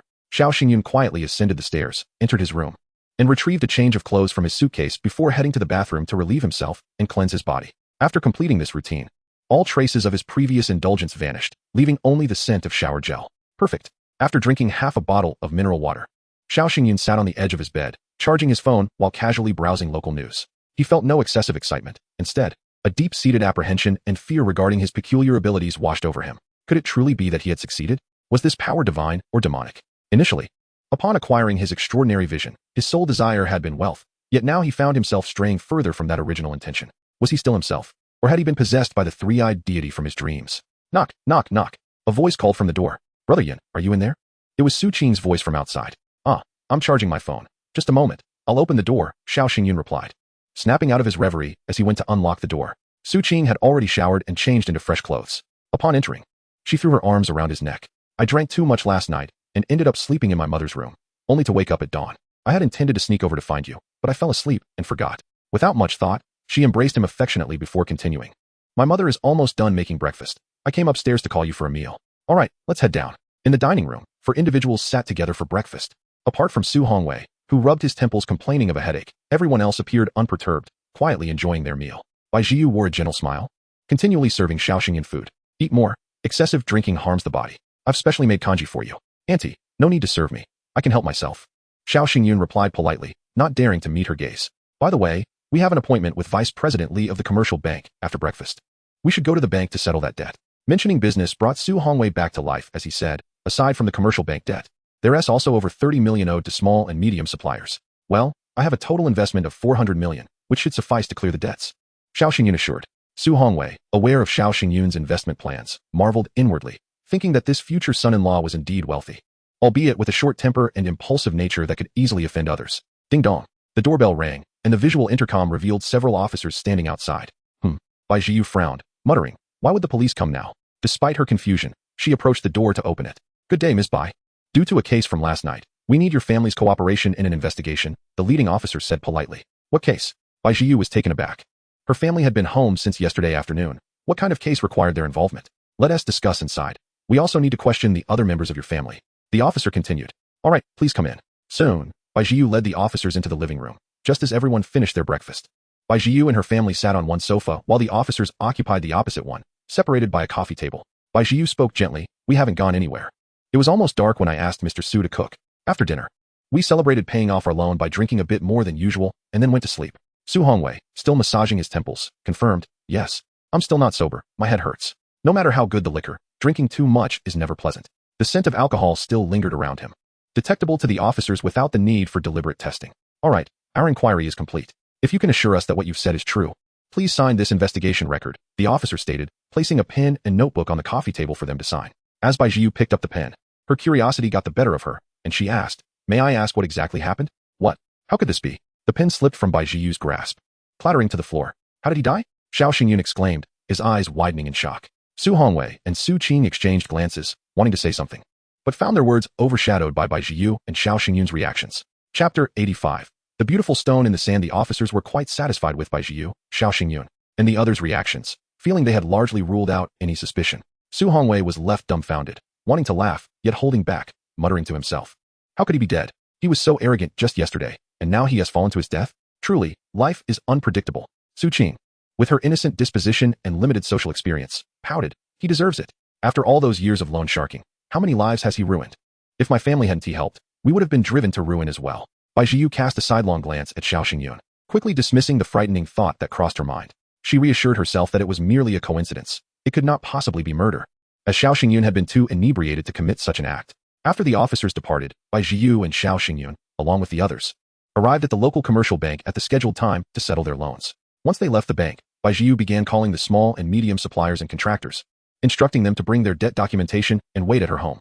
Upon their arrival, Xiao Xingyun noticed a gathering of over 20 anxious individuals at the entrance of the villa. At the doorway, Su Hongwei took charge of the first round of verification, checking the authenticity of the IOUs and debts. Bai Zhiyu handled the second round, assisting Xiao Xingyun in verifying the transfer amounts. After a busy morning, they finally cleared all debts.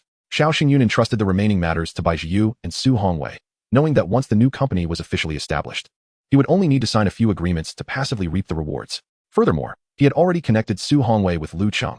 If he couldn't manage it now, it would truly be a waste of all those years. Su Hongwei and Su Qing also accompanied them. Upon entering the land, they found that beneath the few meters of surface soil lay nothing but sand. A large pit had been excavated in the central area, yet it still showed no sign of a bottom. Bai Zhiyu pointed to a region covered by a cluster of large trees, explaining, according to the plan, there will be a second phase of construction there.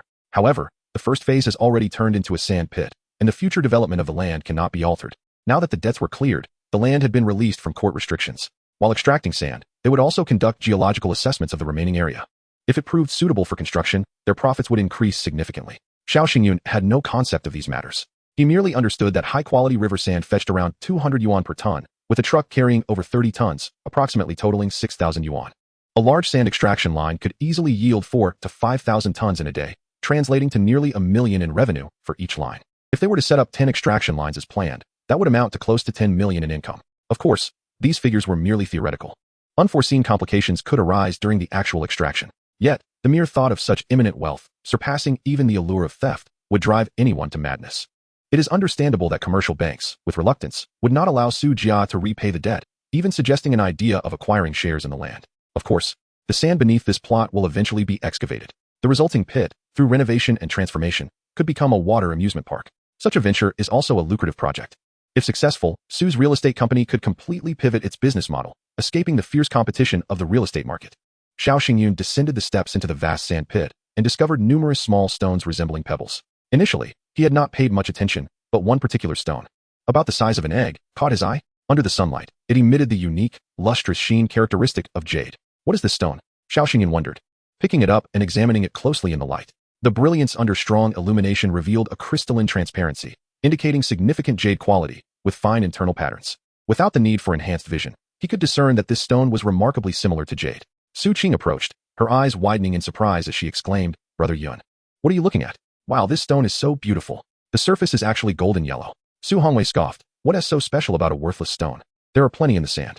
Saying this, he kicked at the sand, revealing another white stone shaped like a pebble, about the size of a child's fist. Its surface coated with a layer of yellow wax. Xiao Xingyun handed the small stone to Su Qing and picked up the larger stone from the ground. Its jade-like quality was not as pronounced as the previous one. The yellow surface appeared somewhat dull, and it had a stronger stone-like texture, resembling the yellow wax stone he had seen in books. However, its color was truly exquisite, revealing a faint golden hue under the sunlight. Bai Jiyu, wafting in with a fragrant breeze, leaned closer to Xiao Xingyun and curiously asked, "Xiao, what kind of stone is this? Is it valuable? Would you like it? If you want, I can have someone collect these stones while sand mining, specifically set aside for you. Once we gather enough, I can have them delivered to Shanghai." Her soft, melodic voice was enchanting, almost as if she were whispering secrets in his ear. Feeling her proximity was too intimate, Xiao Xingyun subtly stepped back and smiled.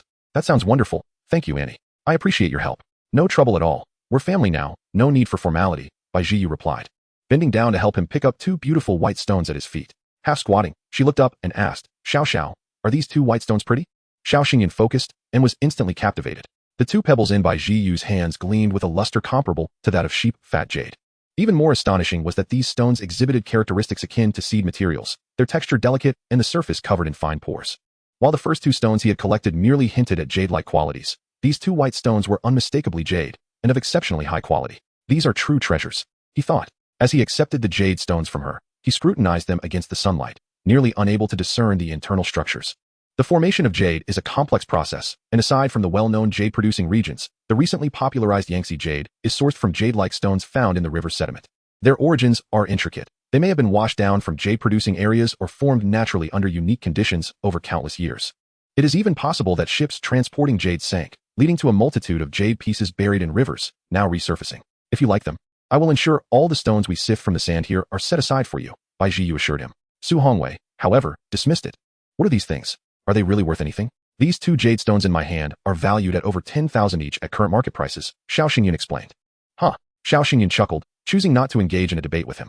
He yearned to inform Su Hongwei that selling just one truckload of sand would yield him a 40 share and old Lu a 10 share, meaning he would need to sell 4 truckloads of sand to equal the value of one jade stone. Xiao Xingyun continued searching through the sand pit, but found no more seed jade stones, though he did discover many high-quality yellow wax stones, also known as Huanglong jade. This type of stone is graded in quality and price, with even the lowest grade being more valuable than sand. Unfortunately, this was not a Huanglong jade mine, but merely a vast sand pit, and the number of stones contained within was limited.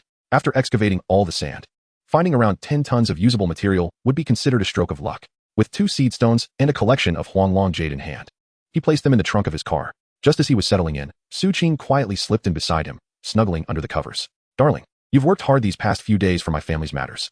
Tonight, I want to show my gratitude." Xiao Xingyun felt that this was not merely gratitude, but rather a reflection of the exhausting labor he had endured, making a peaceful night's sleep seem elusive. The night passed in silence. Although Xiao Xingyun had not been in the shop these past few days, he could check the accounts after business hours and was well aware of how the store was performing. The connections of the chubby man, Luo, had caused the shop's business to flourish for 3 consecutive days through a single social circle. Upon finding a place to park, Xiao Xingyun received a call from the owner of the treasure pavilion. To be honest, he felt apprehensive about interacting with this woman. Though she was charming and beautiful, her background was overly complicated. She might have blood on her hands and possessed a ruthless nature. Xiao Xingyun could not comprehend why Lily was so insistent on contacting him, especially since he had never actively engaged with her and often avoided her. Yet, she would occasionally send a WeChat message or call him. The notion of a life-saving grace did not hold weight, as Lily was unaware that he was the one who had rescued her. From her perspective, he had merely assisted by making an emergency call and reporting to the authorities. Was this enough to warrant an invitation for drinks as a gesture of gratitude? Nonetheless, Xiao Xingyun recognized that most of the jadeite fragments were in Lily's possession, and to gather information regarding them, he could not avoid her. After a moment of hesitation, he agreed. "Thank you, Ms. Hu, for the invitation, but my alcohol tolerance isn't very high. I would prefer a casual beer." "What a coincidence. My tolerance is low as well. I won't let you drink too much. I'll send you the address shortly," who Lily replied before ending the call. Holding his phone, Xiao Xingyun pondered that as long as he remained cautious and did not drink excessively or speak carelessly, he should be fine. Upon entering the Jin Yuan, he noticed 3 employees busy at work, so he opted not to disturb them and headed to the back resting area for tea. However, he spotted Luo and an elderly gentleman of distinguished demeanor engaged in conversation over tea. The elderly man was holding a string of star-purple sandalwood beads and wore a pendant depicting Laozi riding a green ox, exuding an air of profundity. This elder was clearly a high-end player and a wealthy individual. "Mr. Luo, are you chatting with a client?" Xiao Xingyun called out. Luo chuckled awkwardly. "Xiao Yun, don't joke around. There are no outsiders here, so let's not flatter each other. Come, let me introduce you. This is my master, Professor Nye, an expert in jade and emerald. I have only learned a smattering of jade knowledge from him, just enough to scrape by in the city god temple." Professor Nye extended his hand to Xiao Xingyun, smiling as he said, "I am Nye Yuanliang, a geologist by profession. Though my main work is not in jade and emerald identification, it is merely a personal hobby. Hello, Professor Nye, I am Xiao Xingyun. And I co-own this jade shop with Dezhao," Xiao Xingyun replied respectfully. After the 3 of them sat down again, Professor Nye chuckled and said to Dezhao, "From now on, you may no longer refer to me as your master. With your meager skills, it would only bring shame to my reputation. You must diligently study under my guidance for 2 or 3 years before you can even consider it." No. I'm not cut out for studying, otherwise I wouldn't have joined the army in the first place. "Master, please don't worry about me. If it weren't for your father constantly calling me to encourage you to learn some tricks for earning a living, I wouldn't bother at all," Professor Nye replied. Just then, his phone rang. He glanced at the caller ID but remained seated, apologizing to Xiao Xingyun and Luo Dezhao before answering the call. "Hello, boss who? Regarding the jade fragment you asked me to appraise, my team has reached a preliminary conclusion. I can assure you that it is not jade. It resembles a fossil and is filled with unstable energy crystals. It's difficult to explain over the phone, but I'll bring the appraisal results to you shortly." "All right. I look forward to your visit, Professor Nye." Upon overhearing their conversation, Xiao Xingyun vaguely understood that they were discussing the jade fragment. Professor Nye picked up his briefcase and stood up. "I apologize, but I have some matters to attend to. Let's end our discussion here for today. You two are still young. Heed my advice and read more about jade and jadeite if you wish to thrive in this field." "Thank you, Professor Nye, Master. We will indeed read more." When it was just the 2 of them, their conversation became more casual. "Xiao Yun, did you go to Hangzhou with your girlfriend these past few days? How was it? Did you have fun?" "Fun. I was busy helping her family deal with a pile of issues and nearly exhausted myself. Oh, I almost forgot. I picked up a few quality pieces of Huanglong jade while in Hangzhou. Had I known Professor Nye would be here, I would have brought them for his appraisal." Xiao Xingyun slapped his forehead in regret. "Huanglong jade, that isn't worth much. Bring it over, and I will help you with the appraisal. As Professor Nye's most devoted disciple, my appraisal skills are not inferior to his. You should give it a rest. Even with your limited skills, I am still more capable." As the 2 were joking and chatting, a heated argument erupted from a jadestone shop across the street. A middle-aged Japanese man, accompanied by his Chinese girlfriend, was loudly disputing after purchasing a piece of raw stone that did not yield a profit. In Chapter 87, the stone gambling incident with foreign friends, in Shanghai. Apart from jade exhibitions and events held by large auction houses, few small shops sell quality raw stones. Consequently, after acquiring his X-ray vision, Xiao Xingyun had only visited a few jadestone shops before deciding never to return. Visiting such small shops was a torment. The quality of their jade stones was simply appalling. Even worse, some shop owners would use fake raw stones, disguising them with resin coatings to pass off as genuine. Xiao Xingyun had previously wandered into the jadestone shop across the street before it opened. The Japanese man, named Nishimura Naoto, was a businessman residing in Shanghai, and he had found a beautiful translator to be his girlfriend. Their loud commotion drew the attention of nearby tourists and shop owners. With Fat Luo sprinting over to observe the spectacle. "You Chinese merchants lack integrity. You claim this is jade, yet it turns out to be worthless stones. I demand a refund. Refund us 180,000. Not a single cent less. Don't think you can bully my husband just because his Chinese isn't fluent. If he calls to complain, you will surely regret it. Foreign friends cannot be treated unfairly here." These words were all spoken by the female translator, who presented herself as Nishimura Naoto's wife, repeatedly referring to "you Chinese," as if she had already changed her nationality. The shop owner, a charming young woman, was flustered as she had never encountered such a situation before. Several times she considered refunding them to resolve the matter, but she feared setting a precedent, which would result in a loss of business if other customers demanded refunds after cutting their stones. Xiao Xingyun initially had no intention of intervening, but upon hearing the Japanese man's incessant complaints, even if he couldn't understand everything, the repeated baka was particularly grating. "Shut your mouth. If you dare to continue your tirade, I will strike you," Xiao Xingyun shouted, pointing at Nishimura Naoto, who immediately cowered in fear. Clearly, this statement required no translation. He understood perfectly. The other Chinese onlookers and nearby shop owners rallied behind Xiao Xingyun, asserting, "Yes, gambling stones follows certain rules. If you can't afford the risk, don't play." Nishimura Naoto, speaking in broken Chinese, angrily retorted, "This is a deceptive establishment. Last week I opened a piece of raw stone, and it was rubbish. Today I opened another piece of rubbish. I suspect there isn't a single high-quality jade stone in this shop. If there is, I will buy it on the spot. The female shop owner gathered her courage and responded, if a good jade is revealed, it would be considered a finished product, and its price would be many times that of the raw stone. Would you be willing to purchase it? Baka, do you doubt my wealth? I have plenty of money. If you can cut out good jade right now, I will buy it immediately. Nishimura Naoto shouted furiously. The female translator also boasted, yes, my husband is very wealthy. He owns several companies. If you can cut out good jade from this pile of worthless stones, we will buy it at market price. The shop owner felt uncertain. She knew how difficult it was to find a high-quality jade stone among a heap of ordinary raw stones, and how low the odds were. She looked to Xiao Xingyun and the nearby shop owners for assistance, unsure how to respond. Since Xiao Xingyun had already stepped in to help, he naturally intended to see it through. However, he did not want to expose his stone gambling skills, so he gestured to Fat Luo. Fat Luo promptly rushed over to Xiao Xingyun's side and whispered, what is going on? Xiao Xingyun quickly outlined his plan to him, seeing an opportunity to shine. Fat Luo immediately agreed. With Xiao Xingyun backing him, Luo Dezhao loudly declared, let us agree to this Japanese man. When have we Chinese ever feared them? Today, I will show him that it's not that there are no good jade stones here. He simply lacks the vision to choose. Yes, that's the spirit. The nearby shop owners, who had become familiar with Fat Luo over the past few days, all echoed in agreement, as they stirred up excitement. Xiao Xingyun had already strolled through the raw stone area of the shop. Among the numerous raw stones, there were a few pieces of slightly improved jade, but that was not what Xiao Xingyun sought. He could not allow this Japanese man to insult China while walking away with satisfactory jade, even if he paid for it. Nishimura Naoto needed to learn a lesson. When he reached a corner, he finally spotted a piece weighing around 5 kilograms that caught his eye. With his X-ray vision, he could clearly see the internal structure of the jade raw stone. Excellent, this is the one.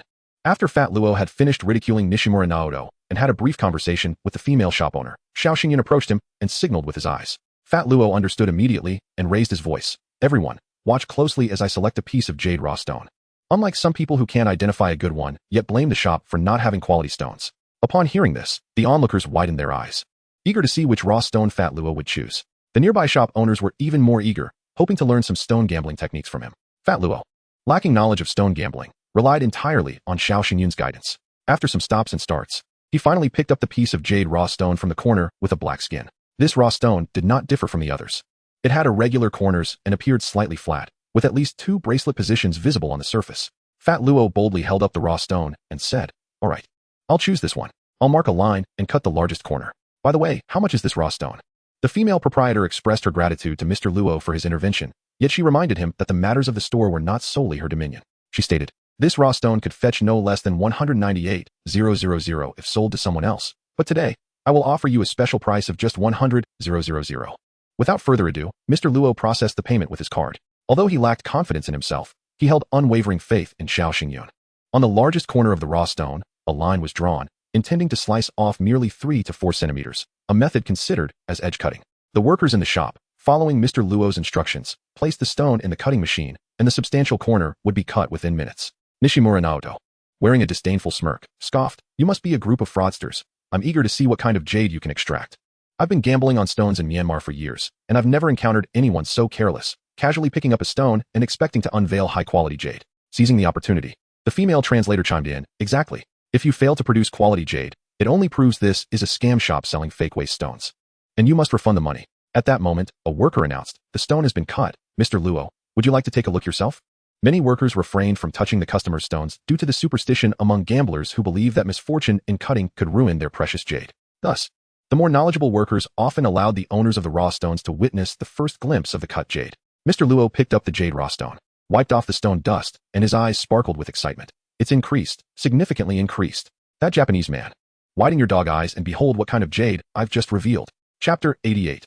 Unworthy of our favor. Although the onlookers couldn't see the jade's cut, they inferred from Mr. Luo's elation that it must have yielded a remarkable result. Your luck cannot be this good, Nishimura Naoto remarked with skepticism, leaning in to take a look, only to exclaim in astonishment, oh my, it's icy with flower patterns. How is that possible? You must be cheating.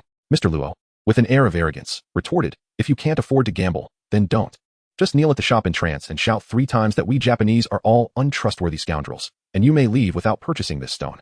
How dare you insult us Japanese? Say another word, and I'll strike you. Nishimura shouted back. Insult? I dare to hit you. The crowd joined in, jeering at Nishimura. Especially the neighboring shop owners, united in camaraderie, led the most vociferous taunts. We all heard your bet. Aren't you wealthy? Hurry up and buy this raw stone. Transformed from a gamble to a window material, this jade raw stone was now worth at least 1.8 million. If fully cut, maintaining such icy flower quality, the price could soar several times higher. Who is it that claimed this shop sold only garbage? Perhaps you are the real waste. Nishimura, understanding most of the Chinese language, felt the heat of embarrassment under the crowd's scrutiny. Who said I wouldn't buy? I just need to observe a bit longer to determine a suitable price. With that, he approached Mr. Luo, who had placed the jade raw stone on the table, and took out a magnifying glass and flashlight to inspect the cut corner closely. 120,000. That is my offer for this jade raw stone. Nishimura, being somewhat knowledgeable, could still estimate the market price, albeit his offer was several hundred thousand below the actual market value. Mr. Luo, embodying the role of a dramatic performer, pointed at Nishimura and shouted, 120,000. Why don't you go rob a bank? This window material is worth nearly 200,000, and you dare to offer me 120,000? Where is your dignity? If you cannot afford it, kneel at the entrance and admit your mistakes. I don't even want to sell it to you. Nishimura's face flushed with anger as he retorted, who can't afford it? Don't look down on me. Even if I'm wealthy, haggling over jade raw stones is customary. Don't assume I'm ignorant. I can only offer you 150,000 at most. Beyond that, I'm not interested. The risk is too great with just a small window cut. Despite his protest, his greedy gaze betrayed his eagerness to fully cut the stone. Immediately after, he hastily transferred the payment to Mr. Luo, fearing that delay might result in someone else snatching the opportunity away. Excitement coursed through Nishimura as he initiated the transfer, his palms sweating. With years of gambling experience, he felt certain that this material was exceptionally translucent, indicating that it was filled with equally high-quality icy flower jade flesh. A full cut would undoubtedly yield a significant profit. 3 to 4 million? Huh. If I take this to the international market, I wouldn't even glance at it for less than 5 million. Soon, Mr. Luo received Nishimura's transfer, completing the transaction. Well, consider your shop fortunate to have 2 good pieces, but my opinion remains unchanged. Most of your stock is garbage. With that, Nishimura clutched the jade raw stone tightly and hastily exited the shop, his beautiful translator trailing behind, struggling to keep pace. Slow down, dear. Don't rush. The translator called out sweetly. With the departure of the 2 Japanese, the shop erupted in cheers and praises. Mr. Luo, your luck is impressive. Make some time to teach me your gambling skills. I'll treat you at the club. Fatty, you just earned over 1 million in no time. You must treat everyone to red envelopes. 1 cup of milk tea is nothing. We should indulge in 2 cups. The shop's proprietress, feeling shy from the teasing, blushed as she retrieved 2 packs of soft cigarettes from her drawer, insisting on handing them to Mr. Luo. Haha, I shall not refuse. Mr. Luo delightedly accepted the appreciation from the beautiful proprietress, feeling happier than having earned over 1 million. However, not being a smoker, he turned and distributed the 2 packs among familiar shop owners nearby, each receiving 2 boxes. He then handed the remaining half pack to Xiao Xingyun, his partner and fellow shop owner, knowing that no one would dare to object. Most importantly, this entire scheme had been orchestrated by Xiao Xingyun, with Mr.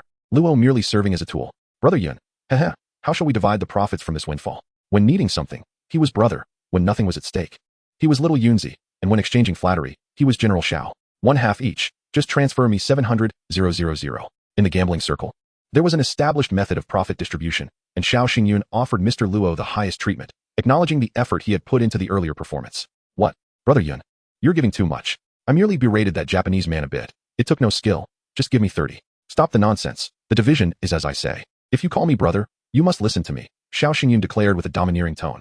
Haha, thank you, brother. You will always be my brother. Mr. Luo, unabashedly grinning, promptly transferred the 700,000 to Xiao Xingyun. Since entering the gambling stone business and witnessing substantial sums of money, Xiao Xingyun had grown indifferent to such trifles. After much hesitation, Luo Panzai could no longer resist the urge to inquire, by the way, if that piece of jade is fully cut, will its value truly soar? I can't shake the feeling that the little Japanese has gotten a bargain. He chuckled, if my guess is correct. He will likely cause a commotion at the store across the street tomorrow. There are plenty of people who will take advantage of us, but that Japanese fellow is unworthy. Xiao Xingyun smiled knowingly. At that moment, Hu Lili sent a WeChat message urging Xiao Xingyun to meet her, as dinner was about to commence. Chapter 89. A private meeting with Hu Lili in a private dining establishment in the city center. The ambience was adorned with exquisite Chinese cuisine, featuring elegant small booths. Inside one such booth, a long wooden table accommodated only Xiao Xingyun and Hu Lili, seated opposite each other. The soft lighting, a blend of warm yellow and subtle pink tones, created an atmosphere tinged with intimacy. The establishment played a solo performance of the guzheng, its volume perfectly calibrated to allow diners to converse without the awkwardness of silence, while also not disturbing those engaged in conversation. In this setting, Xiao Xingyun couldn't shake the feeling that it resembled a date. In all honesty, despite Hu Lili's undeniable beauty, he harbored no romantic thoughts towards her. It wasn't due to a lack of desire, but rather a lack of courage. Hu Lili had donned an exquisitely tailored black dress that accentuated her figure, complemented by flesh-toned stockings and delicately jeweled shoes. She had also adorned herself with a light floral fragrance, subtle yet intriguing, akin to a rose with thorns. In any setting, she radiated a captivating charm that rendered men unable to avert their gaze. Why do you not dare to look at me? Hu Lily's expressive eyes locked onto Xiao Xingyun's, unabashedly revealing her inner fervor. Am I so unattractive? She shot back, a hint of vulnerability in her voice. Your beauty is quite overwhelming. I fear that if I gaze too long, I shall lose my appetite for dinner, he replied. You certainly know how to flirt. Do you have a girlfriend? Hu Lily, after a moment of laughter, inquired. Her expression remained unchanged, as if she had anticipated his response. Of course, a man like you must surely have no shortage of admirers. At that moment, the server brought the dishes, and Xiao Xingyun requested beer, prompting Hu Lily to order a craft brew, a gesture that flattered him. As the server poured a glass of beer, Hu Lily, who claimed to have a low tolerance for alcohol, raised her glass to Xiao Xingyun. Thank you for saving my life in Rueli. This is our first drink together, and I would like to toast to you. Cheers. You're too kind. I hardly contributed anything deserving of such gratitude, Xiao Xingyun replied, clinking his glass with hers. No, to me, it is indeed a life-saving grace. Hu Lily asserted earnestly. What more could Xiao Xingyun say? The truth was undeniable. The craft beer was potent. After just one glass, he felt a slight haze clouding his mind. Let us take our time with the drinks and begin with the appetizers, he suggested, noticing her refilling her glass. Absolutely. This private dining place is renowned. I make it a point to dine here every time I visit from the capital. Please, let me know how you find the flavors. It is indeed delicious. This is my first experience in a private dining establishment, he admitted. If you enjoy the cuisine here, I can bring you back often. If I am ever away from Shanghai, you may use my membership card. There's no need for that. It would be inappropriate for me to use your membership card. In gratitude for saving my life, what other form of repayment could suffice? Shall I offer myself in servitude? She chuckled. Huh, you jest. In ancient times, if a woman sought to repay a debt of gratitude to an unattractive benefactor, she would pledge herself to a life of servitude. But if the benefactor were a handsome youth, she would offer herself entirely. Oh, is that so? Hu Lily's beautiful eyes sparkled mischievously. Although you are not unattractive, would it not be more thrilling to pledge myself to a life of servitude? Xiao Xingyun nearly choked on his soup, taken aback by her audacity. As the conversation flowed, both engaged in playful banter, subtly probing one another without broaching the main topic. Xiao Xingyun was eager to inquire about the jadeite fragments, while Hu Lily sought to delve deeper into his character. After another round of beer, emboldened by the alcohol, Xiao Xingyun felt it was time to proceed with the discussion. By the way, Hu Zong, have the culprits behind the attack in Rueli been apprehended? The assailants have yet to be caught. However, the police are actively investigating and will reach a conclusion soon. Also, since we have grown more familiar with each other, you may call me Lily, rather than Hu Zong. Of course, Lily. Until the culprits are found, please ensure your safety. Indeed, I am accompanied by my most trusted female bodyguards, but they are currently recuperating in the hospital. Otherwise, I would have brought them to express my gratitude to you in person. There is no need for such formality. A representative thank you on their behalf suffices. By the way, this afternoon at the Jade shop, Professor Nya was beside me, and I overheard him discussing the jadeite fragments. Has that case regarding the robbery at the treasure pavilion reached a resolution? This was a question Xiao Xingyun had longed to ask. Having engaged in so much preamble before finally approaching the crux of the matter, that case is essentially concluded. One of the robbers met his end during a pursuit by security, while the other remains at large. Most of the scattered jadeite fragments have been confiscated by the police for evidence. The few fragments in my possession were obtained through other channels. The last statement was directed specifically at Xiao Xingyun. The total number of fragments was known only to a select few involved in the incident, and the police had not made it public. The original thieves had also remained silent. Hu Lily, being a prominent antique dealer in the country, could feasibly acquire jadeite fragments through her connections. Professors Ji and Nya, both seasoned players in the antique community, had not pressed her for the origins of the fragments nor reported her to the authorities, as many matters remained unspoken among those in the field. How many jadeite fragments do you possess? Might you sell me some? Xiao Xingyun asked, curiosity piqued. Hu Lily regarded him quizzically. Curiosity? You wish to study them? Well, I could part with a couple, though my supply is limited. Just be cautious. It is advisable not to carry them with you at all times, or you may experience nightmares. Thank you. But you say that frequent exposure to jadeite fragments leads to nightmares? Is that true? Xiao Xingyun inquired, surprised by the gravity of her claim. Indeed, Professors Ji and Nya, each possessing only one jadeite fragment, began experiencing nightmares within just a few days of handling them. Fortunately, as men, the impact was less severe. They merely encountered dreams of violence.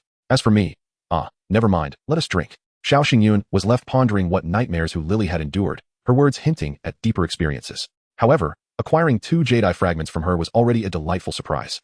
As he contemplated these intricate and enigmatic revelations, he suddenly noticed the waitress approaching with a hostile glint in her eyes. Without warning, she drew a dagger from her waist and lunged toward Hu Lily's throat. Chapter 90. A life of servitude. At that moment, Hu Lily's seat was positioned near the entrance, with Xiao Xingyun across from her. As he witnessed the waitress brandishing the knife, he instinctively shouted, "She has a knife. She's going to kill you." Unbeknownst to Xiao Xingyun, in that heightened moment of focus, a faint glow emanated from his eyes, piercing through the assassin's mind. Even though the assailant had not directly met his gaze, it nonetheless had a palpable effect. The dagger hesitated for just an instant before reaching Hu Lily's neck, granting her the precious opportunity to counterattack. She seized the assassin's wrist with both hands, twisting it forcefully while simultaneously raising her knee, which pressed firmly against the assassin's solar plexus. The assassin let out a pained grunt and struggled violently. Despite Hu Lily's impressive skills from her frequent practice of mixed martial arts, she was no match for a professional killer. As it became evident that Hu Lily could not restrain the assassin's knife-wielding hand, Xiao Xingyun finally focused his attention and activated his extraordinary abilities. Drop the knife, drop the knife. The female assassin shook her head vigorously, her expression momentarily dazed, muttering, "Damn it." At that moment, her entire demeanor and actions became sluggish. Seizing the opportunity, Xiao Xingyun dashed forward, grasped the assassin's hair, and delivered a powerful punch to her throat. One punch, two punches, three. Perhaps due to overwhelming tension, Xiao Xingyun unleashed a flurry of strikes without daring to pause. The assassin initially coughed violently a few times, but then she could no longer produce sound, letting out a pained scream before losing consciousness. At that moment, the knife was wrested from her grasp, but she immediately discarded it, shouting, "Help me bind her and hand her over to the police." Xiao Xingyun had no time for contemplation. He rushed to assist Hu Lily in restraining the unconscious female assassin. They tore strips from her waitress' apron to bind her hands and feet, and only then did Xiao Xingyun feel a sense of relief. Gasping for breath, Xiao Xingyun and Hu Lily exchanged glances and smiled, experiencing a sense of survival after a calamity. However, as they smiled, the lightness faded from their expressions. Wang Banzian had gone mad. He was forcing her into a desperate situation. A cold look flashed across Hu Lily's face. After 2 assassination attempts, she had reached her breaking point. Xiao Xingyun asked in surprise, "Do you know who is behind this?" "Ah, it's a business dispute. I will explain it to you when the opportunity arises. Today, I owe you my life once again. I truly wish to repay you." As she spoke, Hu Lily let out a chuckle. Suddenly, the door to the private room was flung open, and a driver and a bodyguard that Hu Lily had brought rushed in. Their faces filled with terror and urgency. Upon seeing the situation in the room, they breathed a sigh of relief. "Boss, we apologize. We noticed something was amiss and rushed in. Fortunately, you are unharmed." The driver and bodyguard sincerely admitted their fault. "Haha, you two, please call the police for me." A glint of malice flickered in Hu Lily's eyes. She no longer trusted these two. It was too coincidental. The assassin hired by Wang Banzian had been able to accurately locate her twice. Such occurrences could not happen unless someone deliberately leaked her whereabouts. Wang Banzian was merely the leader of a group of tomb raiders. He was not truly capable of divination. While the bodyguard called the police and summoned an ambulance, Xiao Xingyun helped Hu Lily to her feet and seated her in a chair in the corner of the room to rest. Taking advantage of the moment, Hu Lily sent a few messages and made 2 phone calls. Xiao Xingyun did not rush to leave. Inexplicably, he felt a need to remain vigilant, despite the fact that he should have been on guard. However, seeing her repeatedly targeted for assassination, and with the driver and bodyguard now suspects, he found himself increasingly uneasy about leaving her alone. Damn this sympathy. The first time he assisted her, it was his loud shout that startled the assassin, allowing him to seize her wrist in that fleeting moment and prevent her from succeeding right away. The second time, just as he was on the verge of collapse and the assassin was about to wrench free her knife-wielding hand, Xiao Xingyun acted swiftly, striking her throat and rendering her unconscious. It was undeniable. This was the second time Xiao Xingyun had saved her. She owed him 2 lives.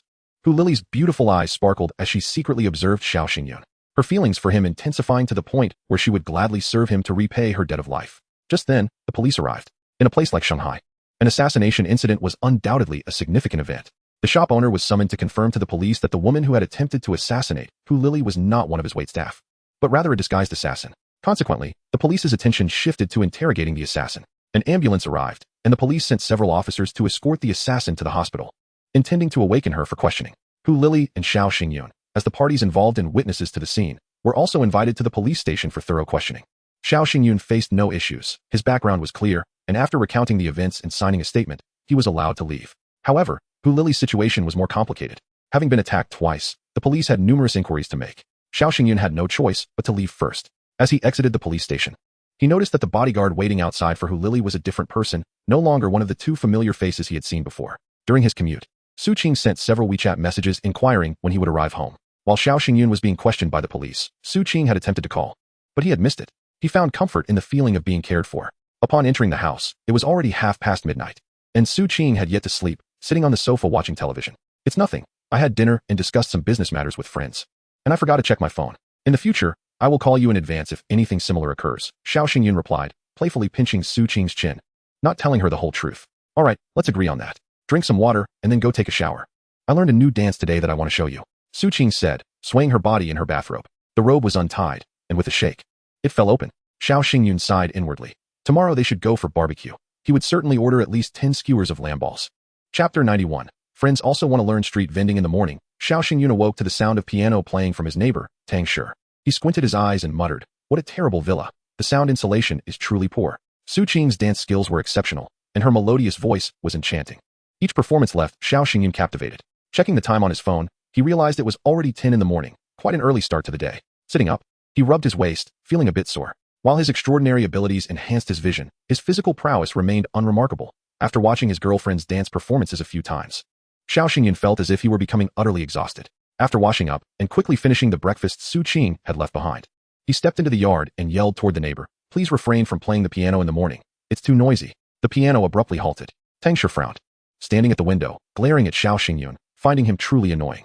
She had recently ceased singing and had not allowed her band to practice. So what more did he want? If she couldn't even manage her parents at home, why should she heed his words? Wait, why should she listen to him at all? Yet, a voice within her warned, "Do not make noise, or you shall face severe consequences." Ugh, how infuriating. Tang Shi suddenly covered her ears and screamed, trying to banish the voice from her mind. Her phone rang. It was Gu Tingqing from Gu's Jewelry. "Mr. Xiao, I haven't heard from you in a few days. What have you been busy with? My elder family members learned about your assistance in exposing the Jade scam, and my grandfather said that the Gu family owes you a favor. Should you need our help in the future, feel free to call me. Old Master Gu is too kind. I have already received 3 million in consultation fees from you. It's my duty to expose scams in exchange for payment. However, should you encounter any issues in the future, do not hesitate to reach out to the Gu family. Indeed, that is how it should be. Our family has already dispatched someone to investigate Dan Tua and Zhu Chongjiu.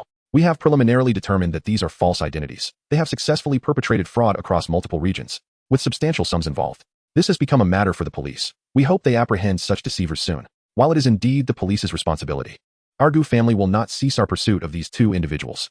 To dare defraud the Gu family is utterly unforgivable. By the way, in a few days, our Gu family jewelry flagship store will open at Chenghuang Temple. If you have the time, you are most welcome to visit and show your support. Certainly. If I were at Shanghai, I would definitely bring a flower basket. After exchanging a few more pleasantries, they ended the call. Upon arriving at Jinyulian Yuan, Xiao Xingyun observed a crowd gathered outside the Jade raw stone shop across the street, where he could hear the furious shouts of Nishimura Naoto. It appeared that Nishimura's command of the Chinese language had improved significantly, as arguing and hurling insults seemed to greatly enhance his spoken skills. The person overseeing the shop today was not the owner, but a robust man, unperturbed by Nishimura's outbursts. In the realm of gambling stones, one must accept both victory and defeat. Besides, you did not purchase it from my shop. I have no surveillance records of your transaction. You still bear responsibility for this. Or alternatively, summon that fat man to refund me." Nishimura began to act petulantly, lamenting the loss of 150,000. "I do not know the fat man you speak of. I was not present yesterday. If you continue to cause a scene, I shall call the police." However, Nishimura was not truly dim-witted. He understood the rules of the gambling stone community, knowing that calling the police would be futile. He scanned the crowd, attempting to locate the figure of the so-called fat man, but the owners of the shops present were all resolute, refusing to disclose which establishment he belonged to. Xiao Xingyun merely glanced at the crowd from behind, and then turned to enter his own Jade shop. 2 sales assistants were diligently attending to customers. Though there were only 5 or 6 patrons in the shop, they were already bustling with activity, even the cashier assisting in customer service. Xiao Xingyun thought that if business continued to flourish, he should consider hiring 2 more sales assistants. Fat Luo was hiding in the back resting area, sipping tea, and peeking outside, clearly anxious about being approached by the Japanese man. "Xiao, you were something else. That Japanese man bought a piece of jade ice with floating flowers yesterday, which turned out to be a royal crack, nearly all rendered useless. Huh, what a loss of over 1 million. Fat Luo began showering compliments on Xiao Xingyun.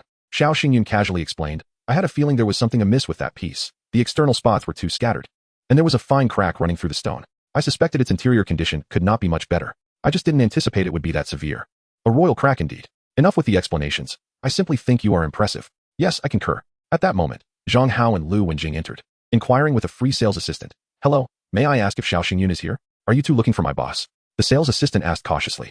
"We are friends of Xiao Xingyun." Before Zhang Hao could finish, Xiao Xingyun stepped forward, smiling. "Xiao Hao, Xiao Jing, how did you find your way here? You didn't call beforehand. Were you planning a surprise attack?" Zhang Hao pouted in mild complaint. "Brother Yun, you have become a big boss and didn't even inform us.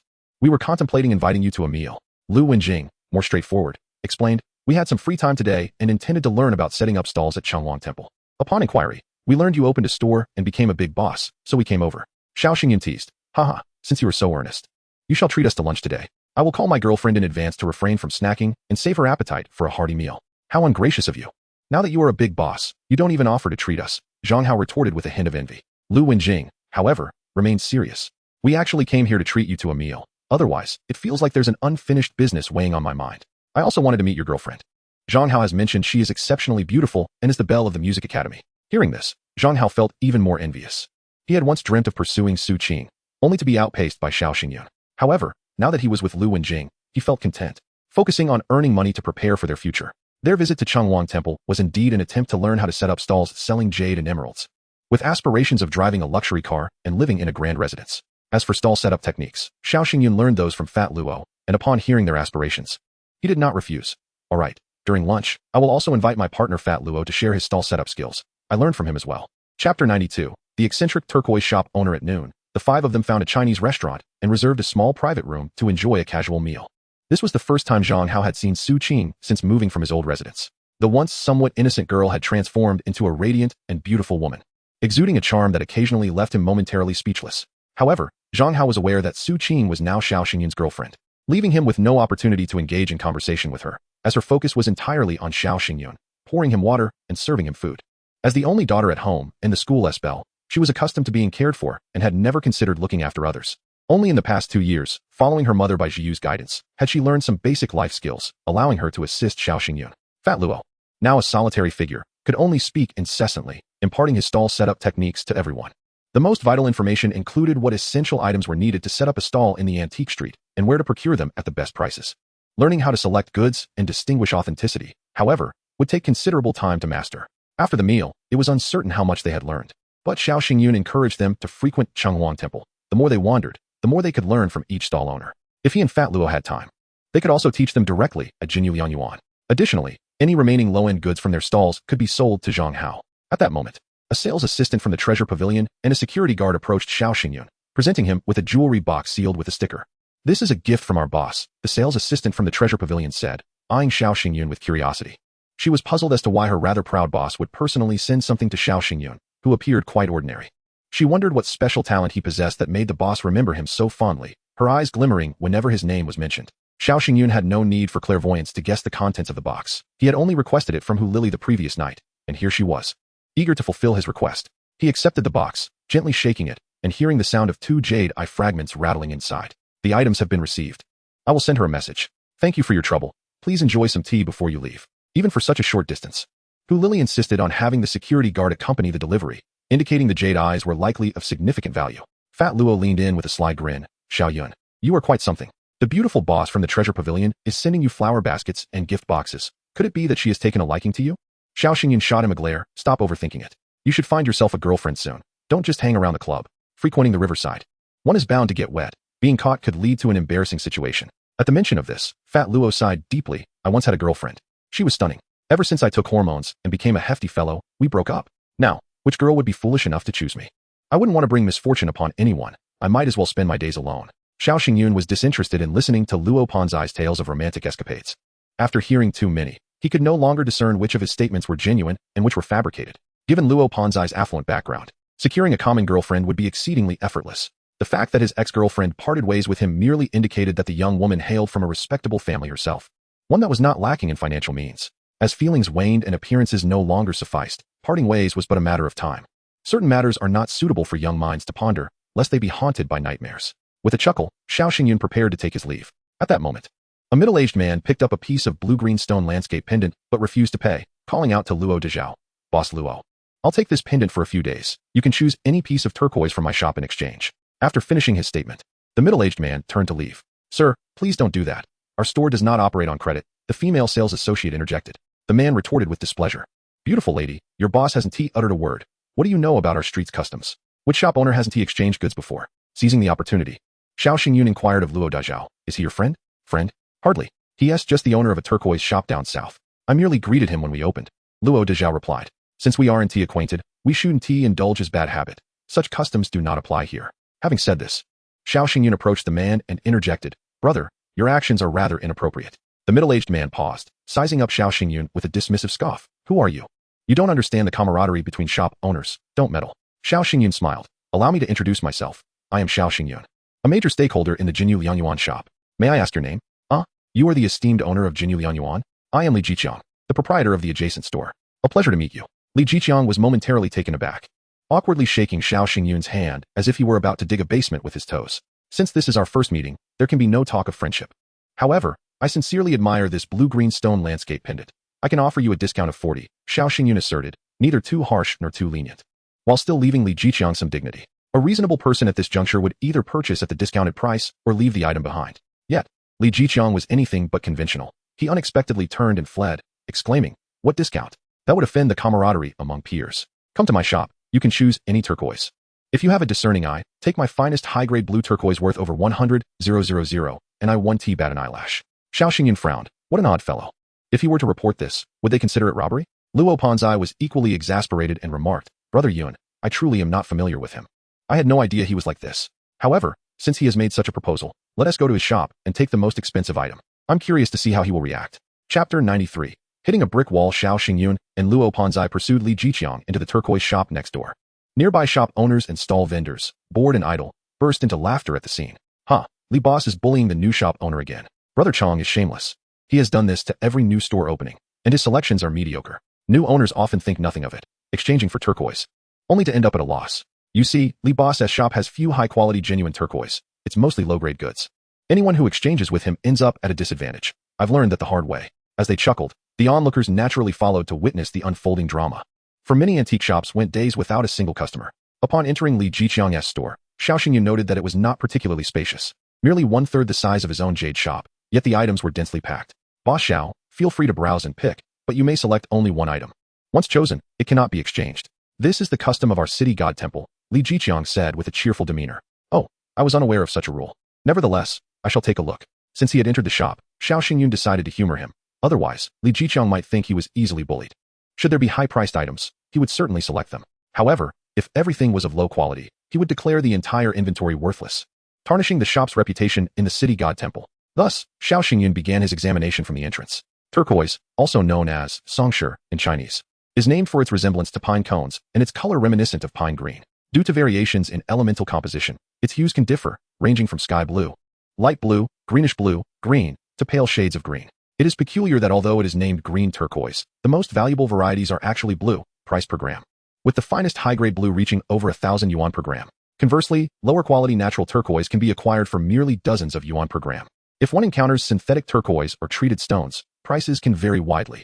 If one is not particular about authenticity, it can be obtained for just a few yuan per gram.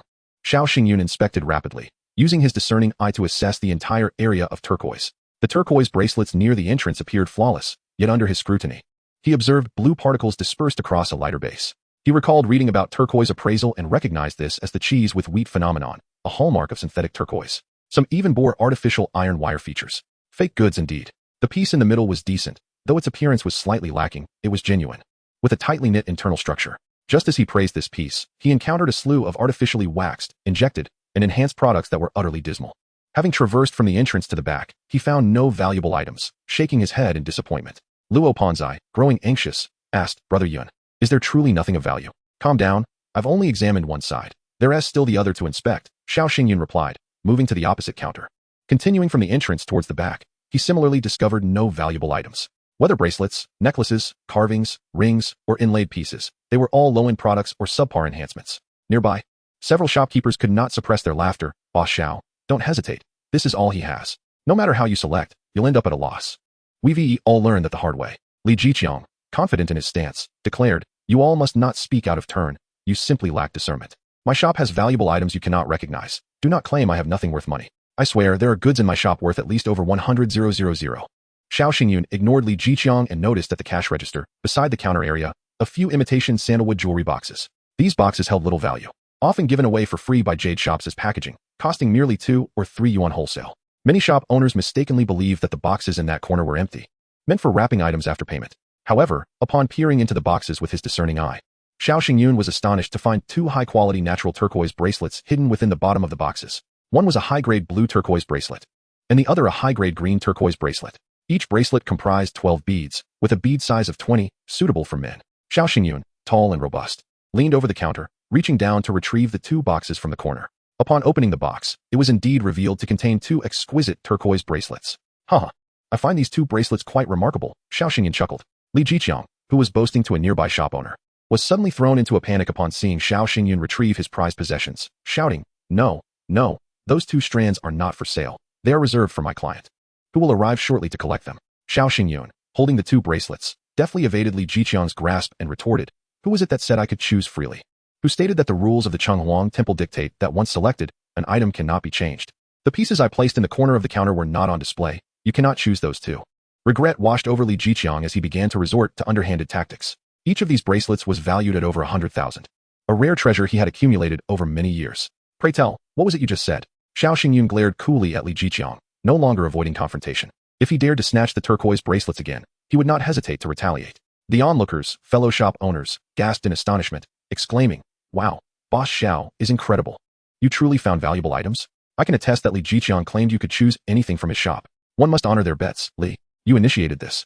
And now to backtrack would be unreasonable. Do not think your local status grants you the right to wreak havoc in the Chengwang Temple. With the support of the crowd, Li Jiqiang thought better of his deceitful tactics, sulking as he muttered, "Fine, I am not trying to be deceitful. We only agreed on one item.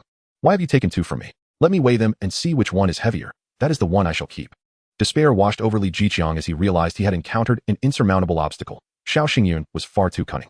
Chapter 94. Absorbing the fragments of the jade, the two turquoise bracelets weighed in at 142 grams for the high porcelain green and 151 grams for the high porcelain blue. In terms of quality, the heavier the piece, the more valuable it becomes. Furthermore, Xiao Xingyun had a preference for blue turquoise over green. So his choice was already made in his heart. After weighing, Xiao Xingyun promptly donned the high porcelain blue turquoise bracelet on his wrist, returning the other to Li Jiqiang. Li Jiqiang, crestfallen, lamented, "The bracelet you took is a top-tier high porcelain blue. 2 years ago, my purchase price was already 1,100 per gram. And I acquired it for 150,000. Now, its value has likely increased to at least 1,500 per gram. A treasure worth over 200,000 has just been taken from me. This is unacceptable. You must compensate. Come now, Li, do not engage in such antics again. This game is hardly enjoyable. My piece of seed material blue and white landscape pendant, while not currently high in price, will undoubtedly rise above 100,000 in a few years. In the grand scheme, you have not lost much." Having said this, Xiao Xingyun departed with Fatty Luo, thinking it foolish to offer him any additional money. Forget it. I am simply a man of my word. Li Jiqiang's face flushed as he realized that the piece of seed material blue and white landscape pendant he had just acquired no longer held its appeal. He felt utterly humiliated by today's events. The onlooking shop owners laughed heartily as they left, reveling in the satisfaction of seeing the opportunistic Li Jiqiang taught a lesson. The seed material blue and white landscape pendant had cost Xiao Xingyun less than 10,000. Marked at over 30,000 in the store, a fair price as he sought to build clientele and reputation for his newly opened shop. As time passed, prices would naturally rise. Similar to the Qin jewelry store, where seed materials were often marked up 7 to 8 times their cost, sometimes even tenfold. Top-tier seed materials, reaching the level of mutton fat, could be priced by the gram, often costing several thousand or even tens of thousands per gram. Earlier, Xiao Xingyun had informed Li Jiqiang that the seed material blue and white landscape pendants he possessed would appreciate to over 100,000 in a few years. A statement grounded in truth rather than mere flattery. He had long observed that the jade market was on a steady rise, with many large jewelers secretly stockpiling, yielding greater returns than stocks or mutual funds. Given the current trends in the jade market, prices only escalate, rendering it an exceptionally profitable venture. With the scarcity of quality materials increasing and competition for them intensifying, prices are propelled ever higher, creating a vicious cycle. Xiao Xingyun too contemplated stockpiling quality jade. But his finances were currently tied up in investments with Su Qing's sand business, nearly depleted. Once he regained capital, he would fervently accumulate jade rough, Hetian jade seed materials, and other mainstream gems, storing them in an underground vault for 3 to 5 years, expecting substantial returns. Brother Yun, may I see the blue turquoise bracelet? Fatty Luo's eyes glimmered with envy at the sight of Xiao Xingyun's acquisition. Not for display, if you wish to see. Go buy a strand next door, Xiao Xingyun jested, instructing the cashier to note the loss before preparing to leave. I am not foolish. The next door sells only fakes. I cannot afford the real deal, Fatty Luo replied, looking pitiful. Energized, the plump man inquired, how do we deceive? Xiao Xingyun playfully suggested, are you really so naive? Just replicate the trick Li Jiqiang employed earlier. Take the genuine green turquoise bracelet and let him choose anything from our store. After all, our inventory has not yet exceeded 100,000. Thank you, Boss Xiao, for your guidance. I understand now. Fatty Luo's eyes sparkled as if he had unlocked some hidden potential. Xiao Xingyun, having led Fatty Luo astray, clapped his hands and turned to leave. He sensed that his eye abilities had reached a critical juncture. Merely absorbing energy from antiques was no longer sufficient. He required the fragments of the jade eye to ascend. Reclining on the sofa, he opened the impeccably sealed box to discover 2 sizable fragments of the jade eye, carefully sealed within transparent bags. These fragments were evidently handpicked by Hu Lily, as even the smaller pieces were deemed unworthy for him. Upon seeing these 2 fragments, Xiao Xingyun's eyes began to radiate warmth. Overwhelmed by an insatiable urge to absorb them, a peculiar pain emerged at his brow, as if a third eye was attempting to open. Xiao Xingyun momentarily lost his bearings. Instinctively grasping one of the jade eye fragments tightly in his palm, the fragment began to emit a soft glow, as if melting, rapidly being absorbed into him, coursing through his palm and ultimately flowing into his eyes. At the threshold of his vision, it felt as though a surge of enigmatic energy ruptured through, causing his tightly shut eyelids to shimmer once more. Excess energy overflowed from his eyes, streaming into his brow, where the outline of a third eye began to manifest, albeit still indistinct and closed. Unbeknownst to him, as he absorbed the jadeite fragments, he had fallen into the illusion of the three-eyed divine clan. This substantial piece of jadeite fragment was rich with information, enriching the memories of language and training within the illusion. It was a complexity beyond description. The phrases were few, yet the meanings conveyed were profoundly intricate. This was a memory from an ancient era, belonging to one of the most powerful races who referred to their bodies as divine and themselves as the divine clan. Gradually, Xiao Xingyun emerged from the illusion, opening his eyes, which now sparkled with an undeniable divine light. If he were to glance in a mirror at this moment, he would find his eyes brighter and more captivating than ever. Su Qing, glancing up, was momentarily taken aback by the brilliance of Xiao Xingyun's eyes before leaping onto him, pinning him to the sofa. "Darling, you look so handsome today. Have you secretly undergone cosmetic surgery? Why does my heart race and my cheeks flush the moment I see you?" she exclaimed, her voice tinged with enchantment. Chapter 95. Can you be serious? The following day, Xiao Xingyun rose as usual, supporting his waist. His girlfriend was exceptionally beautiful. Everything about her was delightful, except for the toll it took on his back. After breakfast, Xiao Xingyun brewed a cup of goji berry tea and settled on the balcony to rest. His neighbor, who typically played the piano, had switched to the drums today, banging away energetically. It seemed that she hadn't been tamed after all and was back to her wild ways. "I had intended my heart towards the bright moon. Yet alas, the moon shines upon the gutter. Miss Tang, since you choose to disregard decorum, if you provoke me further, I shall unleash my ultimate move." Xiao Xingyun sipped his goji tea and muttered ominously. Just then, his phone rang. It was Hua Liuyi, the jade merchant he had met in Ruili. "Boss Xiao, where have you struck gold recently?" Hua teased. "Me? I lack any lucrative avenues. Please enlighten me. Your modesty is unwarranted with your stone gambling skills. There's south no place you cannot prosper. However, speaking of opportunities, the annual Jade exhibition at Panjiayuan begins the day after tomorrow. With your expertise, it should be quite easy for you to find some valuable pieces and make a fortune." "Haha, but gambling always involves risk. Who can guarantee victory? Although I recently learned a few new tricks from Professor Nia at Shanghai and was planning to test my luck at the market." "Oh, so Boss Xiao has studied under Professor Nia. No wonder you are so formidable. Let us agree on this. I will wait for you at Panjiayuan the day after tomorrow. If you happen to uncover any valuable stones, do consider selling a few to me first. I am in dire need of materials. My sculptors are devoid of work." "Sounds good. We can discuss it in person." Xiao Xingyun did not decline Hua Liuyi's invitation, as he aimed to navigate the stone gambling scene more effectively. Forging connections with potential buyers was undoubtedly beneficial. Moreover, events like the Jade exhibition mostly attracted merchants from out of town, and with the stalls being temporary, familiar faces were rare, making fluctuations less conspicuous. He contemplated how to maximize his profits while remaining inconspicuous. Checking his phone balance, he noted that after investing in the sand business, he was left with just over 10 million. He needed to strategize how to acquire more jade roughs with this sum, selling off less desirable stones to quickly realize profits and accumulate capital. Thus, he required a professional partner to accompany him. Ding! A WeChat message from Gu Qingxing pinged on his phone, inviting him to the opening of Gu's jewelry the following day. She was his fortune goddess, the source of his first pot of gold. He could not afford to miss her new store's inauguration. Today, the class group was abuzz with activity. A message from class leader Hu Guoqiang caught his attention. He opened it to discover who was selling jade. "Special price. As your class leader, I have secured this benefit for everyone. Not 1998, nor 980, but only 580. I'll even cover the shipping." Hu Guoqiang was fervently promoting a jade pendant of poor quality, merchandise that Xiao Xingyun wouldn't even consider selling at his stall. He recalled the agitated neighbor Tang Shi. Could her eye control ability only last for a few days? However, calculating the timeline, the first person he affected should have been Su Qing. This campus beauty and streamer had previously been an unattainable target for Xiao Xingyun. Yet, after spending time together, she seemed increasingly infatuated with him, showing no signs of estrangement or aversion. Last night, she had even transformed into a juice-making goddess, keeping him company until the early hours. With these thoughts, Xiao Xingyun took another sip of goji tea, deciding to probe further. He typed in the class group. "Class leader Hu, how can you deceive your classmates in the group? Selling something for 9.99 and charging 580. Xiao Xingyun, don't hinder my business. This is a genuine loss on my part. Calling it a scam is absurd. I remember you opened a shop. Your jade pieces start at thousands. Why don't you call those expensive?" Hu Guoqiang retorted angrily. "Wait, I'm not running a stall. When did I open a shop?" Xiao Xingyun continued to test him. Hu Guoqiang warned sternly. "Xiao Xingyun, we're all classmates. Can you be sincere for once? That day I visited your shop, you had just opened, and although we had a spat, I didn't take it to heart. Now I'm clearing out my jade at a loss. Don't sabotage my business." Xiao Xingyun was taken aback. It seemed that those under the influence of his eye ability, even when somewhat lucid, could not recall the events accurately. Their memories were distorted. He had slapped Hu Guoqiang that day, yet Hu recalled it as an argument. He wondered if Hu was saving face by lying or if his memory truly was altered. This required further investigation, so Xiao Xingyun adeptly climbed over the wall to Tang Shi's house, ringing the doorbell. Ding dong, ding dong. Soon, the drumming ceased, and Tang Shi opened the door. "You? What are you doing at my house?" She frowned, glaring at him warily, poised for confrontation. I warned you last time. Don't make noise again. Have you forgotten? Xiao Xingyun probed. When did you warn me? This is my home. I'll play however I wish. Now, please leave. Or I want to be polite. With that, Tang Shi assumed a taekwondo stance, glaring menacingly at Xiao Xingyun. Indeed, her memory had been distorted. Tang Shi had no recollection of the previous incident. This was a relief for Xiao Xingyun. As long as he repeated the previous process, he could ensure peace for several days. Xiao Xingyun pointed at her, ready to use his eye ability to command her to cease the noise. However, Tang Shi kicked towards his finger, and at that moment, he noticed a strange light in her eyes that momentarily disoriented her. Thus, her kick, intended to be forceful, ended up lacking control, and she stumbled, falling before him. Tang Shi, you are to remain quiet and be a good girl. Do you understand? I do not. Tang Shi seemed to exhibit some resistance, her eyes flickering with doubt as she resisted Xiao Xingyun's command.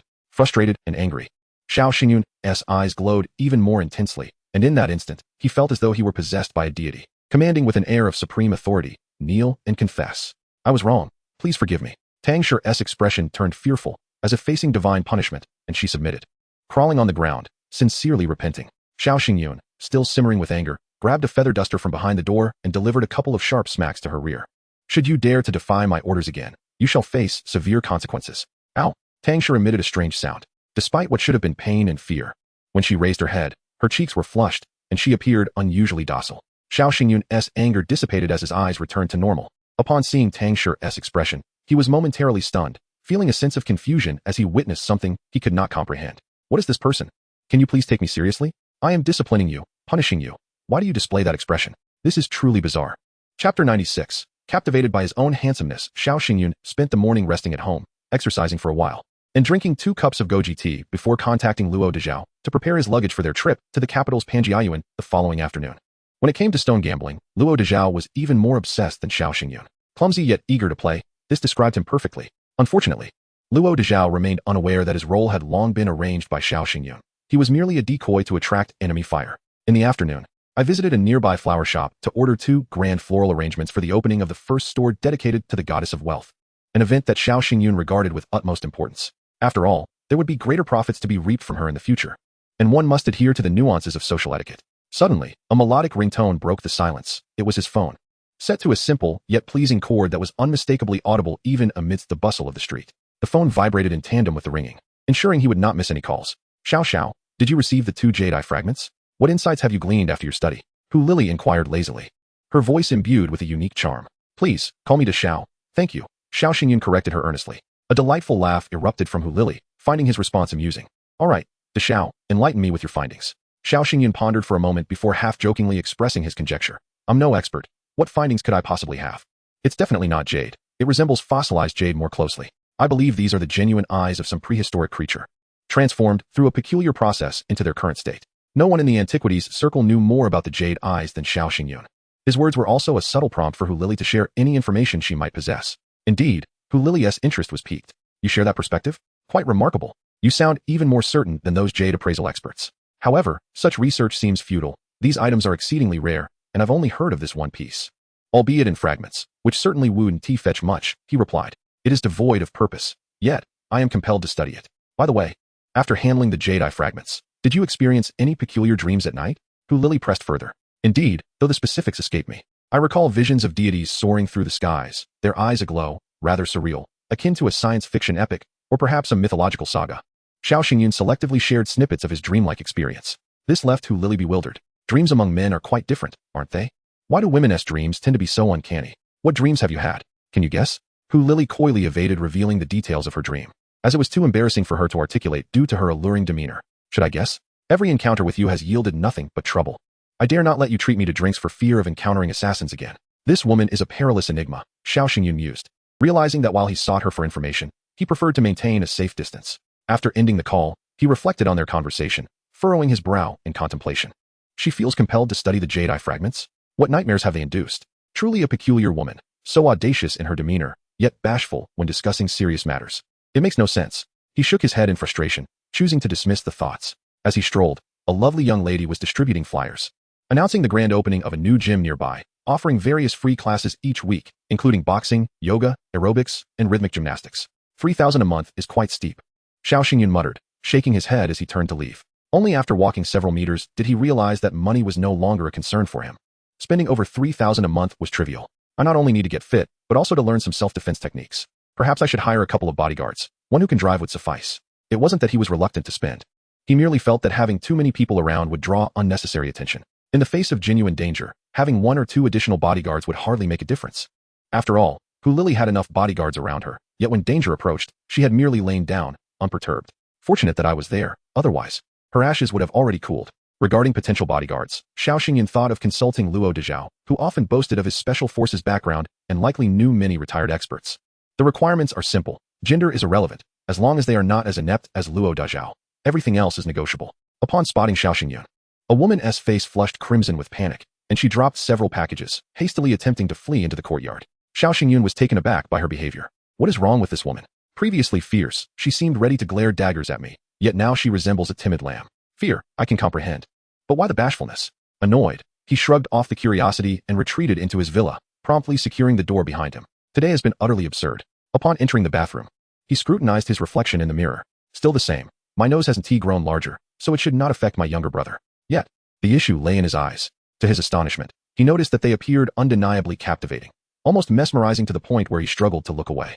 Is this the manifestation of my eyes' upgrade? He mused, startled by his own vanity. What should I do about this? I am anxiously awaiting a solution. Was this indeed the outward reflection of his enhanced vision? Xiao Xingyan secretly shook his head, dissatisfied with the outcome, feeling that his upgraded eyes must possess even more formidable abilities yet to be unearthed. Chapter 97. The Imperial Capital Jade Exhibition the following morning. After attending the grand opening ceremony of Gu's Jewelry, Xiao Xingyan, accompanied by Luo Dezhao, drove to the Panjiayuan Antique Market in the capital. Known officially as the Panjiayuan Secondhand Market, it is renowned for its diverse collection of antiquities, a long trading history, and a bustling clientele, making it one of the most comprehensive collectible markets in the nation. Within the community, Panjiayuan holds a unique status as a sacred ground for many antique and collectible enthusiasts.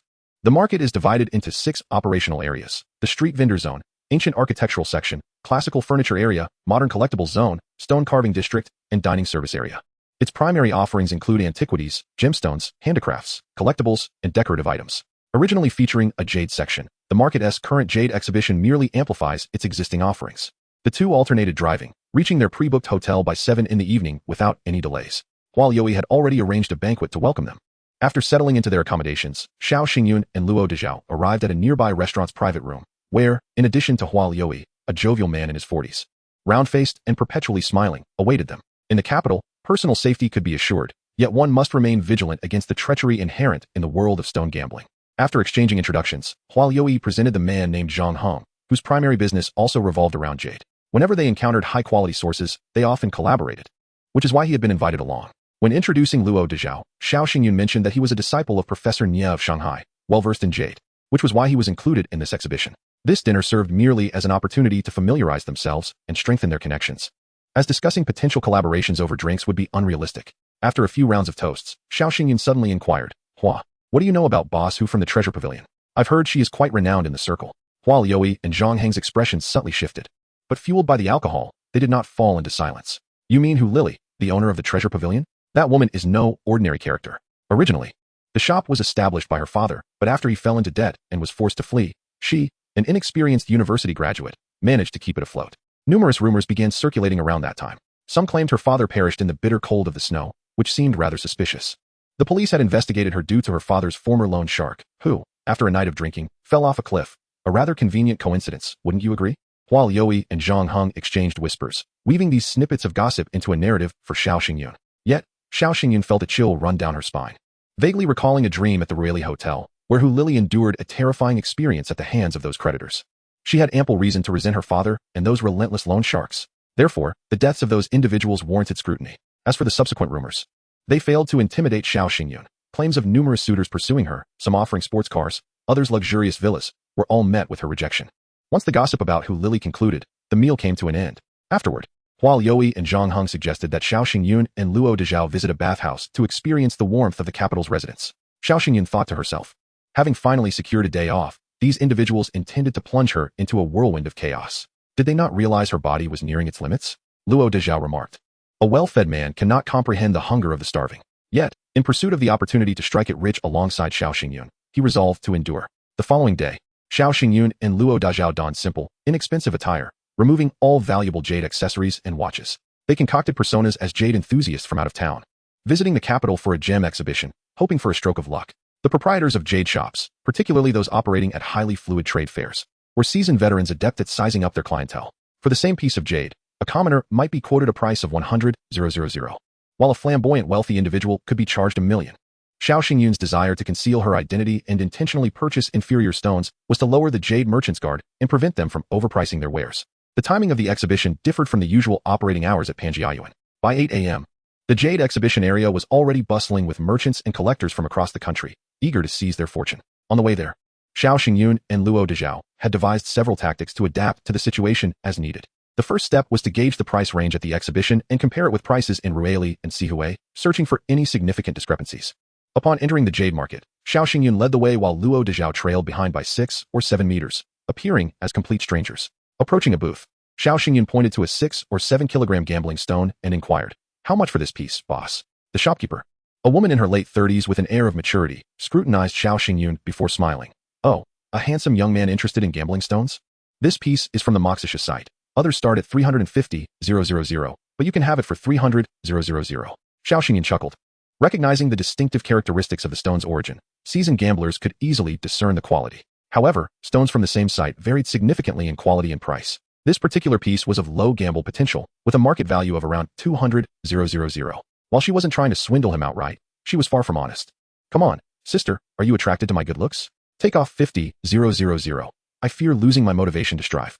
The alluring shopkeeper found him amusing and couldn't help but laugh. "Oh, little brother, stop it. You're my first customer today. Take it for 280,000, my cost price. When my husband arrives, he won't sell it at this price." "Oh, are you suggesting we make a deal behind your husband's back?" Xiao Xingyun's eyes sparkled mischievously. The shopkeeper, intrigued by his gaze, feigned anger. "You scoundrel, trying to toy with me early in the morning? Do you want it or not?" At that moment, responding to Xiao Xingyun's subtle cue, Luo Dezhao made his entrance. "Boss lady, what's the price for this stone?" he boisterously asked. In the jade gambling circle, there existed an unwritten rule. When one person inquired about a stone's price, other customers should refrain from asking, as it implied competition. However, at a bustling exhibition in a large city, the rules were more lenient than in specialized markets like Ruili and Myanmar. "What a ridiculous price. Will you sell it for 100,000? Luo Dezhao feigned ignorance, boldly cutting the price down. Hearing Luo Dezhao's offer, the shopkeeper, who had been flirting with Xiao Xingyun, became incensed. "Do you even understand the market price for jade? How dare you offer 100,000? You might as well go buy a stone from the entrance." Luo Dezhao remained unfazed, scoffing, "Please, it's not unattainable. The shop around the corner has larger stones for only 50,000. Those stones are of inferior quality. Do you even know what that means? In this business, risk is always present. I understand that." The shopkeeper, infuriated, was practically seething. At this point, Xiao Xingyun casually tapped a smaller stone weighing around 4 or 5 kilograms. Luo Dezhao seized the opportunity, smiling. "Come on, big sister, don't be angry. A genuine buyer will negotiate. I'm sincerely interested." "Who are you calling big sister? Who's old here? Do you even know how to speak?" The attractive shopkeeper was truly vexed, especially in front of a charming young man like Xiao Xingyun, feeling she couldn't afford to lose face. "Are you here to conduct business or to quarrel? Big sister, how much for this stone?" Luo Dezhao pointed to the slightly smaller piece Xiao Xingyun had touched. Ask. Do you even have the means to buy? 150,000, do you want it? You surely don't expect to negotiate down to 50,000, do you? You might as well go buy kilogram stones. Indeed, will you sell it for 50,000? I believe this piece is worth only that much. Get lost. Anything less than 100,000 would bankrupt me. The shopkeeper, flustered, inadvertently revealed her bottom line. Fine, 100,000 it is. I'll take it. Will I pay by card or transfer? Luo Dezhao, unperturbed, cheerfully replied. Wait, you want it? 100,000. The shopkeeper was taken aback, furrowing her brows, contemplating if she had been outsmarted by the hefty man.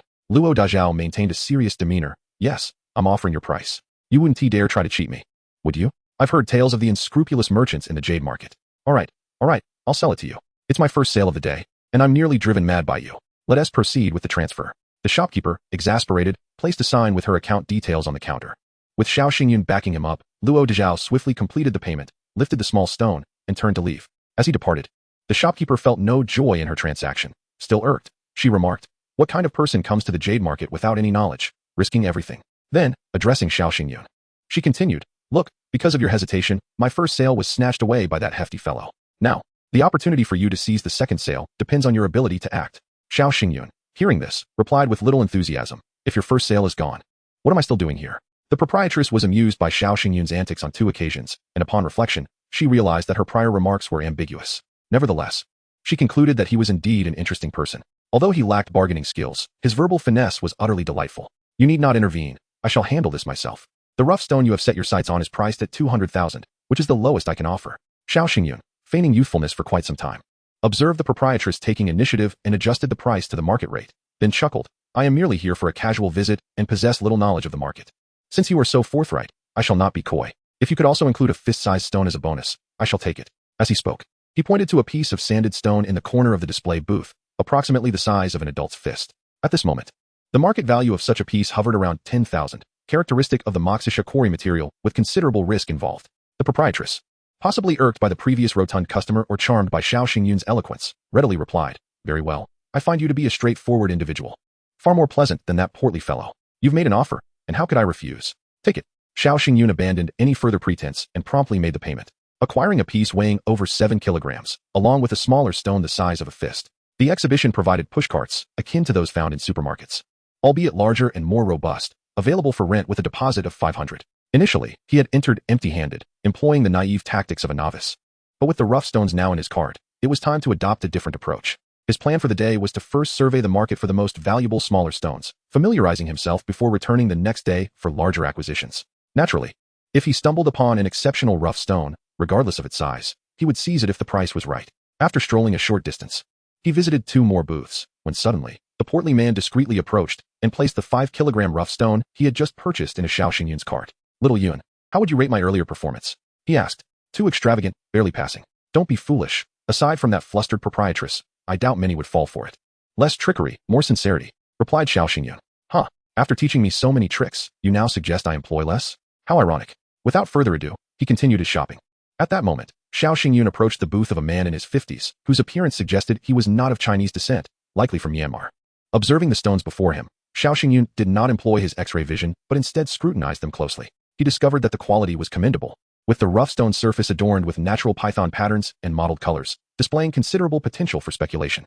Half of the stones had openings that appeared darker, featuring what are colloquially known as rogue windows, displaying a small opening the size of a fingernail in the most promising area, polished to a sheen that drew the eye. More astonishingly, this merchant had scrubbed the natural characteristics from the surface of the jade rough stone so thoroughly that even seasoned gamblers could not discern its inner quality from the exterior. This was the infamous combination of scrubbed surface materials and rogue windows. Xiao Xingyun casually pointed to one of the open stones, revealing a patch of green the size of a fingernail, weighing about 5 kilograms, and inquired, what is the price of this rough stone? 2 million. Wow, is it really that expensive? Xiao Xingyun suddenly realized he had unjustly criticized the earlier captivating proprietress. Her price had indeed been reasonable. The booth owner, speaking with a thick accent in Mandarin, explained, young man, this is an open stone, and that is the price. Look, a green patch has already emerged. The quality is nearly icy, and with the spinach green base, asking for 2 million is not excessive. If it turns out to be fully green without any variations, this could easily fetch 20 million or more. Huh, that's quite a lofty jest. With such an extensive window, who knows what lies within? Xiao Xingyun chuckled, activating his X-ray vision, his lips twitching involuntarily.